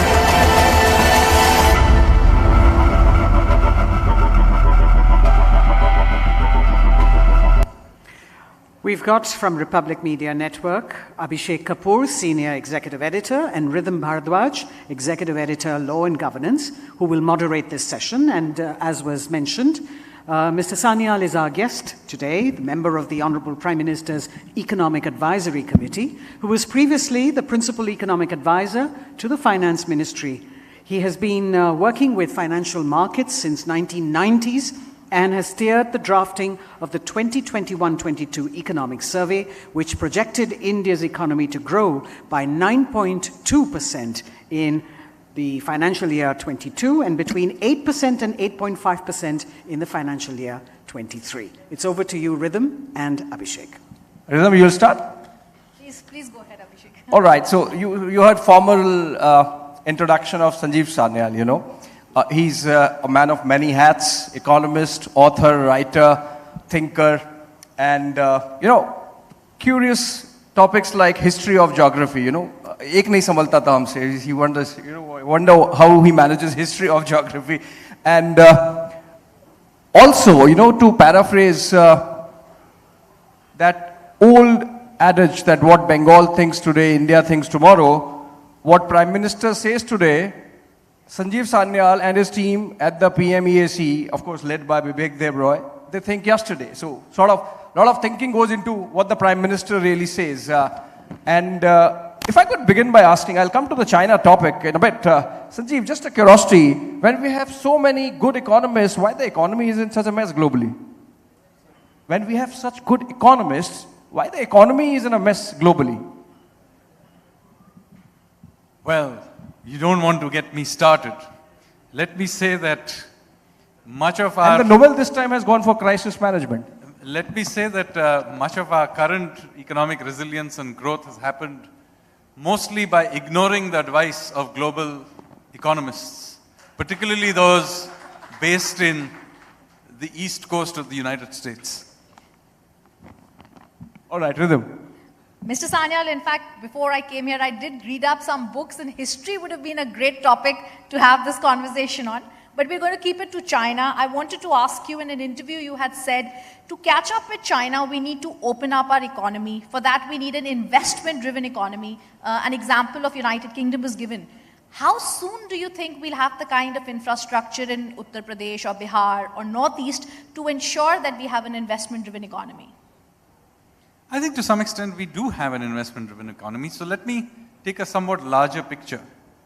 If you had asked somebody about what are the things that are really holding India's economy back, say 15 years ago, they would have probably put infrastructure at the very top of that, maybe bureaucratic red tape and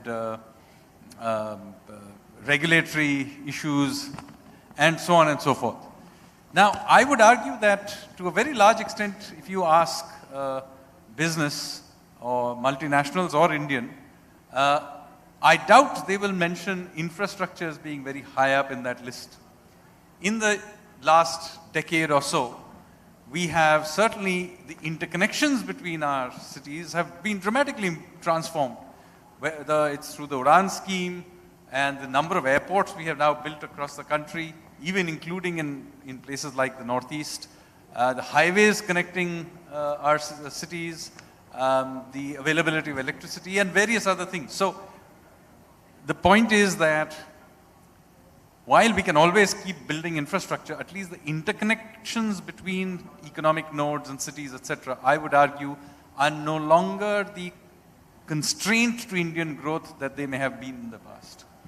Of course, we still need to build infrastructure, but that infrastructure increasingly is intra-city infrastructure. We still need to upgrade our cities. We need to build better hospitals, better intra-city roads, and so on and so forth. But I think at the very least we can claim that the intercity interconnections have improved, and very importantly, we have learned to build things in scale. That has been a big problem in the past. We were almost apologetic about building something big. We have gotten around that problem. We think in scale, we build in scale, whether it's the vaccination program or our highway systems or even upgrading the central vista, we have finally began to do things in scale. So I think I disagree with you that the infrastructure is now the binding constraint. There are other binding constraints and I can talk about them later. All right, so since you began by blaming the East Coast economists, some East Coast economists would have said, because you're saying infrastructure, infrastructure, infrastructure, the American economists would have said, where's the money, honey? Do we have the money? Well, first of all, one part of having been much more restrained on our monetary and fiscal policies during the COVID cycle, we had the resources once we opened up to go for a massive capital spending program, which is continuing right now. So anywhere you go in across India, you will see cranes. In fact, India now has more cranes up building all kinds of stuff than China does. And do we have the numbers? Really? That's a big thing, that we have more cranes working there out in the field than China has? Absolutely. Not just that. That's a marker of where things are headed to. Absolutely. Not just that. Just take the major cities. I won't get in.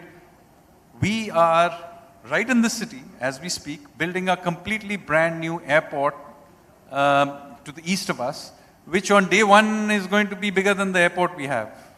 We now have gone in the last 12 years from not having a metro system to having the third largest metro network in the world. The central Delhi has been transformed, so it's not just new stuff. Even the old stuff is being upgraded. So Central Vista project, for example, all those old buildings like Shastri Bhavan, etc. are being pulled down, and we are building completely brand new buildings. Now, the reason I'm making this point over and over again is this. Earlier on, we were so apologetic about the whole thing and felt that we couldn't do it. I mean, even upgrading these, government offices in the center of Delhi, we seem to have in the mind of, oh, what will the ghost of Lutyens think if we pulled all these buildings down? First of all, most of those buildings are not Lutyens buildings. But anyway, I mean, how can anybody have an objection to pulling down Shastri Bhavan? Right? So, point is, we have begun to do these things finally in scale, unapologetically. And again, similarly, Mumbai, I can tell you, in 36 months, Mumbai will be completely transformed. It will have a brand new coastal road. It will have a brand new underground metro system. It will have a new trans-harbour link, a new airport as well, and so on and so forth. So, what I'm trying to say is there are radical changes happening, and this is not happening in the big cities only. Go to Northeast. I mean, Bogeybill Bridge, if you live in that part of the world, you'll know what a big deal it is. Debated for 40 years. Finally got done just, I think, 2 years ago. And now we have gone from 2 bridges to already, I think, 4 are there, and we are building another 4. So, the level of infrastructure we are thinking of has completely changed. And the way we think about it, the scale of execution, I don't think those are now the problems. There are issues, but they are different issues. Fair enough, sir. Mr. Sanyal, I want to ask you, the Asian Development Bank has now come out with figures that in 2023-24, India's growth is going to be 7.2% vis-a-vis China's 4.5%, which is huge because it's the first time in 30 years that we are getting such figures. Do you think we need to, Mr. Sanyal, look at the China factor? How does growth work vis-a-vis China? So first of all, let's not just obsessed about China alone. The fact is we are now the world's 5th largest economy in dollar terms, and we are the 3rd largest already in PPP terms. Most of prosperity is about compounding. China's per capita income was roughly where we were at the time we were doing in 1990. Where they have got has been largely due to compounding growth rates which were somewhat higher than ours but compounded over time. So I think what we now are doing is generating systematically higher GDP growth rates than they are. Let it compound. This is the very important thing. And therefore, here 2 or 3 things are important. First of all, do not lose sight of macroeconomic stability just because you want to drive a little bit higher growth in one particular year. This is something we demonstrated during COVID. Even in difficult times, macroeconomic stability is key, and that is serving us well right now. We should never lose sight of that, number one. Number two, keep the supply side going. You've got to keep doing reforms continuously, and each phase you'll open up new vistas. So in the last 5-6 years we have done, what have we done? We have created a system for creative destruction through the IBC process, the Insolvency and Bankruptcy Code. Created an internal market finally, a common market through the GST. Yeah. But even during COVID, we kept doing reforms. We did privatized Air India, we listed LIC, we opened up a whole bunch of new sectors from drones to geospatial sector, the space sector. So a very strongly supply side oriented approach to economics, which aims at productivity, competitiveness, and basically takes an unapologetic view of India as a part of the world economy where we can play, at the front table, on the top table. Okay, so, we have to keep moving, and I'm told Mr. Nitin Gadkari is waiting. My last quick question to you.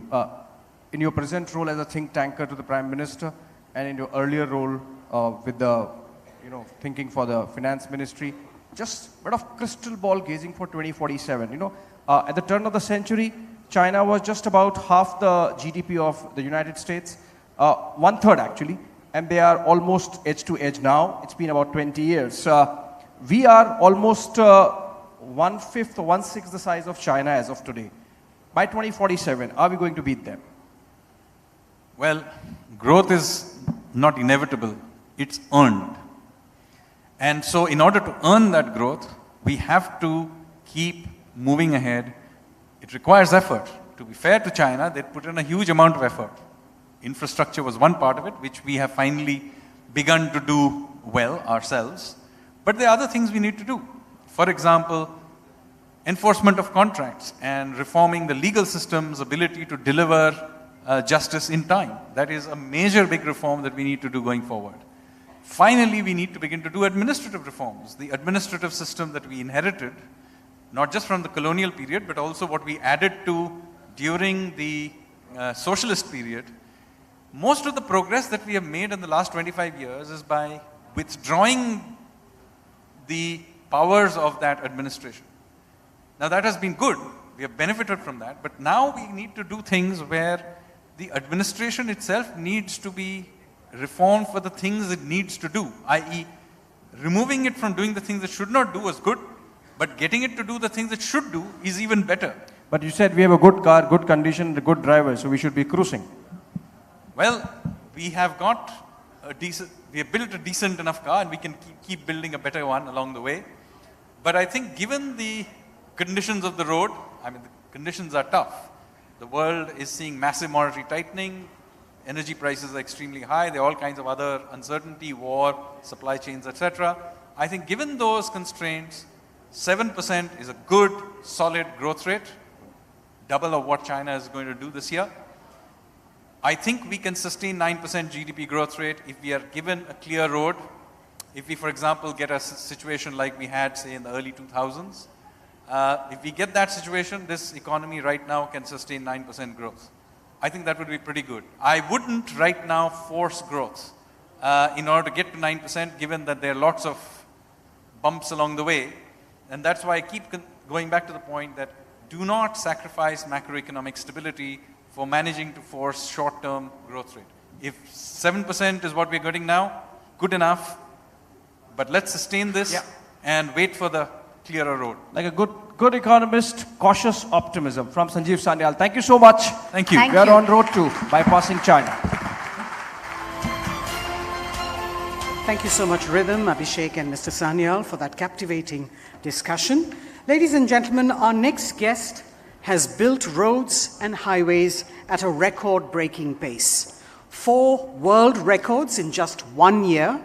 India is set to become the 3rd largest construction market in the world. The government is pushing for infrastructure development plans, and with the Prime Minister's Gati Shakti Master Plan, infrastructural planning, implementation and monitoring will get a new direction. The centre's vision is to surpass China and become the 2nd largest in the construction equipment by 2030, and that's not very far, all thanks to this gentleman. Please allow me to welcome Mr. Nitin Gadkari, Minister for Road Transport and Highways, Government of India, as he joins us through video conference for a keynote address on Mission Superpower, Road to India at 100. Mr. Gadkari.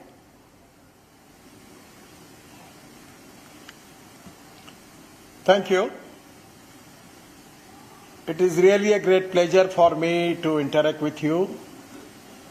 India is the fastest growing economy, and at the same time, this is the time that we are the 5th number economy in the world. I am confident that this is the time for all of us that how we can increase our growth. As far as our country's situation is concerned regarding the infrastructure, our Prime Minister Narendra Modi ji has given highest priority for development of infrastructure in the country. We are in the road sector. Once upon a time, the speed of the road was coming to 3 kilometers per day. Now it is approximately 40 kilometers per day. We are making green express highways. We are making even connecting road capitals by 4-lane roads. And we are specially concentrating on the road construction where we can develop more potential in tourism area. We have already, as far as we have completed the Buddha Circuit Yojana of 20,000 crore. We have already in the process of making of Ayodhya Ram Circuit, Ram Janki Circuit, that is to be a project of 15,000 crore. We are making connectivity to Badrinath, Kedarnath, Gangotri, Yamunotri, all-weather road. And these all type of many projects like this is going to increase tourism in the country. The tourism is the sector which is going to create maximum employment potential. The 49% of the capital investment in the tourism is going to create employment potential. The first of all, our priority is that how we are going to create more employment potential in the country. The most important sector is industry and agriculture. As far as our growth rate is concerned, GDP, we are getting 12 to 13% from agriculture and allied sector. We are getting 22 to 24% from particularly manufacturing sector and 52 to 54% from the service sector. As far as my concern with the industry, particularly the automobile industry, just I am giving you the example. The size of automobile industry is 7.5 lakh crore and our export is more than 3 lakh crore. Our two-wheeler manufacturer like Bajaj, TVS and Hero, they are already exporting 50% of their production of two-wheeler in the world. As far as India is concerned, we have all reputed, recognized automobile brand available in the country. And now they want to make, they are all at different type of models in India and they want to export. Actually, because of the scrapping policy, now it can be easy for all of us to get aluminium, copper, steel, rubber and plastic with a reasonable rate, by which we can reduce the cost of the automobile components and will be more competitive in international market. And I am expecting that within 5 years, we will have the industry of 15 lakh crore. We will be #1 manufacturing automobile hub in the world. And that is exactly the strength of our economy. This is the industry which is giving maximum GST as a part of tax to state government and central government. This is the industry which is giving us maximum export. And this is the industry which is creating more employment potential. Presently, the 4 crore jobs already given by this industry. And next 5 years, I am expecting 3 crore more jobs. And that is very important. The most important thing for the country and for the economy, for the fulfill of the dream of our Prime Minister, making India as Atmanirbhar Bharat and $5 trillion economy. For that reason, we need to reduce our import and increase our export. Presently, in the fossil fuel, we have the import of 16 to 17 lakhs crores. This is one of the problems where we are creating more pollution in the country. Our policy is import substitute, cost effective, pollution free and indigenous.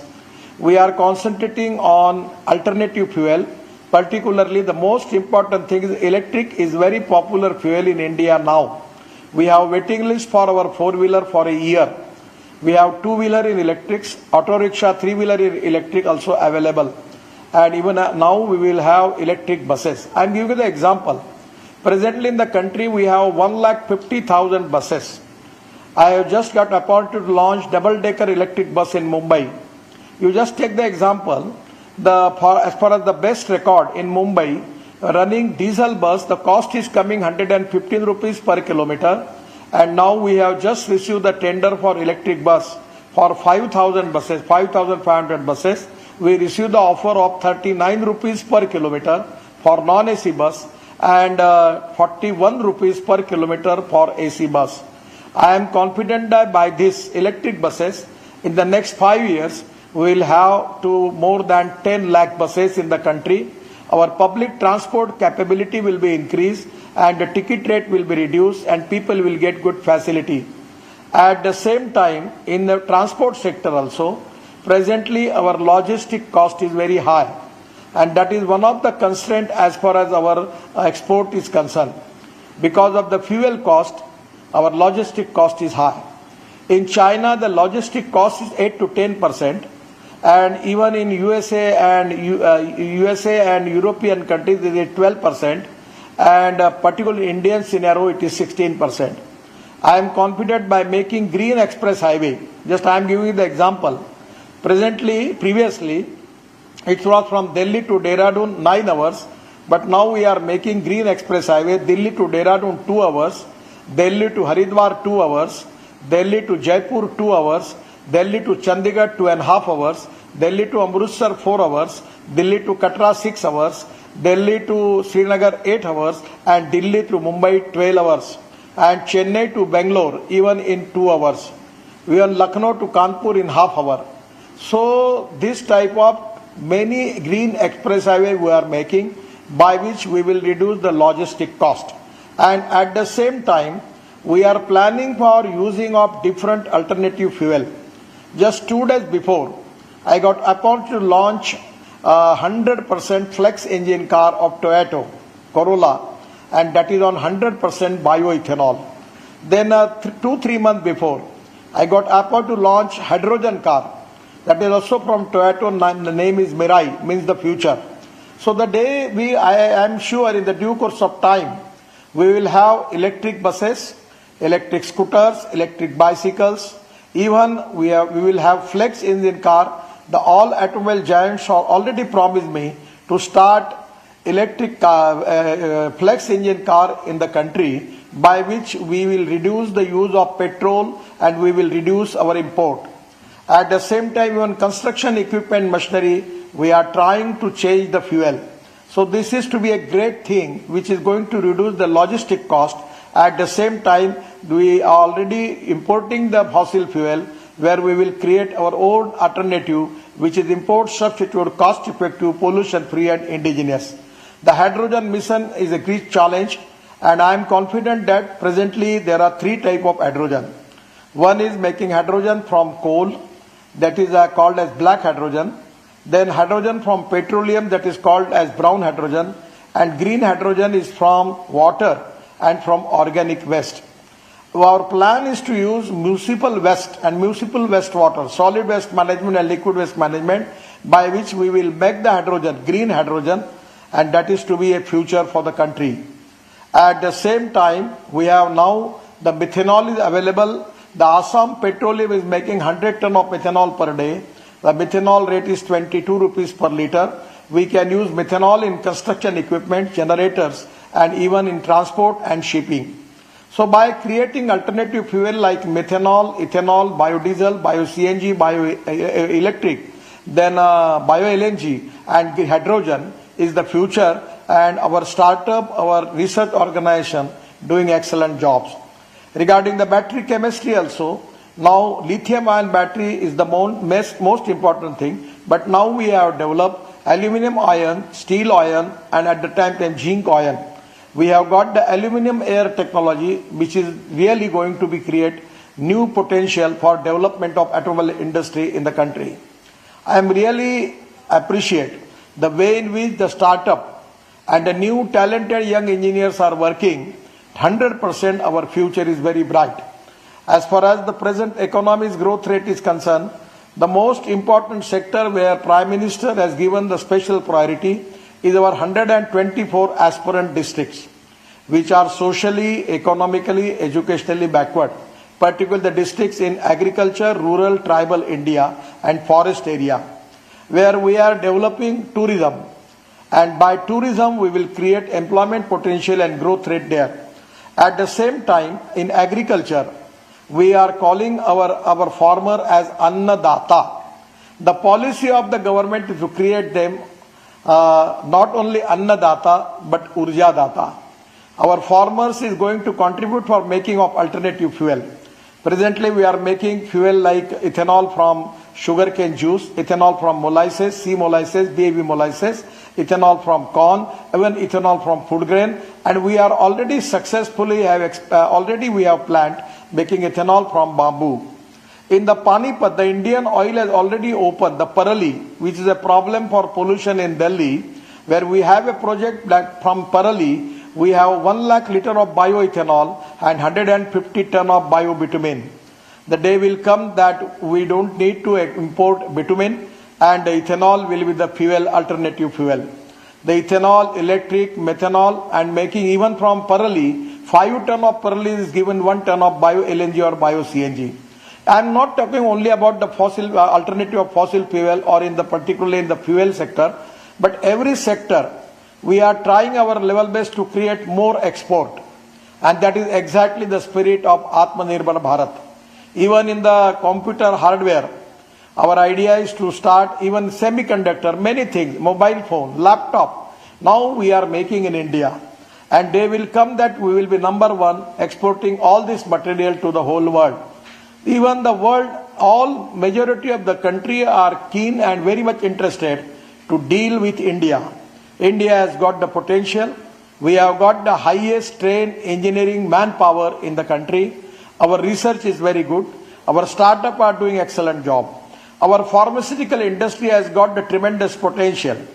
Day by day, their export is also going to increase. The way in which we have developed the vaccine, it is to be well recognized and respected in the whole world that our pharmaceutical industry has got the capability giving the medicines of international standards to the world. I am talking about the mining sector. We have taken a lot of reform in the mining sector. Presently, we have a lot of imports of coal. We have now we are importing the coal. But the way in which we are increasing the capacity of our mining and making the privatization in the mining sector, I am confident within 2 years we will be self-sufficient. We don't need to import coal. And that is really one most important thing where we are going to create jobs in the mining sector. Now the most important thing for the country is our young talented manpower. Everywhere in the world, even you take the yoga teacher, our pranayam, our Ayurveda, our yoga Vijnan is one of the great things which is already the world is recognized and respectable. World Yoga Day, it is really a great thing for the country. It is started and now the people are demanding yoga shikshak. And even in pranayam, even lot of our spiritual activities regarding yoga Vijnan, whole world is very much crazy about it. We can even train the people and we can send them. The skill development is very important. We are developing the professional courses and the skill development in education, which is going to create more employment potential. I'm just giving you the example when I was shipping minister. The Cochin shipyard, one of the flagship organization of the government, where a lot of people trained, and all people actually from Cochin shipyard you go to Abu Dhabi, Dubai, anywhere you will see the trained young talented people from the Cochin shipyard. And that is exactly the dream of our Prime Minister, that giving appropriate training to the young talented engineers and skilled manpower is the strength for the country. I feel that as comparison with this China now, everywhere we are developing all type of material, all type of products. And this is the time that by innovative approach, I always challenge the people that the innovation, entrepreneurship, science, technology, research, skill and successful practices, name it as knowledge, and conversion of knowledge into wealth is the future. The other philosophy is no one is West. It is depending upon the appropriate technology, vision of the leadership that you can convert West into wealth. I am really feel that it is the time for India that we have got the ability, we have got the trained people, we have got the talented young engineering manpower. Our doctors, really it is a success story. Out of 10 doctors in USA, 6 doctors are Indian. Out of even in UK also, even in European countries, our doctors are doing excellent jobs. So everywhere, our people have got lot of potential. Now the agriculture is the most important sector for all of us, where our growth rate is 12%. For Atmanirbhar Bharat and for making of $5 trillion economy, we need to have more concentration on agriculture. Because agriculture need irrigation, we have to find out the alternative for floods, and making just we have the national road grid. At the same time, NHI grid, road grid, we have got the power grid. On the same manner, we need to develop water grid also. Already on lot of projects we are working. We are developing waterways, we are developing highways, and exactly we want to develop electric highways also. I feel that in the aviation sector, we are developing lot of new airports. The water, power, transport and communication is very important for the country. We have a lot of good schemes, Gati Shakti Yojana, we have got by which we are making cooperation, coordination and communication between the stakeholders, and the railway, airports, everywhere there is a big program for our future development.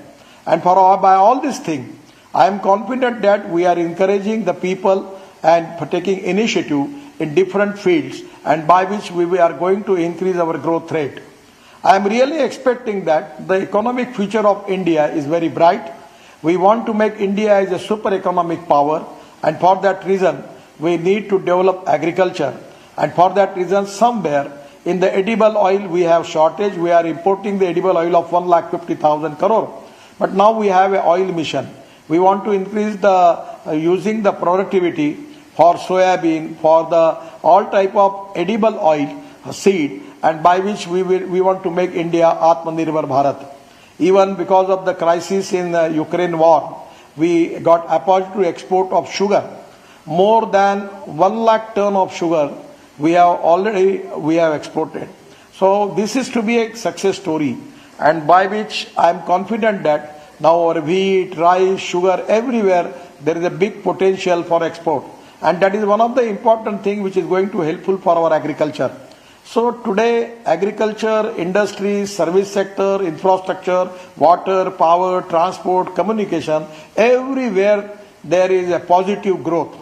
And because of the every time the reform in India, everywhere, the ease of business, transparency, time-bound decision-making process, and corruption-free system is the strength for our government.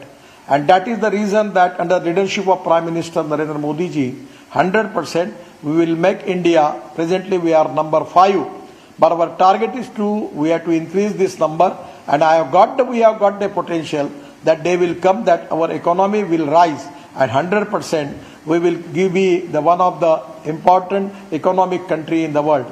So today I am very happy that you give me the opportunity to giving my thoughts on the economic situation of our country. Once again, I am giving thanks to all of you, and I am very much positive and confident that Indian economic future is very bright, and 100% we are going to be already we have the fastest growing economy, and by this speed 100% our growth rate will be increased. Thank you very much. Namaskar.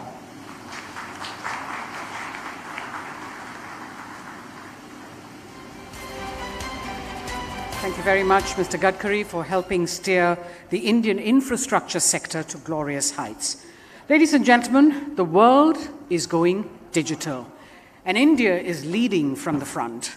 The country's digital infrastructure is booming. Not to forget, the world's largest vaccination drive was made possible through an app that was used by millions to find a vaccination center, to register, or to get the certificate, all at the click of a button.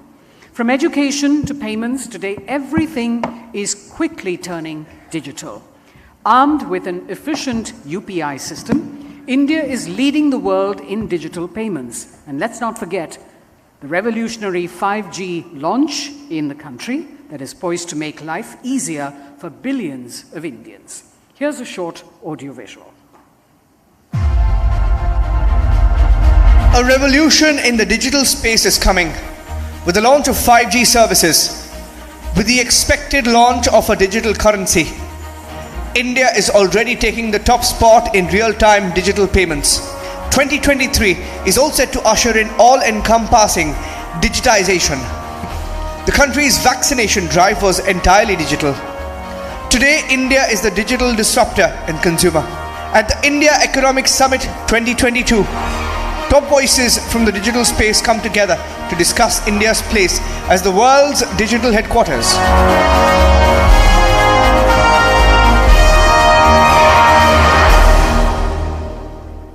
So we are now at the session on Mission Superpower, World's Digital Headquarter, that looks at how the imminent roll out of 5G services across the country, India is aiming to become the digital headquarters of the world, armed with a booming digital infrastructure and speedy internet services. I'd like now to invite Republic Media Network's Niranjan Narayanswamy, Executive Editor, News, to moderate the session that has as panelists Mr. Satya Raghavan, Director of Marketing Partners, Google India. His focus is on partnerships with creative and media agencies to drive digital transformation for the advertiser. And prior to this, he was the head of entertainment at YouTube India, and he had introduced many new product features like YouTube Originals and YouTube Shorts. We also have Mr. Rajneesh Kumar, Chairman of Bharat Pay, a career banker for 4 decades, and retired as the chairman of the country's oldest public sector bank, the State Bank of India. Mr. Kumar is also an independent non-executive director at HSBC Bank Asia and L&T Infotech. Sandeep Goyal, Managing Director Moglix, one of India's largest B2B companies. Mr. Goyal has around 25 years of experience in setting up, managing, acquiring, and integrating businesses. He has an extensive leadership experience of working across diverse sectors like investment banking, FMCG, CPG, and process manufacturing. So if I could invite all of you gentlemen up on stage. Niranjan, Mr. Kumar, Mr. Sandeep Goyal, Mr. Satya Raghavan.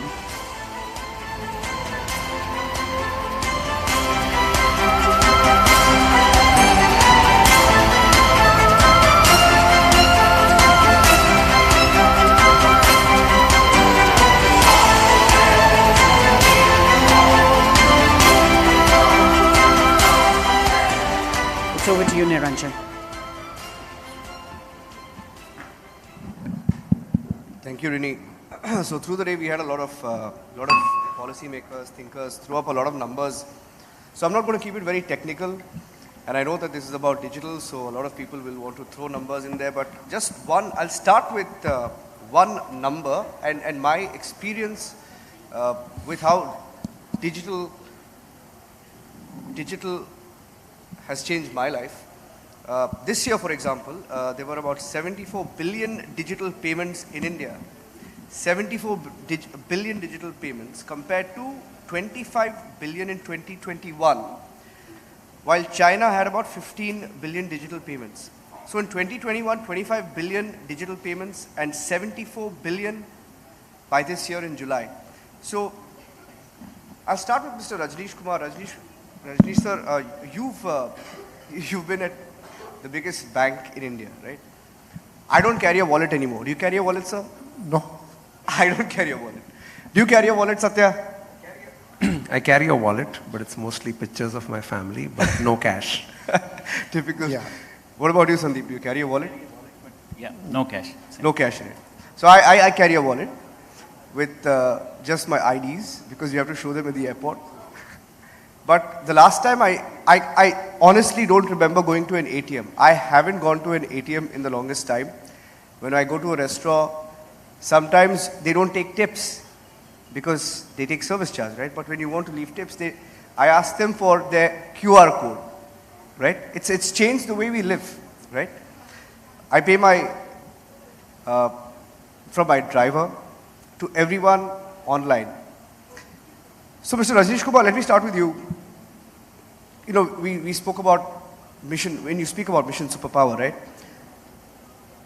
Figures tell us that we're going to be a 1 trillion economy, digital economy, by 2025. How have you seen the transformation from you know, the classic banking to banking as you see it today, and payments? So, you're asking about me. Yes, sir, how your the experience, transition is. your experience and the transition that you've seen. So State Bank of India, you know, as you mentioned, that it is the largest bank, it's a legacy bank. It has a history of more than 200 years. And when I joined the State Bank of India in 1980, it was all manual ledgers and whatnot. And by the time I left the bank, it is a complete transformation. As you said that you hardly now even need to go to ATMs. And in the bank also, if it is not digital, no question of survival. And it is remarkable the way State Bank of India transformed itself as far as its digital journey is concerned, and with support of many partners, including Google and Amazon and who not, as far as the technology is concerned. And currently this transition from State Bank to non-executive chairman of Bharat TV. So this again is a very exciting transition for me. And the average age in Bharat Pay is 28. So you can imagine, it is only the 3 board members who are on the wrong side of the age. But it doesn't make a difference, because when we calculate the average age, it remains unchanged.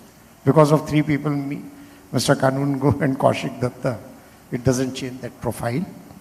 And when we are talking about mission superpower, then apart from what we heard about the infrastructure, physical infrastructure, but this mission will be achieved on the basis of the technology, creation of digital infrastructure. And only, I think last week, we have created a definition, harmonized definition of infrastructure, where data centers now are covered under infrastructure. Otherwise, when we talk about infrastructure, we think about roads, we think about power, we think about railways. But when we now talk about infrastructure, the most important element would be now digital infrastructure.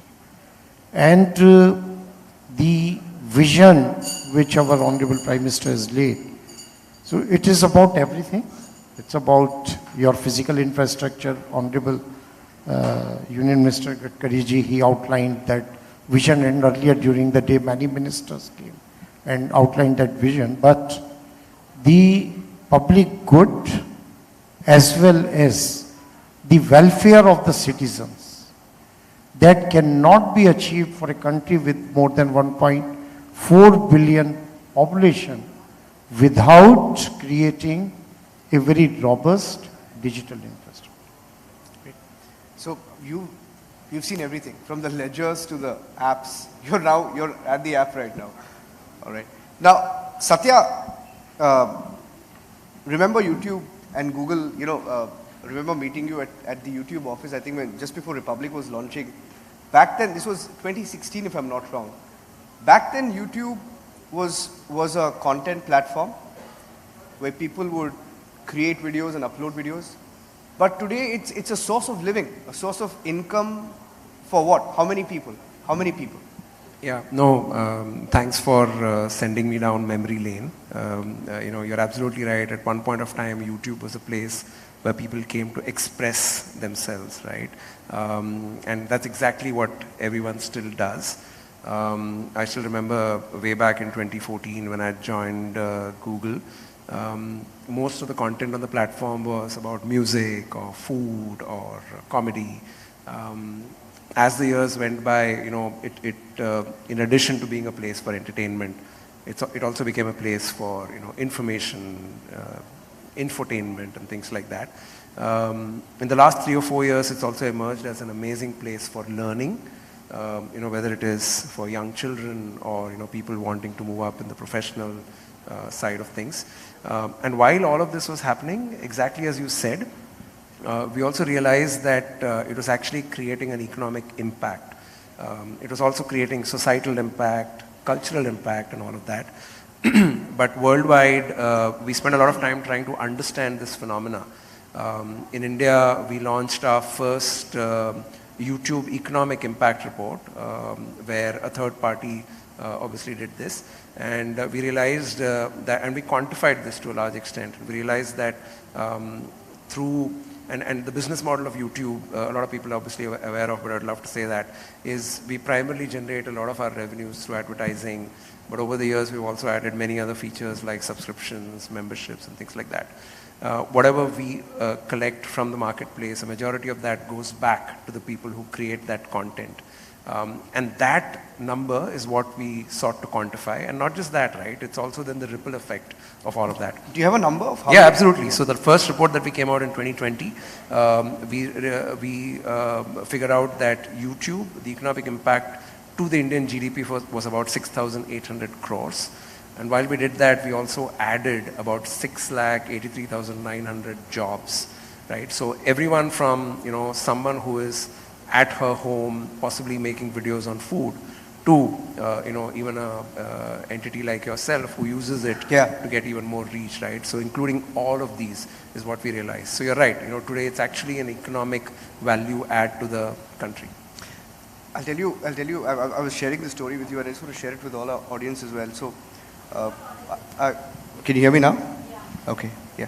So, I remember reporting, I shared the story with you. I remember reporting when the government was changing in Maharashtra recently, when the, the Shinde government was coming in and the Uddhav government was going out, and I was on the field. I still remember it was the Mantralaya, and we were there. And this car was passing by, and then, sometimes it happens that someone spots a TV crew, they stop and they come and sort of, just watch what's going on. So there was this guy who just came, very unassuming guy. He came and he said, so he waited for my life to end, and he said, I'm one of the biggest YouTubers on Hindi. And I looked him up, I just looked him up. He runs a channel called Sach Tak or something. I just remembered seeing that. And the number was right. He said he makes 3 crore a year or 30 lakhs a month from YouTube videos. And these could be videos of his analysis on the Maharashtra situation or anything, right? So it's changed how people look at the digital medium. It's not just anymore about a vocational occupation, right? I mean, they do it for a living. Do you have any stories of how it's changed people's lives?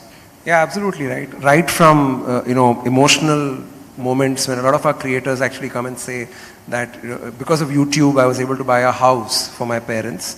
2 stories like this, I don't know the actual number of what this gentleman earns, but we did some analysis and we realized that the number of channels that are earning more than $100,000 in a year is actually growing 60% year on year, right? So I mean, I love the tagline here, which is Mission Superpower. So I think what YouTube ends up doing is to actually superpower, people out there, right? Yeah, yeah. And another, I mean, one, of course, Rajneesh ji is a banker. He's seen how banking and digital banking has changed how we look at digital India, right? And people like Google and YouTube are helping India doing that. The people who are using digital to make our lives easier. Sandeep. So Sandeep is from Moglix.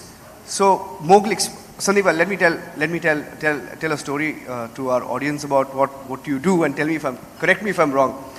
So I grew up in Bangalore, and in Bangalore, because my father is an engineer and my parents were both engineers, and every Sunday we either did gardening or fixed something in the house, maybe a socket box or something, right? So we had to get a nail or a hammer or a screwdriver or a box of paint, Asian paint, whatever it is, right?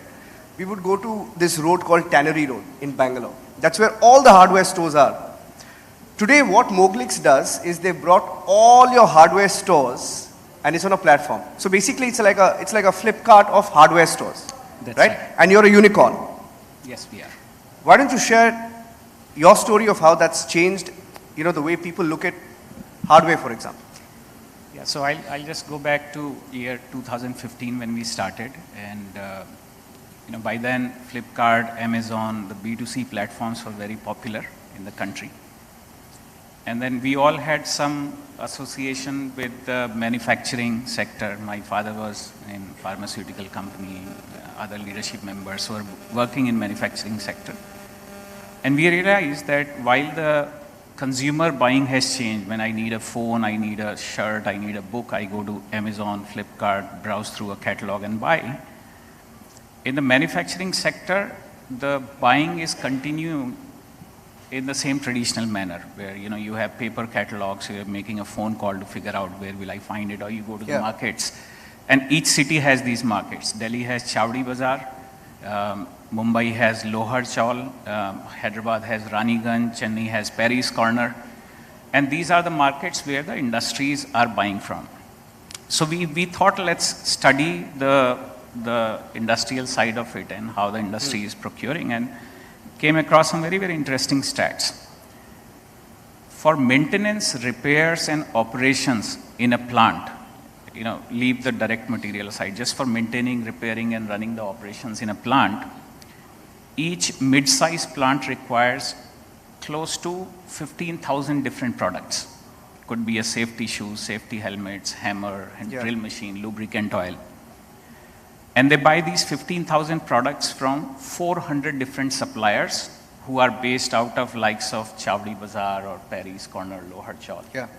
Zero catalog, zero visibility, zero customer experience. Very, very traditional. And that's when we thought that we should disrupt and change it for 4 reasons. One is the consumer experience, the governance part, because it brings a whole lot of transparency into the transaction, the efficiency part, and the data part. Data, in fact, I have a funny story from our early days. We received an order from one of the customers, a large plant. We received an order, and we saw our team was struggling, scratching their head, saying that how do we fulfill this order? And we asked, what are you looking for? They said, this customer has asked for jalebi light.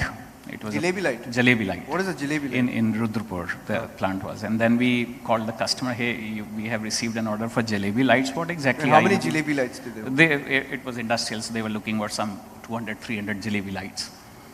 When we called, we realized they were looking for a spiral LED. Spiral LED? Which was stored as a jalebi light in their ERP system, and that spoke about the quality of data.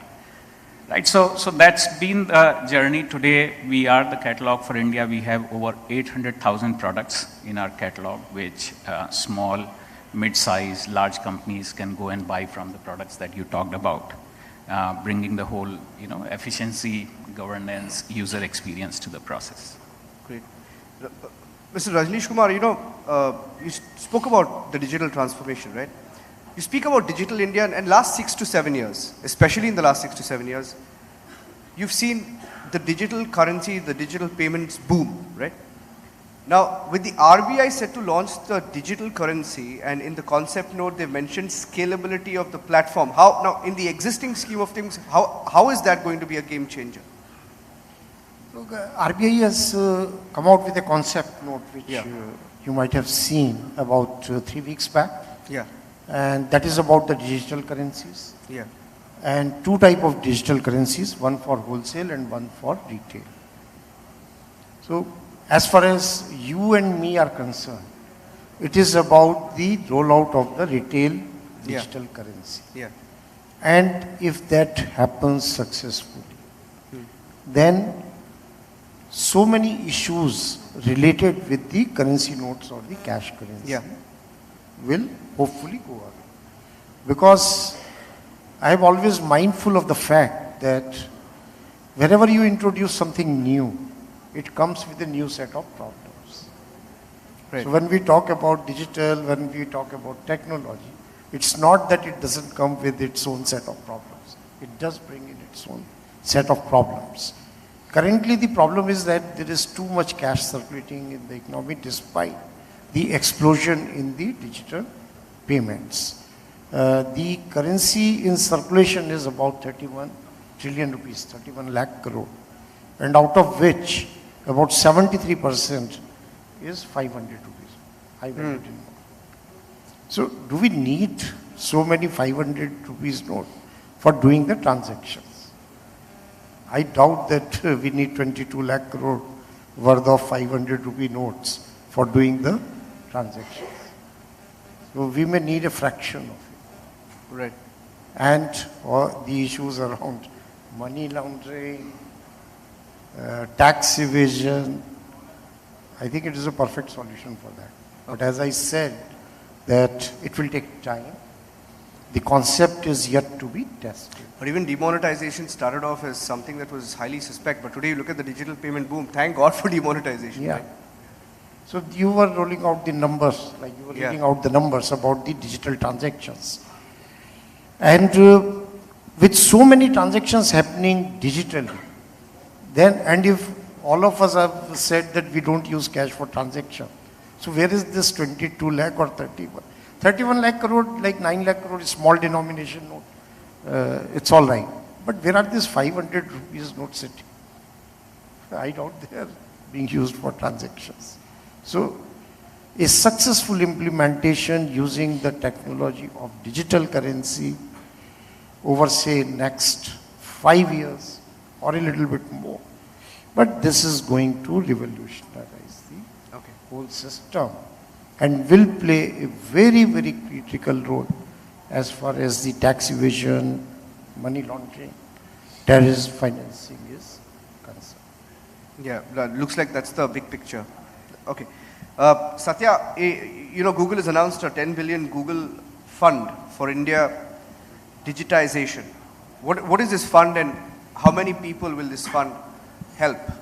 Yeah, so we launched the India Digitization Fund, which has a value of around $10 billion, about 2 or 3 years ago now. Some of the early investments were behind infrastructural place. So we invested in Geo platforms, we invested in Bharti Airtel. We've also since then invested in the financial, in the fintech sector, in DotPay, and also in the banking space with Neobank Open. So the whole idea is that, obviously, the potential that we see here in India, especially given that now, as I was saying, right, earlier, people on YouTube were in the tens of millions, but now it's in the hundreds of millions.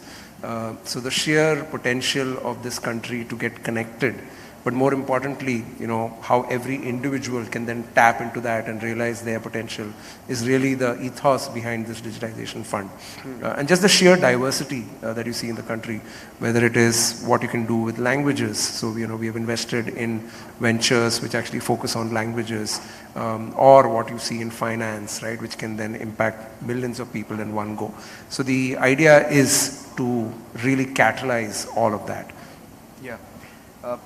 Abhishek, now at a grassroots level, Sandeep, you can take that. Sandeep, at a grassroots level, how well placed is India's digital infrastructure to adapt to technology, adapt to platforms? For example, why don't you tell us a little bit about, Sandeep, how many people or how many companies, how many industries are willing to adapt these new digital technologies?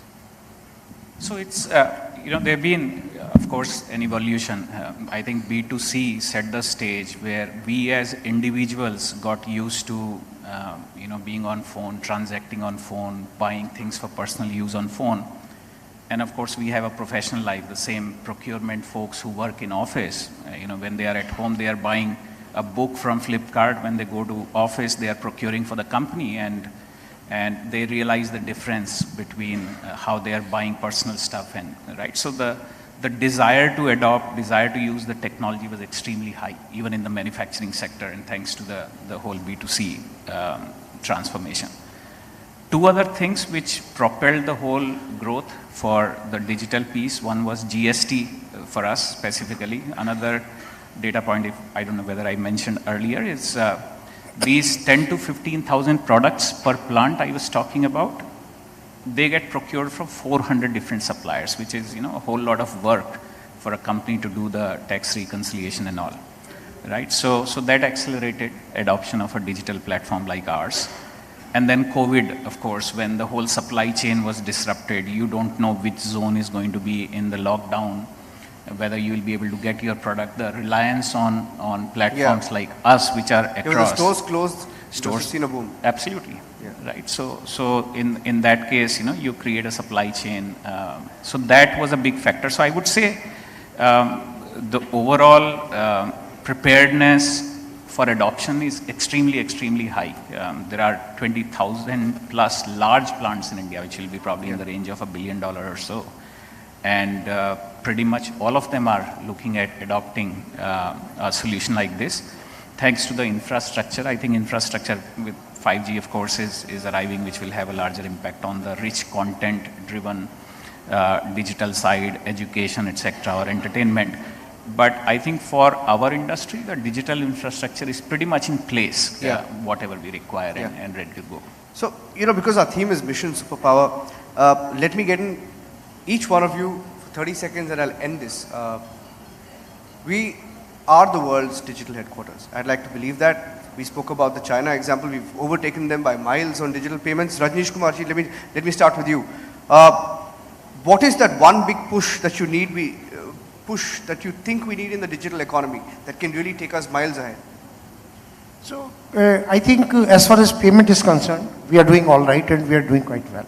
You already, statistics speak about it, that how India has emerged as a leader as far as payment system is concerned. So the next big push would be around availability of credit using digital, and we are making good progress on that front. The financial inclusion would be complete only when what we have created so far and what we are creating or is in the process of creating is the availability of the credit to the common man who still feels hassle in getting a loan from the legacy institutions. Okay. Satya, what is that one big push that you feel from a Google perspective or from a... Yeah, absolutely, right. I mean, and I actually wanted to take off from Moglix, right. I think it's a fascinating example of inclusivity, right. So here's a business model that is focused on nuts and bolts, right, no pun intended. And if actually they can take people who deal in nuts and bolts and give them a global playing field, I think inclusivity is going to be very important, right. We've seen it work on YouTube. We've seen the payments ecosystem really boom because of the inclusivity that it has, right? So I would say business models that can, that can use the ease with which you can do business using digital technologies, but yet be inclusive so that it benefits a vast majority of people. I think those will be very important business models to kind of look at. Yeah. Sandeep, in 30 seconds, and what is that one big push that India needs to get ahead? So I'll just refer to what Gadkariji was talking. I think for our business, it's the infrastructure, these green highways, because we have to get the material from point A to point B in fastest time. I think infrastructure goes up, digital is in place, finance aspects are in place, huge funding coming into India. I think all that is in place. So infrastructure is what I will put at the top. Great. So at the end, 100 unicorns, over 100 unicorns, 335 billion valuation for these over 100 unicorns. And the best and the most beautiful part of it is all these 100 unicorns are targeting a mobile first economy. All of them. All the 100. Fantastic times to live in. Thank you, Sandeep. Thank you, Rajneesh ji, and thank you, Satya, for being a part of our panel this evening. Thank you, Mr. Kumar, Mr. Raghavan, and Mr. Goyal for that captivating discussion. Thank you, Niranjan, for steering that discussion so well. Ladies and gentlemen, we're at our concluding session now. And I'd like to now invite at the second India Economic Summit, the Editor-in-Chief, Republic Media Network, Mr. Arnab Goswami, to please introduce our special guest, Mr. S. Gurumurthy. Arnab?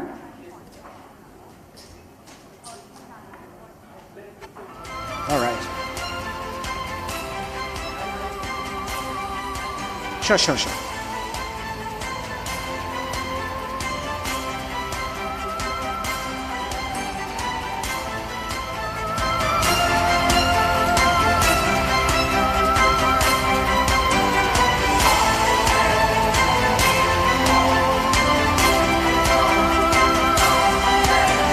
Ladies and gentlemen, put your hands together to welcome Mr. S. Gurumurthy.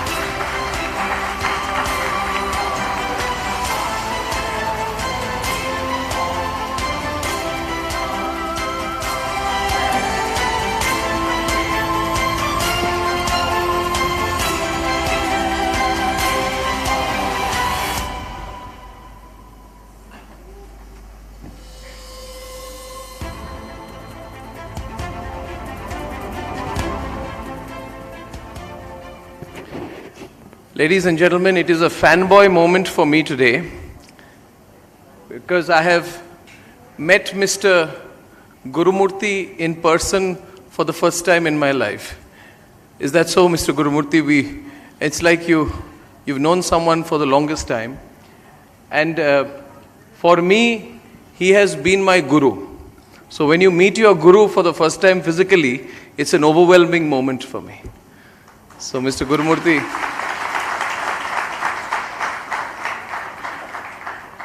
I can talk about what he's going to talk about, but I'd rather talk about him. I am tremendously excited today to welcome someone on stage who is firebrand, if there ever was one, a risk taker, a person with the most altruistic spirit, fierce nationalist, ferocious nationalist. And people talk in Lutyens very easily about who's an intellectual and who's not. I have no hesitation in saying that Mr. S. Gurumurthy is beyond doubt India's #1 public intellectual who is among us today. He's a thought leader and an inspiring person. So I'm tremendously excited today to welcome here, and he makes very rare appearances like this.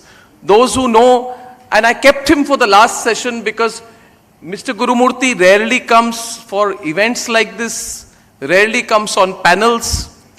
His influence, people talk about his influences, is spoken about. For me, he's a very influential thinker, and we are honored to have you among us here today. Formal introductions are not required for you, sir. You are the chairman of the Vivekananda International Foundation.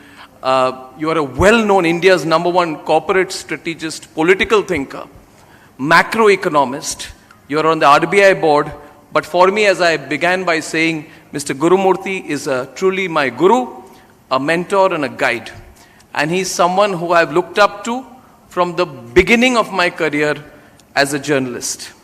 His views are dogged, persistent, and totally unpredictable. You don't know what twist he will take. But the incredible thing about Mr. Gurumurthy is, he will take a month, 2 months, 3 months sometimes to produce 2 articles. But those articles, when he writes them, are so condensed and factual in their wisdom that they are Bibles by themselves. So I called Mr. Gurumurthy. I said, sir, you please come. I want you at my event. But he set some conditions to me. He said to me, Arnab, in his own humble way, he said, I don't want to be a burden on your event. I said, sir, you please come. He said, I have been working for the last 6 months on one subject. Almost for 8 to 10 hours every day for the last 6 months, Mr. Gurumurthy has been studying and analyzing, if I get it right, and he can correct me later on stage, in a multidisciplinary way, the impact of global geopolitical trends post-COVID, post-Ukraine, on what is going to be the future geopolitical and economic order in the world, if I have got your overall picture right. And he believes that we are in for an unpredictable future. But since I was just talking to him even before, he spoke about a silo-free world. He says that the financial system is no longer predictable. He is extremely critical of the Western capitalist model. And he just said there, and I thought it was a very prophetic thought. He said that the short-term capitalist view of the West, as opposed to the long-term view of China, is bearing fruit in some of the trends that we are seeing today. And it's going to be very exciting for us to listen to him. And Mr. Gurumurthy, fanboys should not be allowed to do such long introductions anymore. They should be told to get off the stage. So, huge round of applause. We are honored to have you amidst our midst. Mr. Gurumurthy, please sir, the floor is yours. Thank you, sir.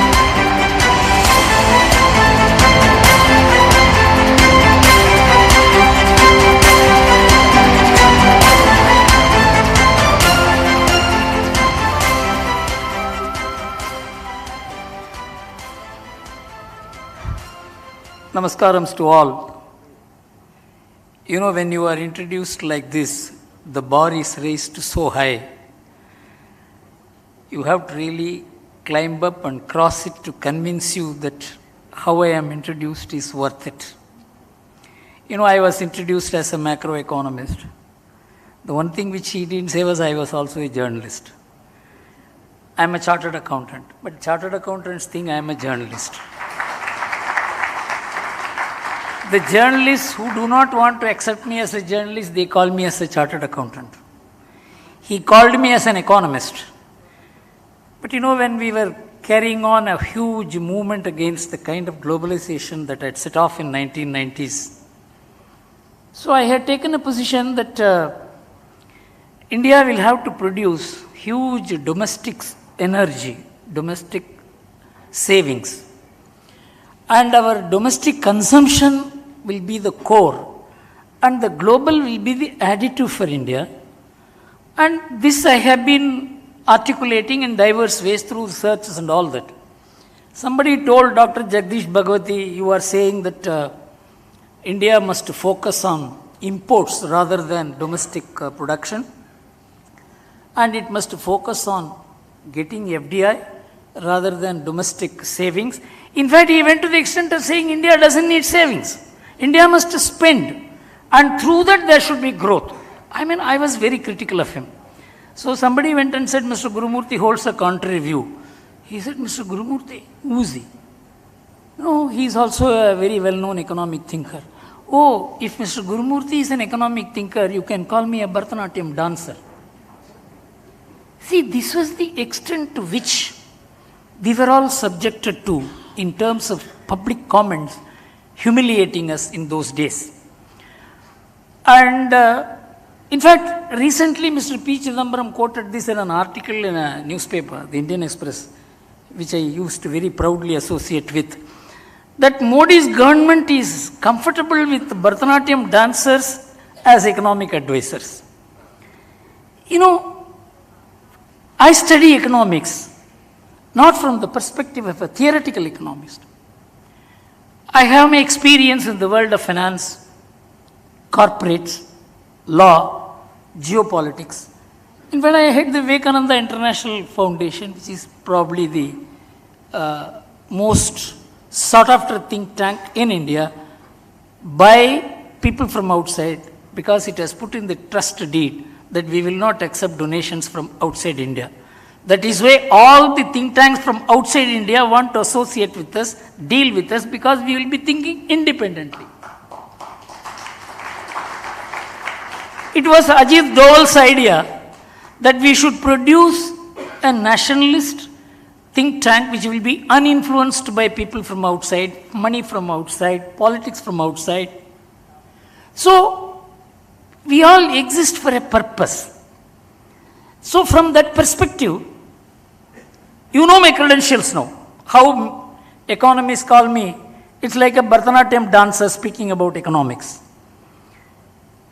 Now you have to listen to me with this kind of negative comments, which the mainstream economists used to make about people who think independently about economics.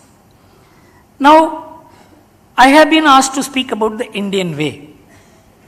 You know, my introduction to the Indian way was quite accidental. Being a corporate advisor, dealing with all kinds of international fund flow, investments, I never thought I would get into the Swadeshi movement. But when the tsunami of globalization started, thoughtlessly the Indian people were lured into it by the inevitability of the country being in a huge stress on the external front. We had no option but to accept whatever was said. So we needed to create an alternative opinion in the country. So I went about studying different places. I went to Ludhiana, Batala, Rajkot, Jamnagar, Morbi, right down to Thoothukudi. I studied about 30-40 industrial clusters to find out whether India has the energy to fight globalization. I mean, I knew about Bombay, I knew about corporates, how do they handle. I even deal with them. What I found was an India which Indian leadership was not aware, media was not aware, economists were not aware. In fact, I used to ask this question in many audiences, which is the place with the highest per capita income in India? It's not Bombay, it's not Delhi, it's not Bangalore, it's not Hyderabad, it's not Calcutta, it's not Delhi. Can you please think about it? It is a place called Morbi in Gujarat, which was devastated by a dam burst in 1965 and wiped out by an earthquake in 2001. It has 1,200 textile units and almost equal number of ceramic units. It is ceramic capital of India.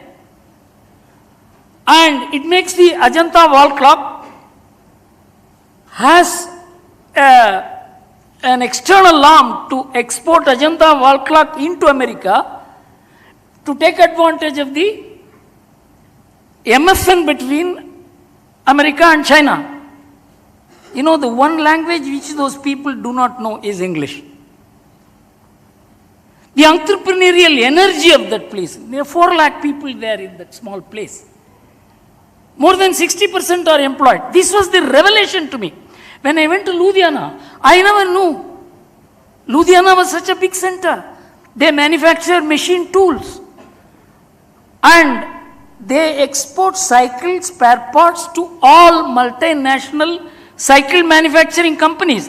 Where did that technology come to them? It was because of a community called Ramgadiya community who were born engineers. Punjabis here may know whom I am talking about. Same experience everywhere. But this is not the India which you will read in the policy documents. You will see in the RBI reports or in the finance minister's reports.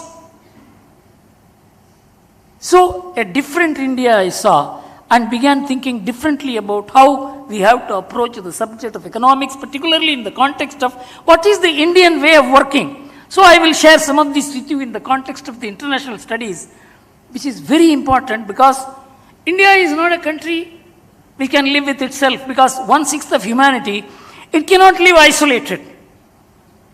And it cannot be dependent on the world. Some people will say, see how the East Asian economies have grown. Whether it is Singapore or Hong Kong, or these are all countries which you can cycle across in a half a day, sometimes 15 days. India is a huge country. It cannot be dependent on the world and it cannot be isolated from the world. So we have a very difficult job to perform so far as our relation with the world is concerned. To understand the Indian way, we have also to understand the ways in which the world works and world powers work. So with this, I will take you to a small bit of history, because without history you cannot relate to the present.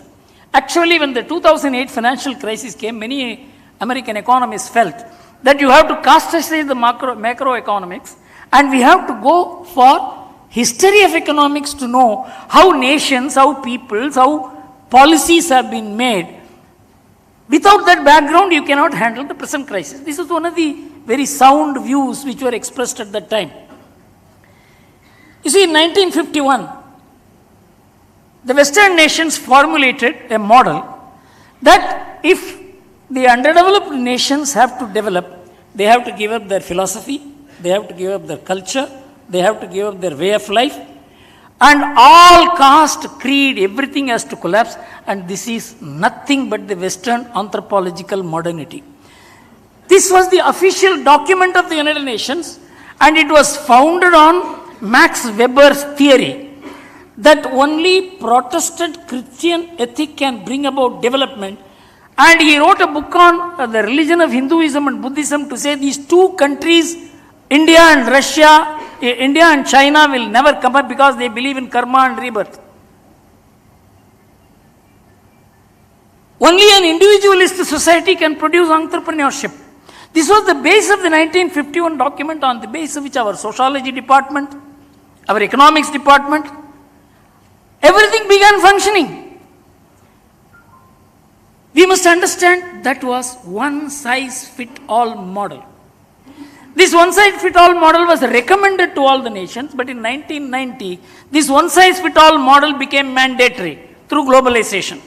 So they created institutions, they created theories, they created a huge amount of campaigning model against which we are fighting. When I was talking to Administrative Staff College of India, that this globalization itself is based on a philosophy which I will deal with later, that it might collapse any time because the institutional arrangement needed for globalization presumes there will be world peace forever.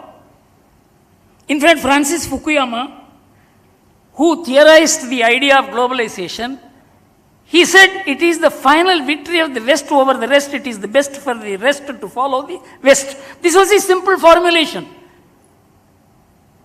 Liberal economics, liberal democracy and market economics have won against the rest, and the entire world will have to be co-opted to that. And he said all conflicts have ended, we can close down the history departments which is based on conflicts only. This was the foundation of globalization.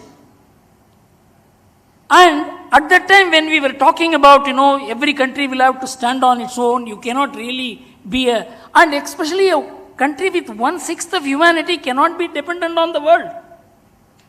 We have to be on our own. When I was addressing a meeting in the Administrative Staff College of India, somebody stood up and said, people like you must be shot dead because you are taking the country 500 years back. This was the institutionalized opinion at that time. And now what happened later?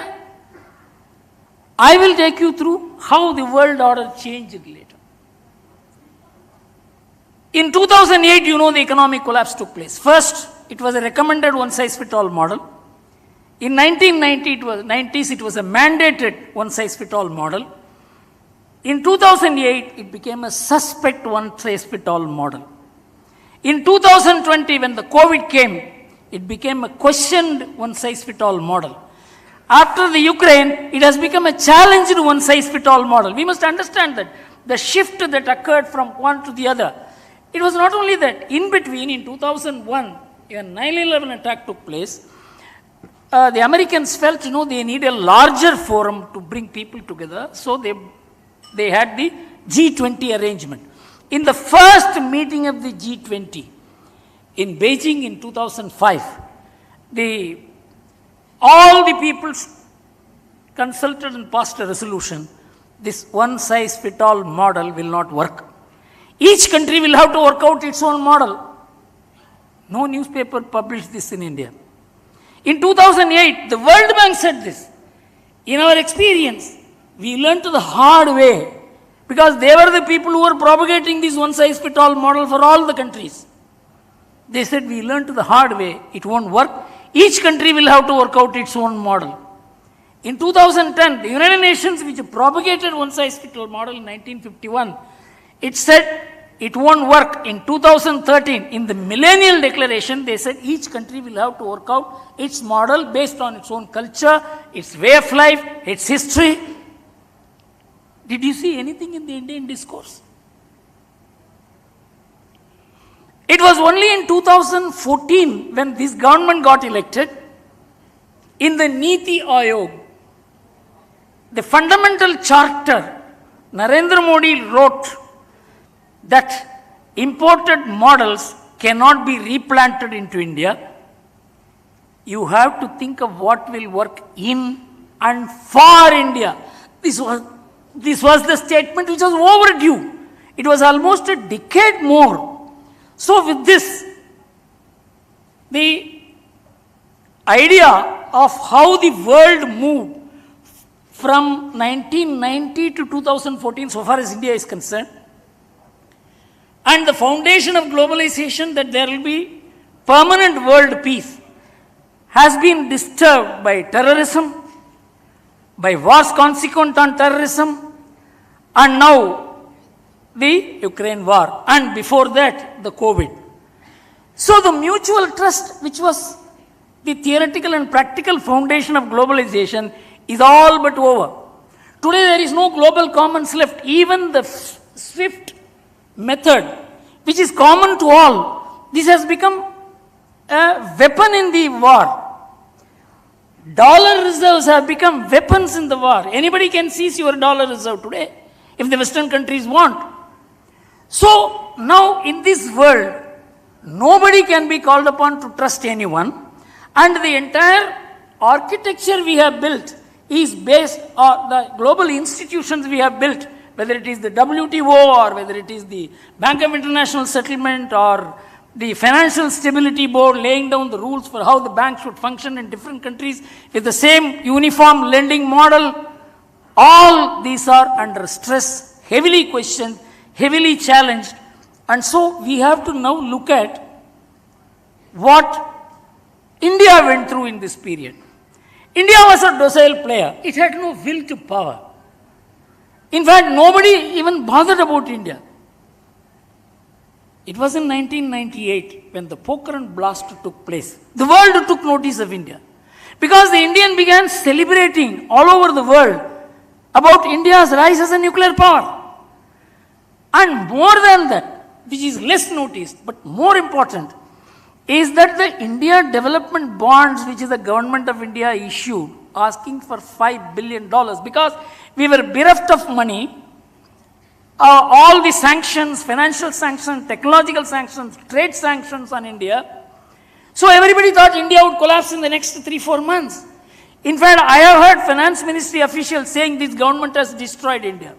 I have heard this comment in my ears. But when the India development bonds was announced, and the subscription was not $5 billion, $6.2 billion, when nobody would trust India with $1, that made America understand that there is something working in India.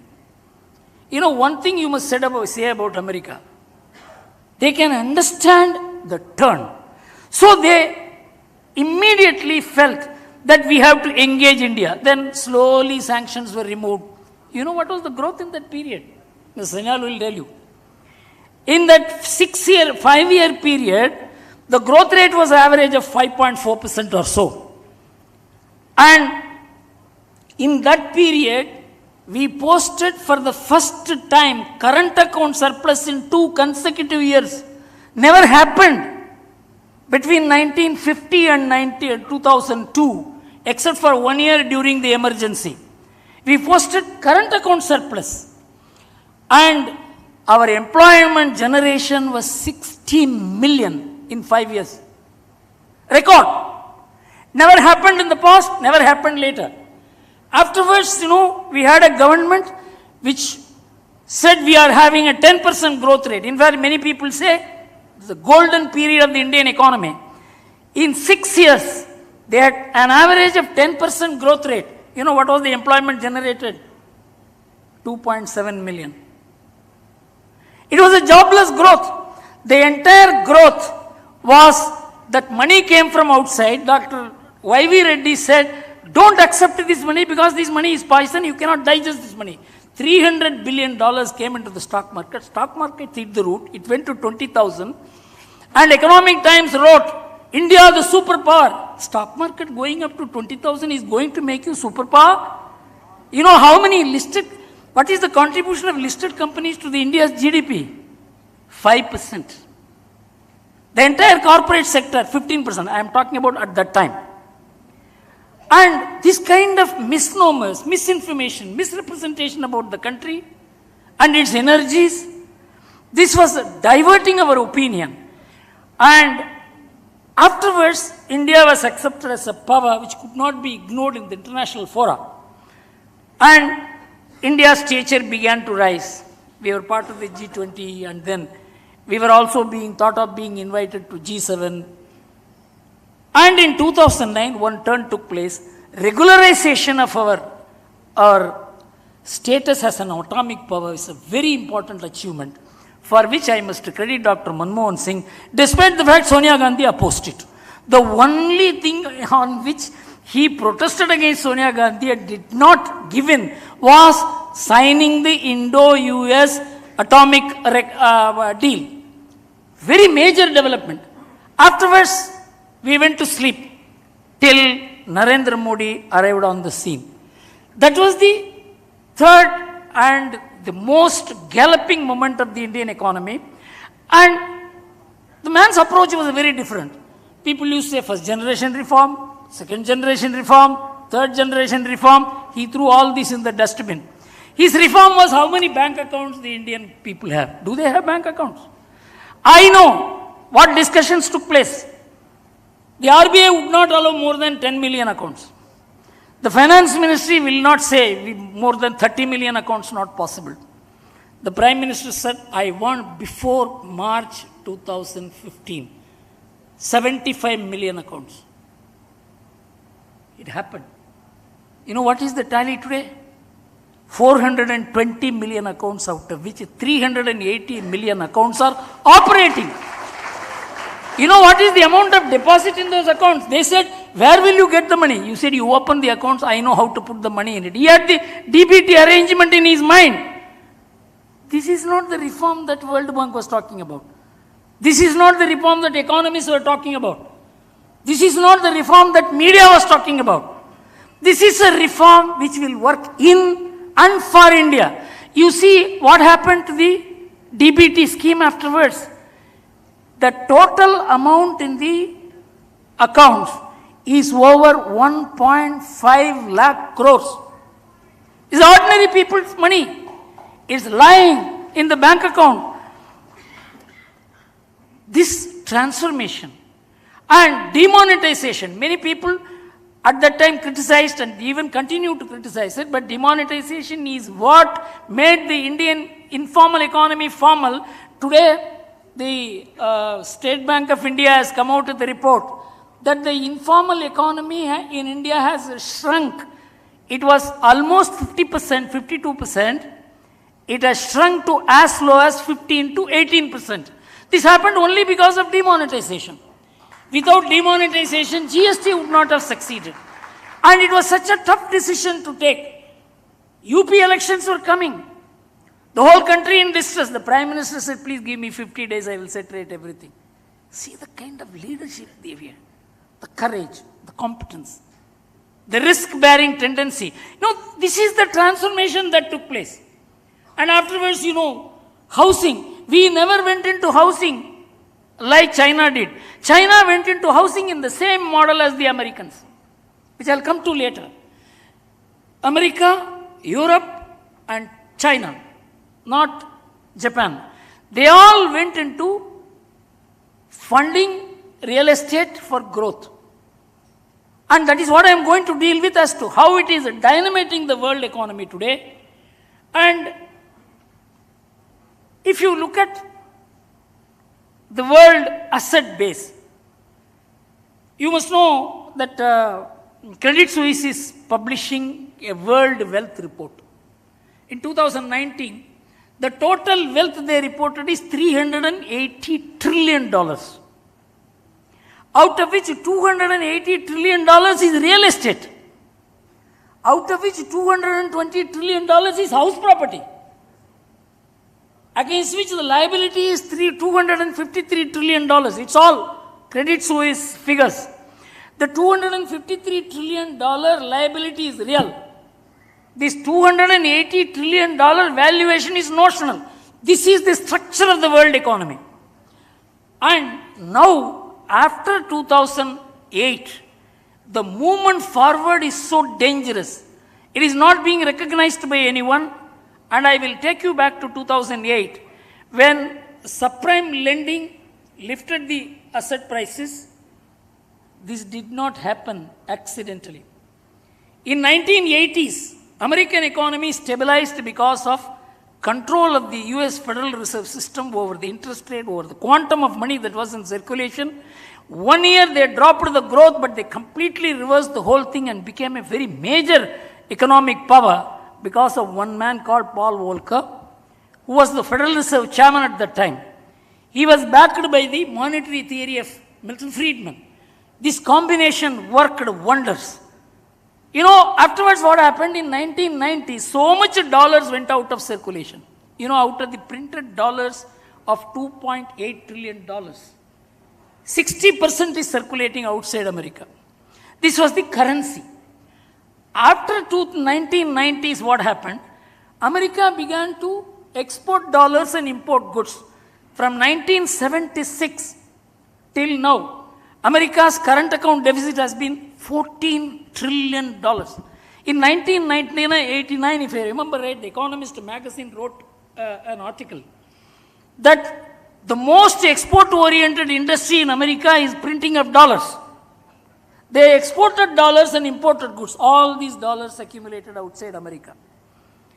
According to the latest Bank of International Settlement reports, the non-US banks sourcing money from non-US sources, including citizens, has 12.8 trillion lending in dollar, which is beyond the control of the US Federal Reserve System. The sovereign funds, which have accumulated huge amount of money because of the oil sales, $10 trillion, at least $22.5 trillion, which is more than the GDP of America, is in the hands of people over which the US Federal Reserve System's interest control won't work. Its quantitative expansion or contraction won't work. That is why, even when they put up the interest rates, inflation is not coming down. There is a complete contradiction. Why American economy is not responding to hike in interest rate? And it is not a big hike. It's just about 3.4% now. Why it is not working? You have to go back to what happened in 2007 when Alan Greenspan, who was called the god of money, he said, you know, it is not possible to measure up what is the amount of dollar in circulation. So we will not have normal tools of monetary management. We will have discretionary monetary management. And I must tell you something which the world has not discussed, India has not discussed, but how important it is. He said, you know, the asset price rise, you know, whether it is property, whether it is stocks or anything else, asset price rise is not an evil. It is actually prosperity. It is the commodity price which is evil. So we should focus on commodity price. We should allow the asset price to rise.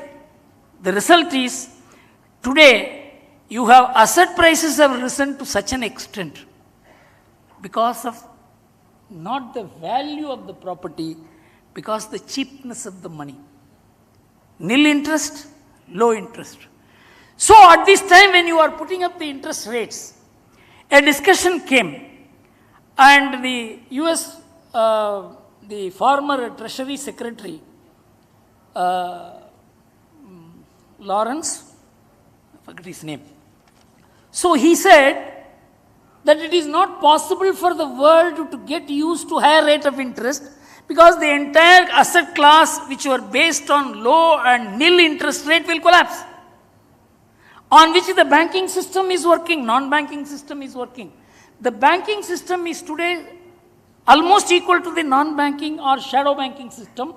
The banking system lends about $180 trillion according to the FSB report, Financial Stability Board report.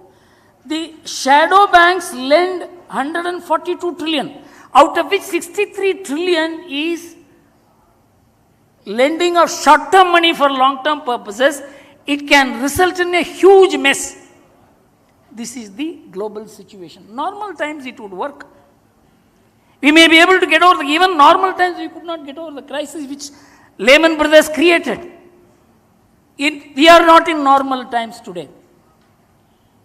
Today America is in no position to control the dollar.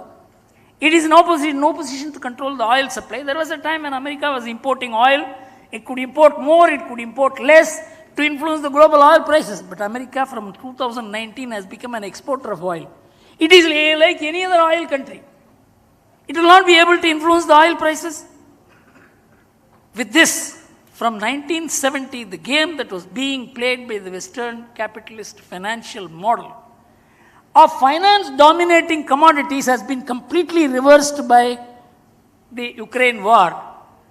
When these financial sanctions were levied on Russia, everybody thought Russia would collapse. In fact, Biden even said, ruble has become rubble. In 7 days, the situation reversed. Only on one announcement, we are not going to sell oil. So the power of oil dominated over the power of money. A very, very powerful message against the entire architecture of global financial theories, which were questioned in 2008. In fact, there was a street fight among economists.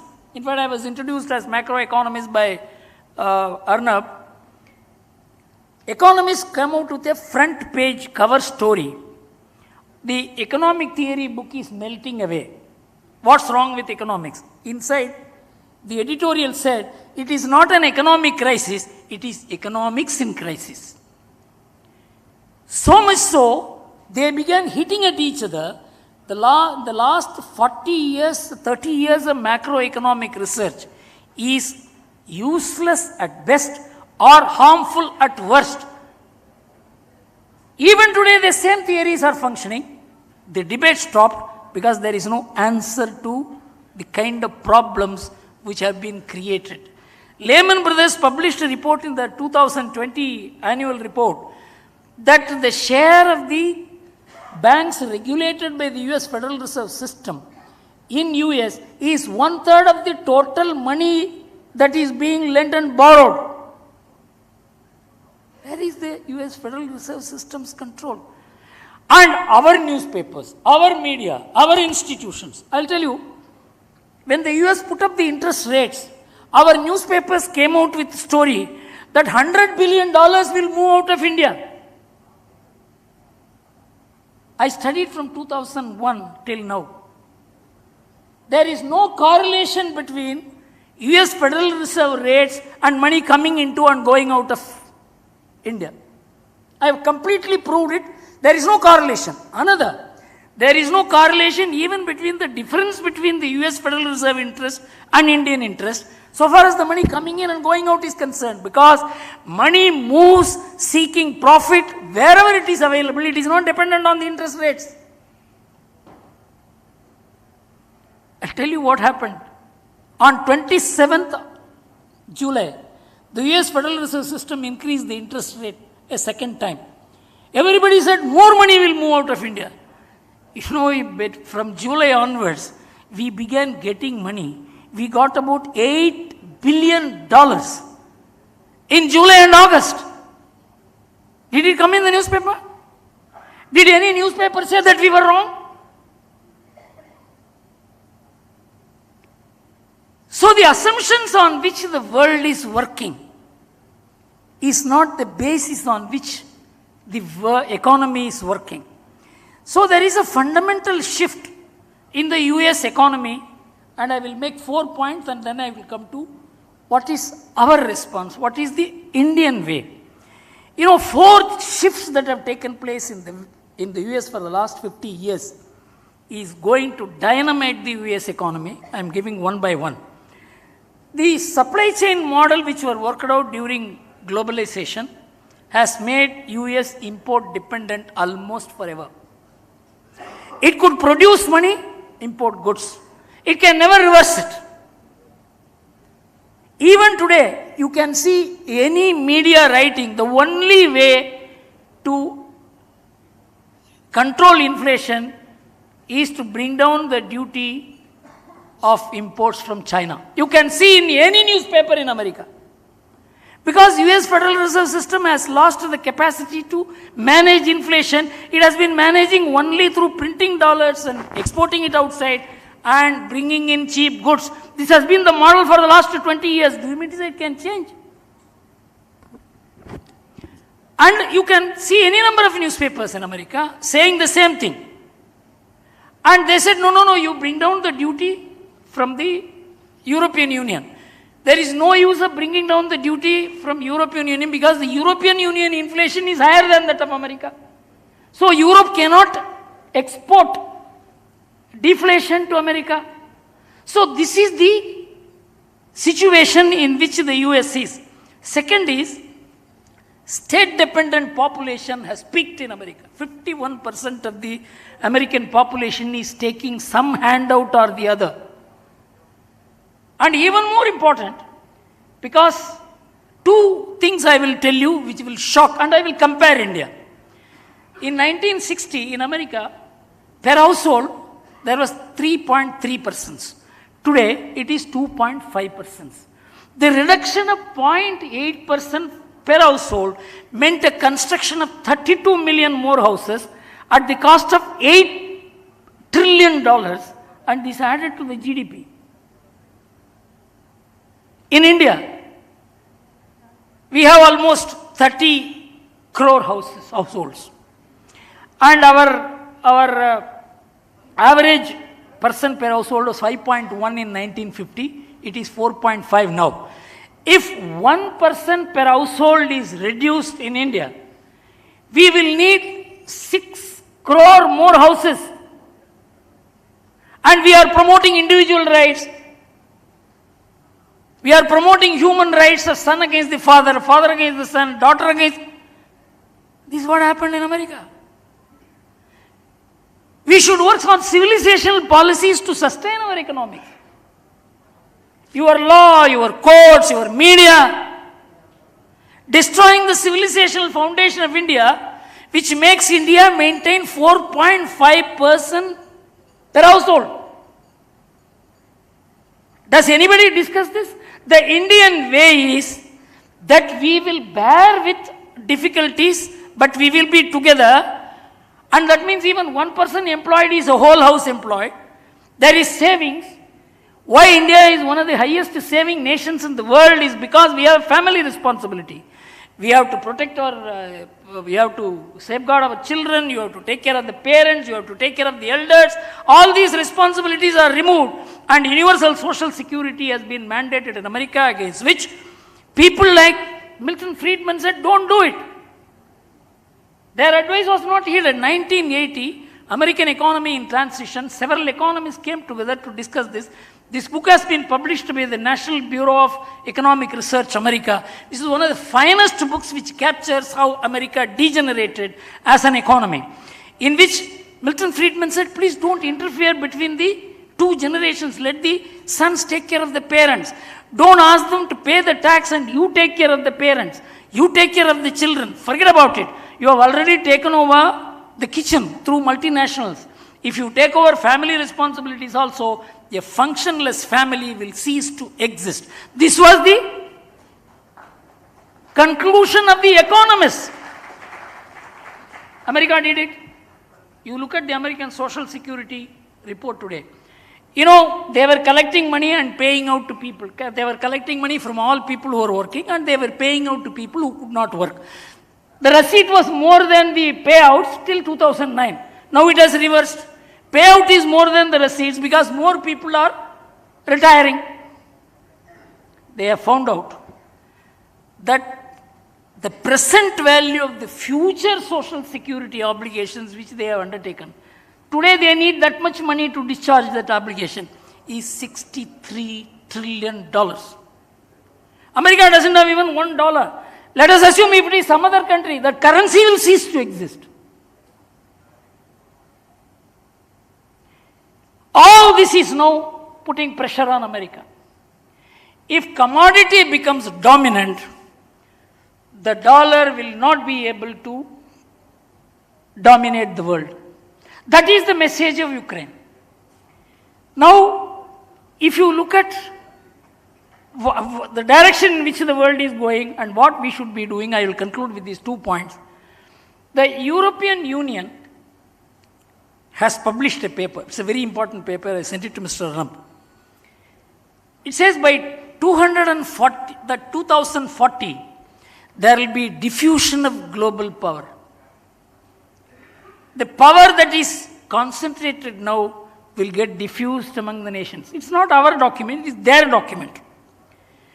And it will shift from West to Asia.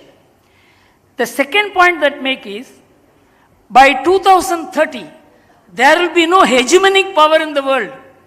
And I told you about the Harvard economists who said that American dollar is not sustained by rules of economics.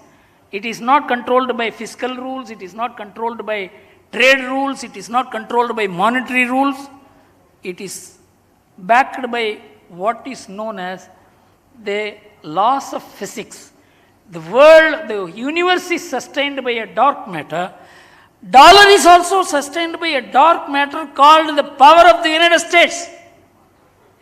It is not because from 1976, $14 trillion is the current account deficit you have incurred. Dollar value must have gone down to the depth, but dollar values had gone up by 3 times in this period. To which the explanation of the Harvard economist is, no. For us, economic laws don't apply. It is the laws of physics. This was the extent to which the American establishment discredited itself. And that is the money which China had $2 trillion in US government securities. They have withdrawn the money and come down to as low as $900 billion. They say they will put the money in some project which may not even fetch return, but I am not going to put it in American security because it is a suspect currency today. We must understand how the world is moving. It is not going to be led by the West, certainly not by the US. And unless we really understand where things are moving, and in 2040, E7, China, India, Indonesia, Brazil, Russia and Mexico, this is called E7. The output and the GDP of E7 will be twice the output and GDP of G7. This is the documentation. We are moving into from a West-centric world to a diffused world. The world order which we talked about, that's not going to be the same. In World Economic Forum in May 2022, 2 great men spoke about the shift that is taking place in the world order. One was Henry Kissinger, very wise man. He told the Americans not to start this war. He told the Americans not to expand NATO. He told the Americans give up this Ukraine. He said, the war must end immediately, in 1 or 2 months. Otherwise, the world order will be restructured forever and permanently. And then George Soros, he said the Western civilization is in danger. These are all normal people. They are very influential people.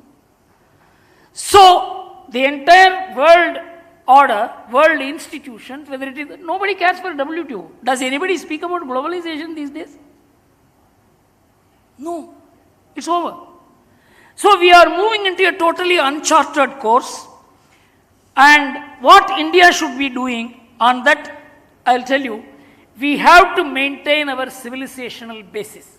Even our democracy is civilizational in nature. In fact, Yogendra Yadav, he had done a research how in India voting pattern takes place. He says more unemployed people, more illiterate people, more poor people, more scheduled caste, more minorities vote in India than educated people, than higher class people, than wealthy people. India's bottom spread is strong. You look at the liberal democracies, only 40% of the youths vote, educated people only vote, wealthy people only vote. And in fact, there is backsliding of democracy in East European countries. The entire Western liberal democracy is under great stress. From 80% voting, they have come to an average of 45% voting. The liberty that you have given to the youngsters, they are making use of only to enjoy their life and not to contribute even to the sustenance of the democracy. So our civilizational democracy is growing.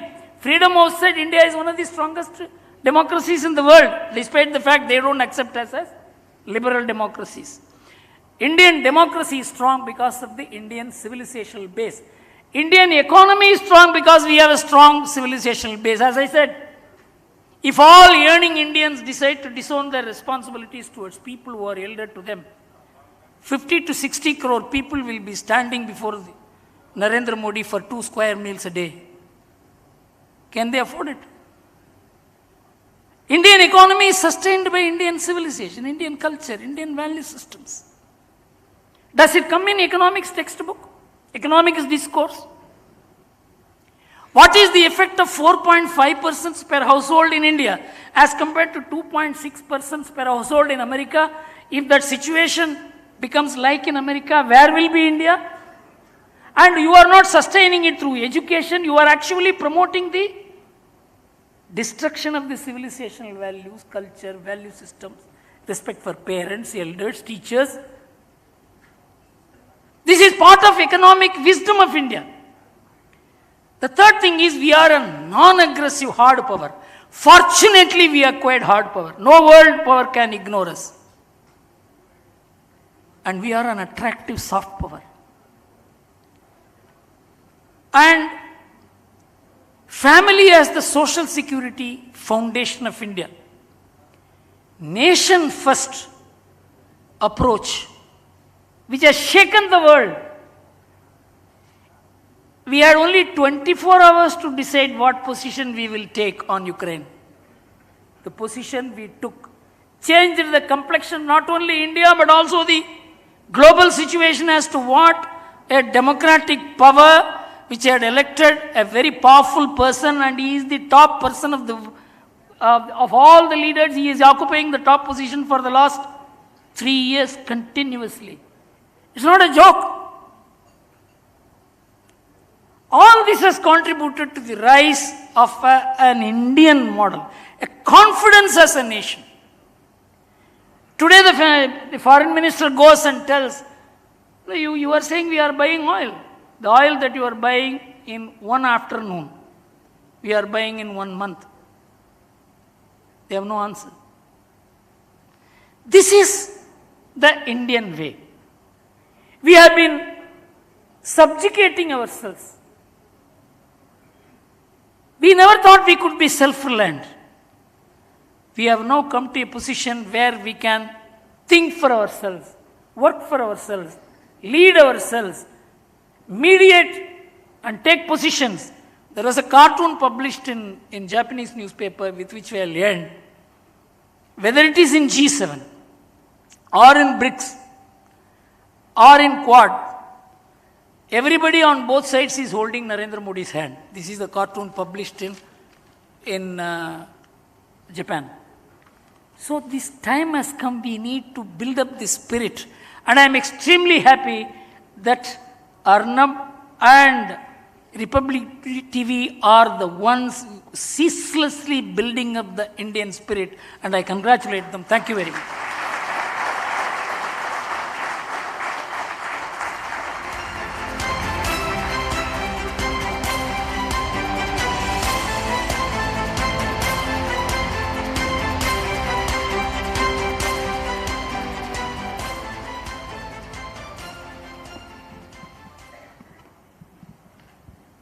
Sorry, can I give you the mic? That speech is a treasure, sir, and I thank you for giving us the honor of hosting you for this, for sharing your extremely original and forward-looking prophetic views. We have an opportunity for a question and answer session, and I'll keep it broad.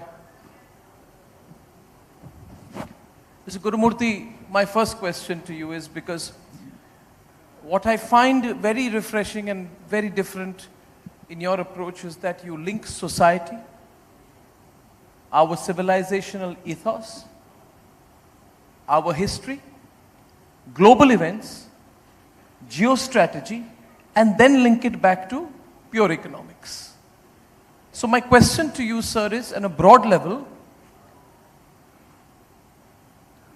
has the West undermined the impact of geopolitics on economics, or post-World War II, have they taken the geopolitical order in the world for granted?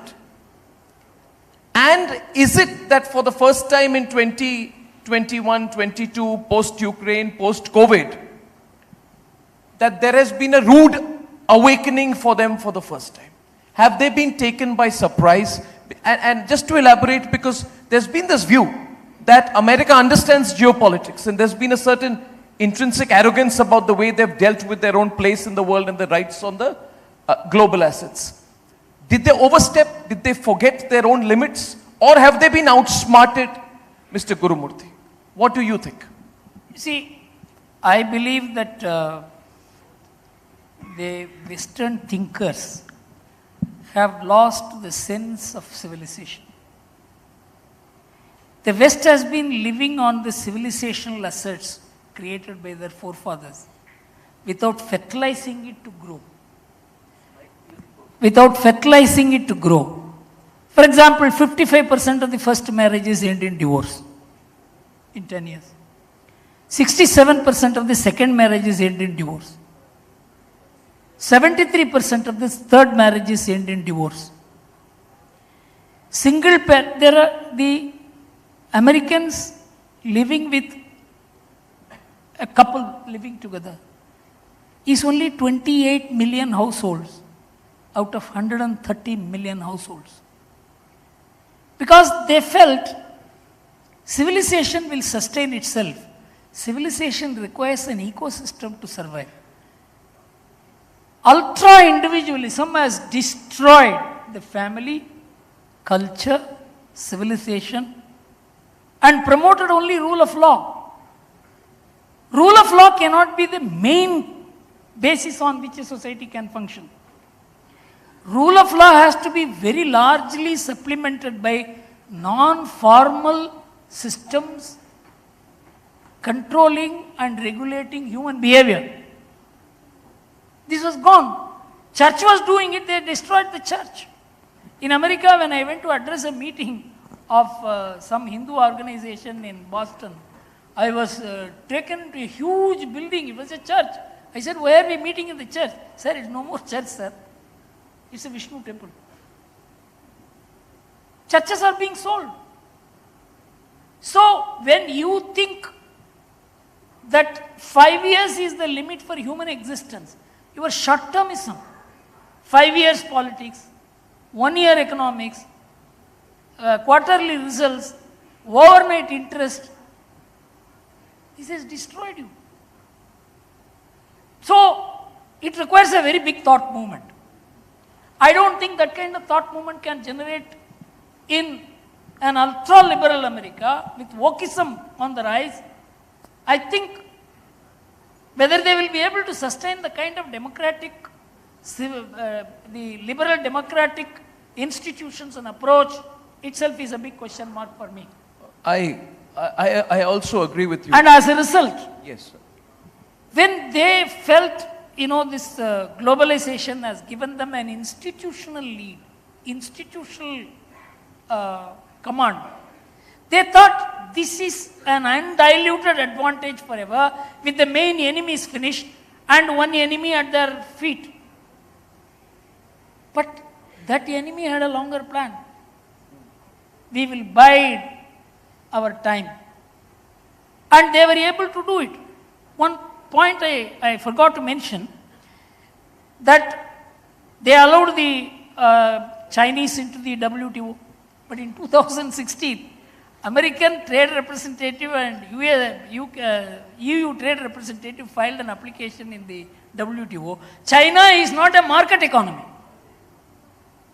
China said the very fact that you have allowed me into the WTO means I am a market economy.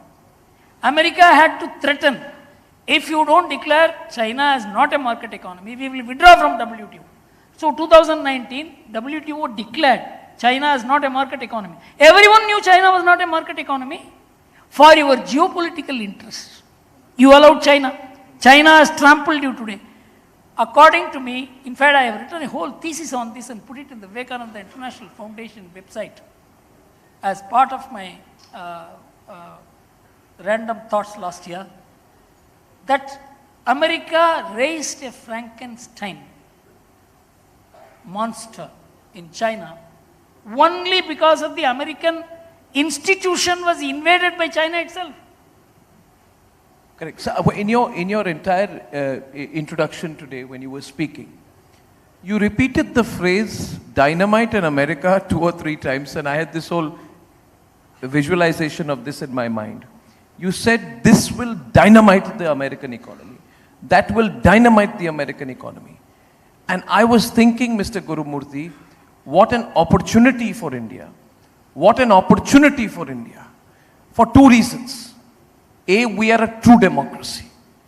And I believe that they have been lecturing us about the phrase you used, backsliding of democracy. And Mr. Gurumurthy, I hate it. I don't want to be lectured by a country where there are the Capitol Hill riots. I feel if there is a democracy that is backsliding today, it is those democracies who lecture us. You saw what happened during the truckers' protest in Canada, sir. You saw the regressive verdicts by the courts in America, the Capitol Hill riots. That is a clear backsliding of democracy. And I would like your thoughts on what that will give, what impact that will have to the world. Whether the backsliding of the Western form of democracy is a systemic risk to the markets. Does it give an opportunity to India? So, my next question to you, sir, is because this change I feel America is an unstable country today socially. And my simple question to you is, when the world's largest economy, whose currency dominates everything, becomes socially unstable, what is its impact on the global economic order, in your view? See, what America has done in the last 2 decades is to co-opt the world economy into the American financial system. It has co-opted the world monetary order into the American monetary order. It was its strength, and that is becoming the weakness also today. So, with so much dollars outside America, and America printing more dollars, or America exporting more dollars to import, and with no other mechanism to control inflation, they have to do it even more. They are now caught in a situation from which it is, I am talking about economically. To get out of this, America has to hugely reduce its standard of living. Reduce its standard of living. Otherwise, it's not possible. That will lead to more social disorder. 1. Second, the kind of standard of living they have. For example, a country with 30 million households has 260 million cars. So these are all unsustainable, and for that road and for that petrol and for, this kind of thing is not sustainable by any standard. And for which the only answer you have is not that you are raising revenue but printing dollars. This is possible, this was possible because you are the superpower to which everybody looked up to. Today you are being challenged. You are being challenged not by another country, you are being challenged by commodities. I'm going to come right there. But one more question on America, because the context is this, viewers, and the Chinese economy is not as attractive as it used to be. Systemic fault lines are now coming and becoming more visible. Hugely. Hugely. The American economy is hinged on an overextension. It is fragile, it is overstretched. I believe that it's made a huge mistake in Ukraine. It's got into a war that it cannot afford. So my next, and therefore I am seeing with our shared philosophy, Mr. Gurumurthy of Nation First, a tremendous opportunity for Bharat in all of this. But if India is to emerge as an alternative, I hate to sound cruel about it, America has to fall. I'm being a little mercenary in my thought here, sir. But can America course correct? Because you mentioned two things which struck me. One, you said America is this huge import-driven economy. Their supply chains are incongruous. They're unsustainable. You also said that it's a country which is spoilt on dole. It is a state dole-dependent population, right? These are not things that you can course correct in a day. Can a challenged America course correct? Are they capable of doing that? And if so, then what kind of course correction is needed for them? See, I'll make 3 points. Whatever happens to America, the worst affected country will be China. China. So they'll fall together. Serious problems, because the kind of problems that China will face if the export-driven economy receives a setback, I don't think the Chinese system will be able to manage. Because they have, for example, simple, they have invested about $5.4 trillion outside China. If the world economy is slowing down, that will become an NPA. So world economy to be sustained, the same kind of printing of money, the same kind of the perception that things are okay, everything is hunky-dory, business as usual, this cannot continue. There will be a huge restructure of the world economy if there is scaling down of the American or European Union standard of living, which according to me is inevitable even on the grounds of environment, which is becoming a very important issue, in which India will sustain itself only for example, if there is scaling down of standard of living, the first thing that will fall is the oil prices, and that's precisely what you want. And India's technological rise and India's capacity to have self-restraint. The most important thing is our people have huge self-restraint, our capacity to save, and you are also making safe savings. You know, we are not going in for this risky savings. So your banking, we are a bank-led economy, which is very good. I think government must understand. Our economy should understand. Our media should understand that a bank-led economy like Germany, for instance, if Germany will survive, it's because it is a bank-led economy. In Germany, many companies are delisting from stock market. They are losing faith in stock market. And stock market has now become such an important thing in US pension system, US insurance system. Nearly from 20 to 25% of the assets being in stock market, it has become 70 to 75%. What happens to the stock market will happen to the insurance companies, to the pension funds. So they have put all the eggs in one basket. Fortunately, India is free from all this. There is a disengagement on all these points. Our point is, how are you going to make the external position, how to handle this? On which I think we have to undertake a serious review of our imports. Okay. Second thing, we have to go for huge bilateralization of trade. And we have got to combine capital and current account together in dealing with the country. For example, we have a running current account deficit of $25 billion with Saudi Arabia. Saudi Arabia is going to invest in India $50 billion. So we will combine the current account and capital account and say that we will give you our rupee to invest. Why do you want us to pay in dollars? Correct. You know, this kind of restructuring will take place in the world. Part by part, bit by bit, we have to do it. We have to, because once globalization fails, bilateralization is the only alternative. And India must quickly step into bilateralization of trade. Now, what do we learn from the fact that the Russian economy did not collapse, as the entire Western media predicted? In fact, people hate it. Those whose entire thinking is Western economy centric hate the fact that the Russian economy has been quite resilient in its own way. What does that tell us? What is the learning for us of, which is exactly the opposite of what the Western media had predicted? Actually, the unique advantage that Russia had was its energy, and it was able to make Europe dependent on itself for its energy by using the very slogan of globalization. That I am giving you pipeline, I am giving you everything, you come to me. And they knew by making European Union dependent on Russia for energy is the only way Russia will be able to face the challenges of America on NATO. So they slowly in 20 years co-opted European Union into the energy economy. For example, if European Union had not been co-opted to that extent, Russian response in terms of commodity trade would not have been as successful as it was. So it's a very peculiar position they had. China has the opposite thing. China will not be able to give up its exports to America, and it will not be able to sustain itself without the financial link that exists between America and China. And China has a huge housing problem. In fact, I am studying it.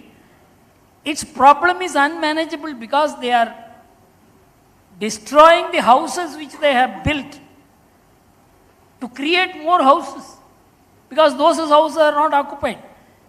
Both European Union, America and China followed the house property inflation rate, house property asset appreciation to create money, to fund.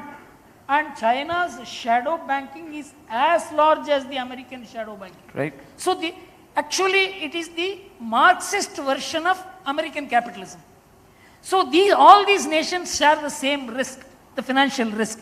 We don't have that financial risk because our entire asset base, according to the US, the Credit Suisse, is $4.5 trillion, period. Whereas it is 10 times more for China. Yeah. So we are safer because our households are least indebted. Our government is less indebted than most Western governments, particularly America and England. All these countries are very high. Their corporates are indebted. The debt which the Western economies carry today is unbelievably high. China has more debt than America itself. So these people have gone all for financialization, which we have been very careful about. But don't you think America is in a worse situation because it is on a form of drugs which it cannot get out of? See, George Soros said in Davos, and he's a person to follow a little bit because he tells you about his thinking. He knows about By the money. way, he's incredibly interested in investing in Indian media organizations by stealth. He said, speaking about the Ukraine war, he said, even when the fighting stops, as it eventually must, the situation in the world will never revert to what it was before. Is the insinuation that if the war ends, the Western economy as we know it is certain to collapse? And let me just explain this to you in the way I've been looking at it. If you do a heat map of the stocks of American companies, which show companies in technology in the red, semiconductor technology in America in the red, credit services in America in the red, financials in America in the red, software sector in the red. Only companies doing well are the defense manufacturers. Raytheon Technologies Corporation is the top performer. That is why this September, the National Security Coordinator for Arms Control there called the war a greatest opportunity for us. It is like a person who is terribly sick asking for a last strong dose of chemical drugs to feel better.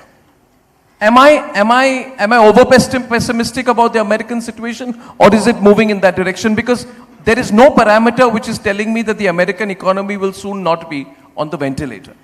Actually, in the last 20 years, America has lost policy control over both finance and their economy, and they allowed the market to take charge. That has been the fall of America. Alan Greenspan's declaration in 2007 was precisely this. We will not be able to regulate the finance, let the market regulate it. That is how the banks themselves began shadow banks. They became investment banks.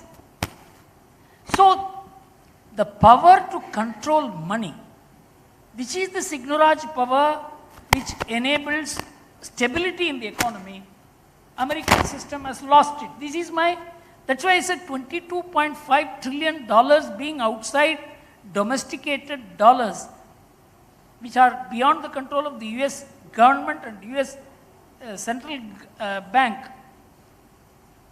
It can do so much harm to America. It can buy the whole of America.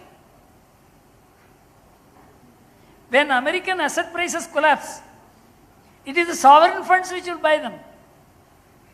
So America is in a serious problem. And no policy formulation I see can work, because it is the genes out of the bottle now moving around.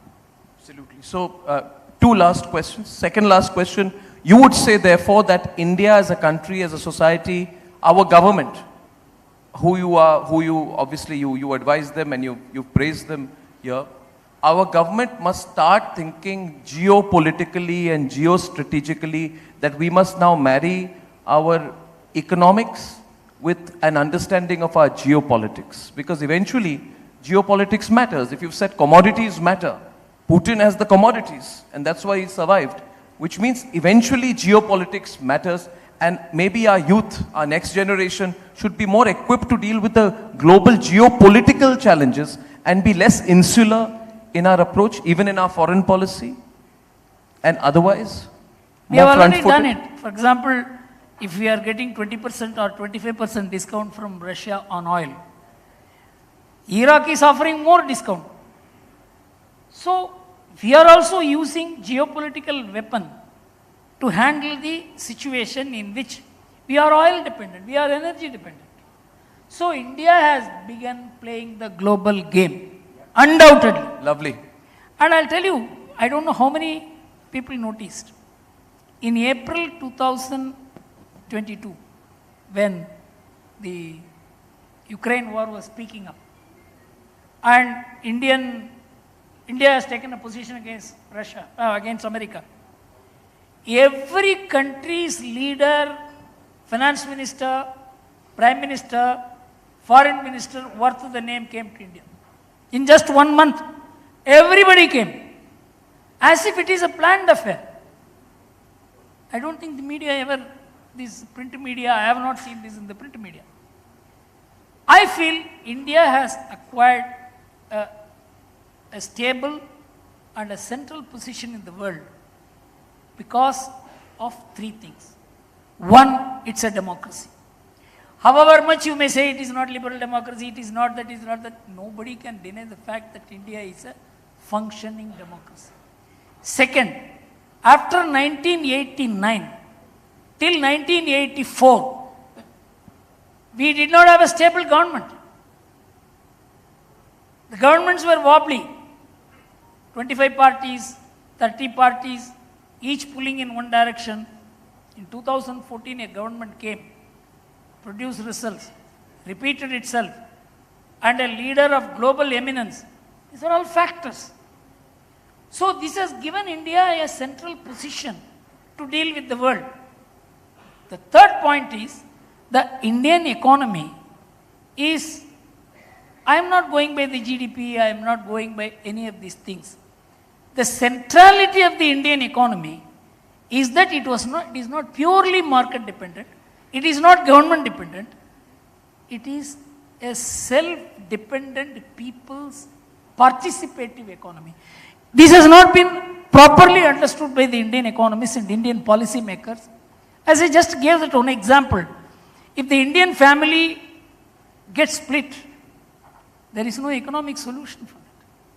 If the Indian family sticks together, that is the way India grows. And I would I give the whole credit for this only to Indian women.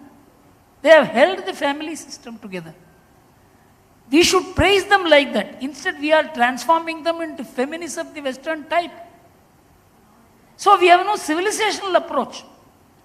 We have no silo-free approach to say these are the 4 points of the strength of the Indian economy.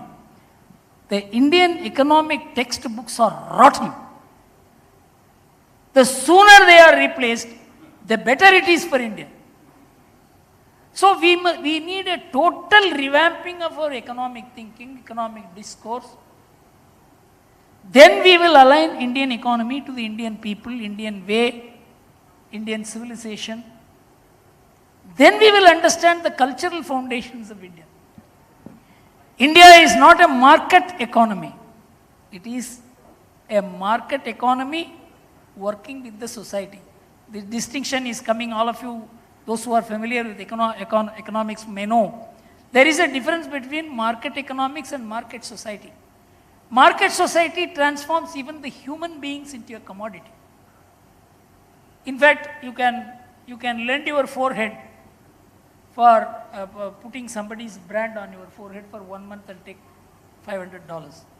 Or you can permanently have something fixed on your forehead, some Ford brand or something, for $25,000.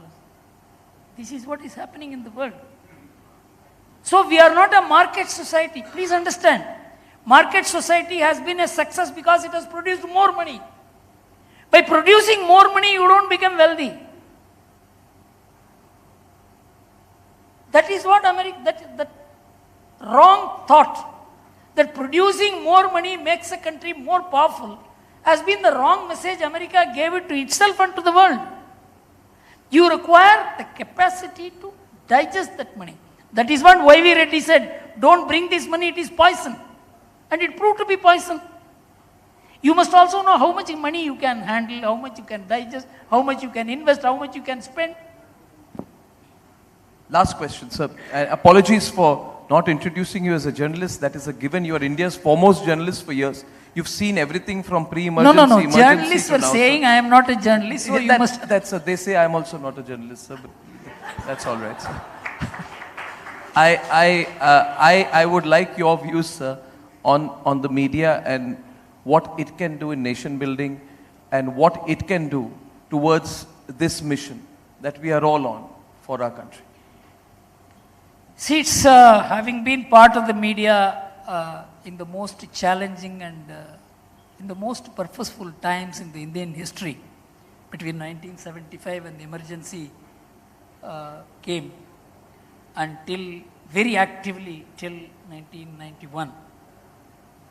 There was a purpose, there was a sense of idealism, there was a sense of commitment, there was a sense of sacrifice in being a journalist and in running a media. Once the journalists were paid like MBS, once they began acquiring properties, once they had the type of cars they were moving decided their status, that became the Lutyens gang. I know Ramnath Goenka, with whom I have moved, is one of the most powerful persons who dismissed as many as a dozen chief ministers and 2 prime ministers. He will feel shy to get into a car larger than Maruti 800. He said, Guru, I feel shy. He ran the most powerful newspaper. Media is a mission. We have to bring back that spirit of mission in the media. A media cannot pay like Coca-Cola. It's very clear. Like IT companies. In fact, A.M. Nayak, a good friend of mine in L&T, used to say, the civil engineers whom I need for this nation building construction work, I can pay them only 25,000 rupees. But my IT company pays them 100,000 rupees. The civil engineers whom I need for this work are going there. You know, this misdirection in the economy is also one of the reasons why we are suffering in different fields. But about all this, there is no discussion. Specifically coming to the media, unless the missionary spirit is restored into the media. For example, what I feel proud about you is the days when we were fighting and having 2 hours and 3 hours of sleep and going to jail. And the entire system, a strike brought down the Indian Express. All kinds of 300 cases were filed against us. After that, I saw only one battle of the media against the government, and that is by you. So that is why I admired you. Unless a media is willing to fight, it is no media. We are lacking that media. We need examples. And I suppose many of these medias are just piffles. People are already losing faith in them. It is only the number of pages. It has more ruddy value than the content. I think all this will get silky because people will get bored with these things. I am sure some correction will take place. And there is already a civilizational moral movement in this country which will be the answer to this. Without a moral and civilizational movement which has been set off since 1980s in India, which has brought about all these changes, this movement has to be taken forward and deepened and intellectually supported. Then you will see the kind of results that we want to see. It cannot be merely by giving speeches or anything. It has to awaken the soul of India. Thank you very much. Thank you, sir. Thank you, and I hope I personally, and I hope we, all of us, continue to receive your guidance and your blessings. Very proud to have had you, and I think I would like to stand up for a round of applause for you, sir. Thank you very much, sir. Thank you.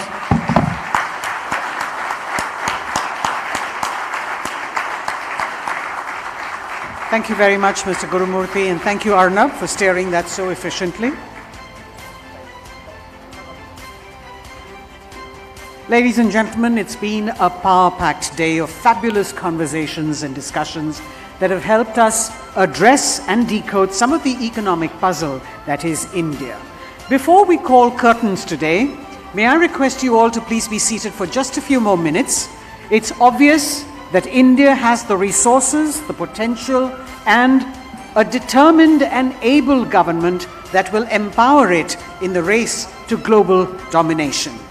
So, without any further ado, I'd like to invite the man who envisioned this summit and steered it so efficiently, Republic Media Network's Editor-in-Chief, Arnab Goswami, ladies and gentlemen.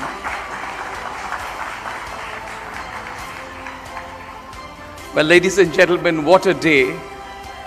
From the way we started this morning to my fanboy interaction with the great Mr. Gurumurthy, what a day. I thank all the guests who made it in time in their very busy schedule today.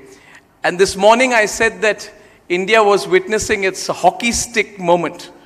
But through the day, after having witnessed an array of discussions and addresses and fireside chats on crucial economic points, I'm convinced that what we are now seeing is, especially after hearing Gurumurthy sir, we are not just seeing unprecedented growth. I feel from a hockey stick we started, we are now at an inflection point. 5 short thoughts on why, because Mr. Gurumurthy's erudite and timely presentation on moving forward the Indian way has bolstered my faith in the ability, scope for Indian society, culture, not in 25 years, not in a decade. I actually feel it's going to happen in the next few years. I feel we are at that inflection point. We'll remember this. One, for 5 or 6 reasons. One, we are finally taking ownership of the Indian way. We've realized somewhere there is an Indian way. There is a Swadeshi way. That is the first thing, self-belief. That confidence is coming back in us, you know. 2, because I heard the IT telecom minister tell us today, he said, Arnab, we are not talking 5G. He says in 2028 we are doing 6G. And then we are going to think about 7G. And he said the Prime Minister returned my presentation and told me to come back on some aspect of railways. He told me that Mr. Vaishnav, go back and think about the next 50 years. So that tells me, second reason why I think we are at an inflection point. Third is because we are not cutting corners anymore. whether it is in the hurried import of technology, allowing Atmanirbhar institutions to building our defense sector, exporting to Southeast Asia, taking our time in our free trade agreements. The United Kingdom, if they wanted, would want to sign the FTA tomorrow morning. Sanjeev, you know, I'm sure they're chasing you. But the fact is, we're taking our time. I love it. I love it. Sanjeev, you and I went to study in the UK around the same time. You 1 year before me. Did we ever think, Sanjeev? At that time, that one day will come when you will get a call. Please sign the FTA. You'll say, wait, we'll take our time. That gives me pride. It's the reverse colonization is round the corner. So that's the third thing. Fourth, because as Gurumurthy sir said, the West, especially America, has lost its edge. We have the intellectual arsenal also. We have the demographic arsenal. That's the fifth way. And finally, it's not, as one of our speakers said, world is taking India seriously. They're not talking about Indian potential. That was 10 years back. Today they are talking about Indian delivery. And they're impatient to come here. So I think everything said today points to an inflection point. I end with a great tone of positivity. And I thank you all from the bottom of my heart for making Republic your own and sharing the day with us. Thank you to all of us for spending the time together. Thank you, sir. Thank you. Thank you so much, Arnab. With this, ladies and gentlemen, we conclude the second edition of India's biggest business and economic conclave, the India Economic Summit 2022. A big thank you to all our guests for taking their precious time out and joining us today to make this year's event a successful one. We'd also like to thank our sponsors, presenting sponsor, Darwin Platform Group of Companies, banking partner, the Bank of Baroda, knowledge partner, Amrita Vishwa Vidyapeetham, style partner, Selected Om, and travel partner, Ixigo. Republic Media Networks, India's most loved news network, takes pride in its nation-first, no-compromise approach. This is Rini Simon Khanna signing off from Republic Media Network's second edition of the India Economic Summit. Ladies and gentlemen, you're all invited to join us for dinner outside. Thank you very much, and we'll see you again next year.